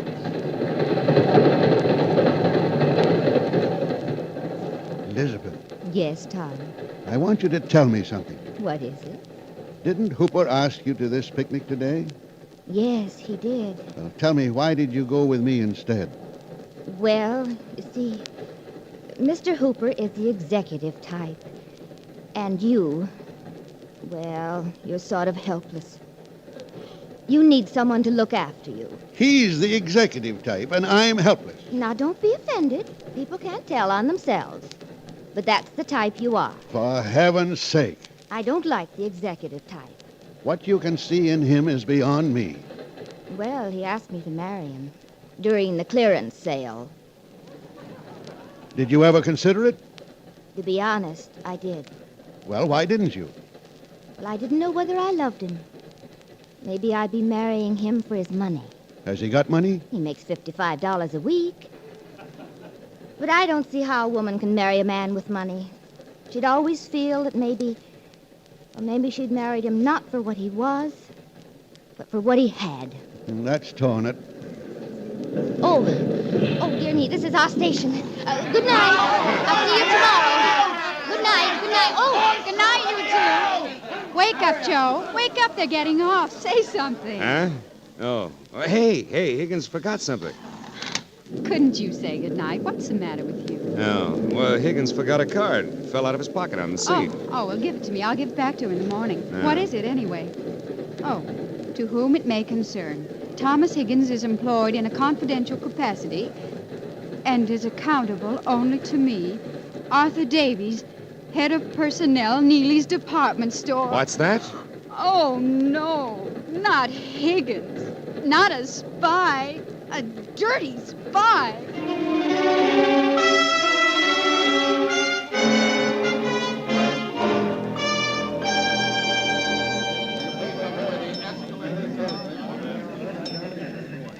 Well, our friend Higgins seems to be a little late this morning. Probably drinking last night. Oh, he only had 3 beers. You were with him yesterday? Yes. No. Mary and Joe. No, just Tom and I. I mean, Mr. Higgins and I. We went to the beach. He asked me before you did, really. Yeah, well, that's perfectly all right. Ah, and who have we here? Good morning, Elizabeth. Good morning, Mr. Higgins. I mean, Tom. We're a little late this morning, aren't we? Oh, are you late, too? You are a little late this morning. Yes, I am. And why, may I ask? Because I overslept. I was tired. Oh, that's a novel excuse. Well, it's the truth. I don't like the tone of your voice. And I don't like the tone of yours. Who do you think you're talking to? Another employee of the store. That's all. And a darn poor one at that. Do you know what's going to happen to you? You're going to be fired. I'm going to be fired. Now, let me tell you something. You're going to be fired. How do you like that, huh? Why, Higgins, and I thought you were a company spy. Me, a spy? Oh, my goodness. This is revolution. Never in all my years at Neely's. Oh, never. Oh, gracious. The world is going crazy. Oh, look, that's my Joe. What's the matter? Now we'll see. Right, over here, gentlemen. Here's another dangerous character. Oh, company detectives, they've got my Joe. Hey, what's going on here? Take this one, too. His name is Higgins. He's in on the plot. Come on, Higgins. Grab him, Louis. Come along quietly, Mr. Higgins. Come on now, all of you. The general manager wants to see you. Take your hands off of me. Stiff-lip, Higgins. The Cossacks are putting the muscle on you. Where are you taking To him? the general manager's office. Is this how he makes people come to his office? Come on. Whoop! Oh, Mr. Higgins, they can't do this to you. I'll say they can't. Wait till I get that general manager. Shut up and come on.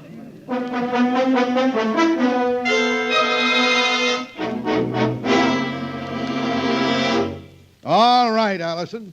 So you're the general manager, eh? Now, let me tell you something, sir. I've observed firsthand how you discharge your responsibility. Can't you see that dealing with people the way you do is the reason for this civil war around here? I've worked with these people. They've got rights. You bumble-witted idiot. Oh, Tom, it's wonderful what you're doing. And me thinking you were a spy. Well, you'll never be sorry. Let them fire you. As long as I have a breath in my body, you'll never go hungry. Yeah, Mr. Allison. Take these people and throw them out in the street. And then you, Miss Clubber, make out discharge slips for everyone on the 5th floor. You can't do that to us. Oh, I can't, eh, Higgins? No, you can't. And my name isn't... Yes. Don't argue with him, Higgsy. Don't argue with him. I'll say I won't argue with him. I'm going to fire him. I'm going to fire the whole pack of them. Oh, Higgsy, you're overdoing it. Fire us, huh? First you come in here with a persecution complex. And now you've got delusions of grandeur. Throw him out. Oh, my. He thinks he's J.P. Merrick himself. Throw them all out. Just a minute, Mr. Wait, Allison. wait, stop. I'll show you who is J.P. Merrick. I'll show you. Oh, relax, Higgsy. It's easier when you hit the sidewalk.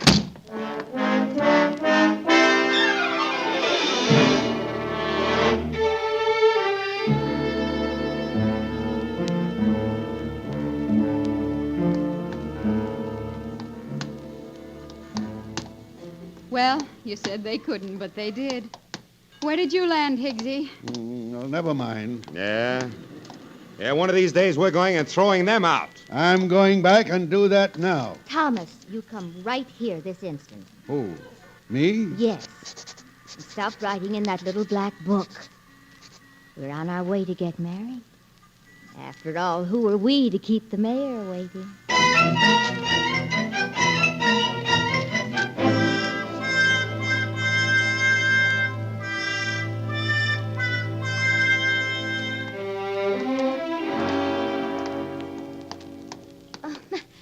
Mr. Higgins, where are you taking me? I'm taking my bride home.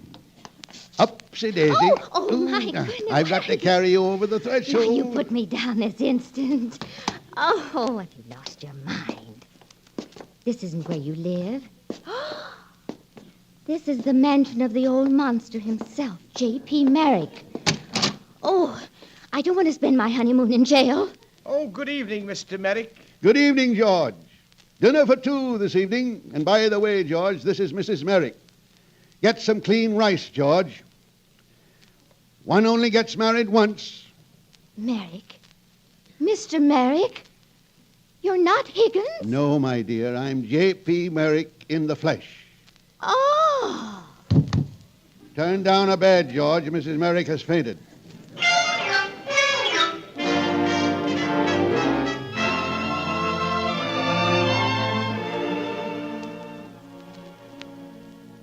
Oh, it isn't that I mind you being J.P. himself, or me being Mrs. J.P.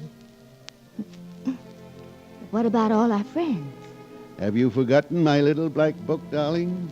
We're going down tomorrow and spend the first day of our happy honeymoon getting things straightened out at that store. And I mean straightened out.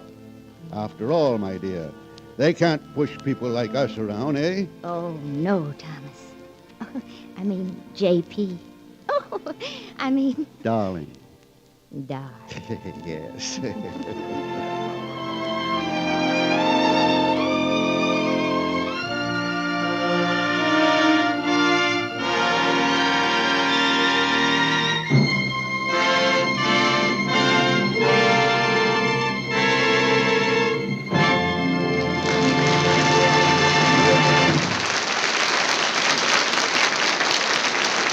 You know, in real life, happy endings usually follow good beginnings. That's why starting the day right is so important. When you wake up refreshed by a good night's rest, ready for the exhilarating sting of a cool shower, you're glad to be alive.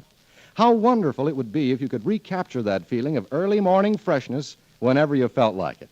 Well, you can, in the single act of brushing your teeth with Squibb Dental Cream. For Squibb Dental Cream tastes as fresh as an early Maytime morning with its frosty, minty flavor. Its brisk, freshening action. Under your brush, it leaves your mouth feeling fresh and young. And Squibb Dental Cream makes your mouth feel cleaner because it is cleaner. And best of all, you can have this fresh as the morning feeling whenever your mouth needs quick refreshment. Any hour in the 24, and always before you're going to meet people. For there's real charm protection in Squibb Dental Cream. Try it tomorrow. Ask your druggist for Squibb Dental Cream, one of the great family of Squibb products. Taste, feel, and see the refreshing difference.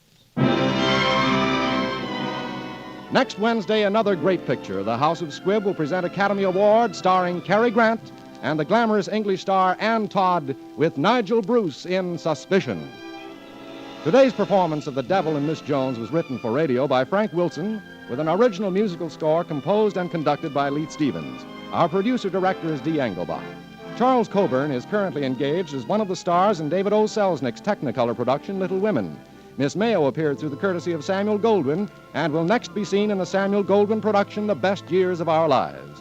This is Hugh Brundage bidding you good night until next Wednesday at the same time, when you're invited to listen again to Academy Award, presented by the House of Squibb, a name you can trust. This is CBS, the Columbia Broadcasting System.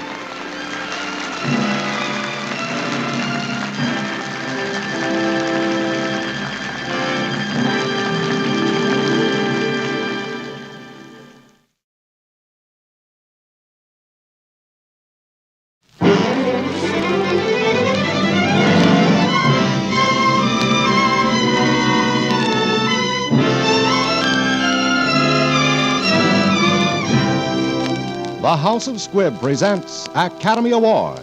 Tonight, Cary Grant and Ann Todd in Suspicion.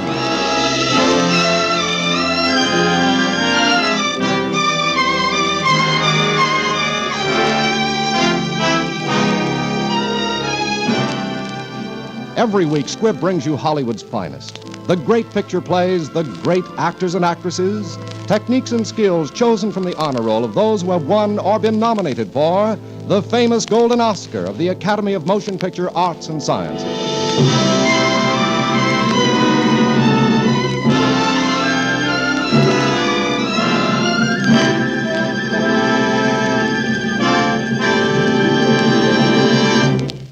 For generations, the House of Squibb has been known for the high quality and unfailing dependability of its products, each the result of a never-ending quest for perfection.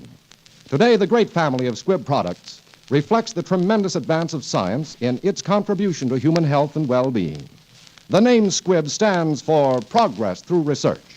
Squibb is a name you can trust. Tonight, Squibb brings you the thrilling mystery Suspicion, the picture which was nominated in 1941 for 3 Academy Awards. As our star tonight, you will hear Cary Grant, who, as Best Actor of the Year, has twice been nominated for the Academy Award, recreating his original screen role. Appearing with him is the lovely British stage and screen star Ann Todd. And now, Academy Award.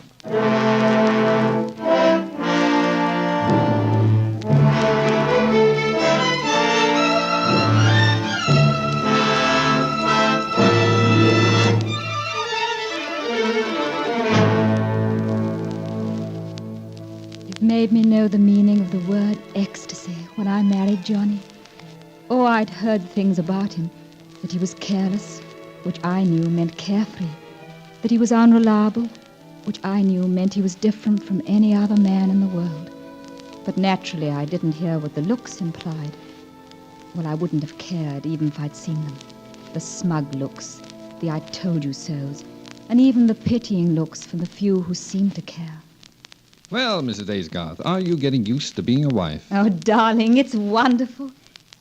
Yes, well, let's see. It all started at the Hunt Ball, then we got married, then it's kind of a blur. Blur of Venice, Naples, Capri, Monte Carlo, Nice, Paris, and now this wonderful, heavenly, adorable house.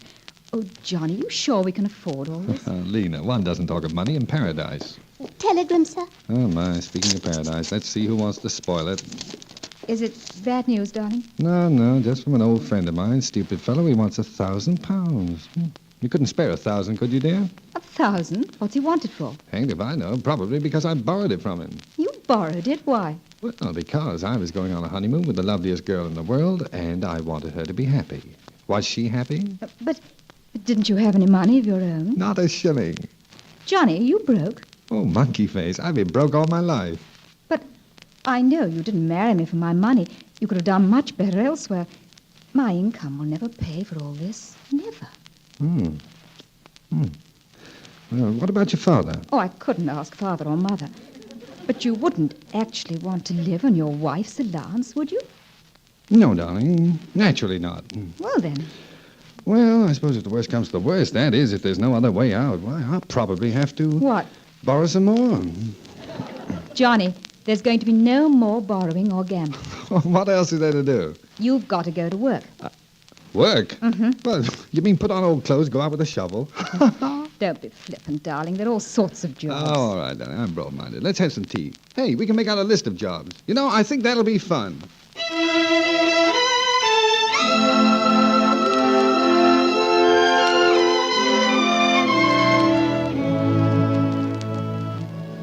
It meant so much to me that Johnny took a position. I think you will understand. It seemed to help me push the sneers and the knowing smiles back into the dark.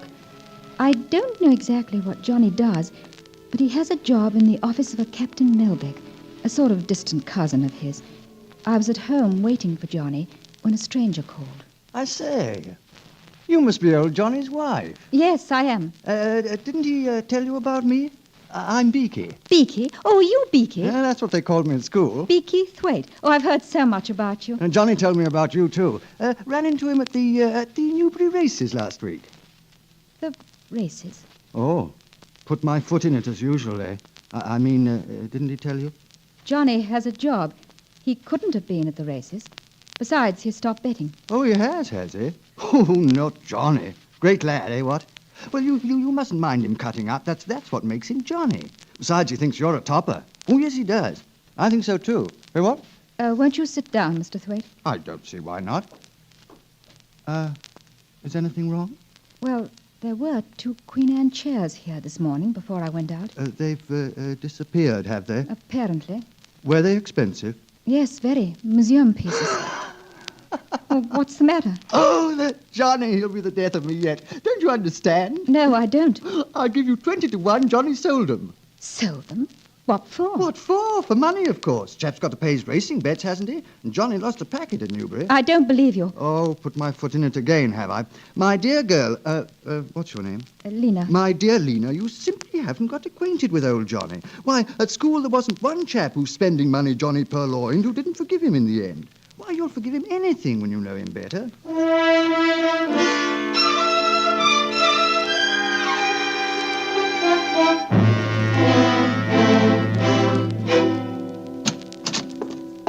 Well, Beaky. Well, old bean. Well, how's my darling monkey face? Hello, Johnny. Ask him about the chairs, old girl. Hey, what are you whispering about, Beaky? I just want her to ask you about the chairs that disappeared. Oh, yeah, well, you would.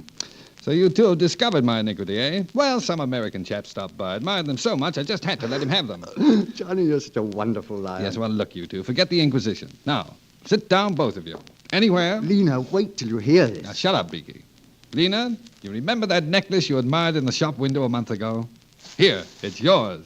Oh, Johnny, Yes, my friends, the Grand National was run today. I happen to have backed the winner. A 10-to-1 shot, ladies and gentlemen, 10-to-1, and I had 200 pounds on him. By Jove, 10 to... Why, that's 2,000 pounds. Oh, that's amazing, Beaky. Hey, Monkey Face, you're not smiling. Come on, smile. Where did you get the 200 pounds? Oh, now really, I say, what a question. Darling, where did you get it? Oh, well, you know very well there was no America, and I got it for the chairs, of course. You sold the chairs to gamble all your money on a horse? Not exactly. You see, I owed some money to the bookies. Johnny's such a lad, eh? Now, darling, be practical. Come on, give us a smile. Yes, come along, old girl. Johnny, you tickle her chin while I make faces. Think that'll work? Yes, now, more tickle. Okay. Any results yet, Beaky? Not yet, old bean. Wait, I'll make a sound like an owl. Yeah, let's that try that. always gets them. Oh, wait a minute. Wait, I forgot something. Here you are. A receipt from a certain shop. Payment in full for a certain pair of Queen Anne chairs. They'll be delivered within the hour. Oh, look at that, Johnny. She's smiling. Oh, Johnny. Here's to the famous Johnny Aysgar. Beakers up, brandy to the bottom. Oh, Johnny, he's choking. Do something. It's no use, darling. I've seen this happen before. It'll either kill him or go away by itself. I think one of these days it will kill him. Johnny, Beaky, an old friend of yours. How can you take that attitude? And you sat there and let him drink all the brandy he wanted. Oh, what is the matter with me? Johnny, I do trust you. I do believe in you. But I met one of the sneering faces today. She made it quite clear that you hadn't given up gambling. She told me she saw you each afternoon at the races. Johnny, perhaps I shouldn't, but I must find out. I must. Good afternoon, Mrs. Aysgar. Oh, Captain Melbeck, I came to see my husband, but since he isn't here, well, after all, you are his cousin as well as his employer, and I'm just terribly worried. Yes, I understand that. But on the other hand, I told him I wouldn't prosecute, of course. I don't understand. What on earth are you talking about? But how does he get away with it? What reason did he give you when I discharged him? When did you discharge him? 6 weeks ago. We had an unexpected audit, and the account showed a deficit of £2,000. And when I looked into Johnny's records...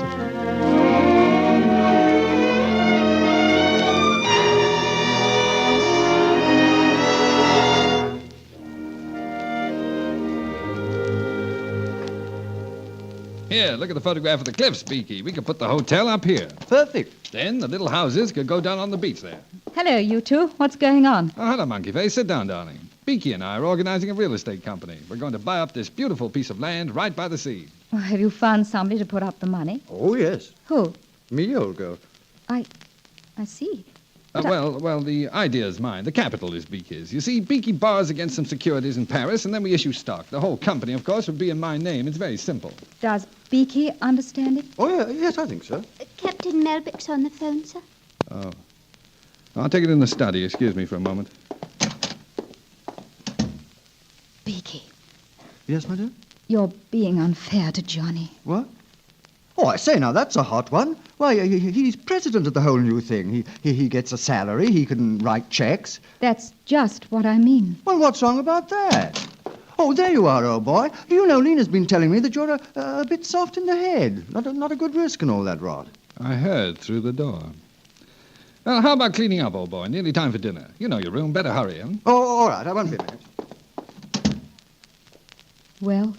Lena, have you any regrets that you married me? No. Why do you ask that? Then show me the courtesy of not interfering in my affairs. Johnny, I'm not interfering in your affairs. You are. And I'm warning you, stop it. Do you hear? Do you hear? Oh, Johnny, please. Please. Oh, I'm sorry, darling. But it's pretty obvious it's no garland of roses to be Mrs. John Aysgarth. Johnny, do you have any regrets? Monkey face, marrying you is the one thing I've never changed my mind about. I want nothing but to spend the rest of my life with you. And if you die first... Yes? If I die first? What about you? I couldn't fall out of love with you if I tried. Have you tried? Yes. Today, when I found out about Captain Melbeck. Oh, that. Well, listen to me. If I had the money, I could go ahead with this development. It's really a wonderful spot. And you think Beaky has the money? Of course. Ah. Well, I guess that's over. Over? Why? What's happened? Nothing's happened. I'm calling the deal off. Does Beaky know about this? Not yet. Here I am, darlings, and ravenous. When do we dine, eh?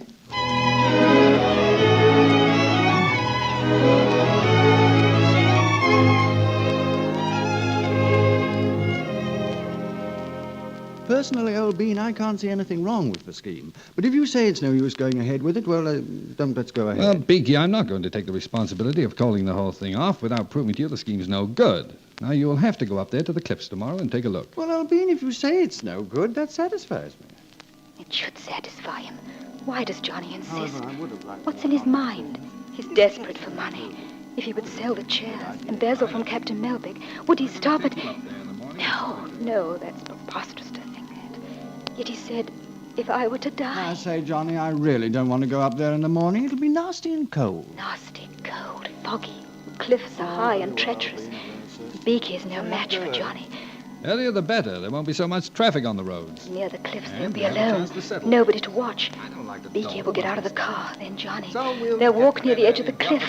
Beaky will peer over, too near, and suddenly he will go over. I say, getting up for me is murder, old chap. Murder. Murder. No.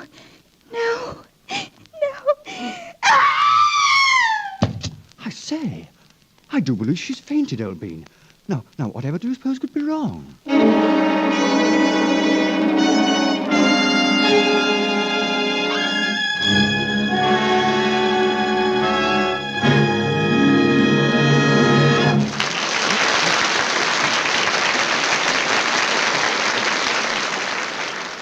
Before continuing with Part 2 of Academy Award, we wish to thank RKO Pictures for making this story available.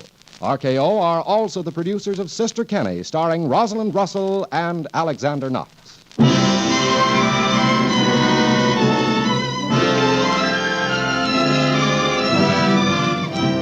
And now the House of Squibb presents Part 2 of Academy Award, starring Cary Grant and Ann Todd in Suspicion.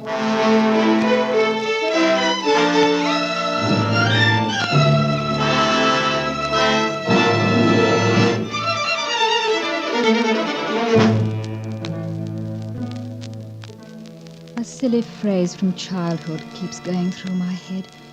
Gruesome shapes and things horrid. Why can't I get Johnny out of my mind? Not the laughing, easy-going Johnny I know, but a sinister Johnny.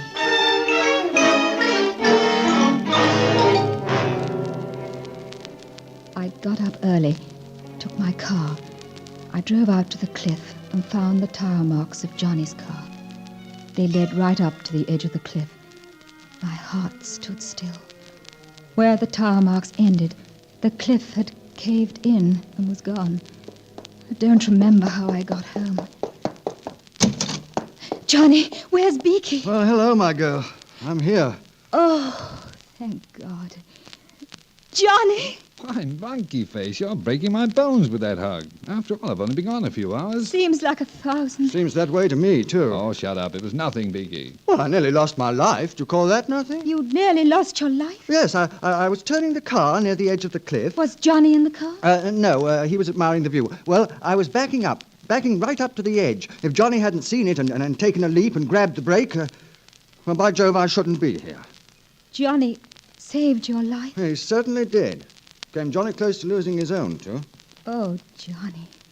How can I ever tell you what this means to me? To you? Meant something to me, too, by Harry.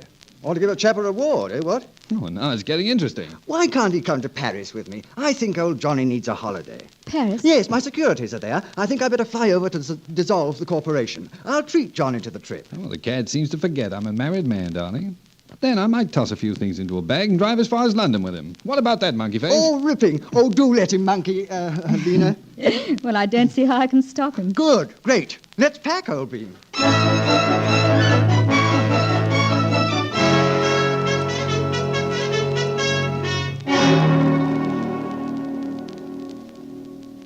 Mrs. Aysgarth? Yes? I'm Hodgson, Inspector of the County Police. I understand your husband is not in, madam. No, he's up in London for a few days. I believe you know a Mr. Thwaite. Why, of course, he's a very good friend of my husband.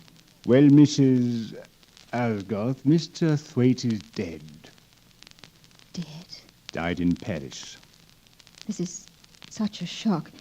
You see, we knew him. I'm sorry to have to break it to you, Mrs. Aysgarth. It seems Mr. Thwaite was in the company of another gentleman by the name of Allbeam or Holbeam. There was some sort of a drinking bet between them. This other gentleman ordered a large beaker of brandy for Mr. Thwaite and then left. Would you or your husband happen to know any friend of Mr. Thwaite's who would answer to a name such as Allbeam or Holbeam? I'm afraid not. The papers were found on Mr. Thwaite which would indicate that he and your husband had formed a corporation. My husband had planned a real estate development for Mr. Thwaite. Mr. Thwaite had gone to Paris to dissolve it. I see. Well, thank you, Mrs. Aysgarth. Sorry I had to bother you. When your husband returns, by the way, do you expect him? This evening, Inspector. Would you ask him to ring me at the station? Yes. Thank you. Goodbye.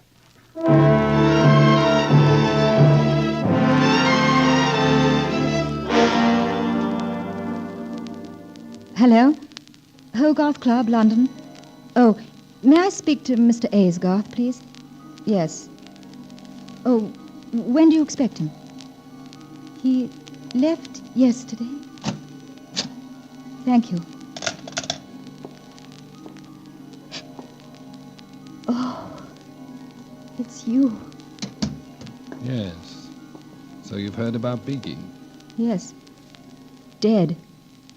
Johnny, the inspector wants you to phone him.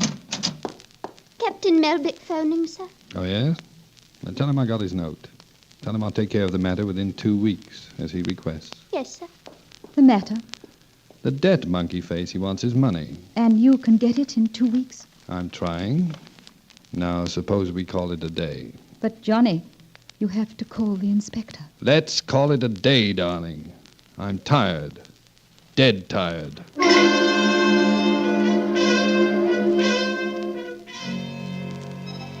All night I lay awake, my mind whirling with suspicions.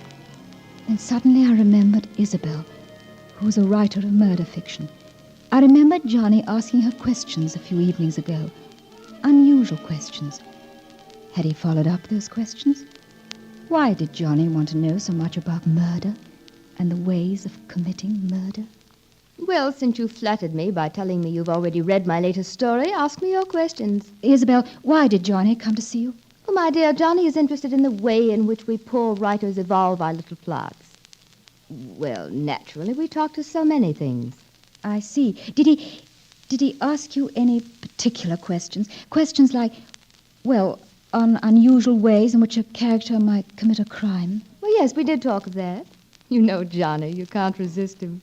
He makes you want to tell all your trade secrets. I see. Oh, I remember now. Johnny was simply fascinated by one of my pet theories. An untraceable poison. Oh, was he? Has Johnny been having nightmares? Talking in his sleep, my dear? Yes, Isabel. That's it. Nightmares.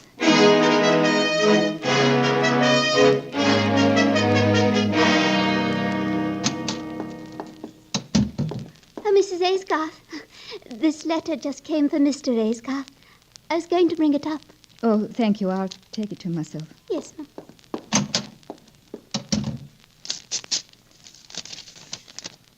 Durential Insurance Company, Manchester.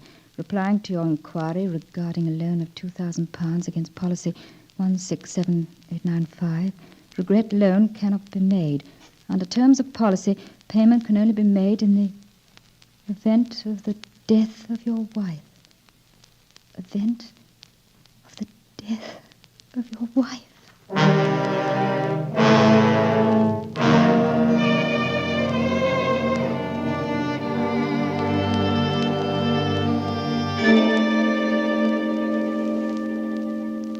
Johnny, Yes, Monkey Face? I saw Isabel today. I didn't know you were so interested in murder mysteries. Yes. I borrowed one of her books. Terrible bore, too. There was a lot of muck about using an untraceable poison. What does that mean? Untraceable? Well, you can't find it on the corpse, so you look high and low. Yes? Are you interested in murder, too, dear? Yes, I'm getting to be. Had quite an interesting chat with Isabel that day. She thinks I couldn't commit a murder if I tried 100 years. Something in my face. What do you think, darling? I don't know, Johnny.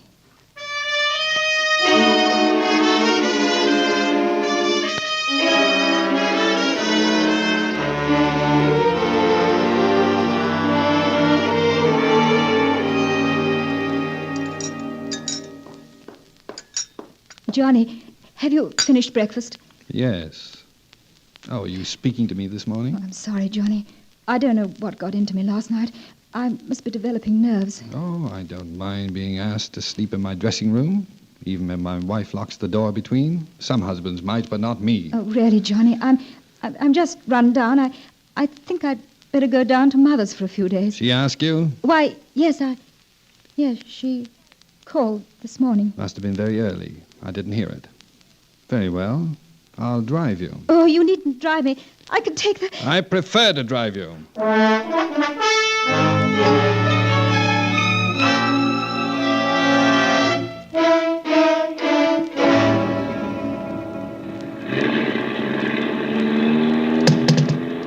That door on your side keeps springing open. I must get it fixed someday. Please, do you have to drive so fast? Great morning for a bit of speed. Look out! Shortcut here. Almost missed the turn. Watch that door!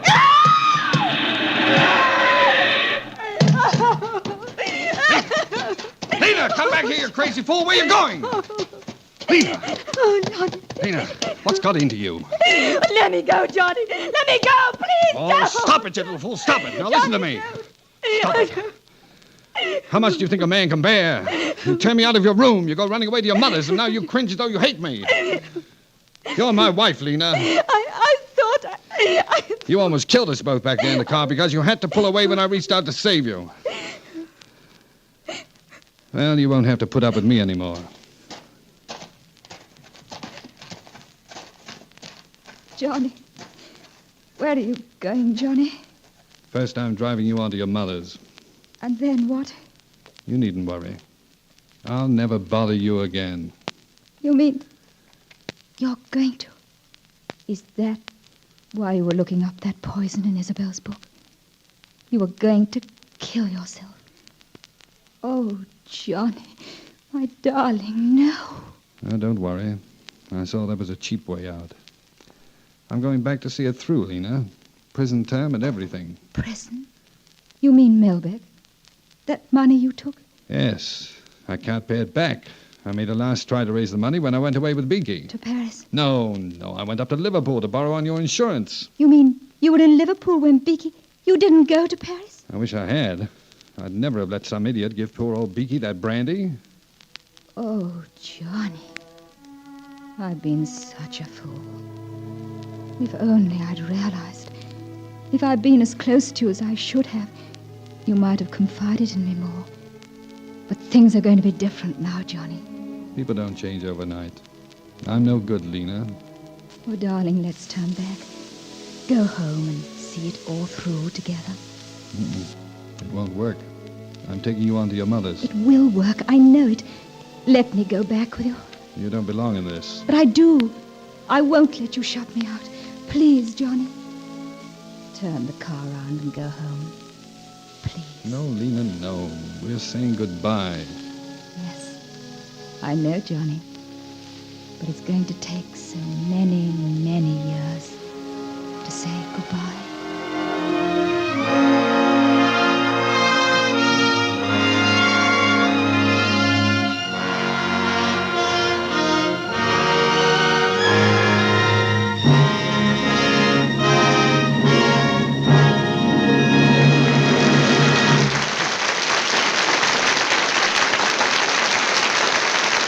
Every time you see and hear your favorite picture star, enjoy that something extra that only the best can bring. For generations, people have felt that way about the House of Squibb. They expect more from any Squibb product, and they get more. There's a plus in Squibb Dental Cream, for example, that millions are enjoying every day. For it's more than a completely safe and effective aid in cleaning your teeth. Squibb Dental Cream is refreshment in a tube, a frosty, minty flavor sensation. Whenever you want to feel your best and look your best, wake up your mouth with Squibb Dental Cream. Use it before every engagement for a breath of freshness in your smile. Get Squibb Dental Cream tomorrow. Taste, feel, and see the refreshing difference.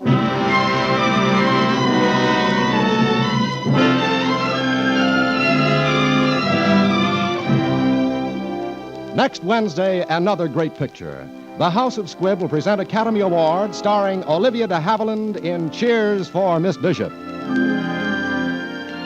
Today's performance of Suspicion was written for radio by Frank Wilson with an original musical score composed and conducted by Leith Stevens. Our producer-director is Dee Engelbach. Cary Grant may currently be seen in RKO's Alfred Hitchcock production, Notorious. And Todd appeared through the courtesy of David O. Selznick and may soon be seen in the Selznick production, The Paradigm Case. Nigel Bruce was unable to appear tonight because of illness. The part of Vicky on tonight's performance was played by Carl Harbert. This is Hugh Brundage bidding you good night until next Wednesday at the same time when you're invited to listen again to Academy Award, presented by the House of Squibb, a name you can trust. This is CBS, the Columbia Broadcasting System.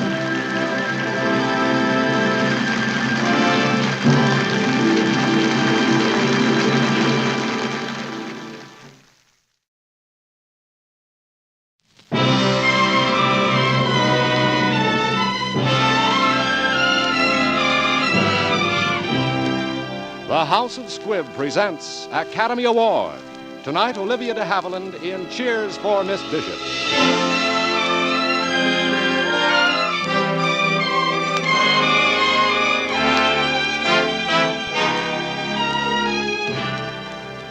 Every week, Squibb brings you Hollywood's finest. The great picture plays, the great actors and actresses, techniques and skills chosen from the honor roll of those who have won or been nominated for the famous Golden Oscar of the Academy of Motion Picture Arts and Sciences.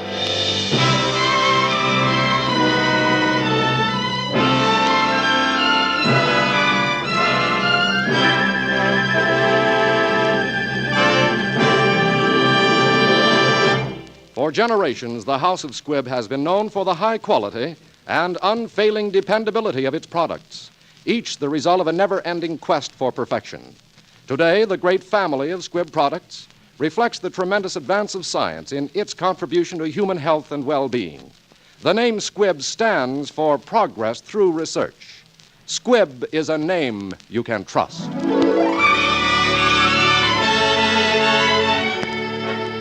Tonight, Squibb brings you the lovely Hollywood screen star Olivia de Havilland, who has twice been nominated for an Academy Award. You will hear Miss de Havilland in the tender love story Cheers for Miss Bishop, the picture which in 1941 was nominated for the Academy Award.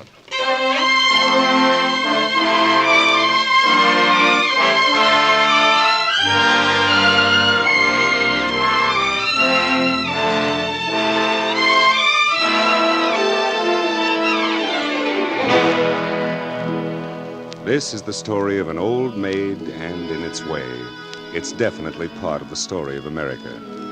No doubt there are thousands of Miss Bishops still fresh in your memories, thousands of them in the unwritten saga of teaching in this nation.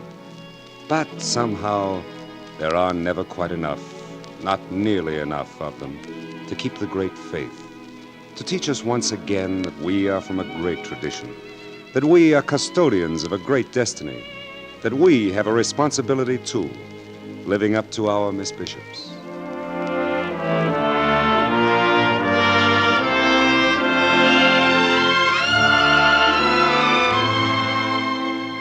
(1883), and a young lady fresh from the first graduating class of Midwestern University decides on a career.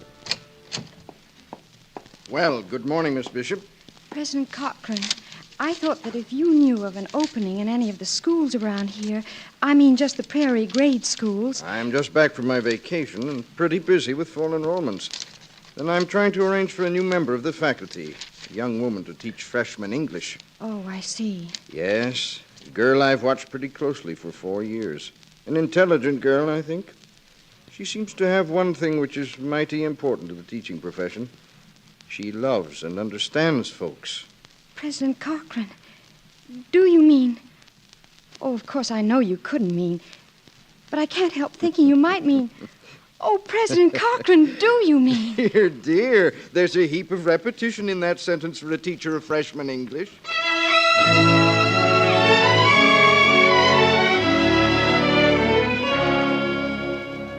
Surely I was blessed. Everything seemed to come my way. Career, happiness, and then, without warning, the man of my dreams. It happened one night at a dance. I'd gone there with Sam. Poor, loyal, devoted Sam.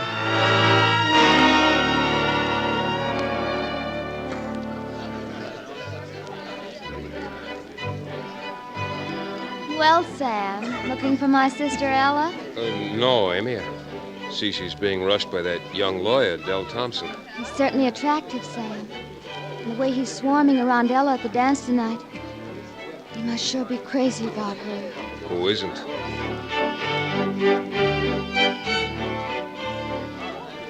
You've got to let me take you home. I know that the prince should take the princess, but... This isn't a fairy tale, Ella.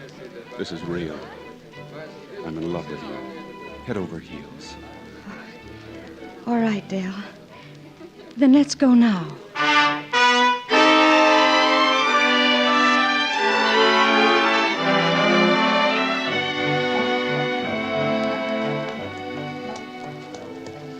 Do you, Ella Bishop, take this man for your lawful wedded husband? Of course I do, you fool. And do you, Delbert Thompson, take this woman for your lawful wedded wife?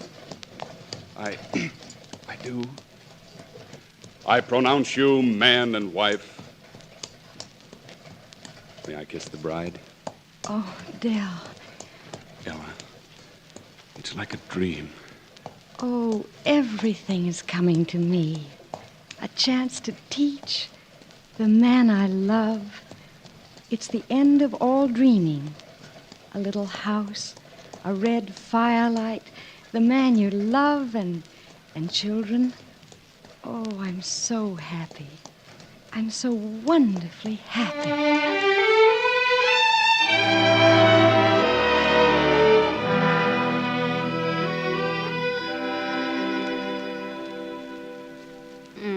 Well, about through for this time. Expect you're glad, Miss Ella. Standing for a fitting's a mighty tiring thing, even if it is your wedding dress. Do you suppose that time will ever come when a person can walk into a store and buy a dress ready-made? Good land, no, Miss Ella. There ain't no two sets of hips and busts in the world alike. Well, guess you can go upstairs and slip it off now. I will. Oh, I feel like a queen. Where's Ella? The veil just came. Amy, you take it right up to her. She went upstairs to take her wedding dress off. All right. Dell's coming for supper, and the bridegroom mustn't see any of the outfit until the wedding day.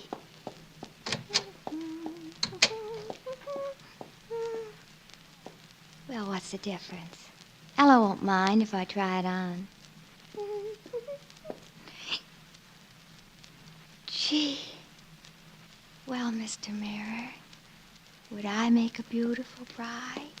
Ella, the most beautiful bride in the world. My darling. No, I'm not. Oh, Dale. Amy. You thought I was Ella. I knew you did. I couldn't help myself. When you came up behind me and kissed the back of my neck. Something. Oh, Dale, I love you. Amy. We're crazy. I mean, what a crazy mistake. Yes, of course. Oh, Amy. Oh, there you are. So the veil arrived. Oh, thank you, dear. Will you put it in the spare room of the dress? Yes. Why, Dell, I didn't know you were here. I hope you didn't see the veil, or if you did, I hope it isn't bad luck. How could it be bad luck? Well, I didn't mean that seriously. It's only that you aren't supposed to see the wedding regalia until the wedding day. But why can't this be the wedding day? Oh, darling. But why not? We can keep it secret till college is over. Dell. Ella, put it down to spring or buck fever or what you will, but please drive to Maple City with me tonight and be married.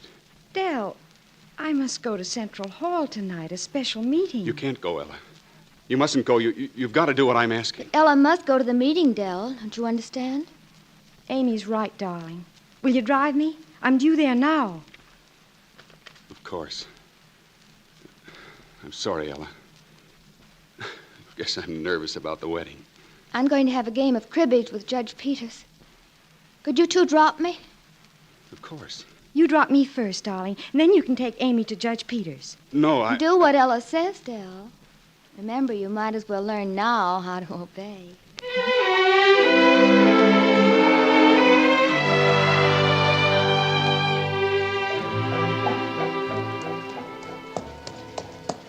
Too beautiful a night for cribbage. Don't you think so, Dell? I don't know, Amy. It is a beautiful night. Isn't it, Dell? Yes. It's a beautiful night. It'll be heavenly down by the river. Could we drive down there? Or... what, Amy? Or are you afraid?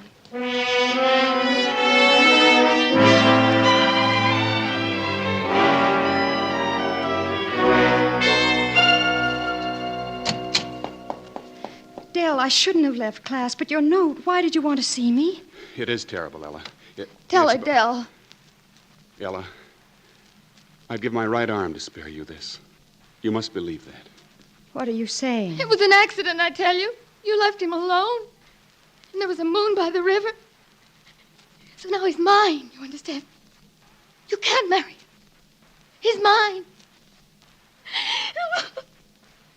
Oh, Ella, I'm so miserable.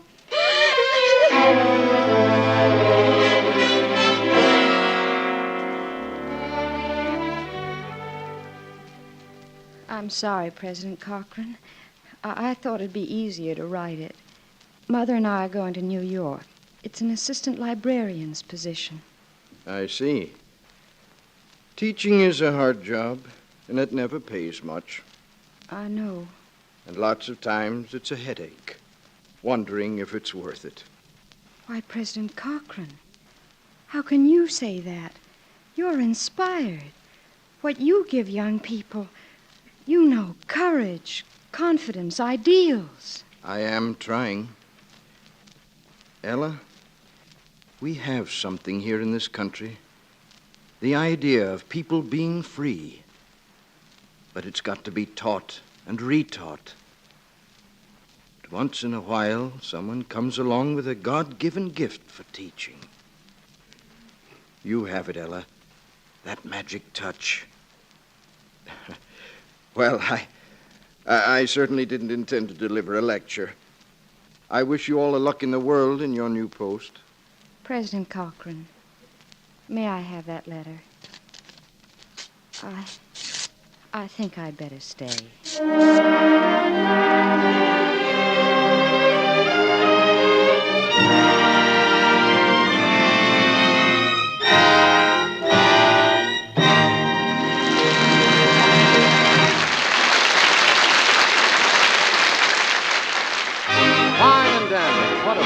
way to describe that wonderful wide-awake start of the day feeling. The quick refreshment you enjoy every time you use Squibb Dental Cream. For Squibb Dental and make the best impression. Remember to ask tomorrow for Squibb Dental Cream. Taste, feel, and see the refreshing difference.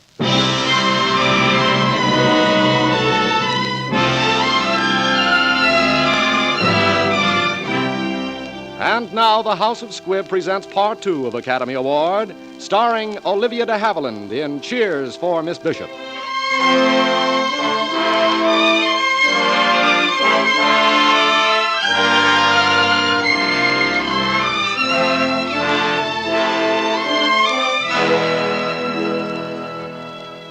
The prairie years have sped along with their rich summers and dark snow-filled winters. Years of bitterness to so many of us, and for me. But somehow I couldn't let myself hoard misery like a sad miser. There was the university and my job to do. And there was hope. Hope, the beautiful child left behind in birth by my sister Amy. We never heard from Dell after that, and I undertook to raise Hope as my own. So little Hope's got a beau, eh, El? Yes, Sam. One of our outstanding sophomores, Richard Clark. Yes, fine boy, Ella. Fine boy, that Richard. Well, hello, everybody. So afraid we'd be late. Aunt Ella, Uncle Sam, Mr. Cochran. She ran me every step of the way. Hello, Richard. Hello, Miss Bishop. Come along. Have some punch. Yes. To the new year, 1900. Skull. A new century. Isn't it going to be wonderful? Wonderful, darling. May it bring prosperity. And common sense. And lasting peace. To you, El. I've waited a century. Oh, Sam, dear. Now, El, no decisions. I haven't asked you yet. Aunt Ella, make a toast. Let's drink to our country. She's too much in a hurry, and she makes a lot of mistakes. But somehow or other, she does keep her people free. May she always do that. And may her people always realize what that freedom is worth.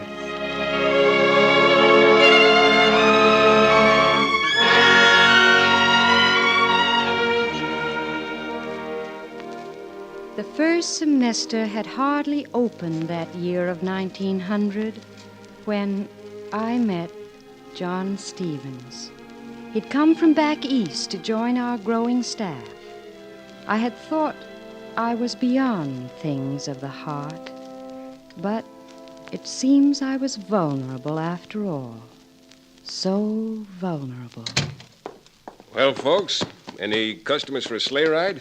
The roads are slick and the moon's bright and... And you're out of luck, Uncle Sam. I'm going skating with Richard, and Aunt Ella's expecting... Hope. Professor Stevens for an academic evening. Good night. Is Stevens coming? Yes, he's bringing a book. Won't you stay and listen, Sam? You could do with a little brushing up. No, I don't know why I never had more feeling for books. I wish I had. Don't wish it. I wouldn't change you for the world. You wouldn't marry me either. But you may yet. I've still got all the time in the world. That is, unless this fellow Stevens. Sam, I want to tell you something. Professor Stevens has a wife. A wife? She's in Virginia. They haven't much in common. Well, why don't they get a divorce?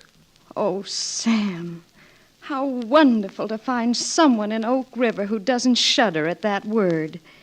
If it means your happiness, El. Oh, thank you, Sam.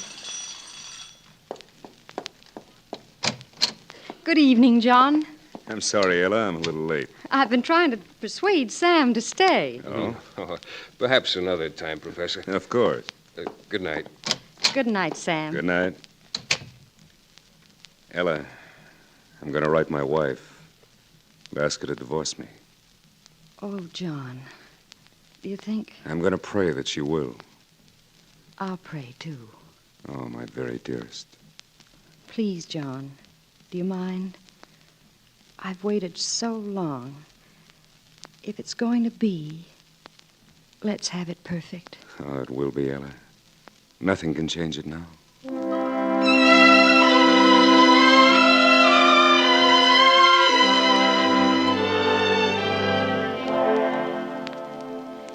It was so daring a thing that we did, running off together like children to Maple City. John knew a restaurant, Cecco's Italian restaurant. Shall I ever forget Papa Cecco? We'll leave dinner to you, Cecco. Thank you, Professor Stevens. It will be perfect. Well, darling, do you like it? Like it? Oh, John, you don't know what you've done for me these past 2 weeks. Ella, I've had a letter today from my wife. I want to read you just one paragraph. John, tonight? Uh-huh. It has to be tonight. John, I knew I was never the right wife for you. But to consent to a divorce would be to deny the principles by which I was brought up. I can understand. But what about us? Yes. What? Wine for the lady. Oh, it's from Orvieto, a little Italian town. Sleepy and warm. There's a great deal of warm sunlight. I remember seeing a beggar there with a flower in his hat. He was perfectly happy.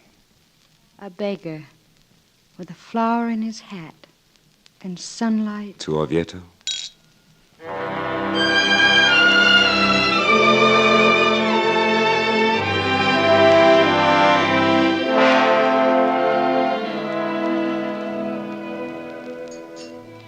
So now you know all about me. We know all about each other. And this beautiful evening is at an end. Ella, why can't we sail for Europe in June? A flower for the lady. Thank you, Cecco. Will you? Thank you, John. And goodbye, my dear. Ella. John, I'd do it gladly. But you and I, being as we are, there'd be tomorrow. And sometime we'll be glad that we stayed for just this little while in Orvieto and didn't try to go on to Rome. I must catch my train to Oak River. And I know you'll understand. I'd rather take it alone. But what about... And remember this. You've given me more than any man I've ever known. And this way, I can keep it always, without fear or shame.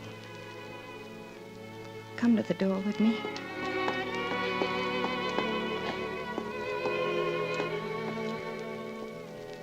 For the lady, the wonderful lady, her cloak. It's been perfect. All of it. But you forgot one thing. Yes, Ella. A kiss for the lady.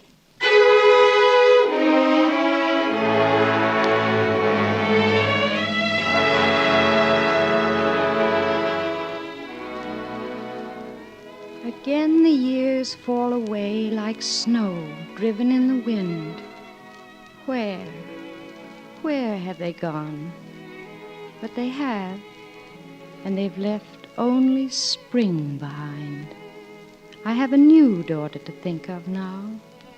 Hope's child, Gretchen, and she is registered at Old Midwestern. Oh, the years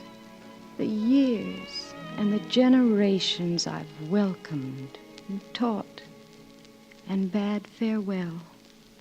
Where are they now? Anybody home? All there is. Come in, Sam. You're all I want to see. Just thought I'd drop in for a second on my way home. Oh, by the way, the university office asked me to deliver this note to you. Thank you, Sam. I've been expecting it.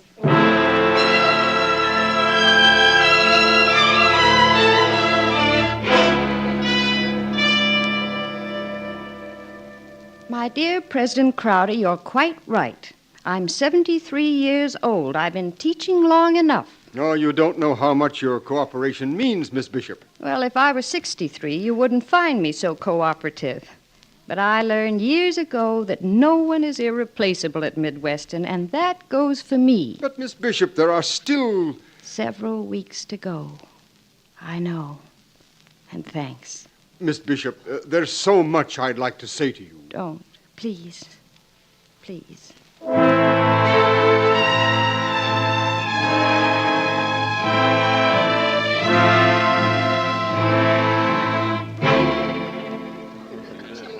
All of you here? And in evening clothes. My, what a pretty sight you are. Richard and Hope. Hello. And Ella. Gretchen and Buzz. Yes. And Sam. Yes. And out there, streaming into Old Central, why, there's never been a crowd like this. Well, you know, they want to say goodbye to the old hall. Yes. Yes, of course. Well, are we all ready? Let's go. Just another dull alumni dinner and no use of pretending it won't be.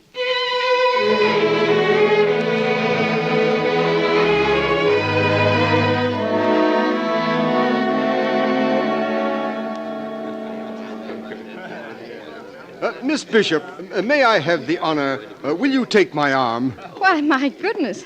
That's very nice of you, President Crowder, but I don't see. Oh, but you will, Miss Bishop. You will. All this... Is there something here that I don't know about? Stiff upper lip, darling. It's all for you.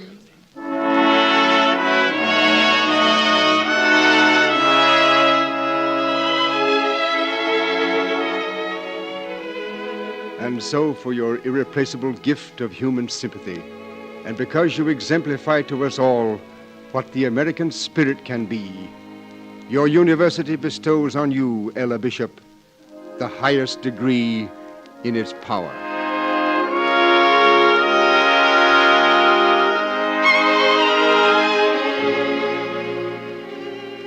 I can't thank you. I won't even try. I'll only say that I've had a long life, and in that life, I've seen the brave, the gallant, and the kind. They keep coming on, the best in this country. So, now Old Central and I are retiring to make way for modern buildings and methods. It's an appropriate time to quote the words of our great founder, words that inspired us when Central Hall and I were young. Wisdom is the first cousin to freedom, and freedom is the glory of our nation and our people. So, to our nation, our people, and freedom.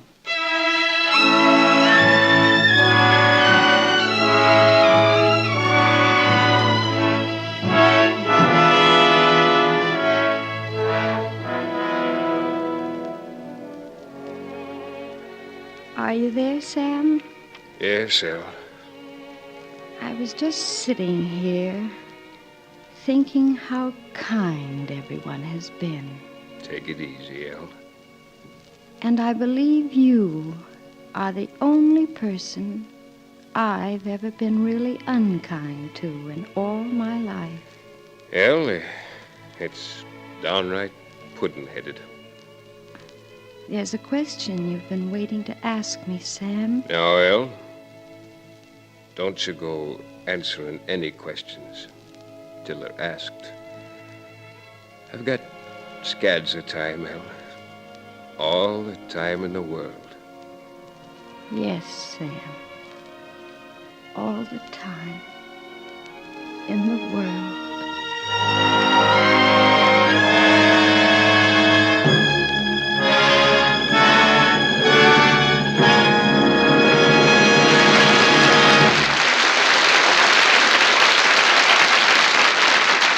Helping to win applause for every lovely star is the glow of exhilaration, the sense of inner freshness that seems to brighten up her smile.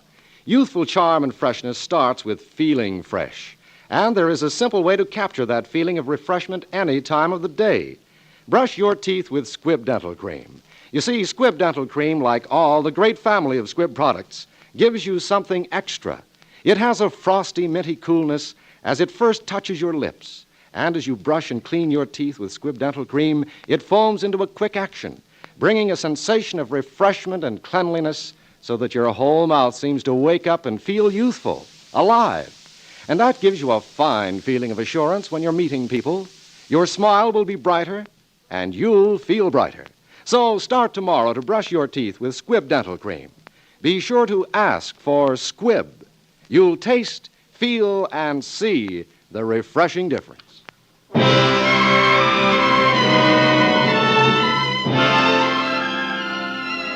Next Wednesday, another great picture. The House of Squibb will present Academy Awards starring Rex Harrison in Night Train. Olivia de Havilland may currently be seen in Nunnally Johnson's The Dark Mirror, an international picture. This is Hugh Brundage bidding you good night until next Wednesday at the same time, when you're invited to listen again to Academy Award, presented by the House of Squibb, a name you can trust. This is CBS, the Columbia Broadcasting System.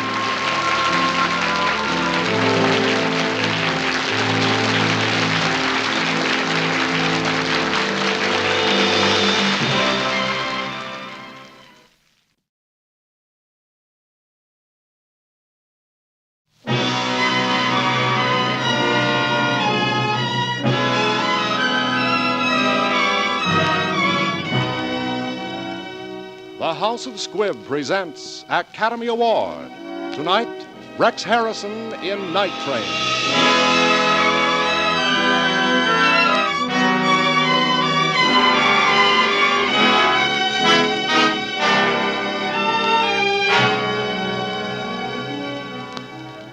Every week, Squibb brings you Hollywood's finest. The great picture plays, the great actors and actresses, techniques and skills chosen from the honor roll of those who have won or been nominated for the famous Golden Oscar of the Academy of Motion Picture Arts and Sciences.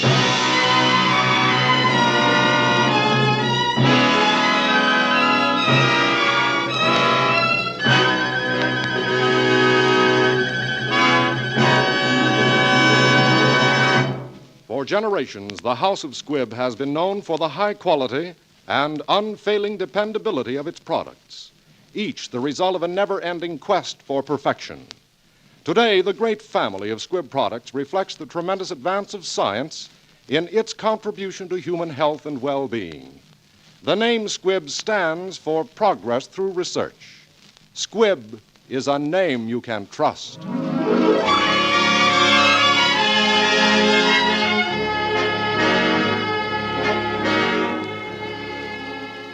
Tonight, Squibb brings to Academy Award the well-known screen actor Rex Harrison.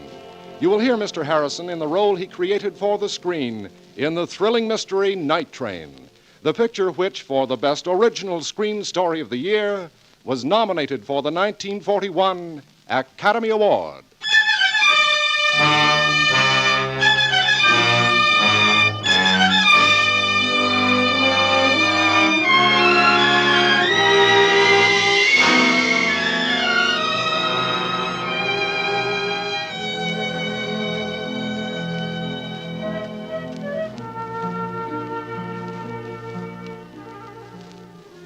My real name is Randall, but I was known once as Major Herzog.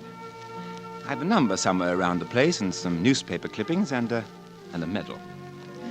Yes, I have about everything one needs, including nightmares to remind me that not so long ago I was one of those calm, nerveless chaps the books describe as a British agent.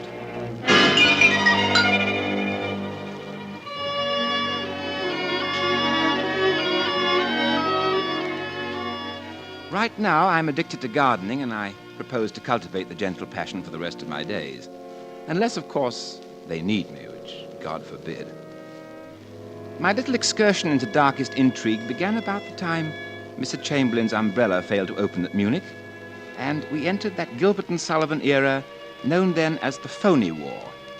Now, believe me, there was nothing phony about mine.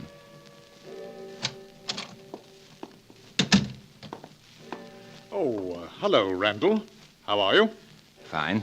Sorry to bring you down to London tonight. We must apologize, too, for all the secrecy, but we've got a crisis again. I know. We were just discussing the Beaumarsh affair. Yes, You slipped up badly there, didn't you? Yes. Yes, we needed Beaumarsh frightfully, you know. And after all our trouble in getting him away from the Nazis and out of Germany, you let them come along and steal him away from under your nose. Yes, well, you see, they were very convincing, posed as officers in the Royal Navy, and said they were to take him to dinner aboard Admiral somebody's ship. They dined him all right, but aboard one of their U-boats. I underestimated their nerve. Well, the War Office has been stinking about it. They take the view that this armor plating of Beaumarsh's will make all the difference in the coming war. And by tomorrow night, Beaumarsh will be in Berlin, where they won't lose any time in putting the screws on the poor devil. Tomorrow night? That means he won't be at the Admiralty until, let's see, Saturday morning. Well, that's about it. Why? Nearly 48 hours. What are you driving at? Well, they got him out of England. Why shouldn't we get him back? Oh, but that's quite impossible. Why? I know my way about. Speak German like a stormtrooper. I spent 5 years in Berlin. We might be in a shooting war before you get back. You know what that would mean. Yes, sir. Well, you know perfectly well I can't give you permission to do it, and the fact that you make such a proposal shows you're obviously not yourself. You agree? Well, I quite agree with you. Well, Randall, I suggest you take a week's sick leave. Take a complete change of air. And I must say this is mighty sporting of you, Randall. Patriotic and all that. The highest tradition of the service. Right. Oh, it's nothing so noble as all that. And after all, gentlemen, I did blot my copybook a bit. And then, of course, there's Beaumarsh's daughter. Really? I say. A touch of romance, eh? Well, sort of. Gentlemen, I'll need some letters of introduction and that sort of thing. And oh, yes, is there someone about who could draw up my will?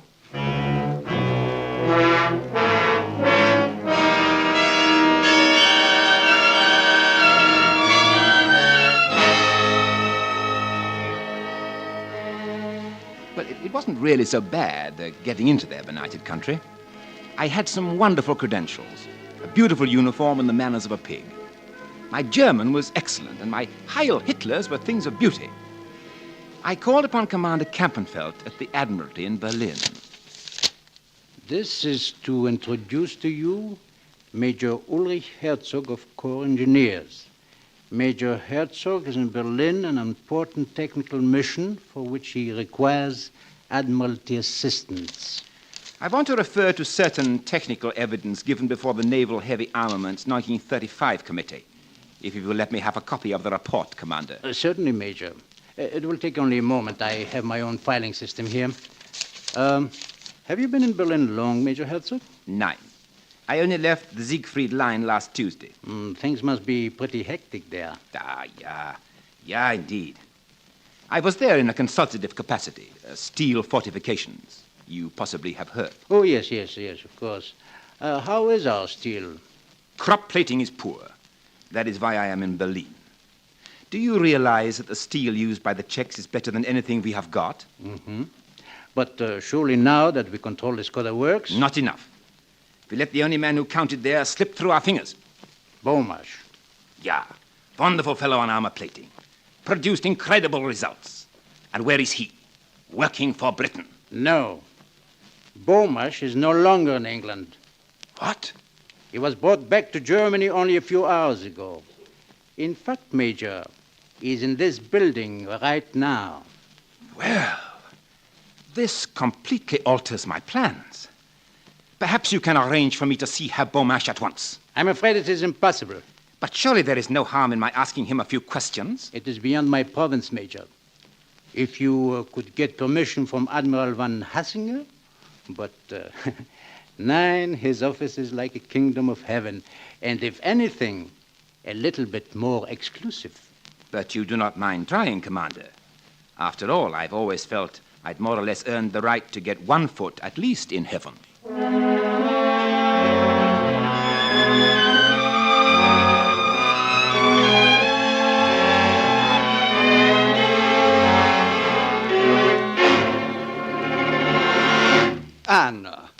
It is useless for your father to resist us like this.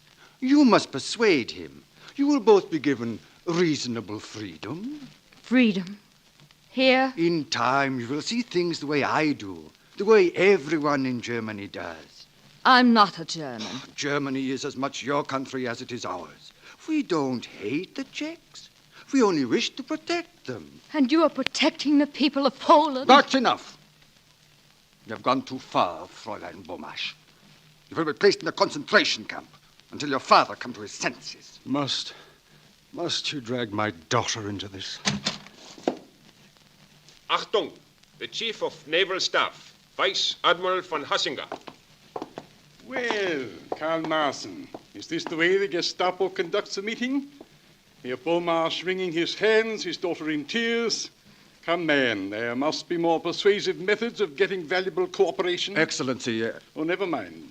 This is Major Herzog, Corps of Engineers. Perhaps you've heard of him, the man behind the Siegfried Line. Eh, Herzog? Only one of the men, sir. The Führer is responsible for the line as he is responsible for everything. Hitler. Herr Hitler. I'd like to have your report, Maaßen, now. Certainly, Admiral. You will remember me, Herr Beaumarsh? I did not expect you to see you again so soon. And you, Fräulein Beaumarsh? I see you have not forgotten. It must be 4 years. Oh, yes. It must be. Just a moment, Major. I'm sorry, but I must ask Herr Beaumarsh and Fräulein Beaumarsh to step into the other room. Guard, take them away. This way. Maybe we will meet again, gnädiges Fräulein. I thought it unwise, sir, to speak in front of Beaumarsh. So far, we've made no impression on him. I do not agree. He looks 10 years older. Beaumarsh is not the one to be bullied into cooperation. No? What would you suggest? I knew Fräulein Beaumarsh in Prague. She has a great influence on her father and is the one person who can make him change his mind. Oh, Maaßen here has tried that. He's our Gestapo man who got the Beaumarshes out of England under the very noses of British military intelligence. My congratulations, sir. Thank you, sir. But if I may say so, I do not think Herr Maaßen is a suitable person to influence the lady. Then who do you think would be more suitable? Myself, for instance? You? Why not? You saw the way she looked at me when I came in. I think if you were to spend a few hours with her, I might induce her to reason with her father. You knew her that well in Prague? It was spring, sir. Well, I think you're something of a dog, Major. I doubt, sir, whether the Major's qualities will make an impression on her, sir. I did not know that you were acquainted with my qualities, sir. Well, we let him try it. No harm done. If he doesn't succeed, leave all the arrangements to me. This requires knowledge of maneuvers, eh, Major? Oh, quite, Admiral. Definitely. Good luck. Heil Hitler. Heil Hitler!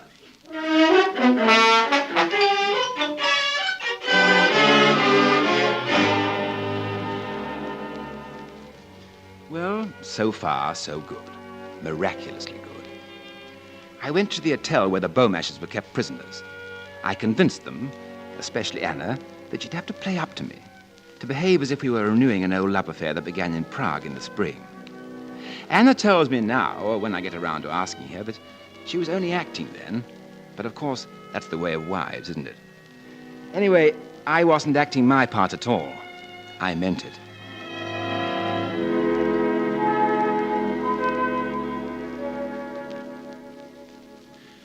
One more thing. I shall have to spend the night here. That is necessary. Yes, the place is absolutely crawling with Gestapo. Have you any sporting instinct? Why? I'll toss you who takes the couch in the other room. You behave as if this were all a joke. Don't you realize how much depends on our getting out of Germany? No good being intense about it. I don't like the facing a firing squad any better than you do. What do you mean? England may be at war with Germany tomorrow. Oh. Now just keep trying. Try to pretend you find me unbearably attractive. If a woman ever loved you like you love yourself, it would be history. Now what? I'll take it. Hello? German Admiralty. Hello? Yeah? Herzog here. Ja, sir? Sorry to disturb you at this hour, Major Herzog. We have had to alter our plans. Orders have come from Munich that Beaumarsh is to go there by first plane. But this is ridiculous. Cannot that be delayed for a few hours? Impossible. The plane leaves in an hour. Führer's orders. Heil Hitler. What is happening? They're sending your father to Munich at once. There's only one chance. Leave this hotel. Scuttle. It's an old German custom. But the guards downstairs. We got into the Admiralty, and we'll get out of here. Get your clothes together. I'll tell your father. We leave in 5 minutes.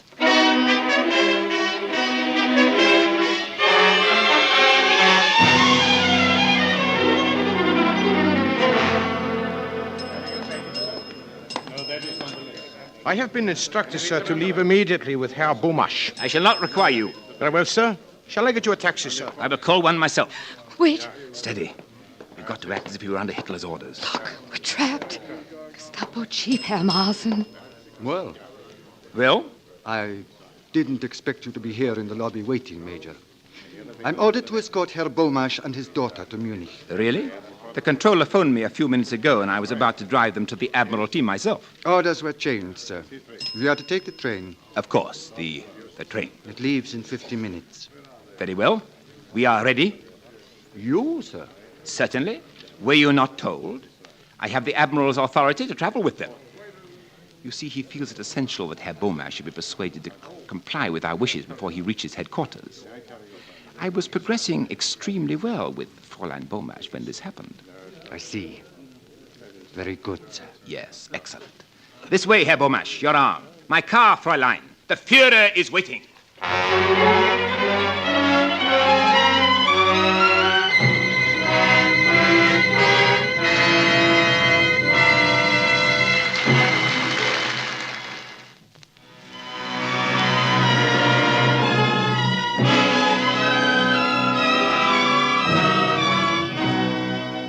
And now the House of Squibb presents Part 2 of Academy Award, starring Rex Harrison in Night Train.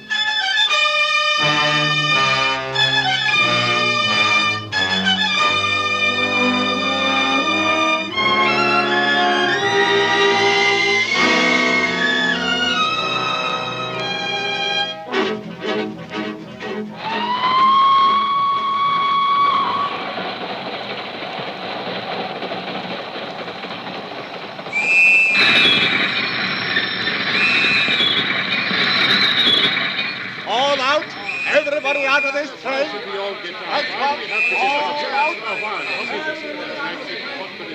What is the matter, Herr Marsen? This is not a scheduled stop for the express. I do not know, sir. Very unusual. But then these are unusual times. If you will escort Fräulein and Herr Bomasch, I'll find out the trouble. Of course. Come, my dear, we've got to get off here. But, darling, I thought the Führer was in such a hurry for us to arrive in Munich. Shh, one doesn't question the vagaries of the Führer. I beg your pardon, Major.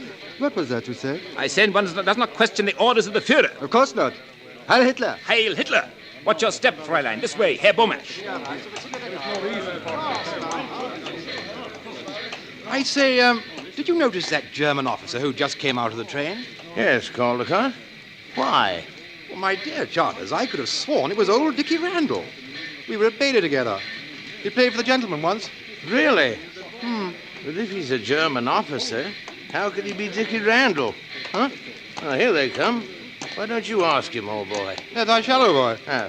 I say, excuse me, old boy, but aren't you old Dickie Randall? Mayor Herzog, Corps of Engineers. Oh, frightfully sorry. Dash it, I must say he looked like old Dickie. It's quite extraordinary. That man, you know him? Yes, Helicore Caldecott. It was close. What will happen when we get to Munich? The car will be waiting. Probably a big crowd. I shall ask for a second car so we can be alone. Suppose they don't give it to us. They will. Because by that time we shall be on the verge of persuading your father to work for Germany. But you, on the other hand, must be asking for time to think. You get the idea? Yes. But how can we... Well, we have only the chauffeur to deal with, and after that, Switzerland. Switzerland? A long way from Munich. The only way out of this fortress. We shall have to make it.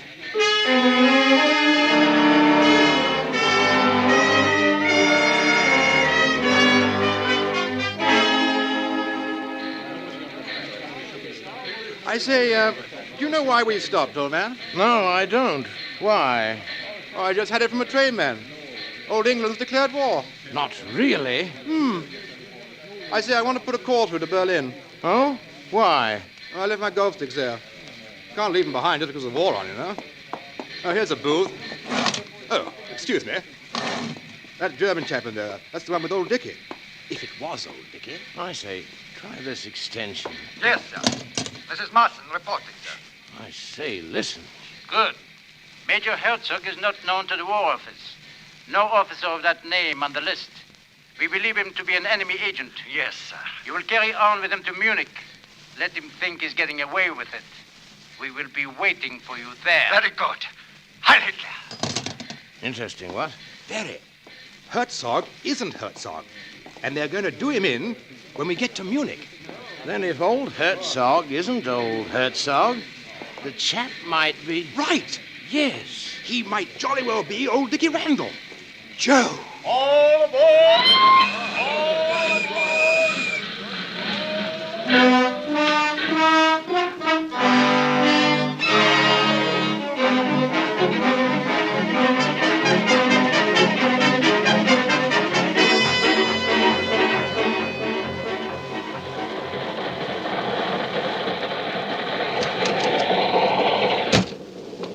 Crowded in here.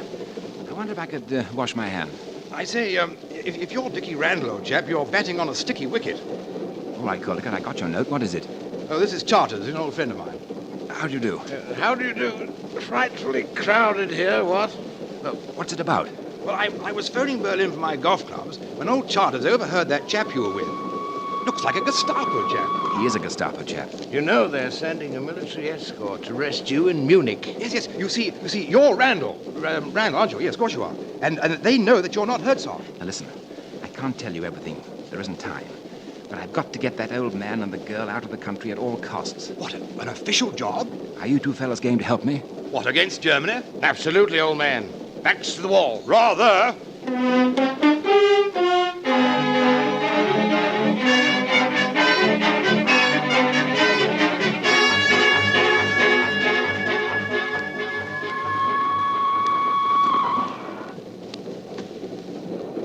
Gnädiges Fräulein, is there tea left? Yes, I think so, Ulrich. There's no time for tea.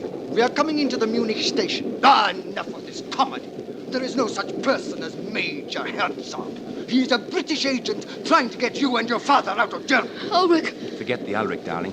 The Gestapo knows everything. Thank you. You're going to give yourself up? Looks like it, Herr Bomash. Don't you realize what this means? Yes, I do, but he's got a gun and I haven't. What you take me for, Bulldog Drummond? Oh, I told you this would happen. Your scheme was absolutely childish. Why didn't you stay in England instead of coming over here and deliberately throwing your life away? You fool. Thank you, my sweet. Look out. No! Shut up, Gestapo! I'll give you that gun and get to sleep. Oh, that was so fast. Oh, yes, I can move once in a while. You called for the guard, Major Herzog? Beastly fit, these Nazi uniforms, eh? Okay, Caldecott, Charters. You can carry the Gestapo into another compartment and lock the door. Very good, sir. I say, it looks like we've struck a blow for old England already, eh? Come on, lift him up, Caldecott. There's a good fellow. Where are the Nazi guards? Oh, well, we found it very necessary to drop them off in the tunnel. Probably never be found. The military escort is coming. What do we do now? We bluff it through. I'll order Caldecott to drive, then we'll make a dash for Switzerland. Heil Hitler. Heil Hitler. Orders from the 5th Army headquarters for the arrest of Major Herzog. I fear you will need a stretcher. The prisoner tried to escape and I had to deal with him. You will find him in the last compartment, coach 66. What transport have you? 2 cars, sir. Excellent. I should take one. I am under orders to escort Herr and Fräulein Bomash to General von Klontisch without delay. Very good, sir. Coach 66, you said, sir. Right. That will be all. Heil Hitler. Heil Hitler.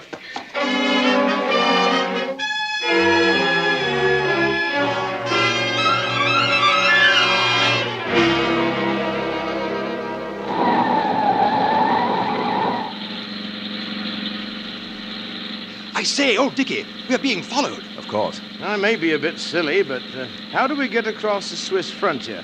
Narrow road leads up to the top of the mountain. What's over the top? Switzerland. Anything in between? 6,000 feet drop. They're gaining on us. Shooting, I say, they can't do that. I hope you're right. Now, hold on. We turn here for the summit.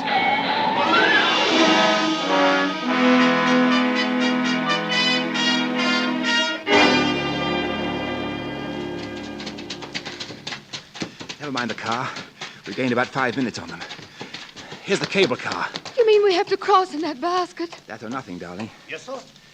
We want to cross to Switzerland. Sorry, sir. We are at war. I had orders yesterday to close the cable car. You have new orders from Gestapo headquarters in Munich. Yes, sir. But I must phone for verification. That'll have to be your verification. Now, in you go, darling. You too, Herr Beaumarchais, quickly. I say, do we know how to operate this thing now? Perhaps we shouldn't have shot that chap. Well, we'll run it somehow. You chaps better pile in. I'll start the mechanism and try to keep those nuts off until you get across. No, nothing stirring, old bean. All or nothing. We'll stay. Eh, Charters? Of course. Nothing else a chap can do. Back to the wall. Now, come on, get started. You chaps go in with the others. Carry on for me if anything happens. Remember, the Beaumarchais must get to England. No, I won't leave without you. Now, get in and shut up. I'm starting the motors. We can't leave you. Couldn't run out on old Dickie. Get going. That's an order. Darling. I'll be waiting. Goodbye, darling. Look out, Randall. Here they come. Get the man in the control room! Yeah. You others shoot down the cable car basket! Kill them all!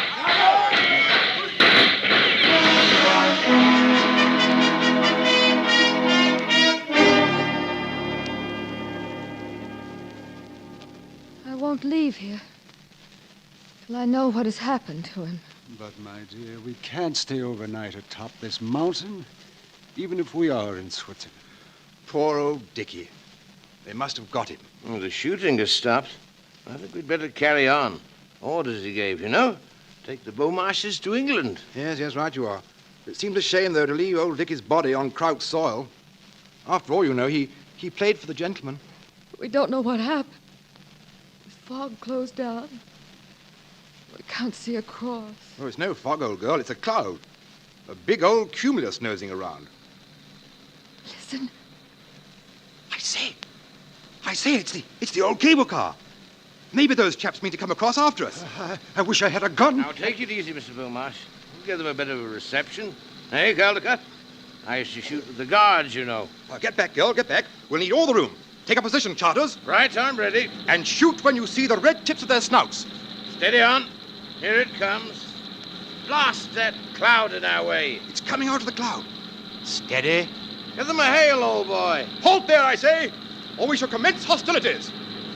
I can't see anyone for the cloud. Look out for a trick. Darling. Are you there? Hello, darling. Caldecott, give me a hand. Dickie!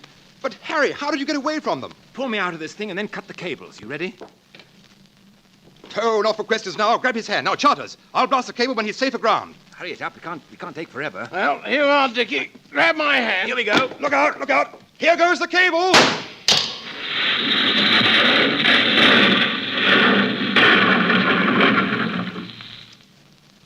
Well, I guess that takes care of everything. Except... Oh, darling. Yes, except the bride. You may tell the papers that the bride wore Edelweiss, and the wedding march was yodeled by the quaint peasants in Alpine attire. Ah, we shall shove off. Old England's quite a walk from here.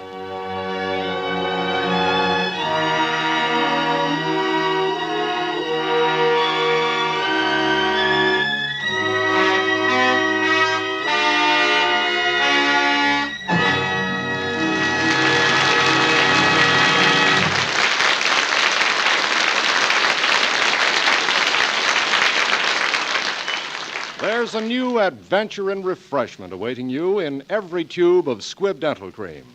Until you try Squibb Dental Cream yourself, you'll never know how pleasant or exhilarating a dentifrice can be. Its name tells you that Squibb Dental Cream is a safe, pure, effective aid to better cleansing. But let your senses tell you how exhilarating Squibb Dental Cream is.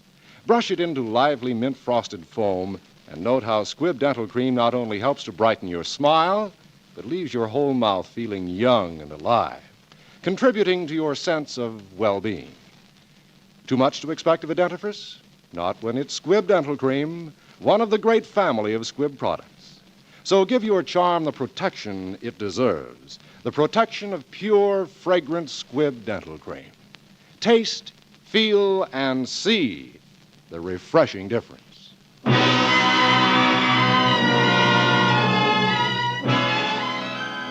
Next Wednesday, another great picture.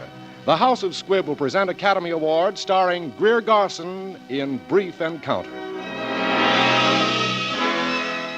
Today's performance of Night Train was written for radio by Frank Wilson with an original musical score composed and conducted by Leith Stevens.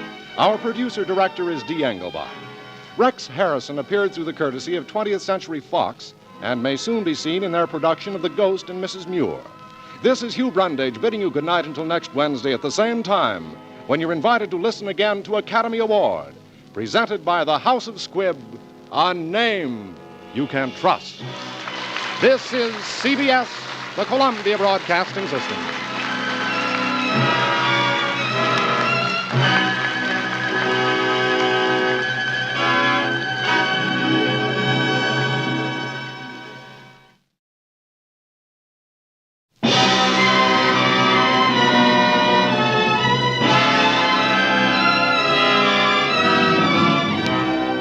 The House of Squibb presents Academy Award. Tonight, Greer Garson in Brief Encounter.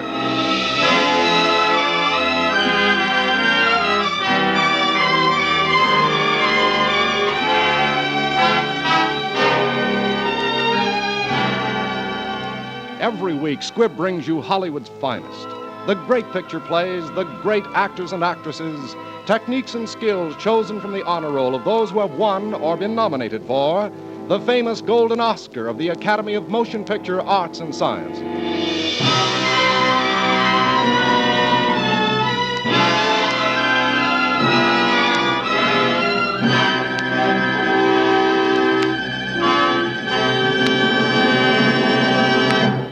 For generations, the House of Squibb has been known for the high quality and unfailing dependability of its products, each the result of a never-ending quest for perfection. Today, the great family of Squibb products reflects the tremendous advance of science in its contribution to human health and well-being. The name Squibb stands for progress through research. Squibb is a name you can trust.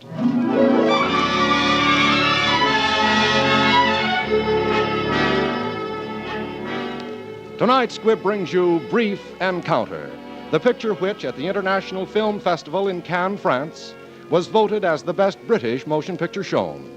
In Brief Encounter, you will hear Greer Garson, the talented Hollywood screen actress who has 6 times been nominated for, and in 1942 won, the coveted Academy Award.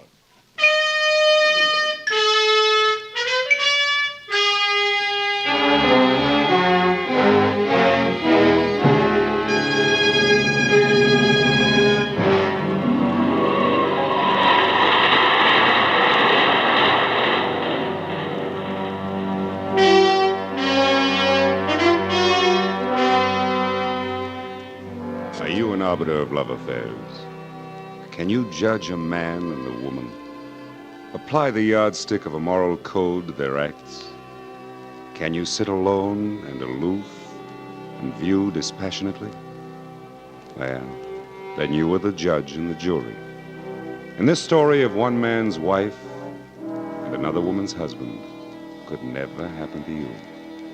For you've never lived a lifetime in one brief encounter.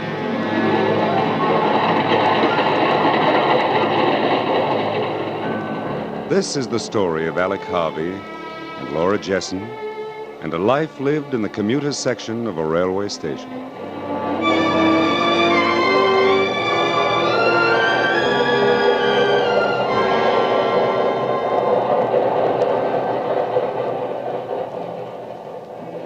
This can't last.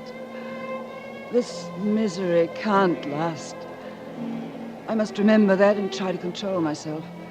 I'm going home to Fred, my husband, and my family.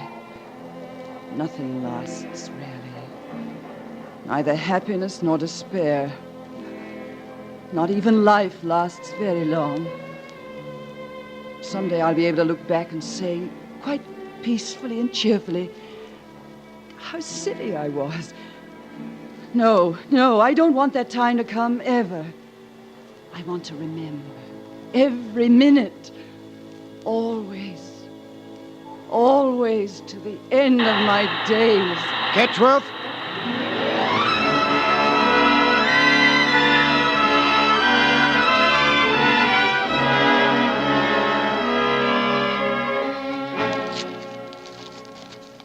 Fred? What's the matter, dear? Nothing. It's nothing. Well, darling, what's wrong? Tell me, please. Really and truly, it's nothing. I'm just a little run down, that's all. I had a sort of fainting spell at the refreshment room at Milford. Well, would you like to go to bed? No, Fred, really, no. I'll sit here by the fire. All right, darling.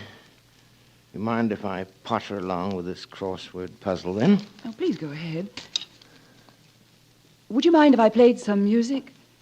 Turned on the wireless? Oh, do, by all means.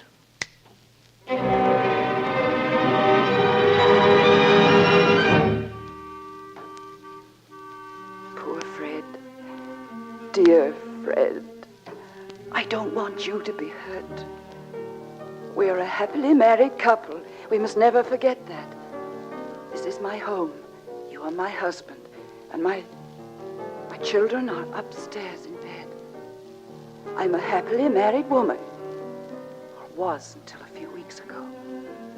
But, oh, Fred, I've been so foolish.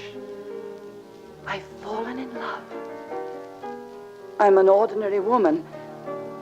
I didn't think such violent things could happen to ordinary people. It all started on an ordinary day in the most ordinary place in the world, the refreshment room at Milford Junction. I was having a cup of tea. I looked up and saw a man come in from the platform. He turned, and I saw his face. It was rather a nice face. And then I gathered up my things and started out. And suddenly something got in my eye. It was a terrible nuisance. It really did bother me. And then he was there. May I help you? Oh, thank you. It's only something in my eye. Now, let me look, please. I happen to be a doctor. Oh, it's very kind of you. Turn round to the light, please. Now, look up. Now, look down. Keep still. I see it. There. Oh, what a relief. It was agonizing. Looks like a bit of grit. Yes, it was when the express went through. Thank you very much indeed. The train now arriving on platform 3 for Shirley, Lee Green, and Lang. Lucky for me that you happened to be there. Anybody could have done it. Oh, never mind, you did, and I'm really most grateful. Well, there's my train. I must go. Goodbye. Goodbye.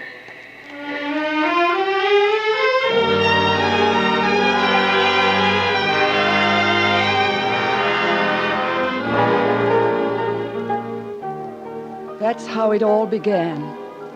Just through me getting a little piece of grit in my eye. I completely forgot the whole incident. At least I thought I had. But the next Thursday, I met him again.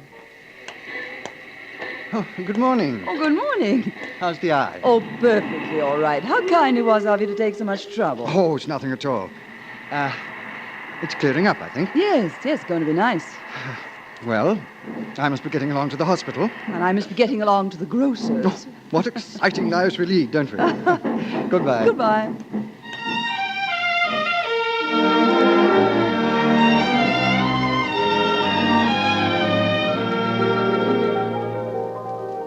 There was another morning. Coincidence, I told myself. I was having lunch at the Cardoma Cafe. He came in. It was crowded, and he sat at my table. I happened to say that I was going to the pictures as usual that afternoon, and he asked if he could go with me. It seemed so silly to say no, so he did. Walking back to the station, he put his hand under my arm. I didn't notice it then, but I remember it now.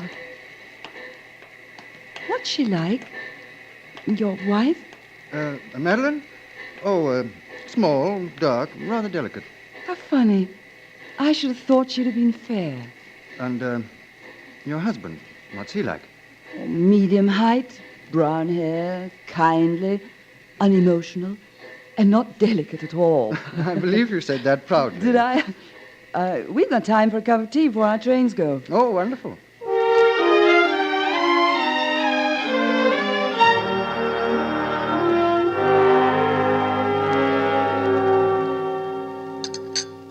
He's tea bad, for one? If this is a professional interview, my fee is a guinea. Why did you become a doctor? Oh, that's a long story.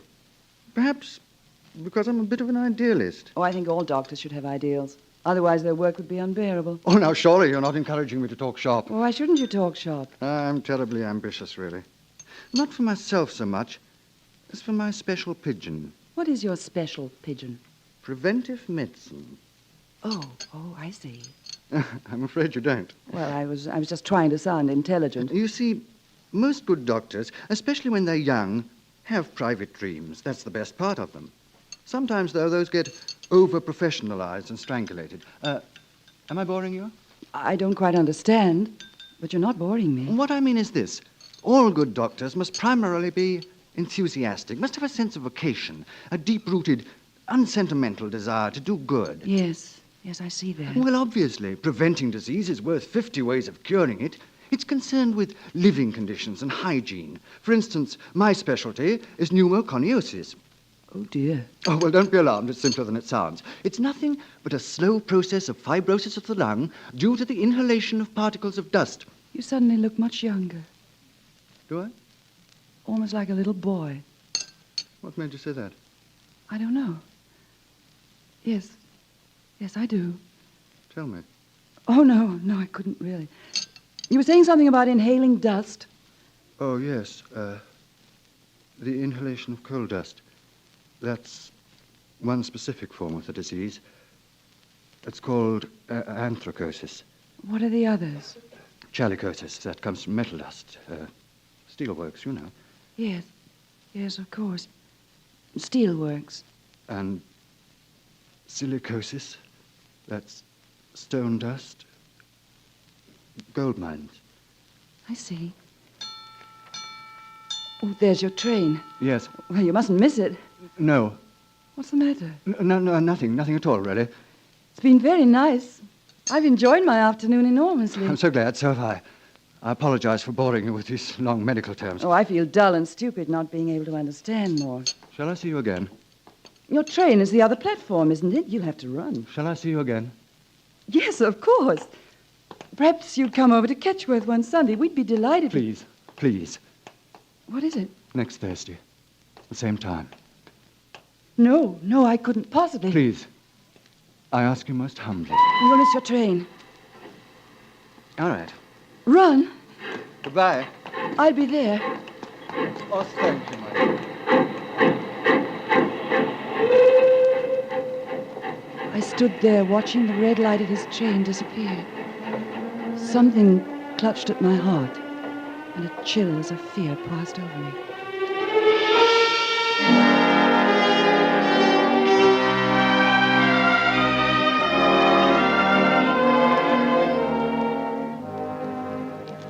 Fred?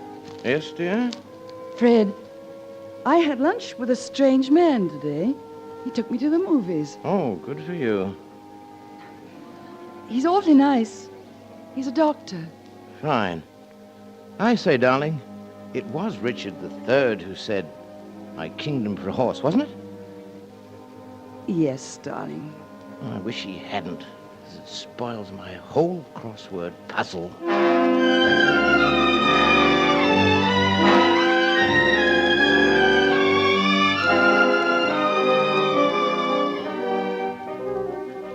He was waiting early Thursday morning when I arrived. We went to the movies again, and afterwards to the park and the lake.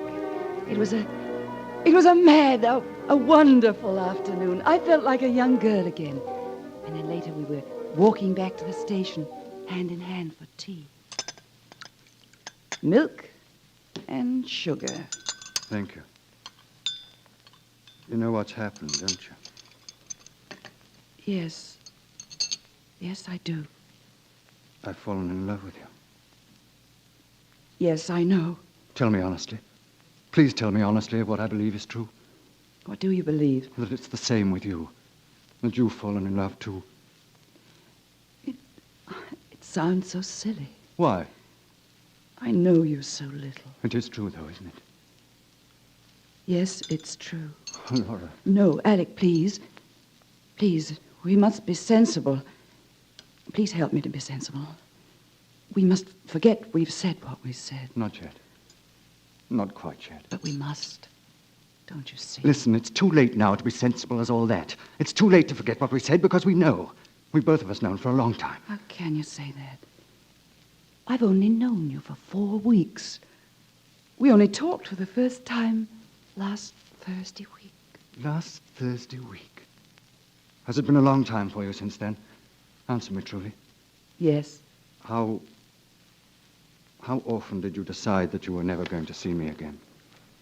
Several times a day. So did I. Oh, Alec. I love you. I love your wide eyes, the way you smile, and your shyness, and the way you laugh at my jokes. Please I love don't. you, I love you. You love me too. It's no use pretending that it hasn't happened because it has. Yes, it has. But it must stop here. We're neither of us free to love each other. There's too much in the way. There's still time if we control ourselves and behave like sensible human beings. There's still time no time at all. There's your train. Yes. I'll come over to the platform with you. Oh, Laura. No, Alec, not here. Someone will see. I love you so.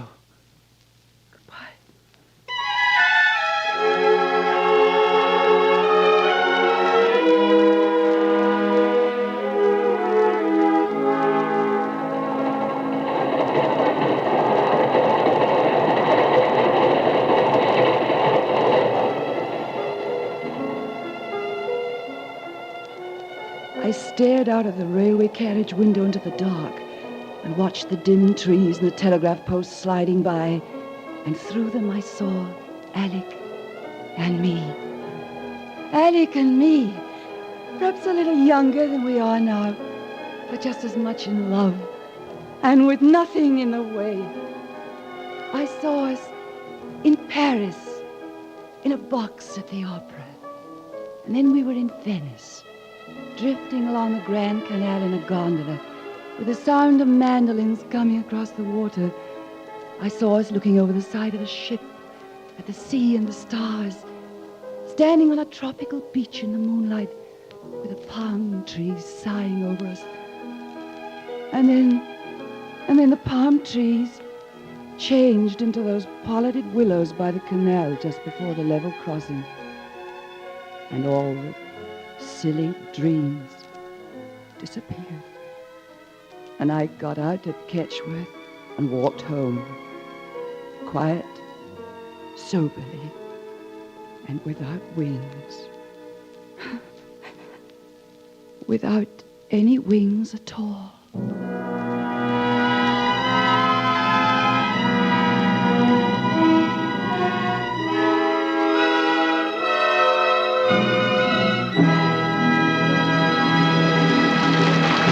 Before continuing with Part 2 of Academy Award, we wish to announce that Greer Garson appears by arrangement with Metro-Goldwyn-Mayer, producers of the Technicolor production The Yearling, starring Gregory Peck and Jane Wyman.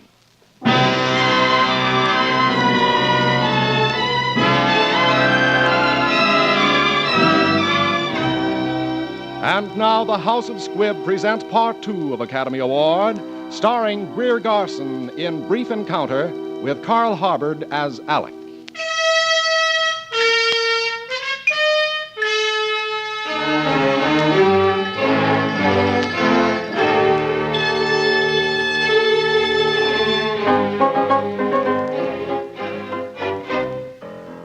Fred, my dear, that week was misery.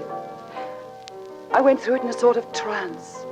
How odd of you not to have noticed that you were living with a stranger in the house. Thursday came at last. I'd arranged to meet Alec outside the hospital at 12:30. Hello. Hello. I thought you wouldn't come. I've been thinking all week that you wouldn't come. I didn't mean to, really. But here I am.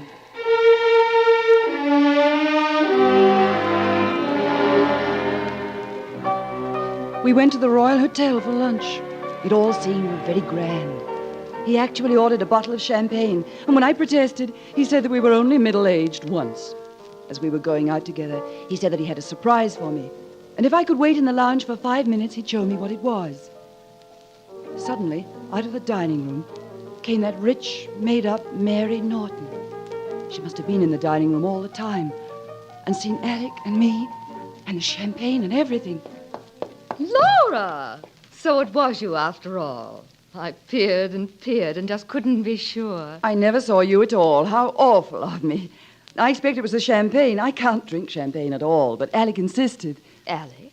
Alec who, dear? Alec Harvey, of course. Dr. Harvey. Well, surely you remember the Harveys? Well, I've known them for years. No, I don't think I ever knew. Well, he'll be back in a moment. You'll probably recognize him when you peer very closely. Oh, here he is now. Alec, you remember Mrs. Norton, don't you? I'm afraid I don't. It's no use, Laura. We've never seen each other before in our lives. I'm sure we haven't. Oh, how absurd. Well, I made certain that he and Madeline were there when you dined with us just before Christmas last year. Oh, perhaps. Well, I must be going. Goodbye, Dr. Harvey. Goodbye. Goodbye, my dear. I do so envy you your champagne. That was awful. Oh, never mind. She'd been watching us all through lunch. Oh, dear. Oh, forget it. Come out and look at the surprise. No, Alec, I'm going home. Oh, but you can't. I've got a little car out there. We'll go for a drive. No, Alec, no, let me go. I've got to go. I've got to. Laura.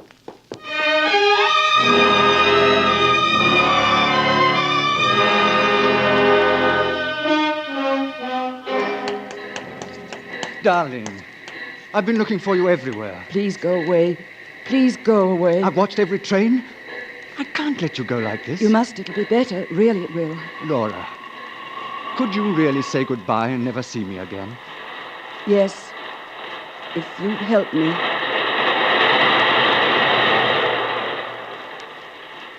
I love you, Laura. I shall always love you until the end of my life. I can't look at you now because I know something. I know that this is the beginning of the end. Not the end of my loving you, but the end of our being together. But not quite yet, darling. Not quite yet. No, darling. Not quite yet. I know about the strain of our different lives. Our lives apart from each other. The feeling of guilt, of doing wrong is too strong, isn't it? Too great a price to pay for the happiness we'd have together. I know all this. It's the same for me, too. You can look at me now. I'll be all right. Let's be very careful. Let's prepare ourselves. A sudden break now, however brave and admirable, would be too cruel. We can't do such violence to our hearts and minds. Very well. I'm going away. I see. But not quite yet. Please. Not quite yet. I want you to promise me something. What is it? Promise me that however unhappy you are, and however much you think things over, you'll meet me again next Thursday. Where? Outside the hospital. 12:30. All right, I promise. Train for Ketchworth is now arriving on platform 3. You're not angry with me, are you? No, I'm not angry. I don't think I'm anything, really. I just feel tired. Forgive me? Forgive you? For what? For everything. For meeting you in the first place. For taking the piece of grit out of your eye. For loving you. For bringing you so much misery. I'll forgive you. If you'll forgive me. Thursday. Thursday.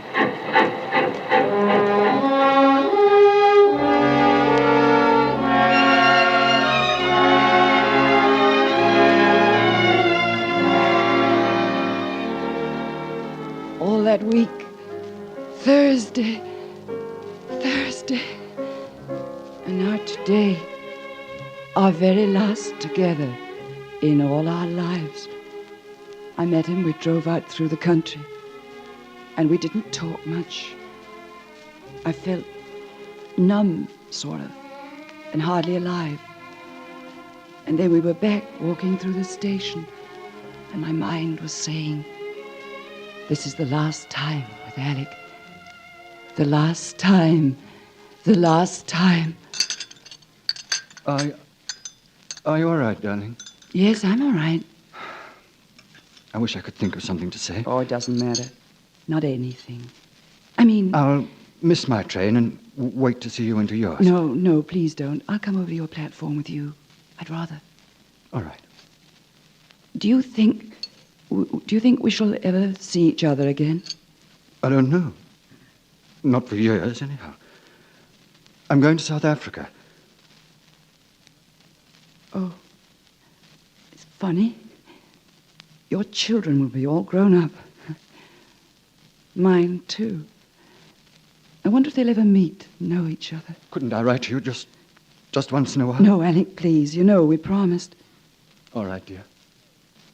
Oh, I do love you so terribly. I love you with all my heart and soul. I want to die.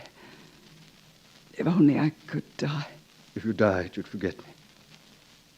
I want to be remembered. We still have a few minutes. Why, Laura, what a lovely surprise, my dear. Oh, I've been shopping till I'm dropping. My feet are nearly falling off and my throat's parched. Mary, you remember Dr. Harvey? Oh, yes, of course. How do you do? There's your train. Yes, I know. Aren't you coming with us? No, I go in the opposite direction. My practice isn't Shirley. Oh, I see. I'm a general practitioner at the moment. Dr. Harvey is going to Africa next week. Oh, how thrilling. Train now arriving on platform 4, the 5:34 for Shirley, Lee Green, and Langdon. I must go. Yes, you must go. Goodbye. I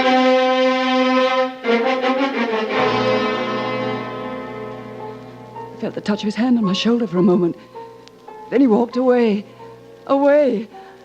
Out of my life forever. I prayed he'd come back. Pretending that he'd forgotten something.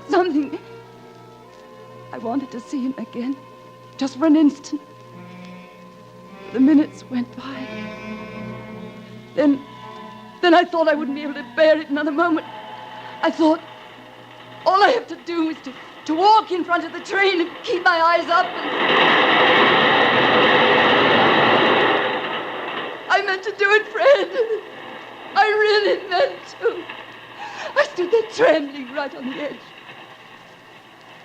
But I turned and went back to where Mary was finishing her tea. It was then I nearly fainted.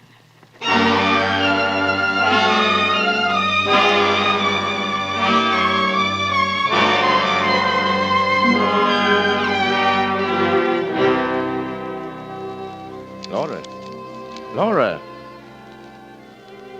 Yes, Fred, dear? Whatever your dream was, it wasn't a very happy one, was it? No. Is there anything I can do to help? You always help.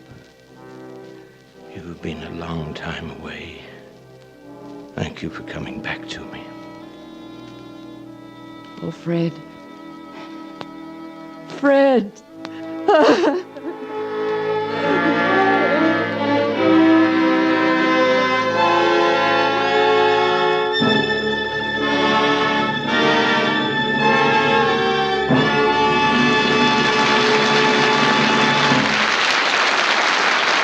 Remember, for a fresh, alive, fit-as-a-fiddle feeling, switch tomorrow to Squibb Dental Cream. For Squibb Dental Cream is not only a safe, pure, effective dentifrice, it's refreshment in a tube. Enjoy its fragrant, frosty tang of mint.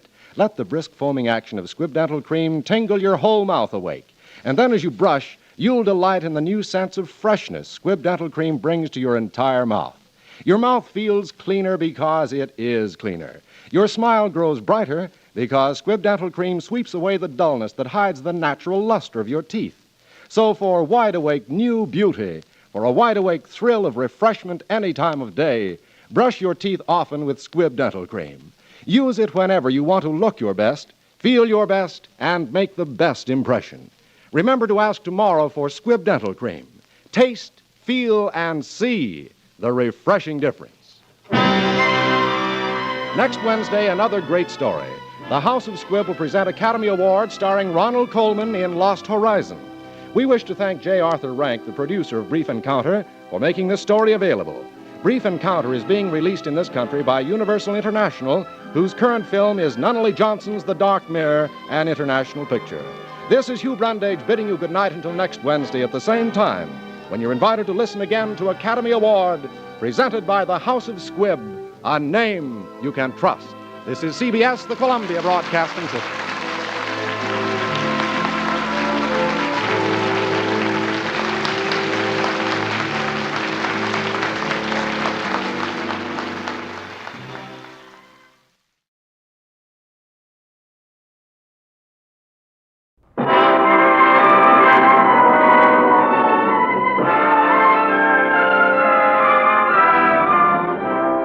The House of Squibb presents Academy Award. Tonight, Ronald Colman in Lost Horizon.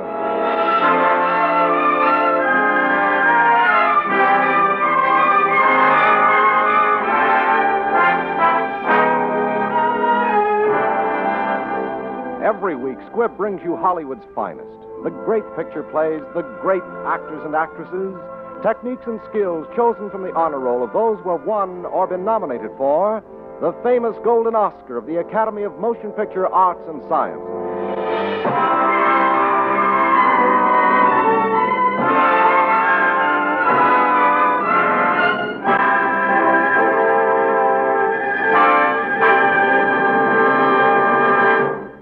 For generations, the House of Squibb has been known for the high quality and unfailing dependability of its products, each the result of a never-ending quest for perfection. Today, the great family of Squibb products reflects the tremendous advance of science in its contribution to human health and well-being. The name Squibb stands for progress through research. Squibb is a name you can trust. Tonight, Squibb brings to Academy Award James Hilton's famous story, Lost Horizon. As our star, you will hear Ronald Colman, who, as Best Actor of the Year, has 3 times been nominated for the Academy Award. You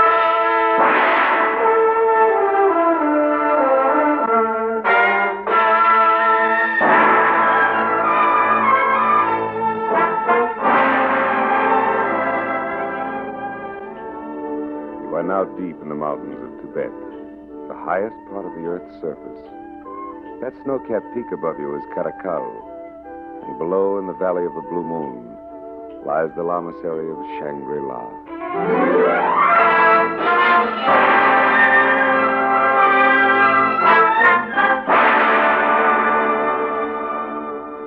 It was a strange and incredible sight. A group of colored pavilions clinging to the mountainside like flower petals impaled upon a crag. Overhead, a dazzling pyramid of snow, beautiful, terrifying. From the stormy cliffs on which we stood to the serene peace and quiet of Shangri-La was like a descent into another world. I came to this world across the mountains from India. We had been flying from Baskul to Peshawar on the northwest frontier. I was the British consul in Baskul, and my vice-consul, a young fellow named Mallison, was making the trip with me. Besides us, there were 2 other passengers and the pilot. Our plane should have landed in Peshawar at about 5:30. We never arrived at our destination. Conway? Say, Conway, are you asleep? What's that? What's the matter, Allison? Anything wrong? I'm not sure, but I think our pilot's off his course. Off his course? Nonsense. Well, look down there. Nothing but mountains as far as you can see. I don't recognize this part of the world at all. Yes, I should say you were right, Mallison. The man's lost his way. What's that, Conway? Did you say we were lost? Lost? Good heavens. Oh, it's quite all right, Miss Brinklow. There's nothing to be upset about, I'm sure. Still, there's nothing like finding out, is there? Shall I speak to the pilot, Conway? Oh, don't bother. I'll do it myself. You there, pilot. Open the panel. Now open up. I want to speak to you. I advise that you ask no questions, please. Oh, certainly. Look here, we want to know where we are. I advise that you be seated. I will not be seated. I want Mallinson, I don't know whether you've noticed it, but there's a revolver pointed directly at my chest. Under the circumstances, I think you'd better do as the gentleman suggests.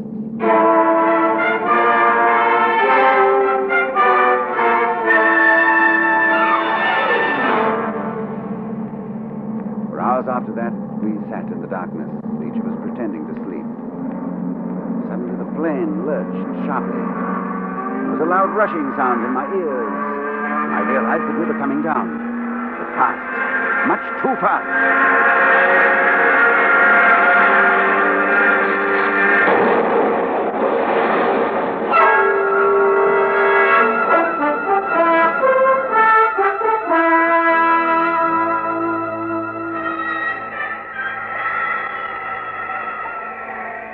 We stumbled from the plane, badly shaken, and, all but the pilot, uninjured. The cold was intense, a solid, icy cold that you could touch with your fingertips. I knew we must be somewhere in Tibet, a vast, barren region of wind-swept upland. Conway, come here. There's something the matter with this pilot fella. There was little we could do for him. And as the early rays of the sun caught the summit of the mountain, the man died. I say, Conway. Yes? I've just been looking at that mountain. Am I seeing things, or are those men coming towards us? They were men. A party of a dozen or more, crawling like ants across the white face of the cliff. As they drew near, we saw they carried among them a hooded chair, and in it a heavily robed figure, an elderly Chinese, gray-haired, clean-shaven. I come from the lamasery of Shangri-La. My name is Chang. You, sir, would you be good enough to present me to your friends? Oh, yes, of course. This is Miss Brinklow. How do you do? Mr. Barnard, and Mr. Mellon. How do you do? My name is Conway. Conway? Yes. Your ship is beyond repair? Yes, I'm afraid so. And anyway, our pilot is dead. Yes. You will come to Shangri-La. It is a hazardous journey, and the only place of habitation within 1,000 miles. I shall be happy to accompany you. That's very kind. Thank you. We'd like to hire some of your porters to help us on the journey back. We want to return to civilization as soon as possible. Are you so certain you are away from it?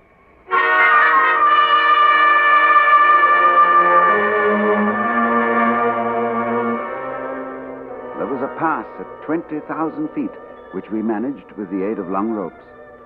When we had struggled breathlessly to the top, I saw above us, shimmering in the rosy twilight, the loveliest mountain on earth. That snow-capped peak above you is Karakal, and below, in the valley of the Blue Moon, lies the lamasery of Shangri-La.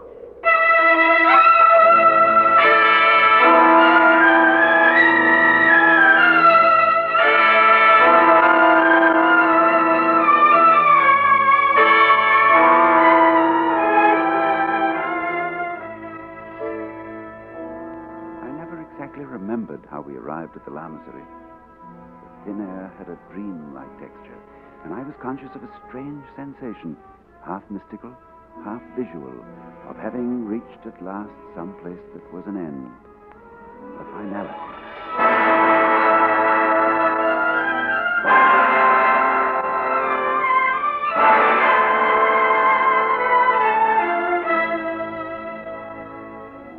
Shangri-La, I learned, was a sort of monastery whose inhabitants ruled the natives in the valley below.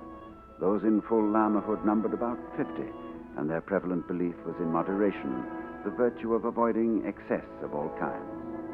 These things I learned the first night as I stood with Chang on the broad balcony overlooking the valley. There is something more you would like to know, Mr. Khan? Please. I want to know, this morning, when you found us, were you setting out on a journey? No. Then you came there deliberately to intercept us. Now, how did you know we were coming? You are very clever. But I should counsel you not to worry your friends with these abstract discussions. Oh, no, they want something more concrete. They want to know exactly how long you're going to keep us here. Well, there will be certain unavoidable delays. How long? The difficulties of the trip, securing the necessary porters. No, how long? Please. You may tell your friends a few months. But you don't guarantee it, huh? Is that what you mean? Well, for myself, I can't say I shall mind a great deal. It's a new and interesting experience. In time to come, you may find it even more interesting. Good night.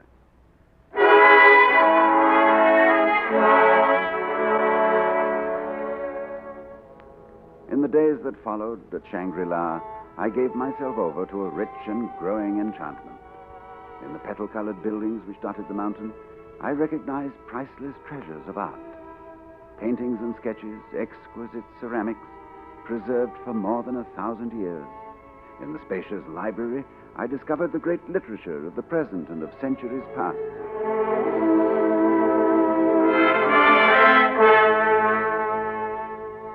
One morning, I stood beside a lotus pool in an open pavilion of the Lamasery. In an archway behind me, a young girl was seated at a harpsichord. A girl in Chinese dress. Her jet-black hair was drawn tightly back and braided. Her mouth was small and pink.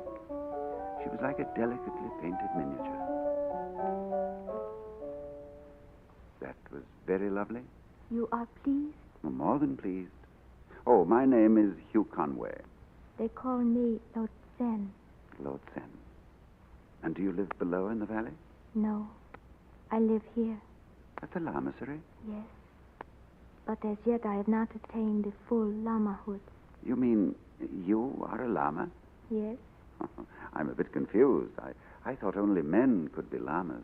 They will tell you when you have been here longer that in the lamahood there are no distinctions between a man and a woman. Oh, but you're hardly more than a child. Shall I play for you again? Please. Good morning. Good morning, Chang. You are pleased with Lotsen? Ah, she plays beautifully. She has studied for many, many years. How could she? How old is Lotsen? I'm afraid I cannot tell you.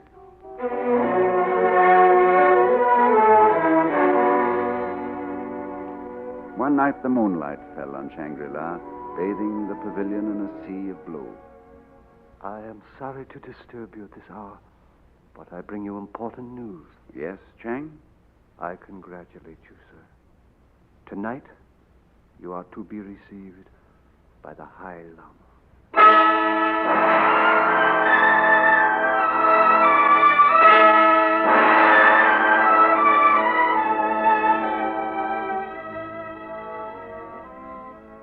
As I followed Chang through the Lamasery, I knew I was on the threshold of some great discovery.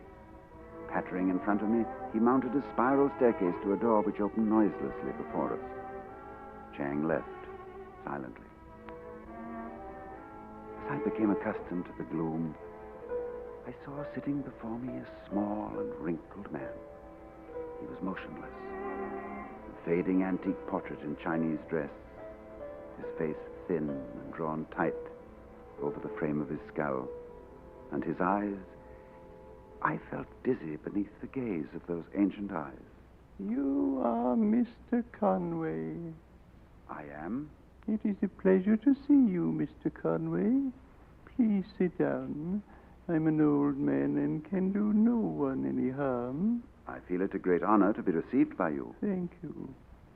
Chang tells me you have been asking many questions about our community and its affairs. Oh, yes, I'm very much interested. Then if you can spare me a little time, I shall be pleased to give you a brief account of our foundation. There's nothing I would rather hear.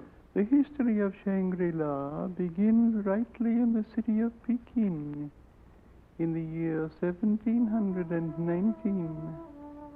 For it was then that 4 friars set out on a long and perilous journey.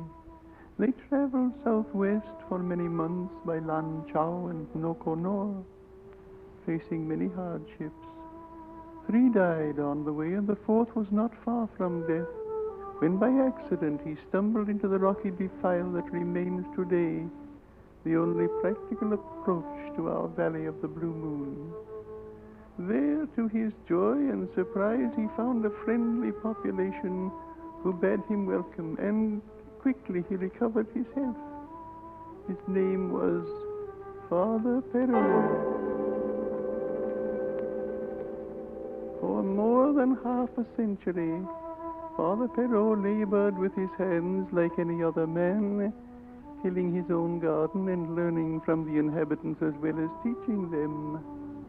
Then in the year 1789, news descended to the valley that Father Perrault was dying at last. He bade his friends farewell, but the end was not yet. He lay for many weeks without speech or movement, and then he began to recover. He was then 108.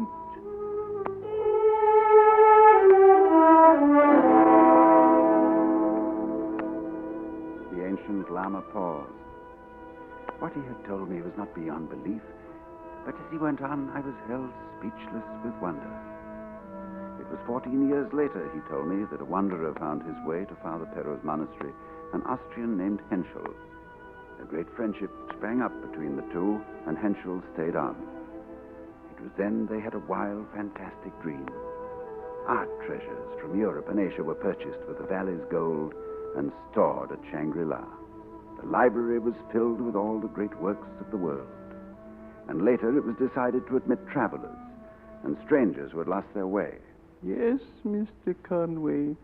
Strangers might come as freely as they wished, but with one important proviso. And what was that? In 1910, Henschel died. He was killed. In 1910? But you said he came here in 1803. Yes. And he was killed, you said? Yes. A traveler shot him. There had been a quarrel about some porters. Henschel had just told him of the important proviso that governs our reception of guests. Perhaps you are wondering, my dear Conway, what that proviso may be. I think I can already guess. We are to stay here all of our lives. And can you guess anything else after this long and curious story of mine? It seems impossible. And yet, impossible as it may be, I know that it's the truth. What is, my son? That you are still alive, Father Perro.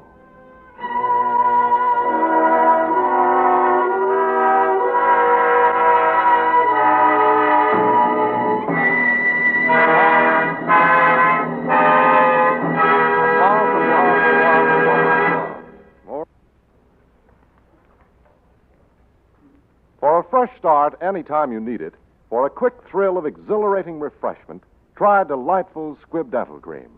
For Squibb Dental Cream changes the wholesome habit of brushing your teeth into a refreshing new experience.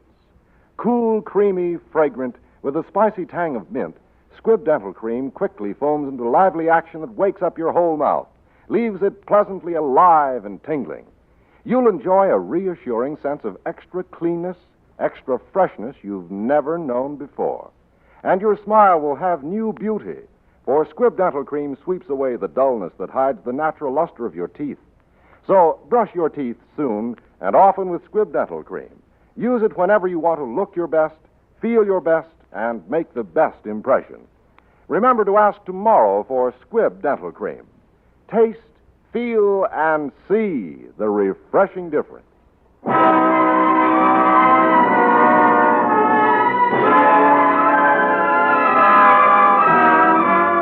And now the House of Squibb presents Part 2 of Academy Awards, starring Ronald Colman in Lost Horizon.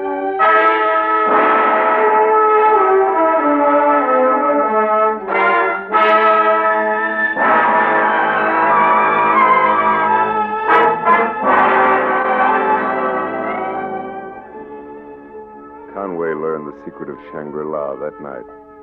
The secret of prolonged human life. For the High Lama who sat beside him had lived for nearly 2.5 centuries. Conway's coming was no accident, he said. There had been no travelers to Shangri-La for 20 years. Many lamas had died, and the pilot had been sent out into the world to bring new life to the lamasery.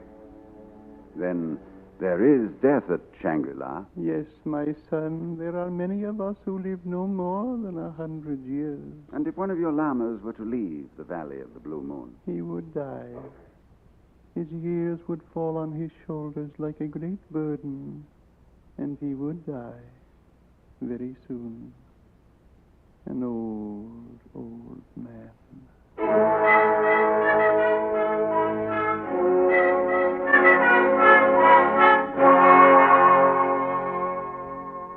Lotzen? You have seen the High Lama? Lotzen, when did you come here? When did I come here? I was betrothed to a prince of Turkestan. We were traveling to Kashgar to meet him when my carriers lost their way in the mountains. When did this happen? I was 18. 18. Then now you... The missionaries at Shangri-La found us. They brought us here. I never saw the man I was to marry. Then in all these years, you have never known the meaning of love? Lotzen, is there no love at Shangri-La? She didn't answer, but I saw a faint flush rising in her ivory cheek, and then I was aware that someone had entered the pavilion and was watching us. It was Mallinson.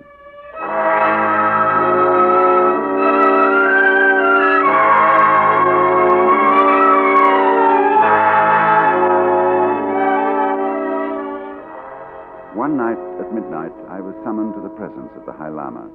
Tell me, my son, have you been happy at Shangri-La? Quite happy, Father Perrault. And what of your friends? Will they learn to be content also? Well, I'm afraid Mallinson is going to be a problem. He is going to be your problem. Why mine? Because, my son, I am going to die. You... Father Perrault? Yes. We are all mortal, even here in the Valley of the Blue Moon. But I must feel at rest before I die. That is why I sent for you tonight. You do me a great honor, Father. I have waited for you, my son, for a long time. My son, there is a great storm gathering in the world, a black fury which will not spend itself for many years. It may rage till every flower of culture is trampled and all human things are leveled in vast chaos. But I believe that you will live through the storm.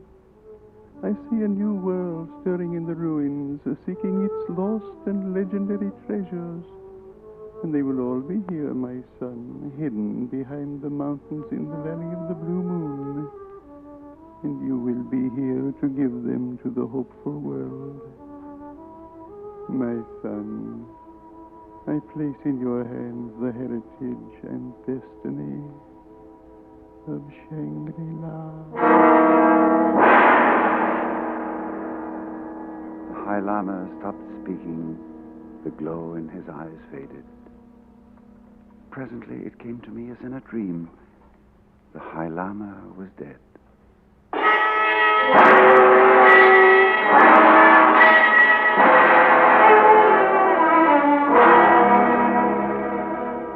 Conway, I've been waiting. I say, what's the matter, Conway? Are you ill? No, just tired. Well, just pull yourself together, man. The porters are waiting for us. Porters? It's all arranged. They're going to take us back to Peshawar. Miss Brinklow and Barnard are staying here. Who's been making all these plans? Lotzen. She's with the porters now. She's waiting. No. I'm in love with Lotzen, and she loves me. She's coming with us. Lotzen mustn't go. It's impossible. Why? Why is it impossible? You must take my word for it. Lotzen must never leave here. Conway, we need your help. We can't manage the cliff without you. I want to get away from this place, and Lotzen, too. She's young, doesn't she, Count? Lotzen is not young. Not young? Oh, you're raving, man. It's the truth. Her beauty is a fragile thing that can only live where fragile things are loved. Mallinson, listen to me. I tried then to tell him the secret of Shangri-La. He looked at me as though I were mad. And as I read the disbelief in his eyes, I began to doubt myself. And then Lotzen came to me. You will help us, please. We need you. Lotzen, do you wish to leave Shangri-La? Yes. You know? You understand the risk? If you leave this valley, you will fade away like an echo. Oh, you have been listening to the fables of these old men. You mean... I love him. If he is not with me, I would die. Here.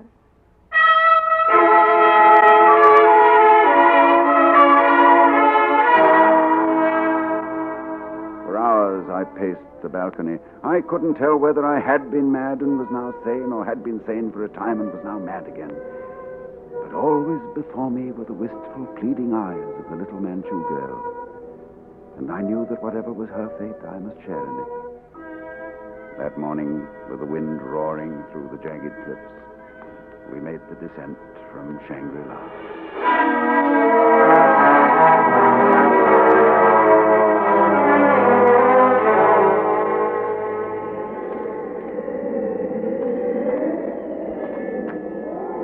They traveled toward the east. Mallinson, Lotsen, and Conway. Then the porters began to desert. One by one, they disappeared. Then there were just the three of them creeping like snails across the desert wilderness. Then, for a long while, there were only two. Mallinson had died. At first, Conway tried to believe it was the hardship of the journey which had changed Lotsen. I'm tired. I can go no further. We must go on, Lutsen. I'm tired. There.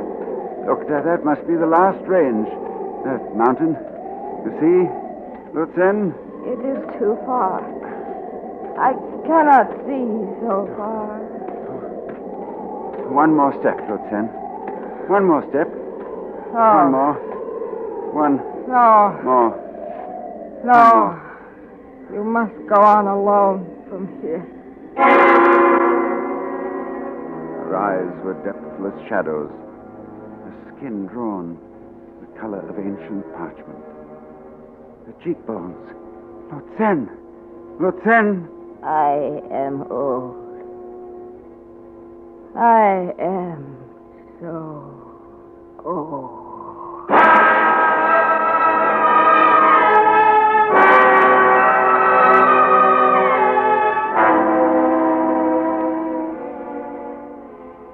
They found us on the road to Chungkiang, and we were taken to the hospital there. Lotsen, they told me later, Lotsen died that same night. The oldest woman they had ever seen.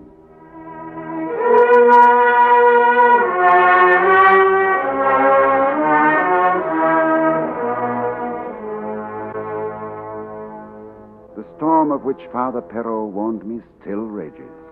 Not yet has the Christian ethic been fulfilled when the meek shall inherit the earth. But Shangri-La has a heritage to cherish and bequeath with such wisdom as men will need when their passions are spent. Soon, I hope, I will return. Somewhere beyond Lhasa, on the high roof of the world, I seem to picture a long plateau running north. And far away, a mountain rising white against the sky. I hope to find it again, for this, I think, is Caracal. And beyond is Shangri-La and the Valley of the Blue Moon.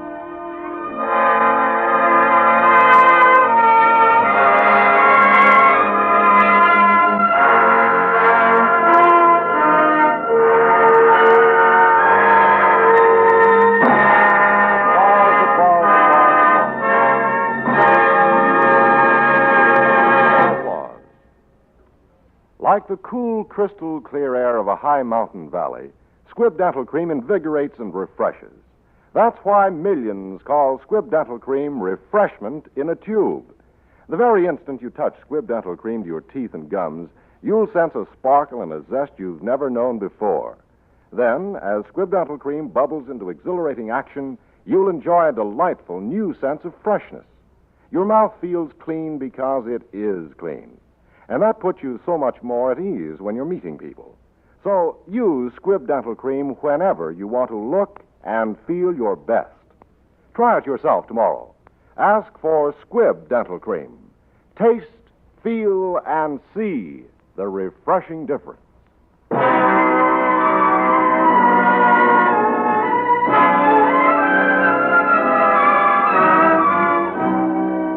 Next Wednesday, another great story.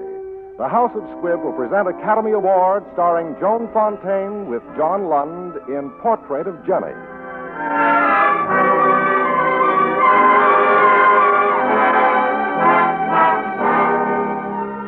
The script for today's broadcast was adapted for radio from the Decca record album of Lost Horizon, which also stars Ronald Colman. Our writer is Frank Wilson. The original musical score was composed and conducted by Leith Stevens. Our producer-director is Dee Engelbach. Tuberculosis can often be prevented with your help. buy and use Christmas seed.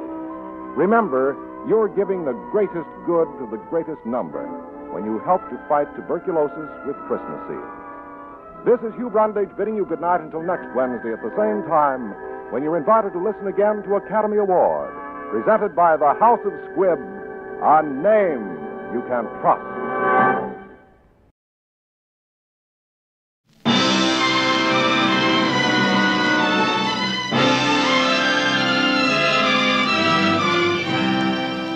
The House of Squibb presents Academy Award.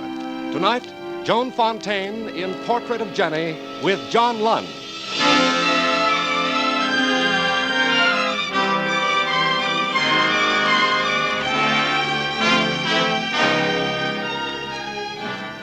Every week, Squibb brings you Hollywood's finest. The great picture plays, the great actors and actresses, techniques and skills chosen from the honor roll of those who have won or been nominated for the famous Golden Oscar of the Academy of Motion Picture Arts and Sciences.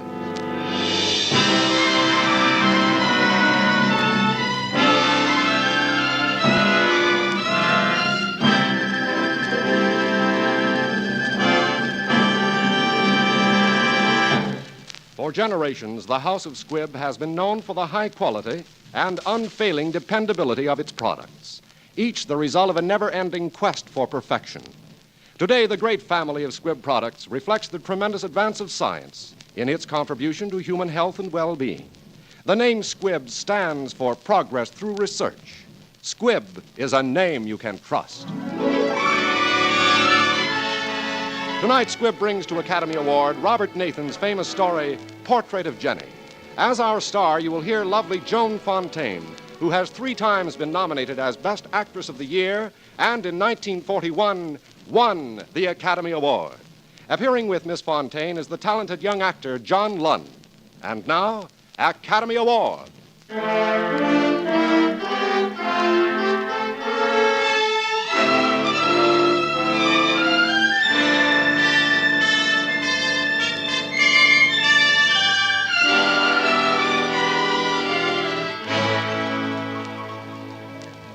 There is such a thing as hunger for more than food, and that was the hunger I fed on. Yes, there's another kind of suffering for the artist, which is worse than anything a winter or poverty can do. It's more like a winter of the mind, in which the life of his genius, the living sap of his work, seems frozen and motionless, caught perhaps forever in a season of death. And who knows if spring will ever come again to set it free.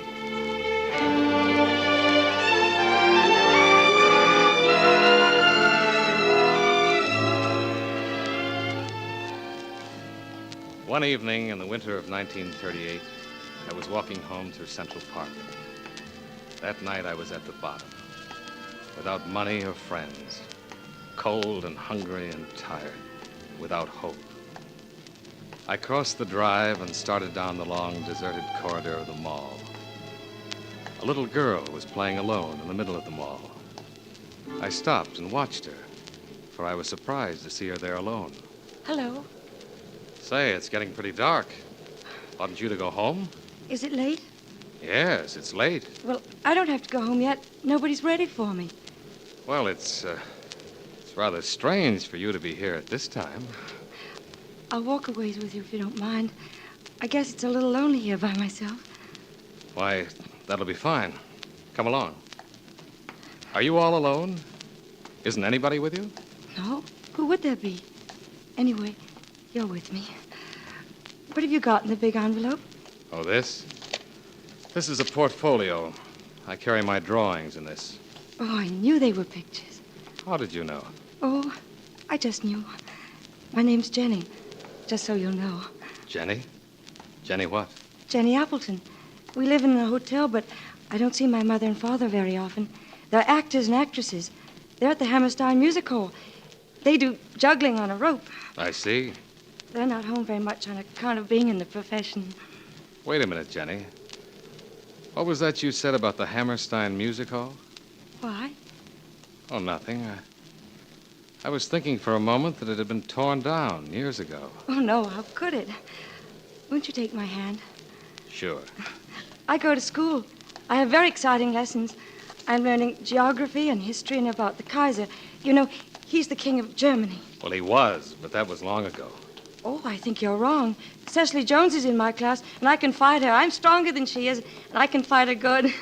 It's fun to have somebody to play with. Yes, I suppose it is. Don't you have anyone to play with? No. Oh, it's too bad. Say, I know a song. Would you like to hear it? Yes, I would. Where I come from, nobody knows, and where I'm going, everything goes. The wind blows, the sea flows, and nobody knows. Who taught you that? Nobody taught me. It's just a song. Well, here's the exit, Jenny. Goodbye. I have to go now. Do you know the game I like to play best? No, Jenny. It's a wishing game. Well, what do you wish for most? I wish you'd wait for me to grow up. But you won't, I guess.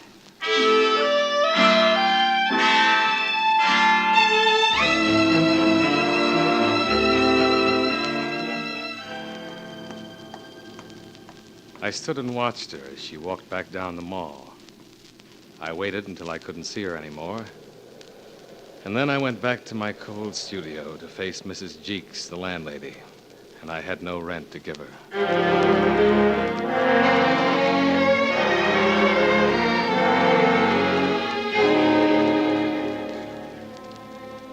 I guess I was getting pretty desperate the day I brought my sketches into the Matthews Gallery. There was a show on, and I guess I went in more out of curiosity than hope of selling anything. Mr. Matthews came out of his little office at the rear. Yes, what can I do for you? Why, I don't know. You could buy one of my pictures, perhaps. Landscapes? Yes, mostly. I see. Well, I don't know. Of course, we buy very little, almost nothing, the times being what they are. However, let me see what you have. Landscapes. Too bad. I'm sorry, but... Oh, wait a minute. What's this? Oh, that's not anything. That's only a sketch. It's just a little girl I met in the park. I was trying to remember something. I didn't know I'd brought it along with me. Ah, but still, this is different. It's good. It's very good. You know why I like it? I can see the past in it. Yes, sir, I've seen that little girl before, somewhere. Yet I couldn't tell you where. Do me a portrait of the little girl in the park, and I'll make you famous.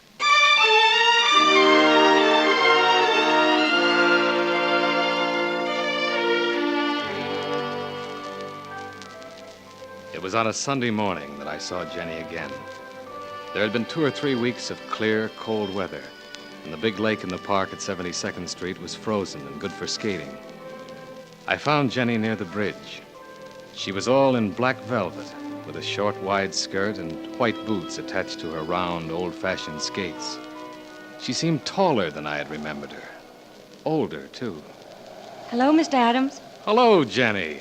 I didn't know it was you. You look older than last time. Oh, well, maybe you didn't see me very good. Come along. Let's skate. Jenny, it seems to me that you've grown a lot since I saw you. I know. I'm hurrying, you see. How are your parents? They having a good season? Yes, they're in Boston now. Oh, I see. And you're here alone. Oh, I don't mind. You know, Jenny, I did a little sketch of you. I sold it. It brought me luck. Oh, I'm so glad. I wish I could see it. I'll do one someday just for you. Oh, how grand. And did the man pay you much? $25, Jenny, a fortune. But most important is that Mr. Matthews, the man who bought the sketch of you, wants me to paint a portrait. Oh, who will it be of? Well, I don't know. I haven't found out yet. Oh, then perhaps... Oh, will you let it be me? I don't know. Perhaps. Oh, hooray, I'm going to have my picture painted. Oh, won't Emily be mad? Emily? She's my best friend. She had her picture painted, and I said you were going to paint mine, and she said she'd never heard of you, so I slapped her. But, I thought it was Cecily you always fought with. Cecily's dead. She had scarlet fever. Now my best friend's Emily. I thought you'd know. Well, how would I know? Jenny, what's the matter? Are you cold? Yes. Well, come on. We'll get hot chocolate in the shelter.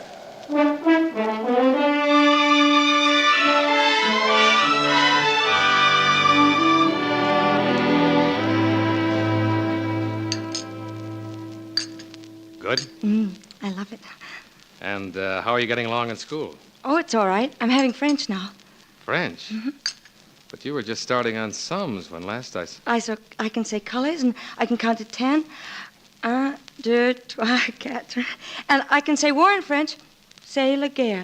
The war? What war? Oh, I don't know. It's just the war. They won't hurt children like me, will they? No, of course not. That's good. I don't like being hurt. There's lots of fun. Finished the chocolate? Mm-hmm. Then let's go, and we'll skate once more round. Oh, yes. I'd hate it to stop because when will we ever have it again? Jenny, tell me, when did Cecily die? 2 years ago.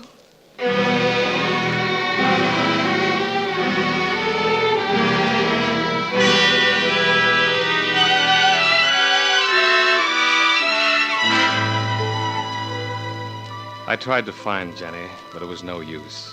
No use at all. Even my friend, the taxi driver, Gus, wasn't much help.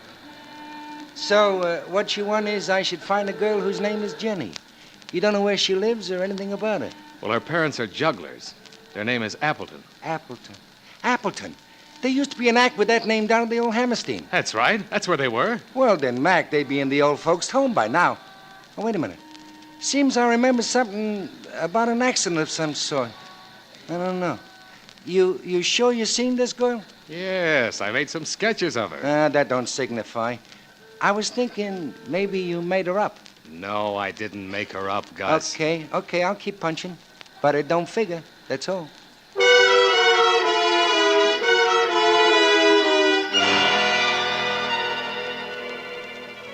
The first snow was falling as I went home. I let myself in, and Mrs. Jeeks came out of the parlor. There was suspicion and resentment and a curious excitement in her. There you are at last. Yes, Mrs. Jeeks. What is it? You have a visitor, a young lady. Fine doings, I must say. Young lady? Fine doings, I must say. She's waiting for you up there. I wash my hands of all of it. Jenny. I thought maybe you wanted me to come, Eben. I've never been in a studio before. It's lovely. Oh, it's an awful place, Jenny. It's pretty dirty. Yes, it is. I didn't want to say it, but I guess as long as you said it first. I don't suppose you have an apron and something to dust with. You're not going to try to clean it. Yes, while the water's boiling for tea. Oh, my sketches on the floor. Wait, I'll pick them up.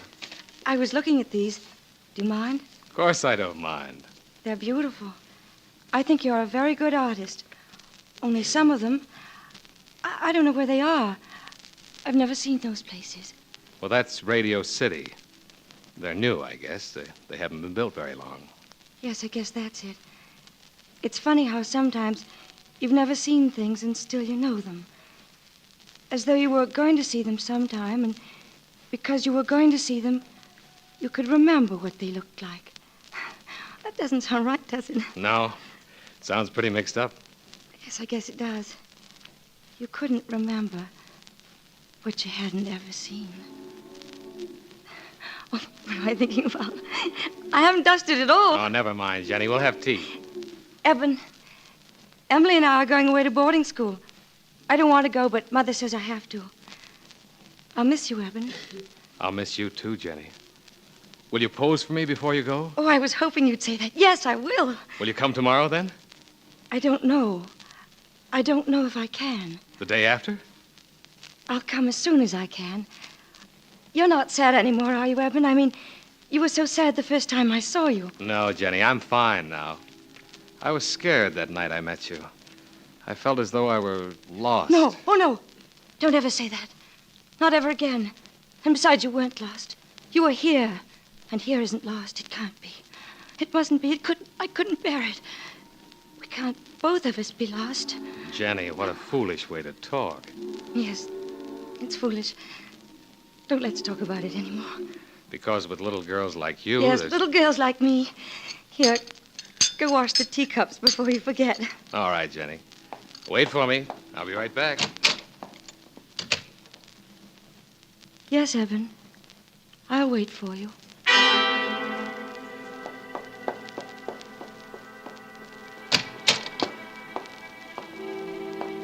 Jenny? Jenny, where are you? Jenny! Jenny, you said you'd wait. Oh, Jenny.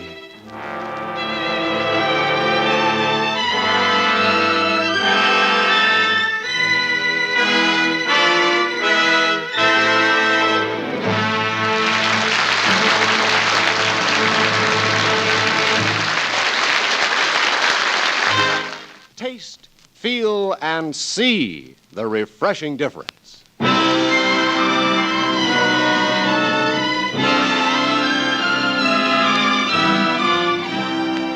And now the House of Squibb presents Part 2 of Academy Award, starring Joan Fontaine with John Lund in Portrait of Jennie.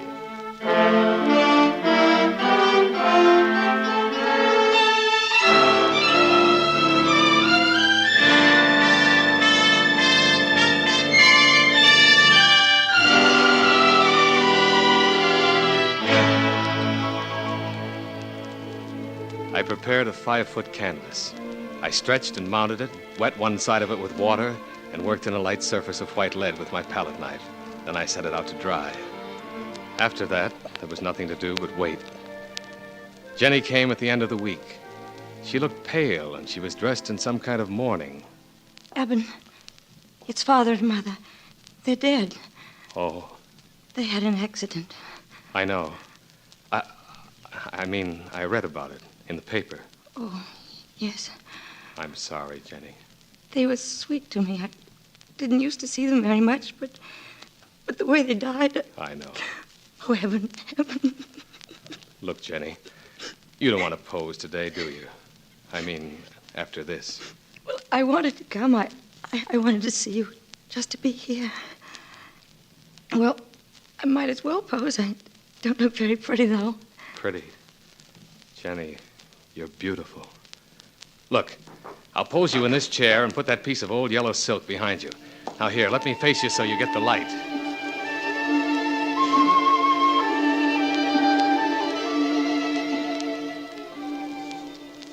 The picture I started that day needs no description, for most of you have seen it. The Metropolitan Museum calls it Girl in a Black Dress. But to me, it has always been simply Jenny. I must have been painting over 2 hours when I suddenly saw Jenny droop forward in her chair. I'm so tired, Eben. Oh, here. You must take some hot tea. I'm better now. I'm not so cold. I can sit again if you want me to. No, there's lots of time. No, there isn't. But I'll do as you say. I'll rest if you say so. You're all I have now, Eben. Me, Jenny? Except for my aunt. Only I don't know her very well. She's going to take care of me from now on. Well, that's all right then, isn't it? You do want me to come, don't you? To pose, I mean. Oh, Jenny, Jenny. I'll come as soon as I can. Jenny, my darling. Yes, Eben. Jenny, where does your aunt live? Poor Eben. What does it matter where I live? You can't come to me. I can only come to you. Jenny. And it's true. Goodbye, Eben. I'll come back as soon as I can. I'll hurry, truly. But I didn't want you to know. Try to wait for me.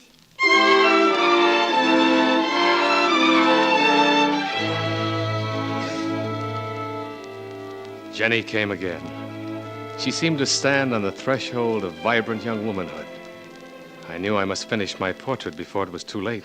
Oh, Evan, the girls at school keep asking me about you, but I won't tell them anything except that you're very handsome. Oh, Jenny, don't be silly. And that you're a great artist, and that you nearly starved to death. They loved that part of it. They thought it was very romantic. Egods. Well, they did, and they think it's romantic my coming to see you like this. Well, perhaps it is, but we've got work to do. Oh, you're not angry with me, Eben. I was only joking. Of course, I'm not angry. But let's get back to work, shall we? Eben, Uh-huh. I really didn't say you were handsome. Oh, no? I have a funny mind, I guess. Mm-hmm. And you have a funny mind, too. Well, perhaps I have. Just turn your head a little to the right. Eben, do you think that people sometimes can know what lies ahead? I mean, what's going to happen to them? Nonsense. Well, I don't know. I'm not so sure. You know how you feel sad about things sometimes, things that haven't happened. Well, perhaps they're things that are going to happen. Perhaps we know it, and we're just afraid to admit it to ourselves. Why couldn't you, Eben, if you could see ahead, feel sorry for what was coming? Only you wouldn't know that it was coming. You'd call it worry or something. Yeah? Mm-hmm. I think I've got it, Jenny. The portrait, I mean. You can rest while I wash up. But when I came back, she was gone. She left a note on the bed. Eben, dear, I'll be back someday, but not long. In the spring, I think.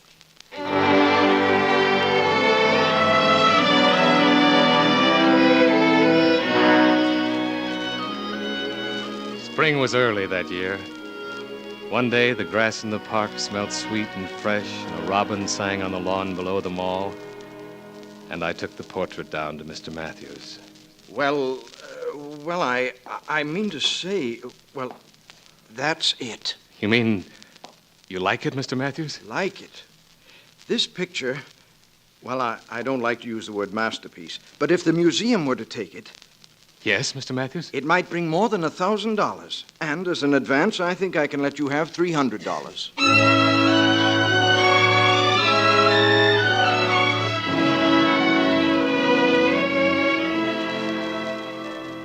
Truly, this was my spring. I walked on the soft air, and my heart sang. And suddenly, when the door opened, I didn't even turn my head. I knew it was Jenny. Hello, Eben. Jenny, dear, the picture, it's sold. Oh, Jenny, I'm rich and famous. Of course, Eben. I've always known. Jenny, let me look at you. Jenny, you've grown up. Have I, Eben? Yes. Into the most beautiful woman in the world. Thank you, Eben. I'm glad. I'm glad that you like me. You're out of boarding school? Well, I'm going to study in Paris now. You were there, weren't you? Is it very lovely? Tell me what to see, what to do, so that someday we'll have done it all together. Sit down, Jenny, and let me catch my breath. When you say Paris, I remember a room a friend of mine had. A room like the prow of a ship butting its way up the Seine. The river pouring by on both sides under the windows. Oh, how perfect, Eben. Go on and on. It's like being there and living all those wonderful times now. Tell me more, Eben. Tell me. Eben, who is it? Eben, I have a feeling. Don't open that door. Don't open this door, eh? I thought so. No, you don't. Not in my house. I've run a decent place all my life, and I intend to keep it so. Mrs. Jeeks, what are you talking about? And you, Hussy, get out. Get out of my house. Oh, I'm sorry, Eben. I didn't think... Get out! Be still. Oh, Jenny, don't listen. Don't listen to her. It's too late now. It's been said. It couldn't ever not be said again. Goodbye, Eben. I'll be back someday. But not like this. Not ever like this again. Not until we can be together always.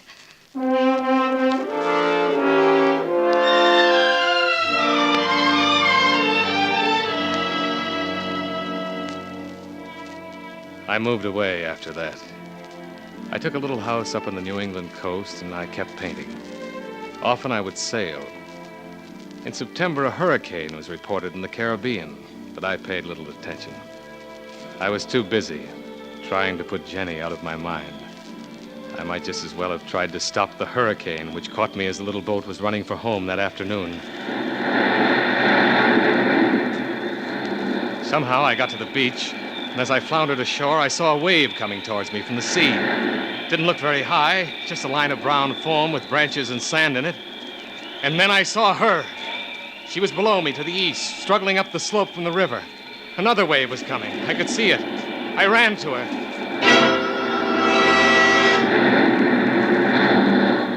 Jenny! Jenny! I'm coming! Hold on, Jenny! Jenny! Eben! Oh, Jenny, I was afraid I wouldn't get here, darling. Your face is cold. Your lips... Oh, I had to get back to you, Eben. We've got to move, darling. Try to walk a little. You go, Eben. I can't make it. Jenny, help me. I can't lift you. Jenny! Oh, let me look at you, Eben. Let me put my arms around you.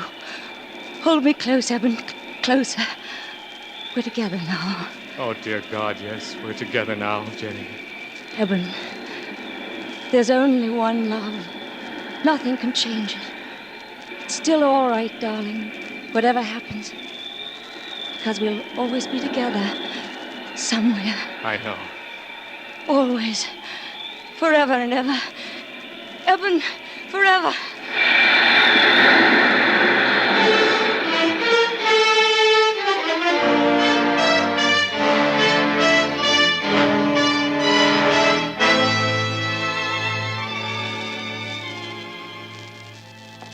He's coming out of it. You all right, son? I grabbed you just in time. No. Where is she? Where's Jenny? Jenny! He's off his nut. There wasn't anybody with him when that wave hit.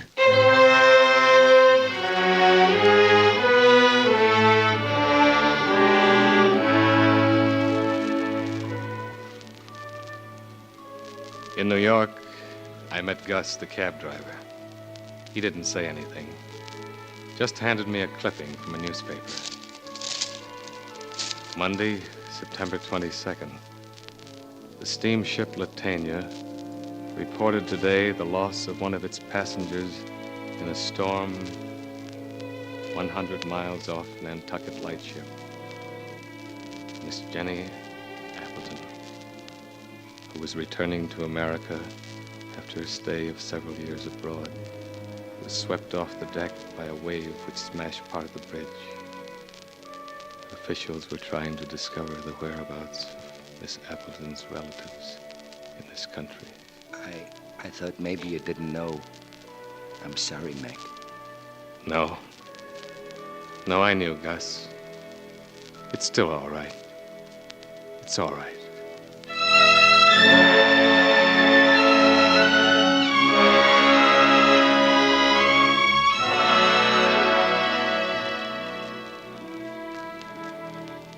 Eben, it's all right. I'll be waiting, Eben. I'll be waiting.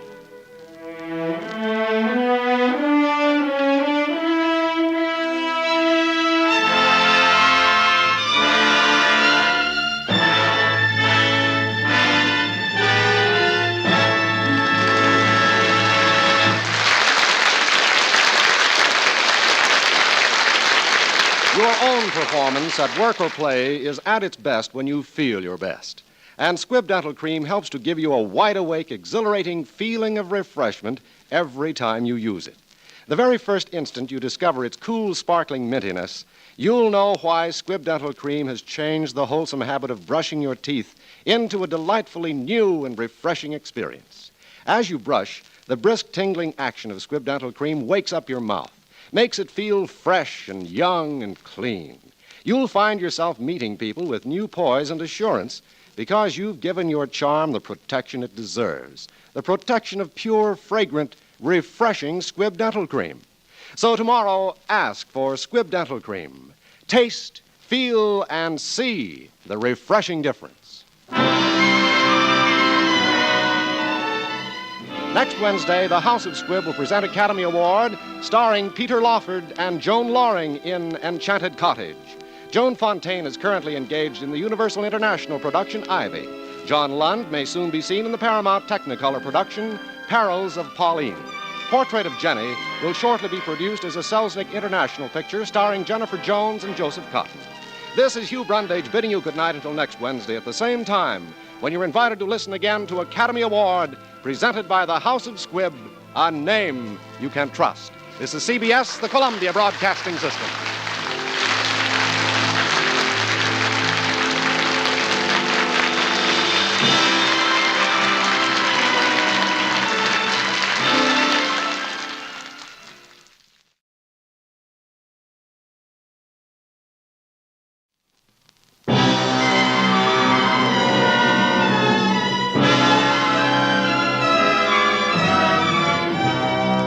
The House of Squibb presents Academy Award.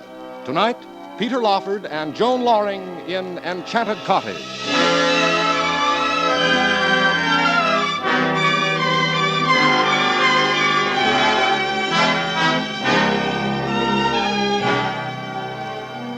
Every week, Squibb brings you Hollywood's finest. The great picture plays, the great actors and actresses, techniques and skills chosen from the honor roll of those who have won or been nominated for the famous Golden Oscar of the Academy of Motion Picture Arts and Sciences.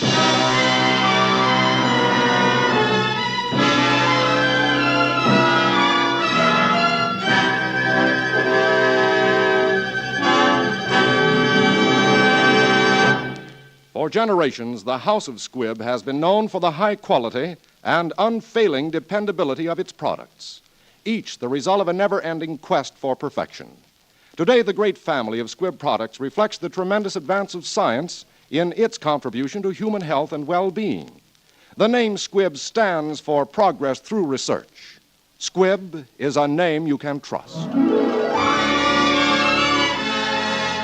Tonight, Squibb brings to Academy Award Enchanted Cottage, the charming love story which in 1945 was nominated for an Academy Award. In our cast tonight, you will hear the popular young star Peter Lawford and Joan Loring, who as Best Supporting Actress of the Year was also nominated for a 1945 Academy Award.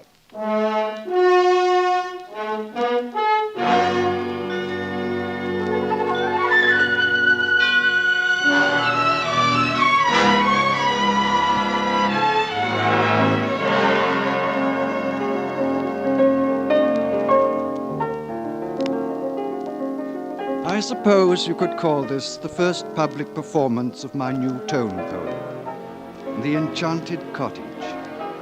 I'd counted on Laura and Oliver being here, because it's their story, really.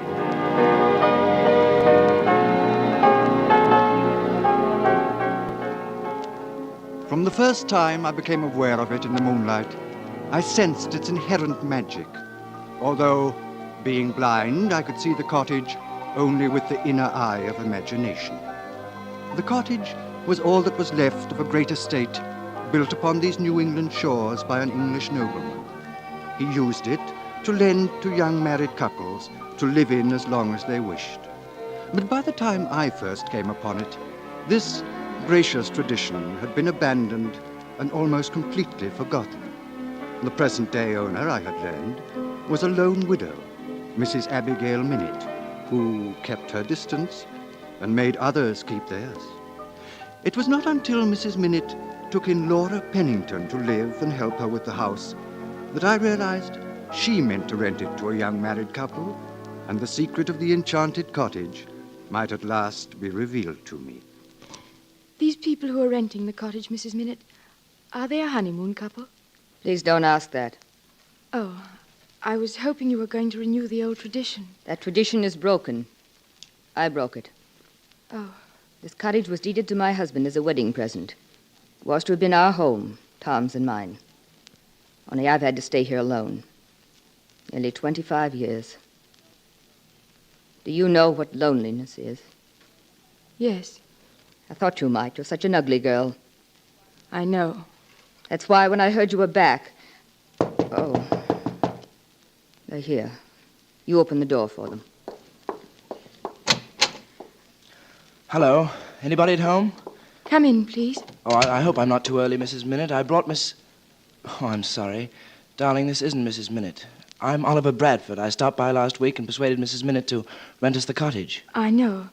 I'm Laura Pennington. Hello, Mr. Bradford. Oh, there you are, Mrs. Minute. This is Miss Alexander. How do you do? Would you like to see the upstairs? You go ahead, Beatrice. I've seen it. Very well, Oliver. I'll take your coat. Thank you. You must have been here quite a while with Mrs. Minute. Oh, no, I came only this morning. Oh, but you seem to belong here. Well, you see, I was born in the village and lived there for many years. When I was a child, I heard all the stories about the cottage. It was like living near a fairy tale. Oh, next thing you'll be telling me the cottage is haunted. Oh, no. It's not haunted. It's enchanted. It comes to the same thing, doesn't it? Not at all. Haunted, that's to be restless and uneasy and afraid. It's ugly. But enchantment, that's to be happy and gay. It's beauty. You see, all the people who lived here loved one another. They all found their heart's desire. Here on the old window, their names. Young men and women who in this very room pledged to love each other forever. Oliver? Hello, darling. I've been hearing about enchantment. Seems that we're to live under a happy spell. I'll admit this is all very charming, but I had thought we might have spent our honeymoon in Santa Barbara or Bar Harbor. Oh, nonsense. Not when I found you true enchantment. Well, Mrs. Minute, are you ready for us? There are a few routine questions I've got to ask, of course. Oh, my dear Mrs. Minute, I've filled out so many forms during the past 2 weeks, I can tell you anything you want to know about me, complete with photostats. Mr. Bradford means that he's applied for a commission in the Army Air Corps. He's a flyer. Oh. Yes, you're going to have us on your hands for quite a spell. At least until I get my commission. But I don't expect that for 3 months. It may be sooner than you think. Look, it's December. I won't be hearing from Washington for at least 3 months. Not with that red tape. Oh, by the way, darling, will you let me have your ring? My ring? Yes. Now that we're going to settle down here for a bit, I think we ought to keep up with all the old traditions. What are you talking about? Just give me the diamond. You'll find out. Oliver, my diamond, it came out of the setting when you tried to cut with it in the glass. I really don't understand what you're trying to do. I wanted to cut our names in the window with the others. I suppose if I were superstitious, I'd regard this as a warning that we shouldn't marry at all. You're not married yet, that's why. Only honeymoon couples may write their names on that window. Well, I'll write our names on the windows as soon as we come back. They're gone, Mrs. Minute. Such a nice young couple. And they said they'd be married on... Why, Mrs. Minute, your calendar's way off. Today is December 7th, 1941, and your calendar says April 6th, 1917. Mrs. Minute, you're just 24 years, 10 months, and 1 day off schedule.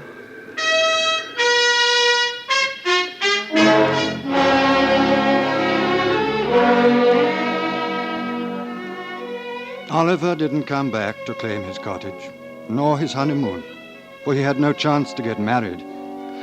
Only time for war. Laura stayed on with Mrs. Minute and did what she could for the war. Washed dishes in a serviceman's canteen. But that's all she could do, for the boys never asked her to dance. Perhaps it was too much to expect a man with precious leave to spend a few minutes of it with such an unattractive girl. Then one spring night, Laura came home, tried to sneak off, sorely hurt, to her room in the cottage. Laura. Oh, I didn't see you. It's so late. I've been waiting for you. No use to cry, girl. It's not for some of us, for you and me, to try to live like other people. You think you can sometimes, but there's always the world to remind you. All the things that other people take for granted, you've got to make up your mind in your heart. They're not for you. Yes, I know now. You've got to find something else to take their place. That's why I wanted you to be here, because there's something here for you that there isn't anyplace else. A place where no one can hurt you. You understand?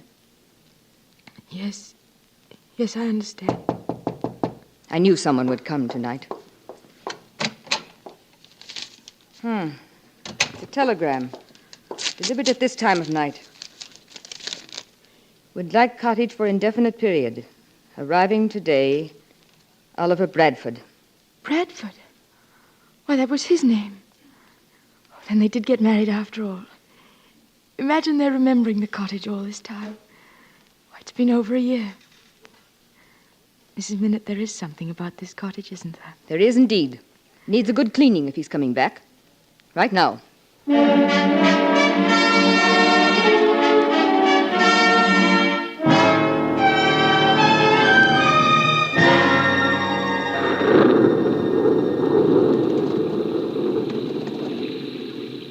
We've been here exactly 1 hour in this silly cottage. It's useless, even if he is only my stepson. I tell you it's useless. He won't even talk to us. Maybe Mrs. Price can reason with him. Mother, how did he act towards you? He won't even unlock the door. He told me to go away. Then it's up to you, Beatrice. You must bring him to his senses. Of course, he is pretty badly smashed up, but I've told him 100 times there's no use becoming a mental case over a little injury. He ought to realize there are thousands of cases worse than his. Oliver. Please, Oliver, it's Beatrice. Won't you talk to me? Won't you, please? I meant what I said the other day. We can be married. I'll look after you. I'll try to make you a good wife. Why did we have to have this terrible war? You see, Oliver, that first day when you came home, no one had told me. And when you turned and looked at me, I wasn't prepared. That's why I thought Oliver, I can't help it if I'm weak. I tried to be brave, really, I did. I did try. I did. Oliver. Oliver.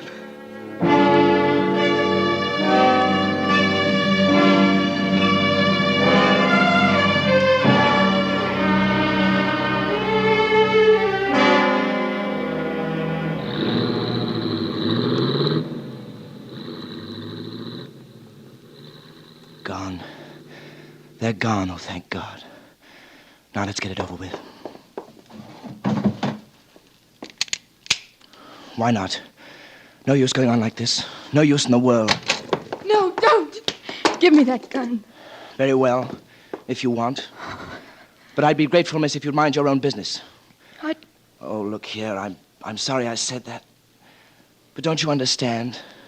Do you think I want people to see me the way I am? You saw me before. Doesn't the change shock you, repel you at all? No. Oh, you can't know. You can't realize what it is to face life like this. Disfigured, ugly. I'll bring you your supper, Mr. Bradford. Mrs. Minute is a very good cook. Thank you.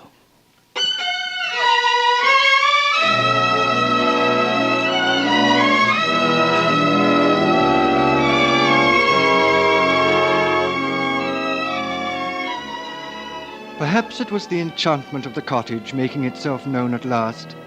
But little by little, Oliver seemed to change. Even my efforts at first seemed to bear little fruit. That I, too, had been a war flyer, that I'd been blinded in the Argonne, that I'd found in music an answer to the despair that eats the soul. All this seemed to leave Oliver untouched. It must have been Laura alone who got him to take walks, to talk, to study life again. At least when I saw him at all, he was with her. I knew you were here by the sea. I thought you might, well, that you might not want to be alone. These past few weeks, well, I had an idea that the walks we took and talking to me, I hoped I was being of some help to you. And so I thought that if you needed help now, I would be I've had a very letter from my mother and my stepfather. They feel it's not good for me to be alone, to be in a position where I brood too much. So they've given me my choice. I can come home and have the benefit of their loving care and attention 24 hours a day, or they're prepared to make the supreme sacrifice and come here and live with me. Oh, but they can't. Why, nothing could be more damaging to you than to have them here now. I can't face it. I won't face it. But there's no way I can get away from them unless... Laura, you don't get on a man's nerves. I've had proof that you don't, day after day. Don't be startled at what I'm going to say to you. Will you marry me? If you want to marry to get rid of your family, there must be dozens of girls who'd suit your purpose better than I would. Oh, do you think I have such a great choice? A hideous casualty for the rest of my life? I understand. I get the chance because there aren't so many. Oh, I'm a blundering fool. I wouldn't have hurt you for anything in the world. I'm sorry. It was stupid of me to be upset. You see, it isn't as if I weren't aware of my ugliness. But there's only one thing you've overlooked. Of course, you would never have understood. Women like me, conscious as we may be of our defects, we find refuge in dreams. Merciful dreams in which we're as lovely and desirable as any woman in the world. It's cruel to destroy those dreams. I only felt that no woman in the world would marry me except out of compassion. I know you have a lot of that. I promised to try not to be too much of a burden. I like being with you. I like to hear the sound of your voice, your laughter. I'm not offering you much, but, well, we're sort of in the same boat. I've got to keep on hoping that you'll say yes. I don't want to say yes just because you want a wife and I happen to be here. Don't you see? Yes, I see. I see that you couldn't possibly care enough. But I do care. That's the reason. Oh, Laura. Bless you, Laura. Bless you forever and ever.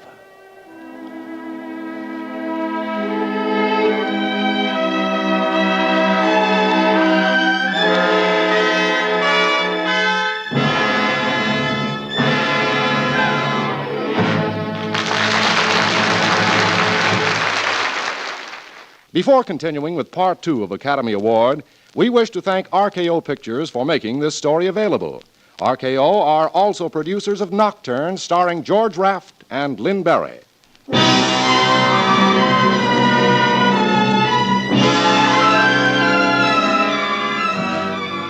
And now the House of Squibb presents Part 2 of Academy Award, starring Peter Lawford and Joan Loring in Enchanted Cottage.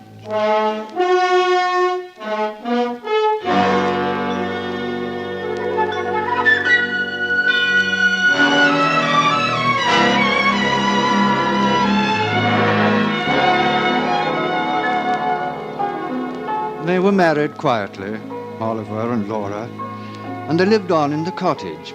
I'd been away on a recital tour, and when I got back, there was a note awaiting me. It said, "Something extraordinary has happened, and Laura and I need your advice. Please come to see us as soon as you arrive, Oliver." Naturally, I went over that very evening. Good evening, Mr. Hillgrove. Good evening, Mrs. Minute. Where are Mr. and Mrs. Bradford? Out for a walk. I haven't seen them since the wedding. I say, what's happened to this room? It feels different to me somehow. It's the flowers, maybe. No, it's more than that. Tonight I got rather an odd note. Tell me, Mrs. Minute, what's happened to your young couple that's so extraordinary? I can't tell you. Didn't they go away on a honeymoon? They're spending it right here in the cottage. You'll be the first person they've seen since their marriage, except me. Oh. They keep to themselves all day. When they do go out at night, they wrap themselves up and cover their faces. Shh. They're coming now. John! Hello, John. Hello, you two. It's so good to see you again. In fact, I think we should have died if we'd had to wait for you much longer. What's this all about? What is all this mystery? John, it may be insane, but, well, we sent for you because you're the only one we can trust. Let me, Oliver. Well, it's about this cottage, John. You know my feelings about it. There's something strange here, something... But what has it to do with you and Oliver? What is this thing that has happened to you? Well, it's something... Well, something pretty nearly incredible. We've changed, John. Well, I may not be able to see, but I can tell that from your voices. You feel different because you're happy. Oh, it's more than that. It's a physical change. The day we were married and we came home, it was later that night, and we were finishing dinner. Our wedding dinner. It was a farce. A tragic farce. He was my husband, but how could he ever know that I loved him from the first day he came to the cottage? I would never be able to tell him all that was in my heart, for he could never love me as I loved him. I got up and went to the piano. The very first notes I struck were like the touch of a magic wand.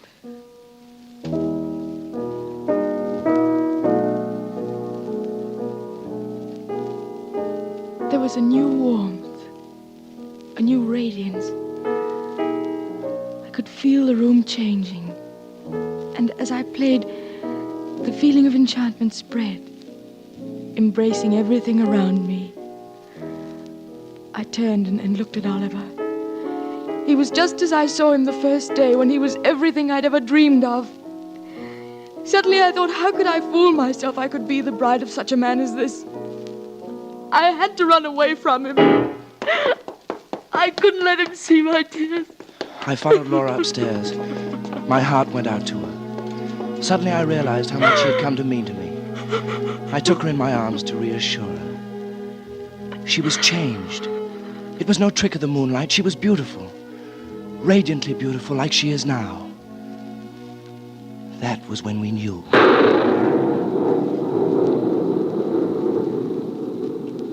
I think I understand. But I'm afraid. I'm so afraid it's some kind of trick. John, I couldn't stand to be ugly again for Oliver. Oh, my darling. What do you think, John? The storm is passing over us. You shan't have to worry.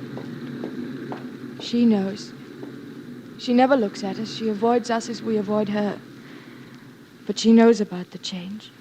This cottage belongs to her. She lives in its past. She knows its secret. Laura, Oliver? Yes, John. You asked for my advice. Yes. Take this gift and enjoy it without question and without fear. Accept it humbly as a heaven-sent miracle. And be grateful for it. A miracle? Yes. You've both been touched by a power which is beyond this world. Accept your blessing. Don't talk to anyone about it. It belongs to you. Guard it closely and permit no one to shatter it.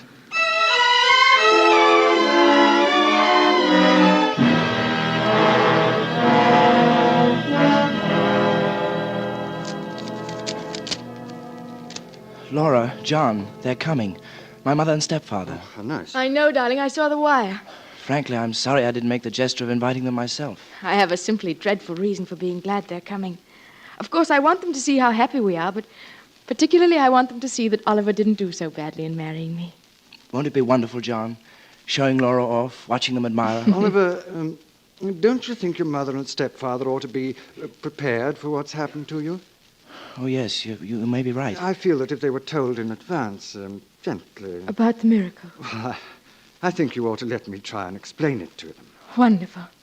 I must get dressed. You're a darling, John. Come on, Oliver, and don't take long dressing.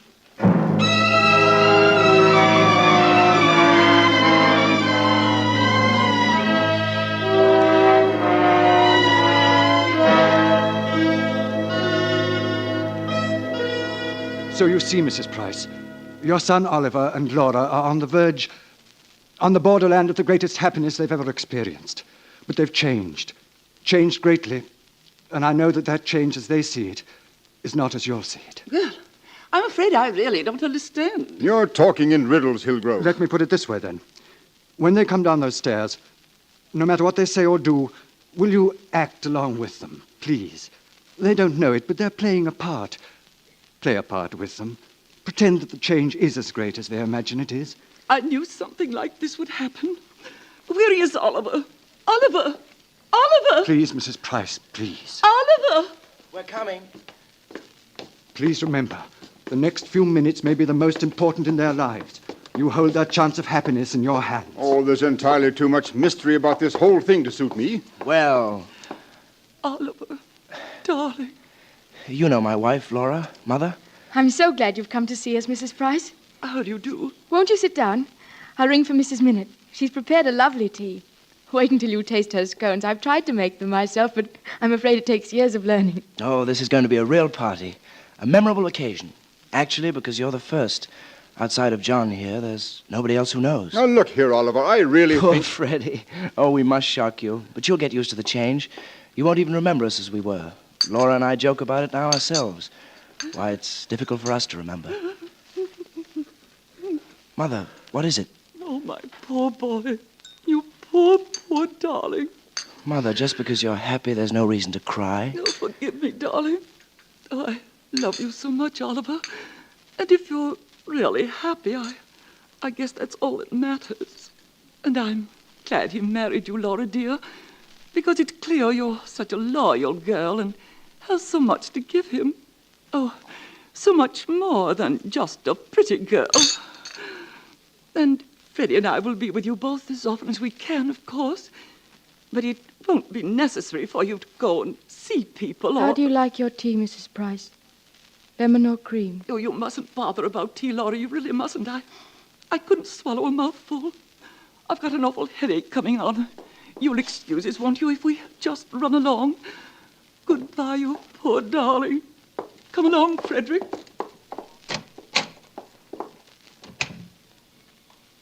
Mrs. Minute, you've always known about us, haven't you? Yes. You never noticed any change in us. No. Why didn't you tell us before? Well, when I knew you'd have to find out the truth this afternoon, I thought my heart would break.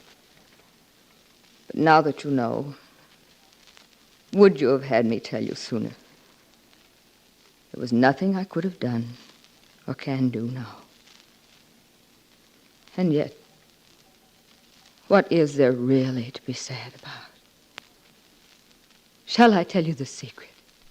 Shall I? Tell us. Please tell us.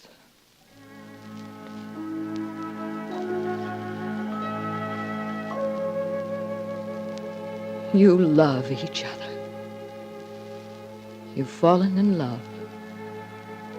And a man and a woman in love have a gift of sight that isn't granted to other people. To each other you are beautiful because you are in love. And that's the charm. That's the secret to the only enchantment this cottage holds. And it's of your own making.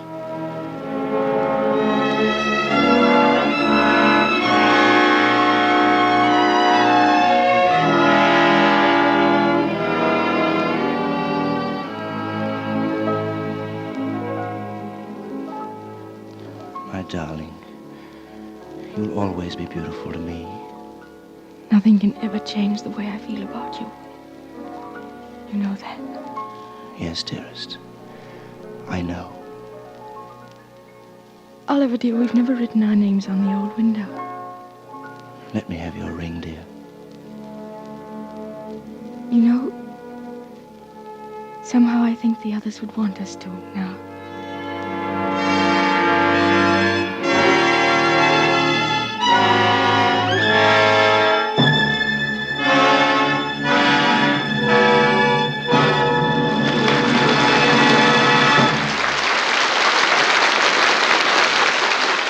You'll forget it's December for a moment the first time you try refreshing Squibb Dental Cream. For Squibb Dental Cream brings you a sense of exhilarating freshness as welcome as the clear, cool air of a morning in May.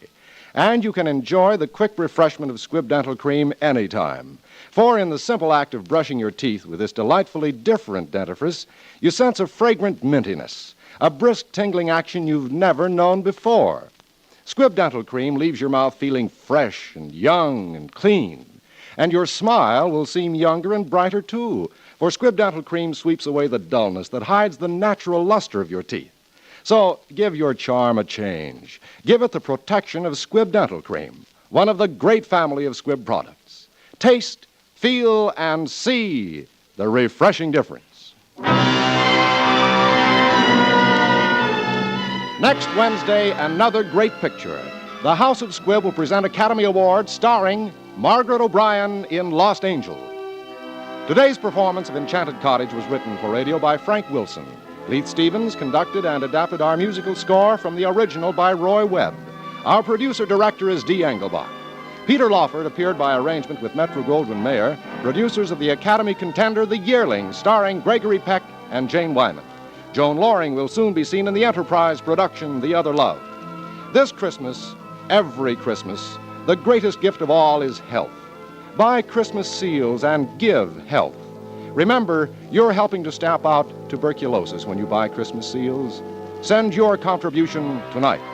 This is Hugh Brundage bidding you good night until next Wednesday at the same time, when you're invited to listen again to Academy Award, presented by the House of Squibb, a name you can trust. This is CBS, the Columbia Broadcasting System.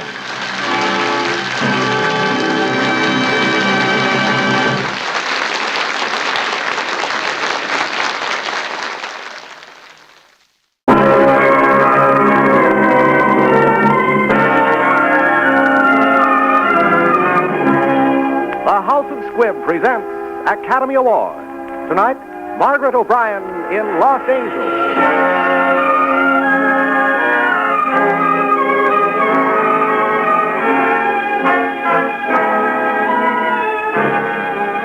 Each week, Squibb brings you Hollywood's finest. The great picture plays, the great actors and actresses, techniques and skills chosen from the honor roll of those who have won or been nominated for the famous Golden Oscar of the Academy of Motion Picture Arts and Science.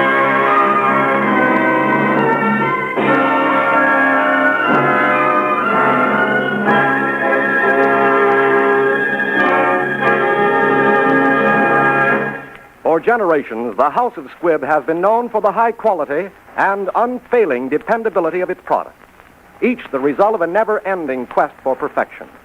Today, the great family of Squibb products reflects the tremendous advance of science in its contribution to human health and well-being. The name Squibb stands for progress through research. Squibb is a name you can trust. Tonight, Squibb welcomes to Academy Award Margaret O'Brien, who in 1944 was awarded a special Academy Award as the Outstanding Child Star of the Year. Margaret O'Brien will be heard in her famous screen role from Los Angeles. And now, Academy Award.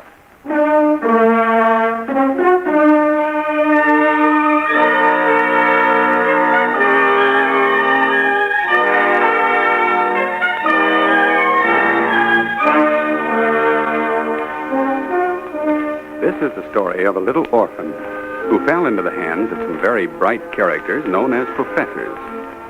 It is a story, too, of Mike, a reporter, and his girl Katie, and of other characters more or less concerned with the demonstrating of magic to our little girlfriend.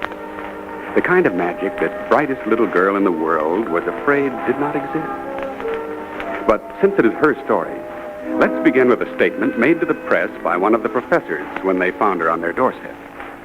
Ladies and gentlemen, our long search is over. Our subject, a female infant, newborn, has been found. The necessary legal steps have been taken, and the child is in our hands.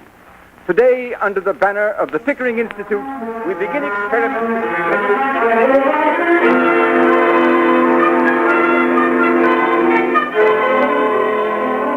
So on and on and on.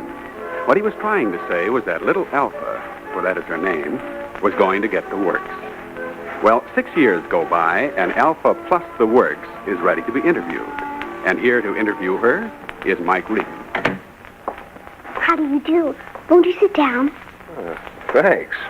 What paper are you from? The transcript? Oh, reactionary, isn't it? Oh, I suppose you read it every day. Just the editorials. I go over them with Professor Smith. And what do you think of our editorials? Oh, we find them amusing. Have you prepared a list of questions you want me to answer? Well, We could begin by my giving you the schedule of my day. I have an English lesson first, then history, art, And then reading and writing and arithmetic, huh? Oh, of course not. I have algebra, economics, Chinese, semantics, and beginning tomorrow, philosophy, because I'm 6 years old today. Oh, happy birthday to you. Thank you. Tell me, what do you do for fun? Oh, I like reading best. Oh, reading. Like the Horatio Alger stories, the Bobbsey Twins fairy stories, stuff like that, huh? I've been told about them. What, fairy tales? What's wrong with them? After all, there's no point in wasting time on things that aren't true. Oh, wait a minute. Just what isn't true about fairy tales? Are you serious? Dragons, flying carpets? Now, really? Well, I'll just have to tell that leprechaun I had breakfast with this morning that he isn't real, I guess. A leprechaun? What's that? Oh, a little man, green hair, blue nose, shoemaker by profession, Irish. I suppose you've seen witches, too? Of course. And what about dragons? Do you believe in them? Why, certainly. You've never seen one. Well, if that's not a woman for you. Now, listen, Professor, do you know what a zebra is? Of course. Have you ever seen a zebra? Well, But you believe there are zebras, don't you? yes, but... Well, all right, then. I believe there's a whole world of magic outside. All kinds of magic. You do? Sure. Now, mind, some people go their whole lives long and never see it. Naturally, they'll tell you it isn't true. But if you know what you're looking for, believe it in your heart, well, it's there. You can find it. Can you? Mm-hmm. Time for your music lesson, Alpha. Oh, not just yet. Oh, Mr. Regan, could you wait just a few more minutes? No, I'm afraid I haven't any more time, Professor. But don't you worry. I'll take care of that other matter for you. I'll be sure to tell my leprechaun that you say he's not real.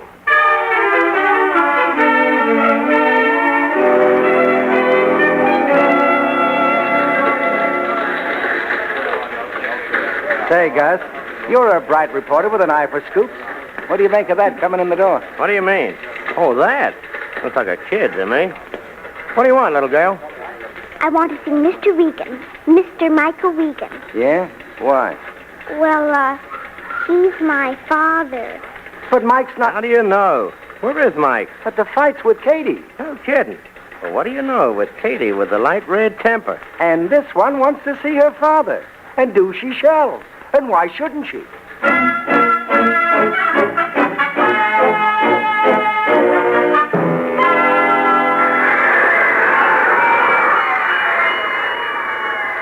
Michael Regan, please go to dressing room 4. Dressing room 4. Your baby is waiting for you there.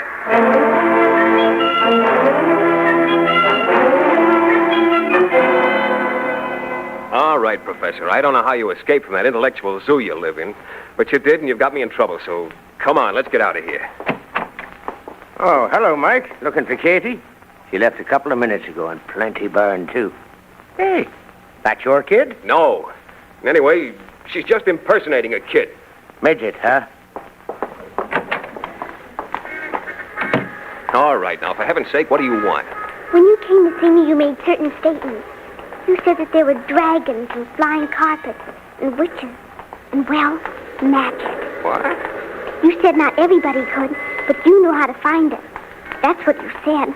So? Show me. Well, I'll tell you how it is, kid. Of course, if it isn't true, please don't feel bad. After all men lie. I know that. What? Oh, look, honey, I didn't lie to you. There is magic. All kinds. It's what makes people laugh, be happy, and have friends. I told you I could find it. I'll find it for you. But first, we have to go to a certain nightclub and find Katie Mallory, my girl. Oh, why don't we just go look for magic? Why do we have to see her? Because she's very, very angry with me. And since you're the other woman in the case, you'll have to help me fix it. All right. How do I do it? Professor, it's very simple. You do it by being exactly 6 years old.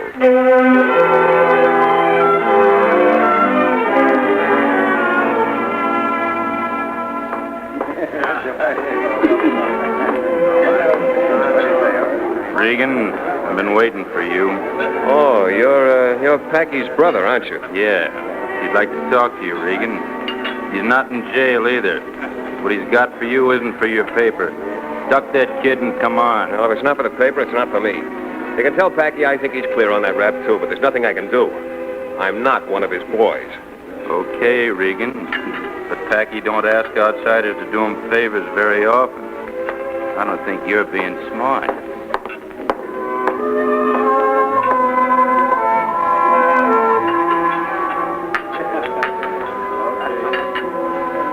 I think Katie's pretty, Mike. Oh, thanks. Go on, eat your spaghetti, Professor. I think Katie's beautiful. Do you like her better than you like me? What? I said, do you like her better than you like me? Don't laugh at me. Oh, Professor, I swear you're getting younger every minute. Do you like me? Why? I don't know. Oh, hey. I like you. Hold on. Professor, what's the matter? What did I do? Mike, what did you do to her? Oh, hello, Katie. I beat her. What do you think I did to her? He likes you better than he likes me. What's the matter with her? Well, judging from my past experiences, I'd say she's in love. Oh, look, I've got to call the Institute. Oh, take it easy, Professor. Baby, he doesn't like me better, just differently honest. Now, supposing you got to like me, you'd still like Mike, wouldn't you? People can like lots of people. People with big hearts, that is. Has Mike got a big heart? Yes, darling. It's bigger than his head.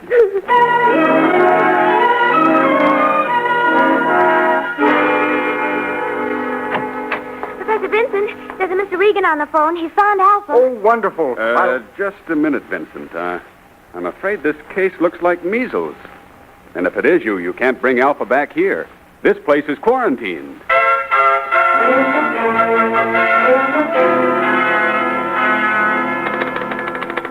Hello. Hello. What's that? Oh, man, you're out of your mind. Oh, I don't care who vouches for me. I don't care. You're not going to stick me with that kid. What do you mean, instructions? She's human, isn't she? She eats and sleeps, and I keep her face clean. What else is there?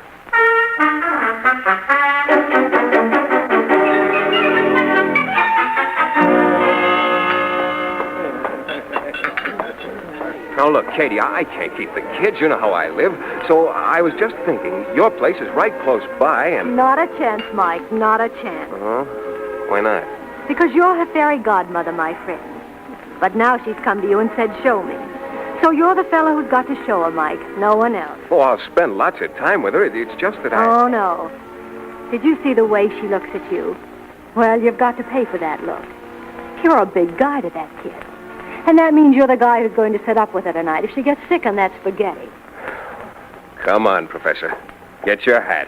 And the guy who'll have to get up at 8 o'clock tomorrow to get her breakfast. Oh, no, Michael. This time one of your pigeons has come home to roost.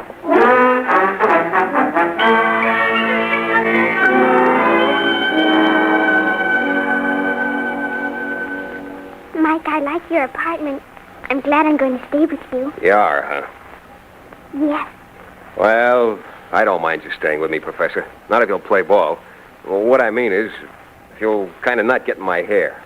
You mean if I will cooperate? Yeah, you're right. Very well, I will cooperate. And also, if you wish, I will play ball with you. Professor, you really are a character. Now, look, my instructions are simple. You keep reasonably quiet, eat what you should, and wash at frequent intervals. Is that all clear? Yes. Okay, then we understand each other. And you start right now. Hey, you don't look so hot, Professor. Maybe it's that green light on your face. I don't think so. I think it's the spaghetti. Oh, no. Oh, good heavens. Well, come on. No. Go ahead. I got to answer the phone. No, wait for me. Oh, ye gods.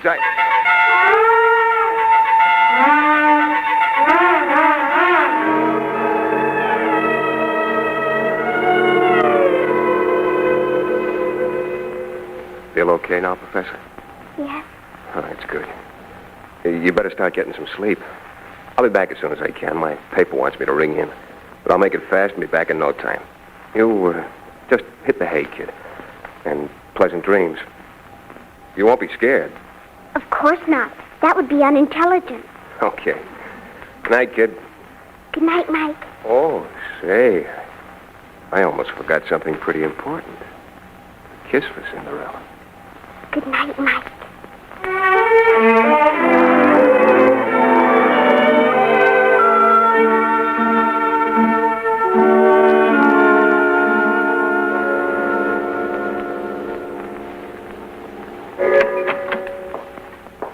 Mike? Is that you, Mike? Huh? Hey, who are you? Alpha, who are you? None of your business. When'll Regan be back?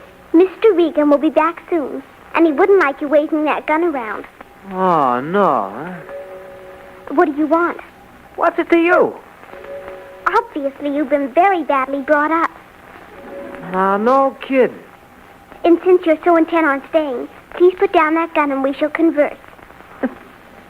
Sure. Sure, leave us do that little thing. Falls into brisk action that wakes up your whole mouth, leaves it feeling youthful and alive, with a refreshing new sense of cleanness. And that gives you such a fine feeling of assurance when you're meeting people. Your smile will be brighter, and you'll feel brighter every time you use Squibb Dental Cream. So, before every date, as well as every morning and night, brush your teeth with Squibb Dental Cream. Taste, feel, and see the refreshing difference. Before continuing with Part 2 of Academy Award, we wish to thank Metro-Goldwyn-Mayer for making this story available. Metro-Goldwyn-Mayer are also producers of The Yearling, starring Gregory Peck and Jane Wyman.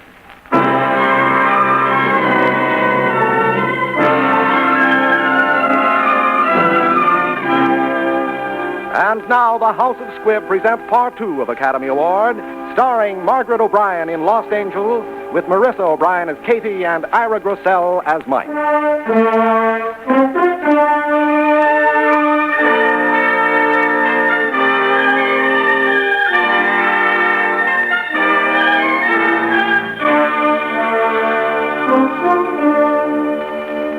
And there is said to be a wonderful bird here called a nightingale, said the emperor. They say it is the best thing in all my great empire. Empire. Empire. I have never heard him named, replied the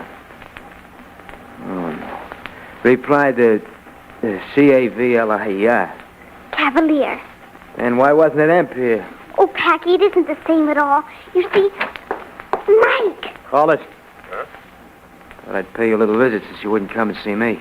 Oh, now look here, Packy. Shut up. I'll make it short and sweet.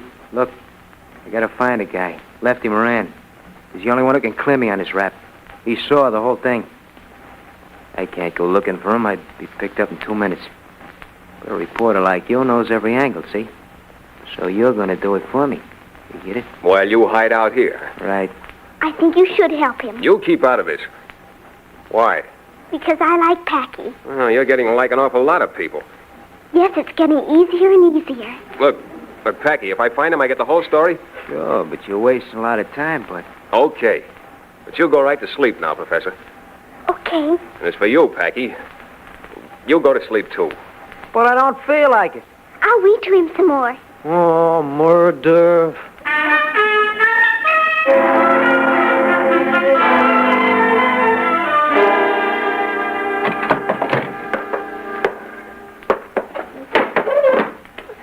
There.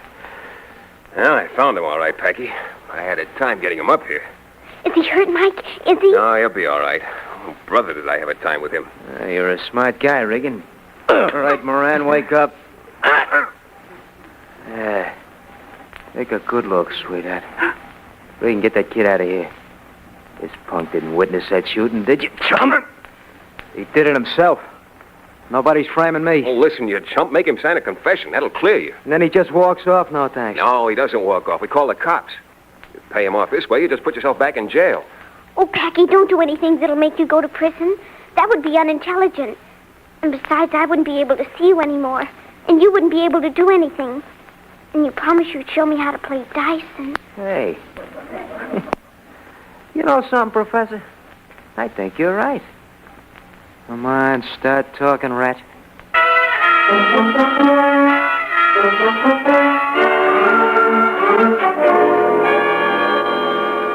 Furthermore, you cops, you'd have never found that chump if it hadn't been for Regan. You guys can really take lessons from him. And that kid? Oh, boy, what a kid. I'll be seeing you, Professor. Remember, always use your own card. Oh, there she is. There's our little Alpha. We caught a gangster, Professor Vincent, and now Packy won't have to go to jail, and the cops came... You unprincipled man. Is this the care with which you watched over her? Gangsters, criminals. Why, to me, you're no better than one yourself. Don't you dare talk that way to Mike. I hope it gives you some satisfaction to know that you've probably ruined years of work. That you... Well, Mr. Regan, the Pickering Institute has some influence in this city. You haven't heard the last of this? Oh, yes, I have. I've heard the last of it. Get out of here, Vincent. All of you. Let us go home, my dear. But I can't leave, Mike. Mike, I can't Now, go. look, Professor. You came to me so I'd show you magic. Well, there's loads of magic, isn't there? There's all kinds. I showed it to you, didn't I? Well, now you've got to go back. The professors are good people, and you've always liked them. But, Mike, it's different when you love people. It's not the same as liking them. I love you, Mike. And when you love people, you have to be with them. Don't you see, Mike? Regan, if I spoke harshly to you, I'm sorry. Perhaps I... Oh, will you please get out of here? All of you. Mike! Well, you're gone. That's good, huh? Kitty, let's get married now, tonight. Let's go someplace quiet. Oh, I've been waiting a long time for you to say that to me, Mike. But it's no. You see, I think I would be too much of a responsibility for you. Whatever it is, you're not willing to give. I saw that just now. So, well, so long, Mike. Okay, so long. But I'm going. I'm getting out of here right now.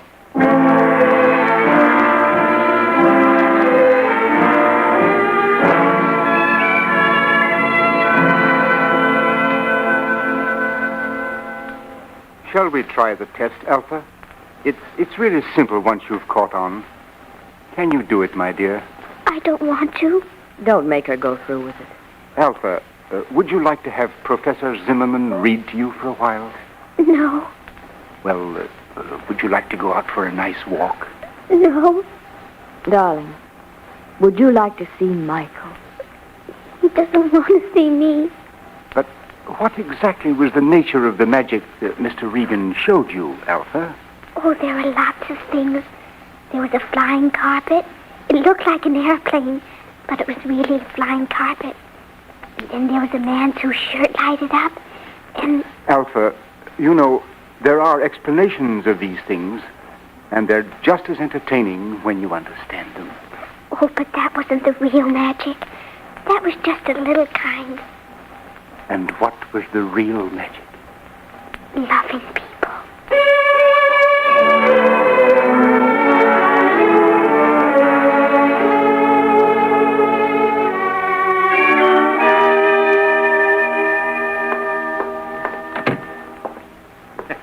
Shouldn't leave the door open, Regan. All sorts of characters could drop in. What, are you going someplace? Yeah. Away. Oh, you taking a kid with you? Look, I brought her some junk. Where is she? You'll find her at the Pickering Institute. Regan, you're not putting your kid in an orphanage. No, it's not an orphanage. And she's not my kid. Now, look, Regan, I ain't gonna stand for Now, look, Packy. You're a nice guy. Keep out of trouble. Behave yourself. Believe anything you want, but get out of my way. I'm leaving. So long. That guy is nuts or something. What goes around here? If somebody touches a hair on that kid's head, I'll knock him off, so help me, I'll... Packy. Kitty. Oh, Packy, have you seen Mike? Yeah, sure. He just got out of here. We've got to find him. Oh, the kid's awful sick, Packy. What? She misses Mike.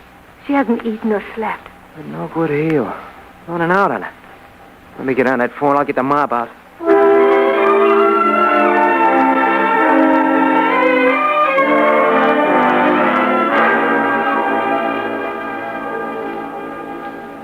Well, I guess there's nothing more we can do. He's just vanished. Packy, couldn't the boys find him either? Oh, no, I don't get it.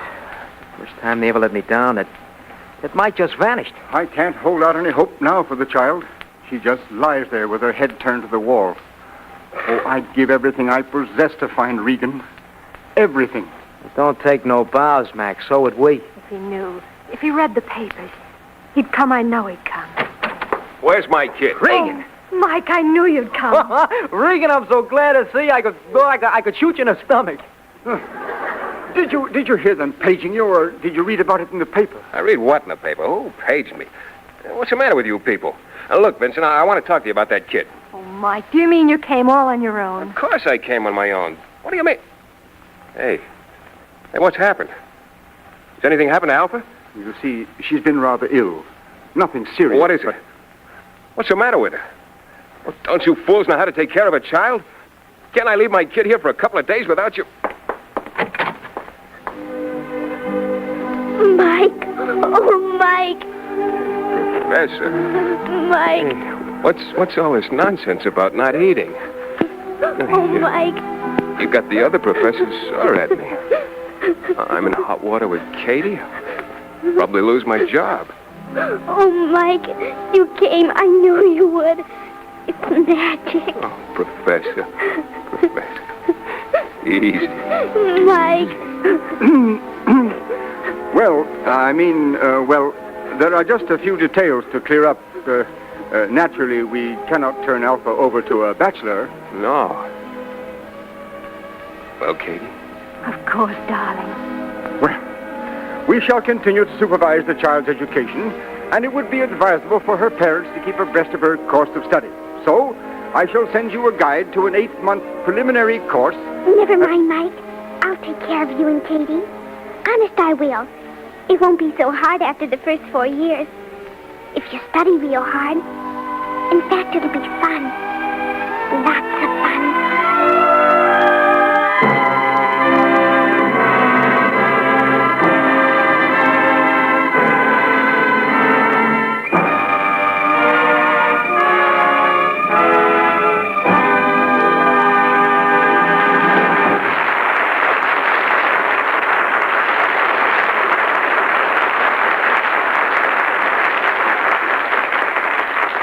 Play your part in holiday festivities with greater zest. Let Squibb Dental Cream help to give you a pleasant thrill of refreshment every time you brush your teeth. Discover how much Squibb Dental Cream contributes to the sense of well-being that makes holidays and workdays more enjoyable. Let the cool mintiness and the brisk foaming action of Squibb Dental Cream tingle your whole mouth awake. Your mouth feels cleaner because it is cleaner. And your smile will grow brighter because Squibb Dental Cream sweeps away the dullness that hides the natural luster of your teeth. So, for better dental care, for a wide-awake thrill of refreshment any time of day, brush your teeth often with Squibb Dental Cream. Use it whenever you want to look your best, feel your best, and make the best impression. Remember to ask tomorrow for Squibb Dental Cream. Taste, feel, and see the refreshing difference.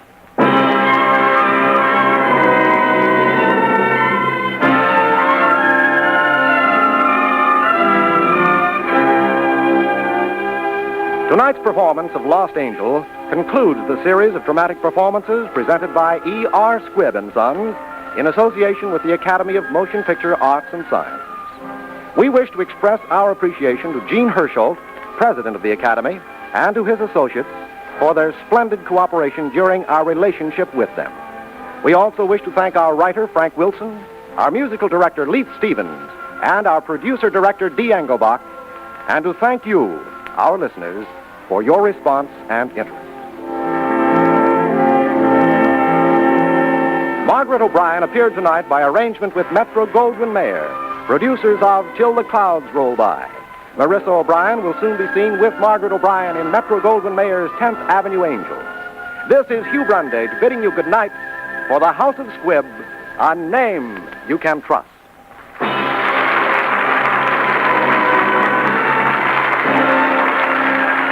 This is CBS, the Columbia Broadcasting System.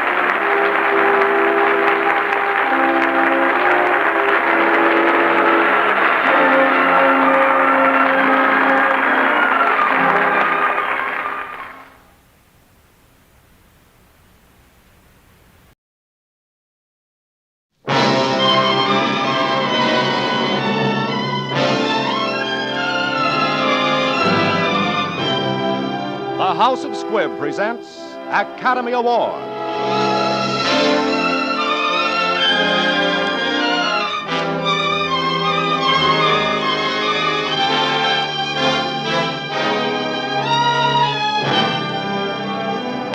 Every week, Squibb brings you Hollywood's finest. The great picture plays, the great actors and actresses, techniques and skills chosen from the honor roll of those who have won or been nominated for the famous Golden Oscar of the Academy of Motion Picture Arts and Sciences.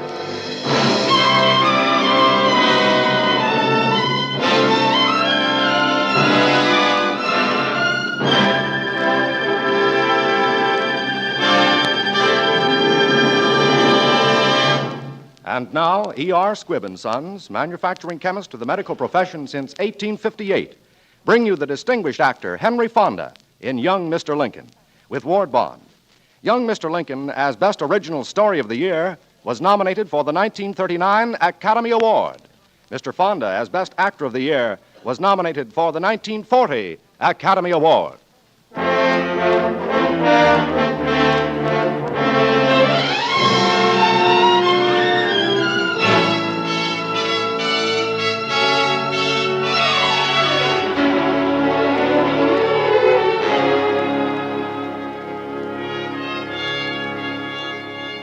This is a story about a long, lean lawyer named Abraham Lincoln, a young man full of droll stories and deep, quick laughter.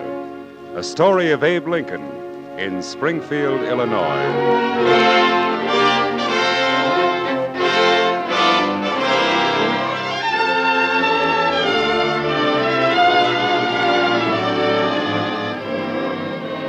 A fine summer afternoon at the fair is over. The barbecue fires glow red now in the darkness, and families are rounding up their children and seeking their wagons for the lazy ride back to town. Suddenly, a woman screams. A rush of running men, blood spilled on a dark meadow, and a hushed whisper of murder. The pioneer mother standing stark against the breeze, staring at her two sons. Two boys, suddenly strangers, standing over the body of a third lying stabbed. Death had come under the dark skies over Illinois. He's dead. Who done it? Them fellers, Sheriff. Them Clay brothers. They was fighting with this here scrub white, and they cut him. There's the knife they done it with. Which one of you Clay boys done this? Me. No, me. Come on, let's take him out of here. I want the truth now.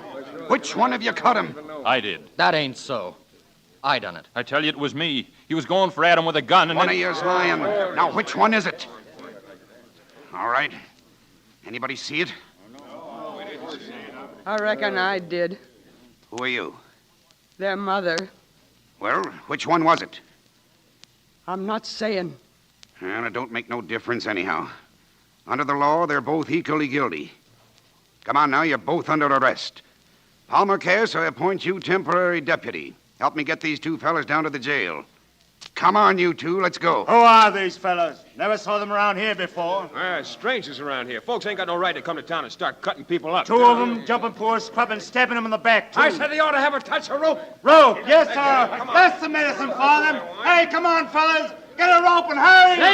Come on, hurry. No, they can't do that to my boys. They can't do that to my boys.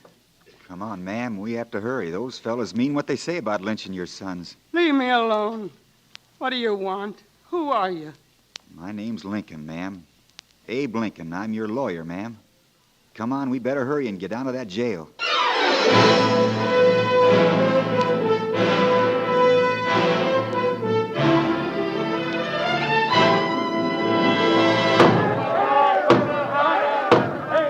Open the jail door, Sheriff. Let me out of here. I can't, Palmer. They've got a break-in. Don't be a fool. They'll get us, too. Can't help it. They'll have to bust in first. We're gonna get those murderers, Sheriff. They ain't got a chance.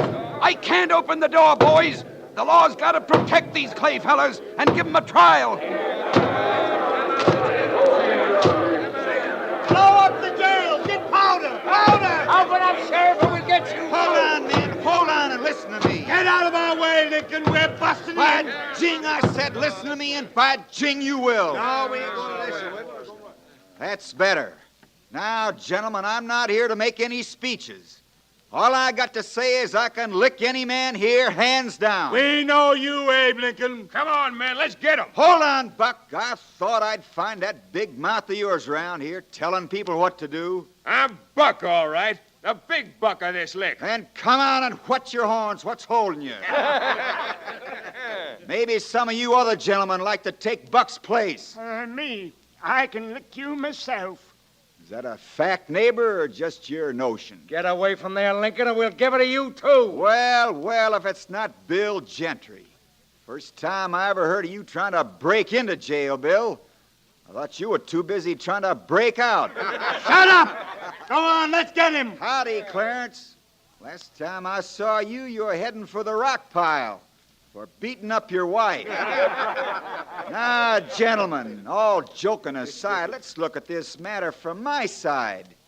You all know I'm just a fresh lawyer trying to get ahead. But some of you boys act like you want to do me out of my first clients. Go ahead, Abe. Go on and talk. I'm not saying you fellas aren't right. Maybe these Clay boys do deserve to hang. But with me handling their case,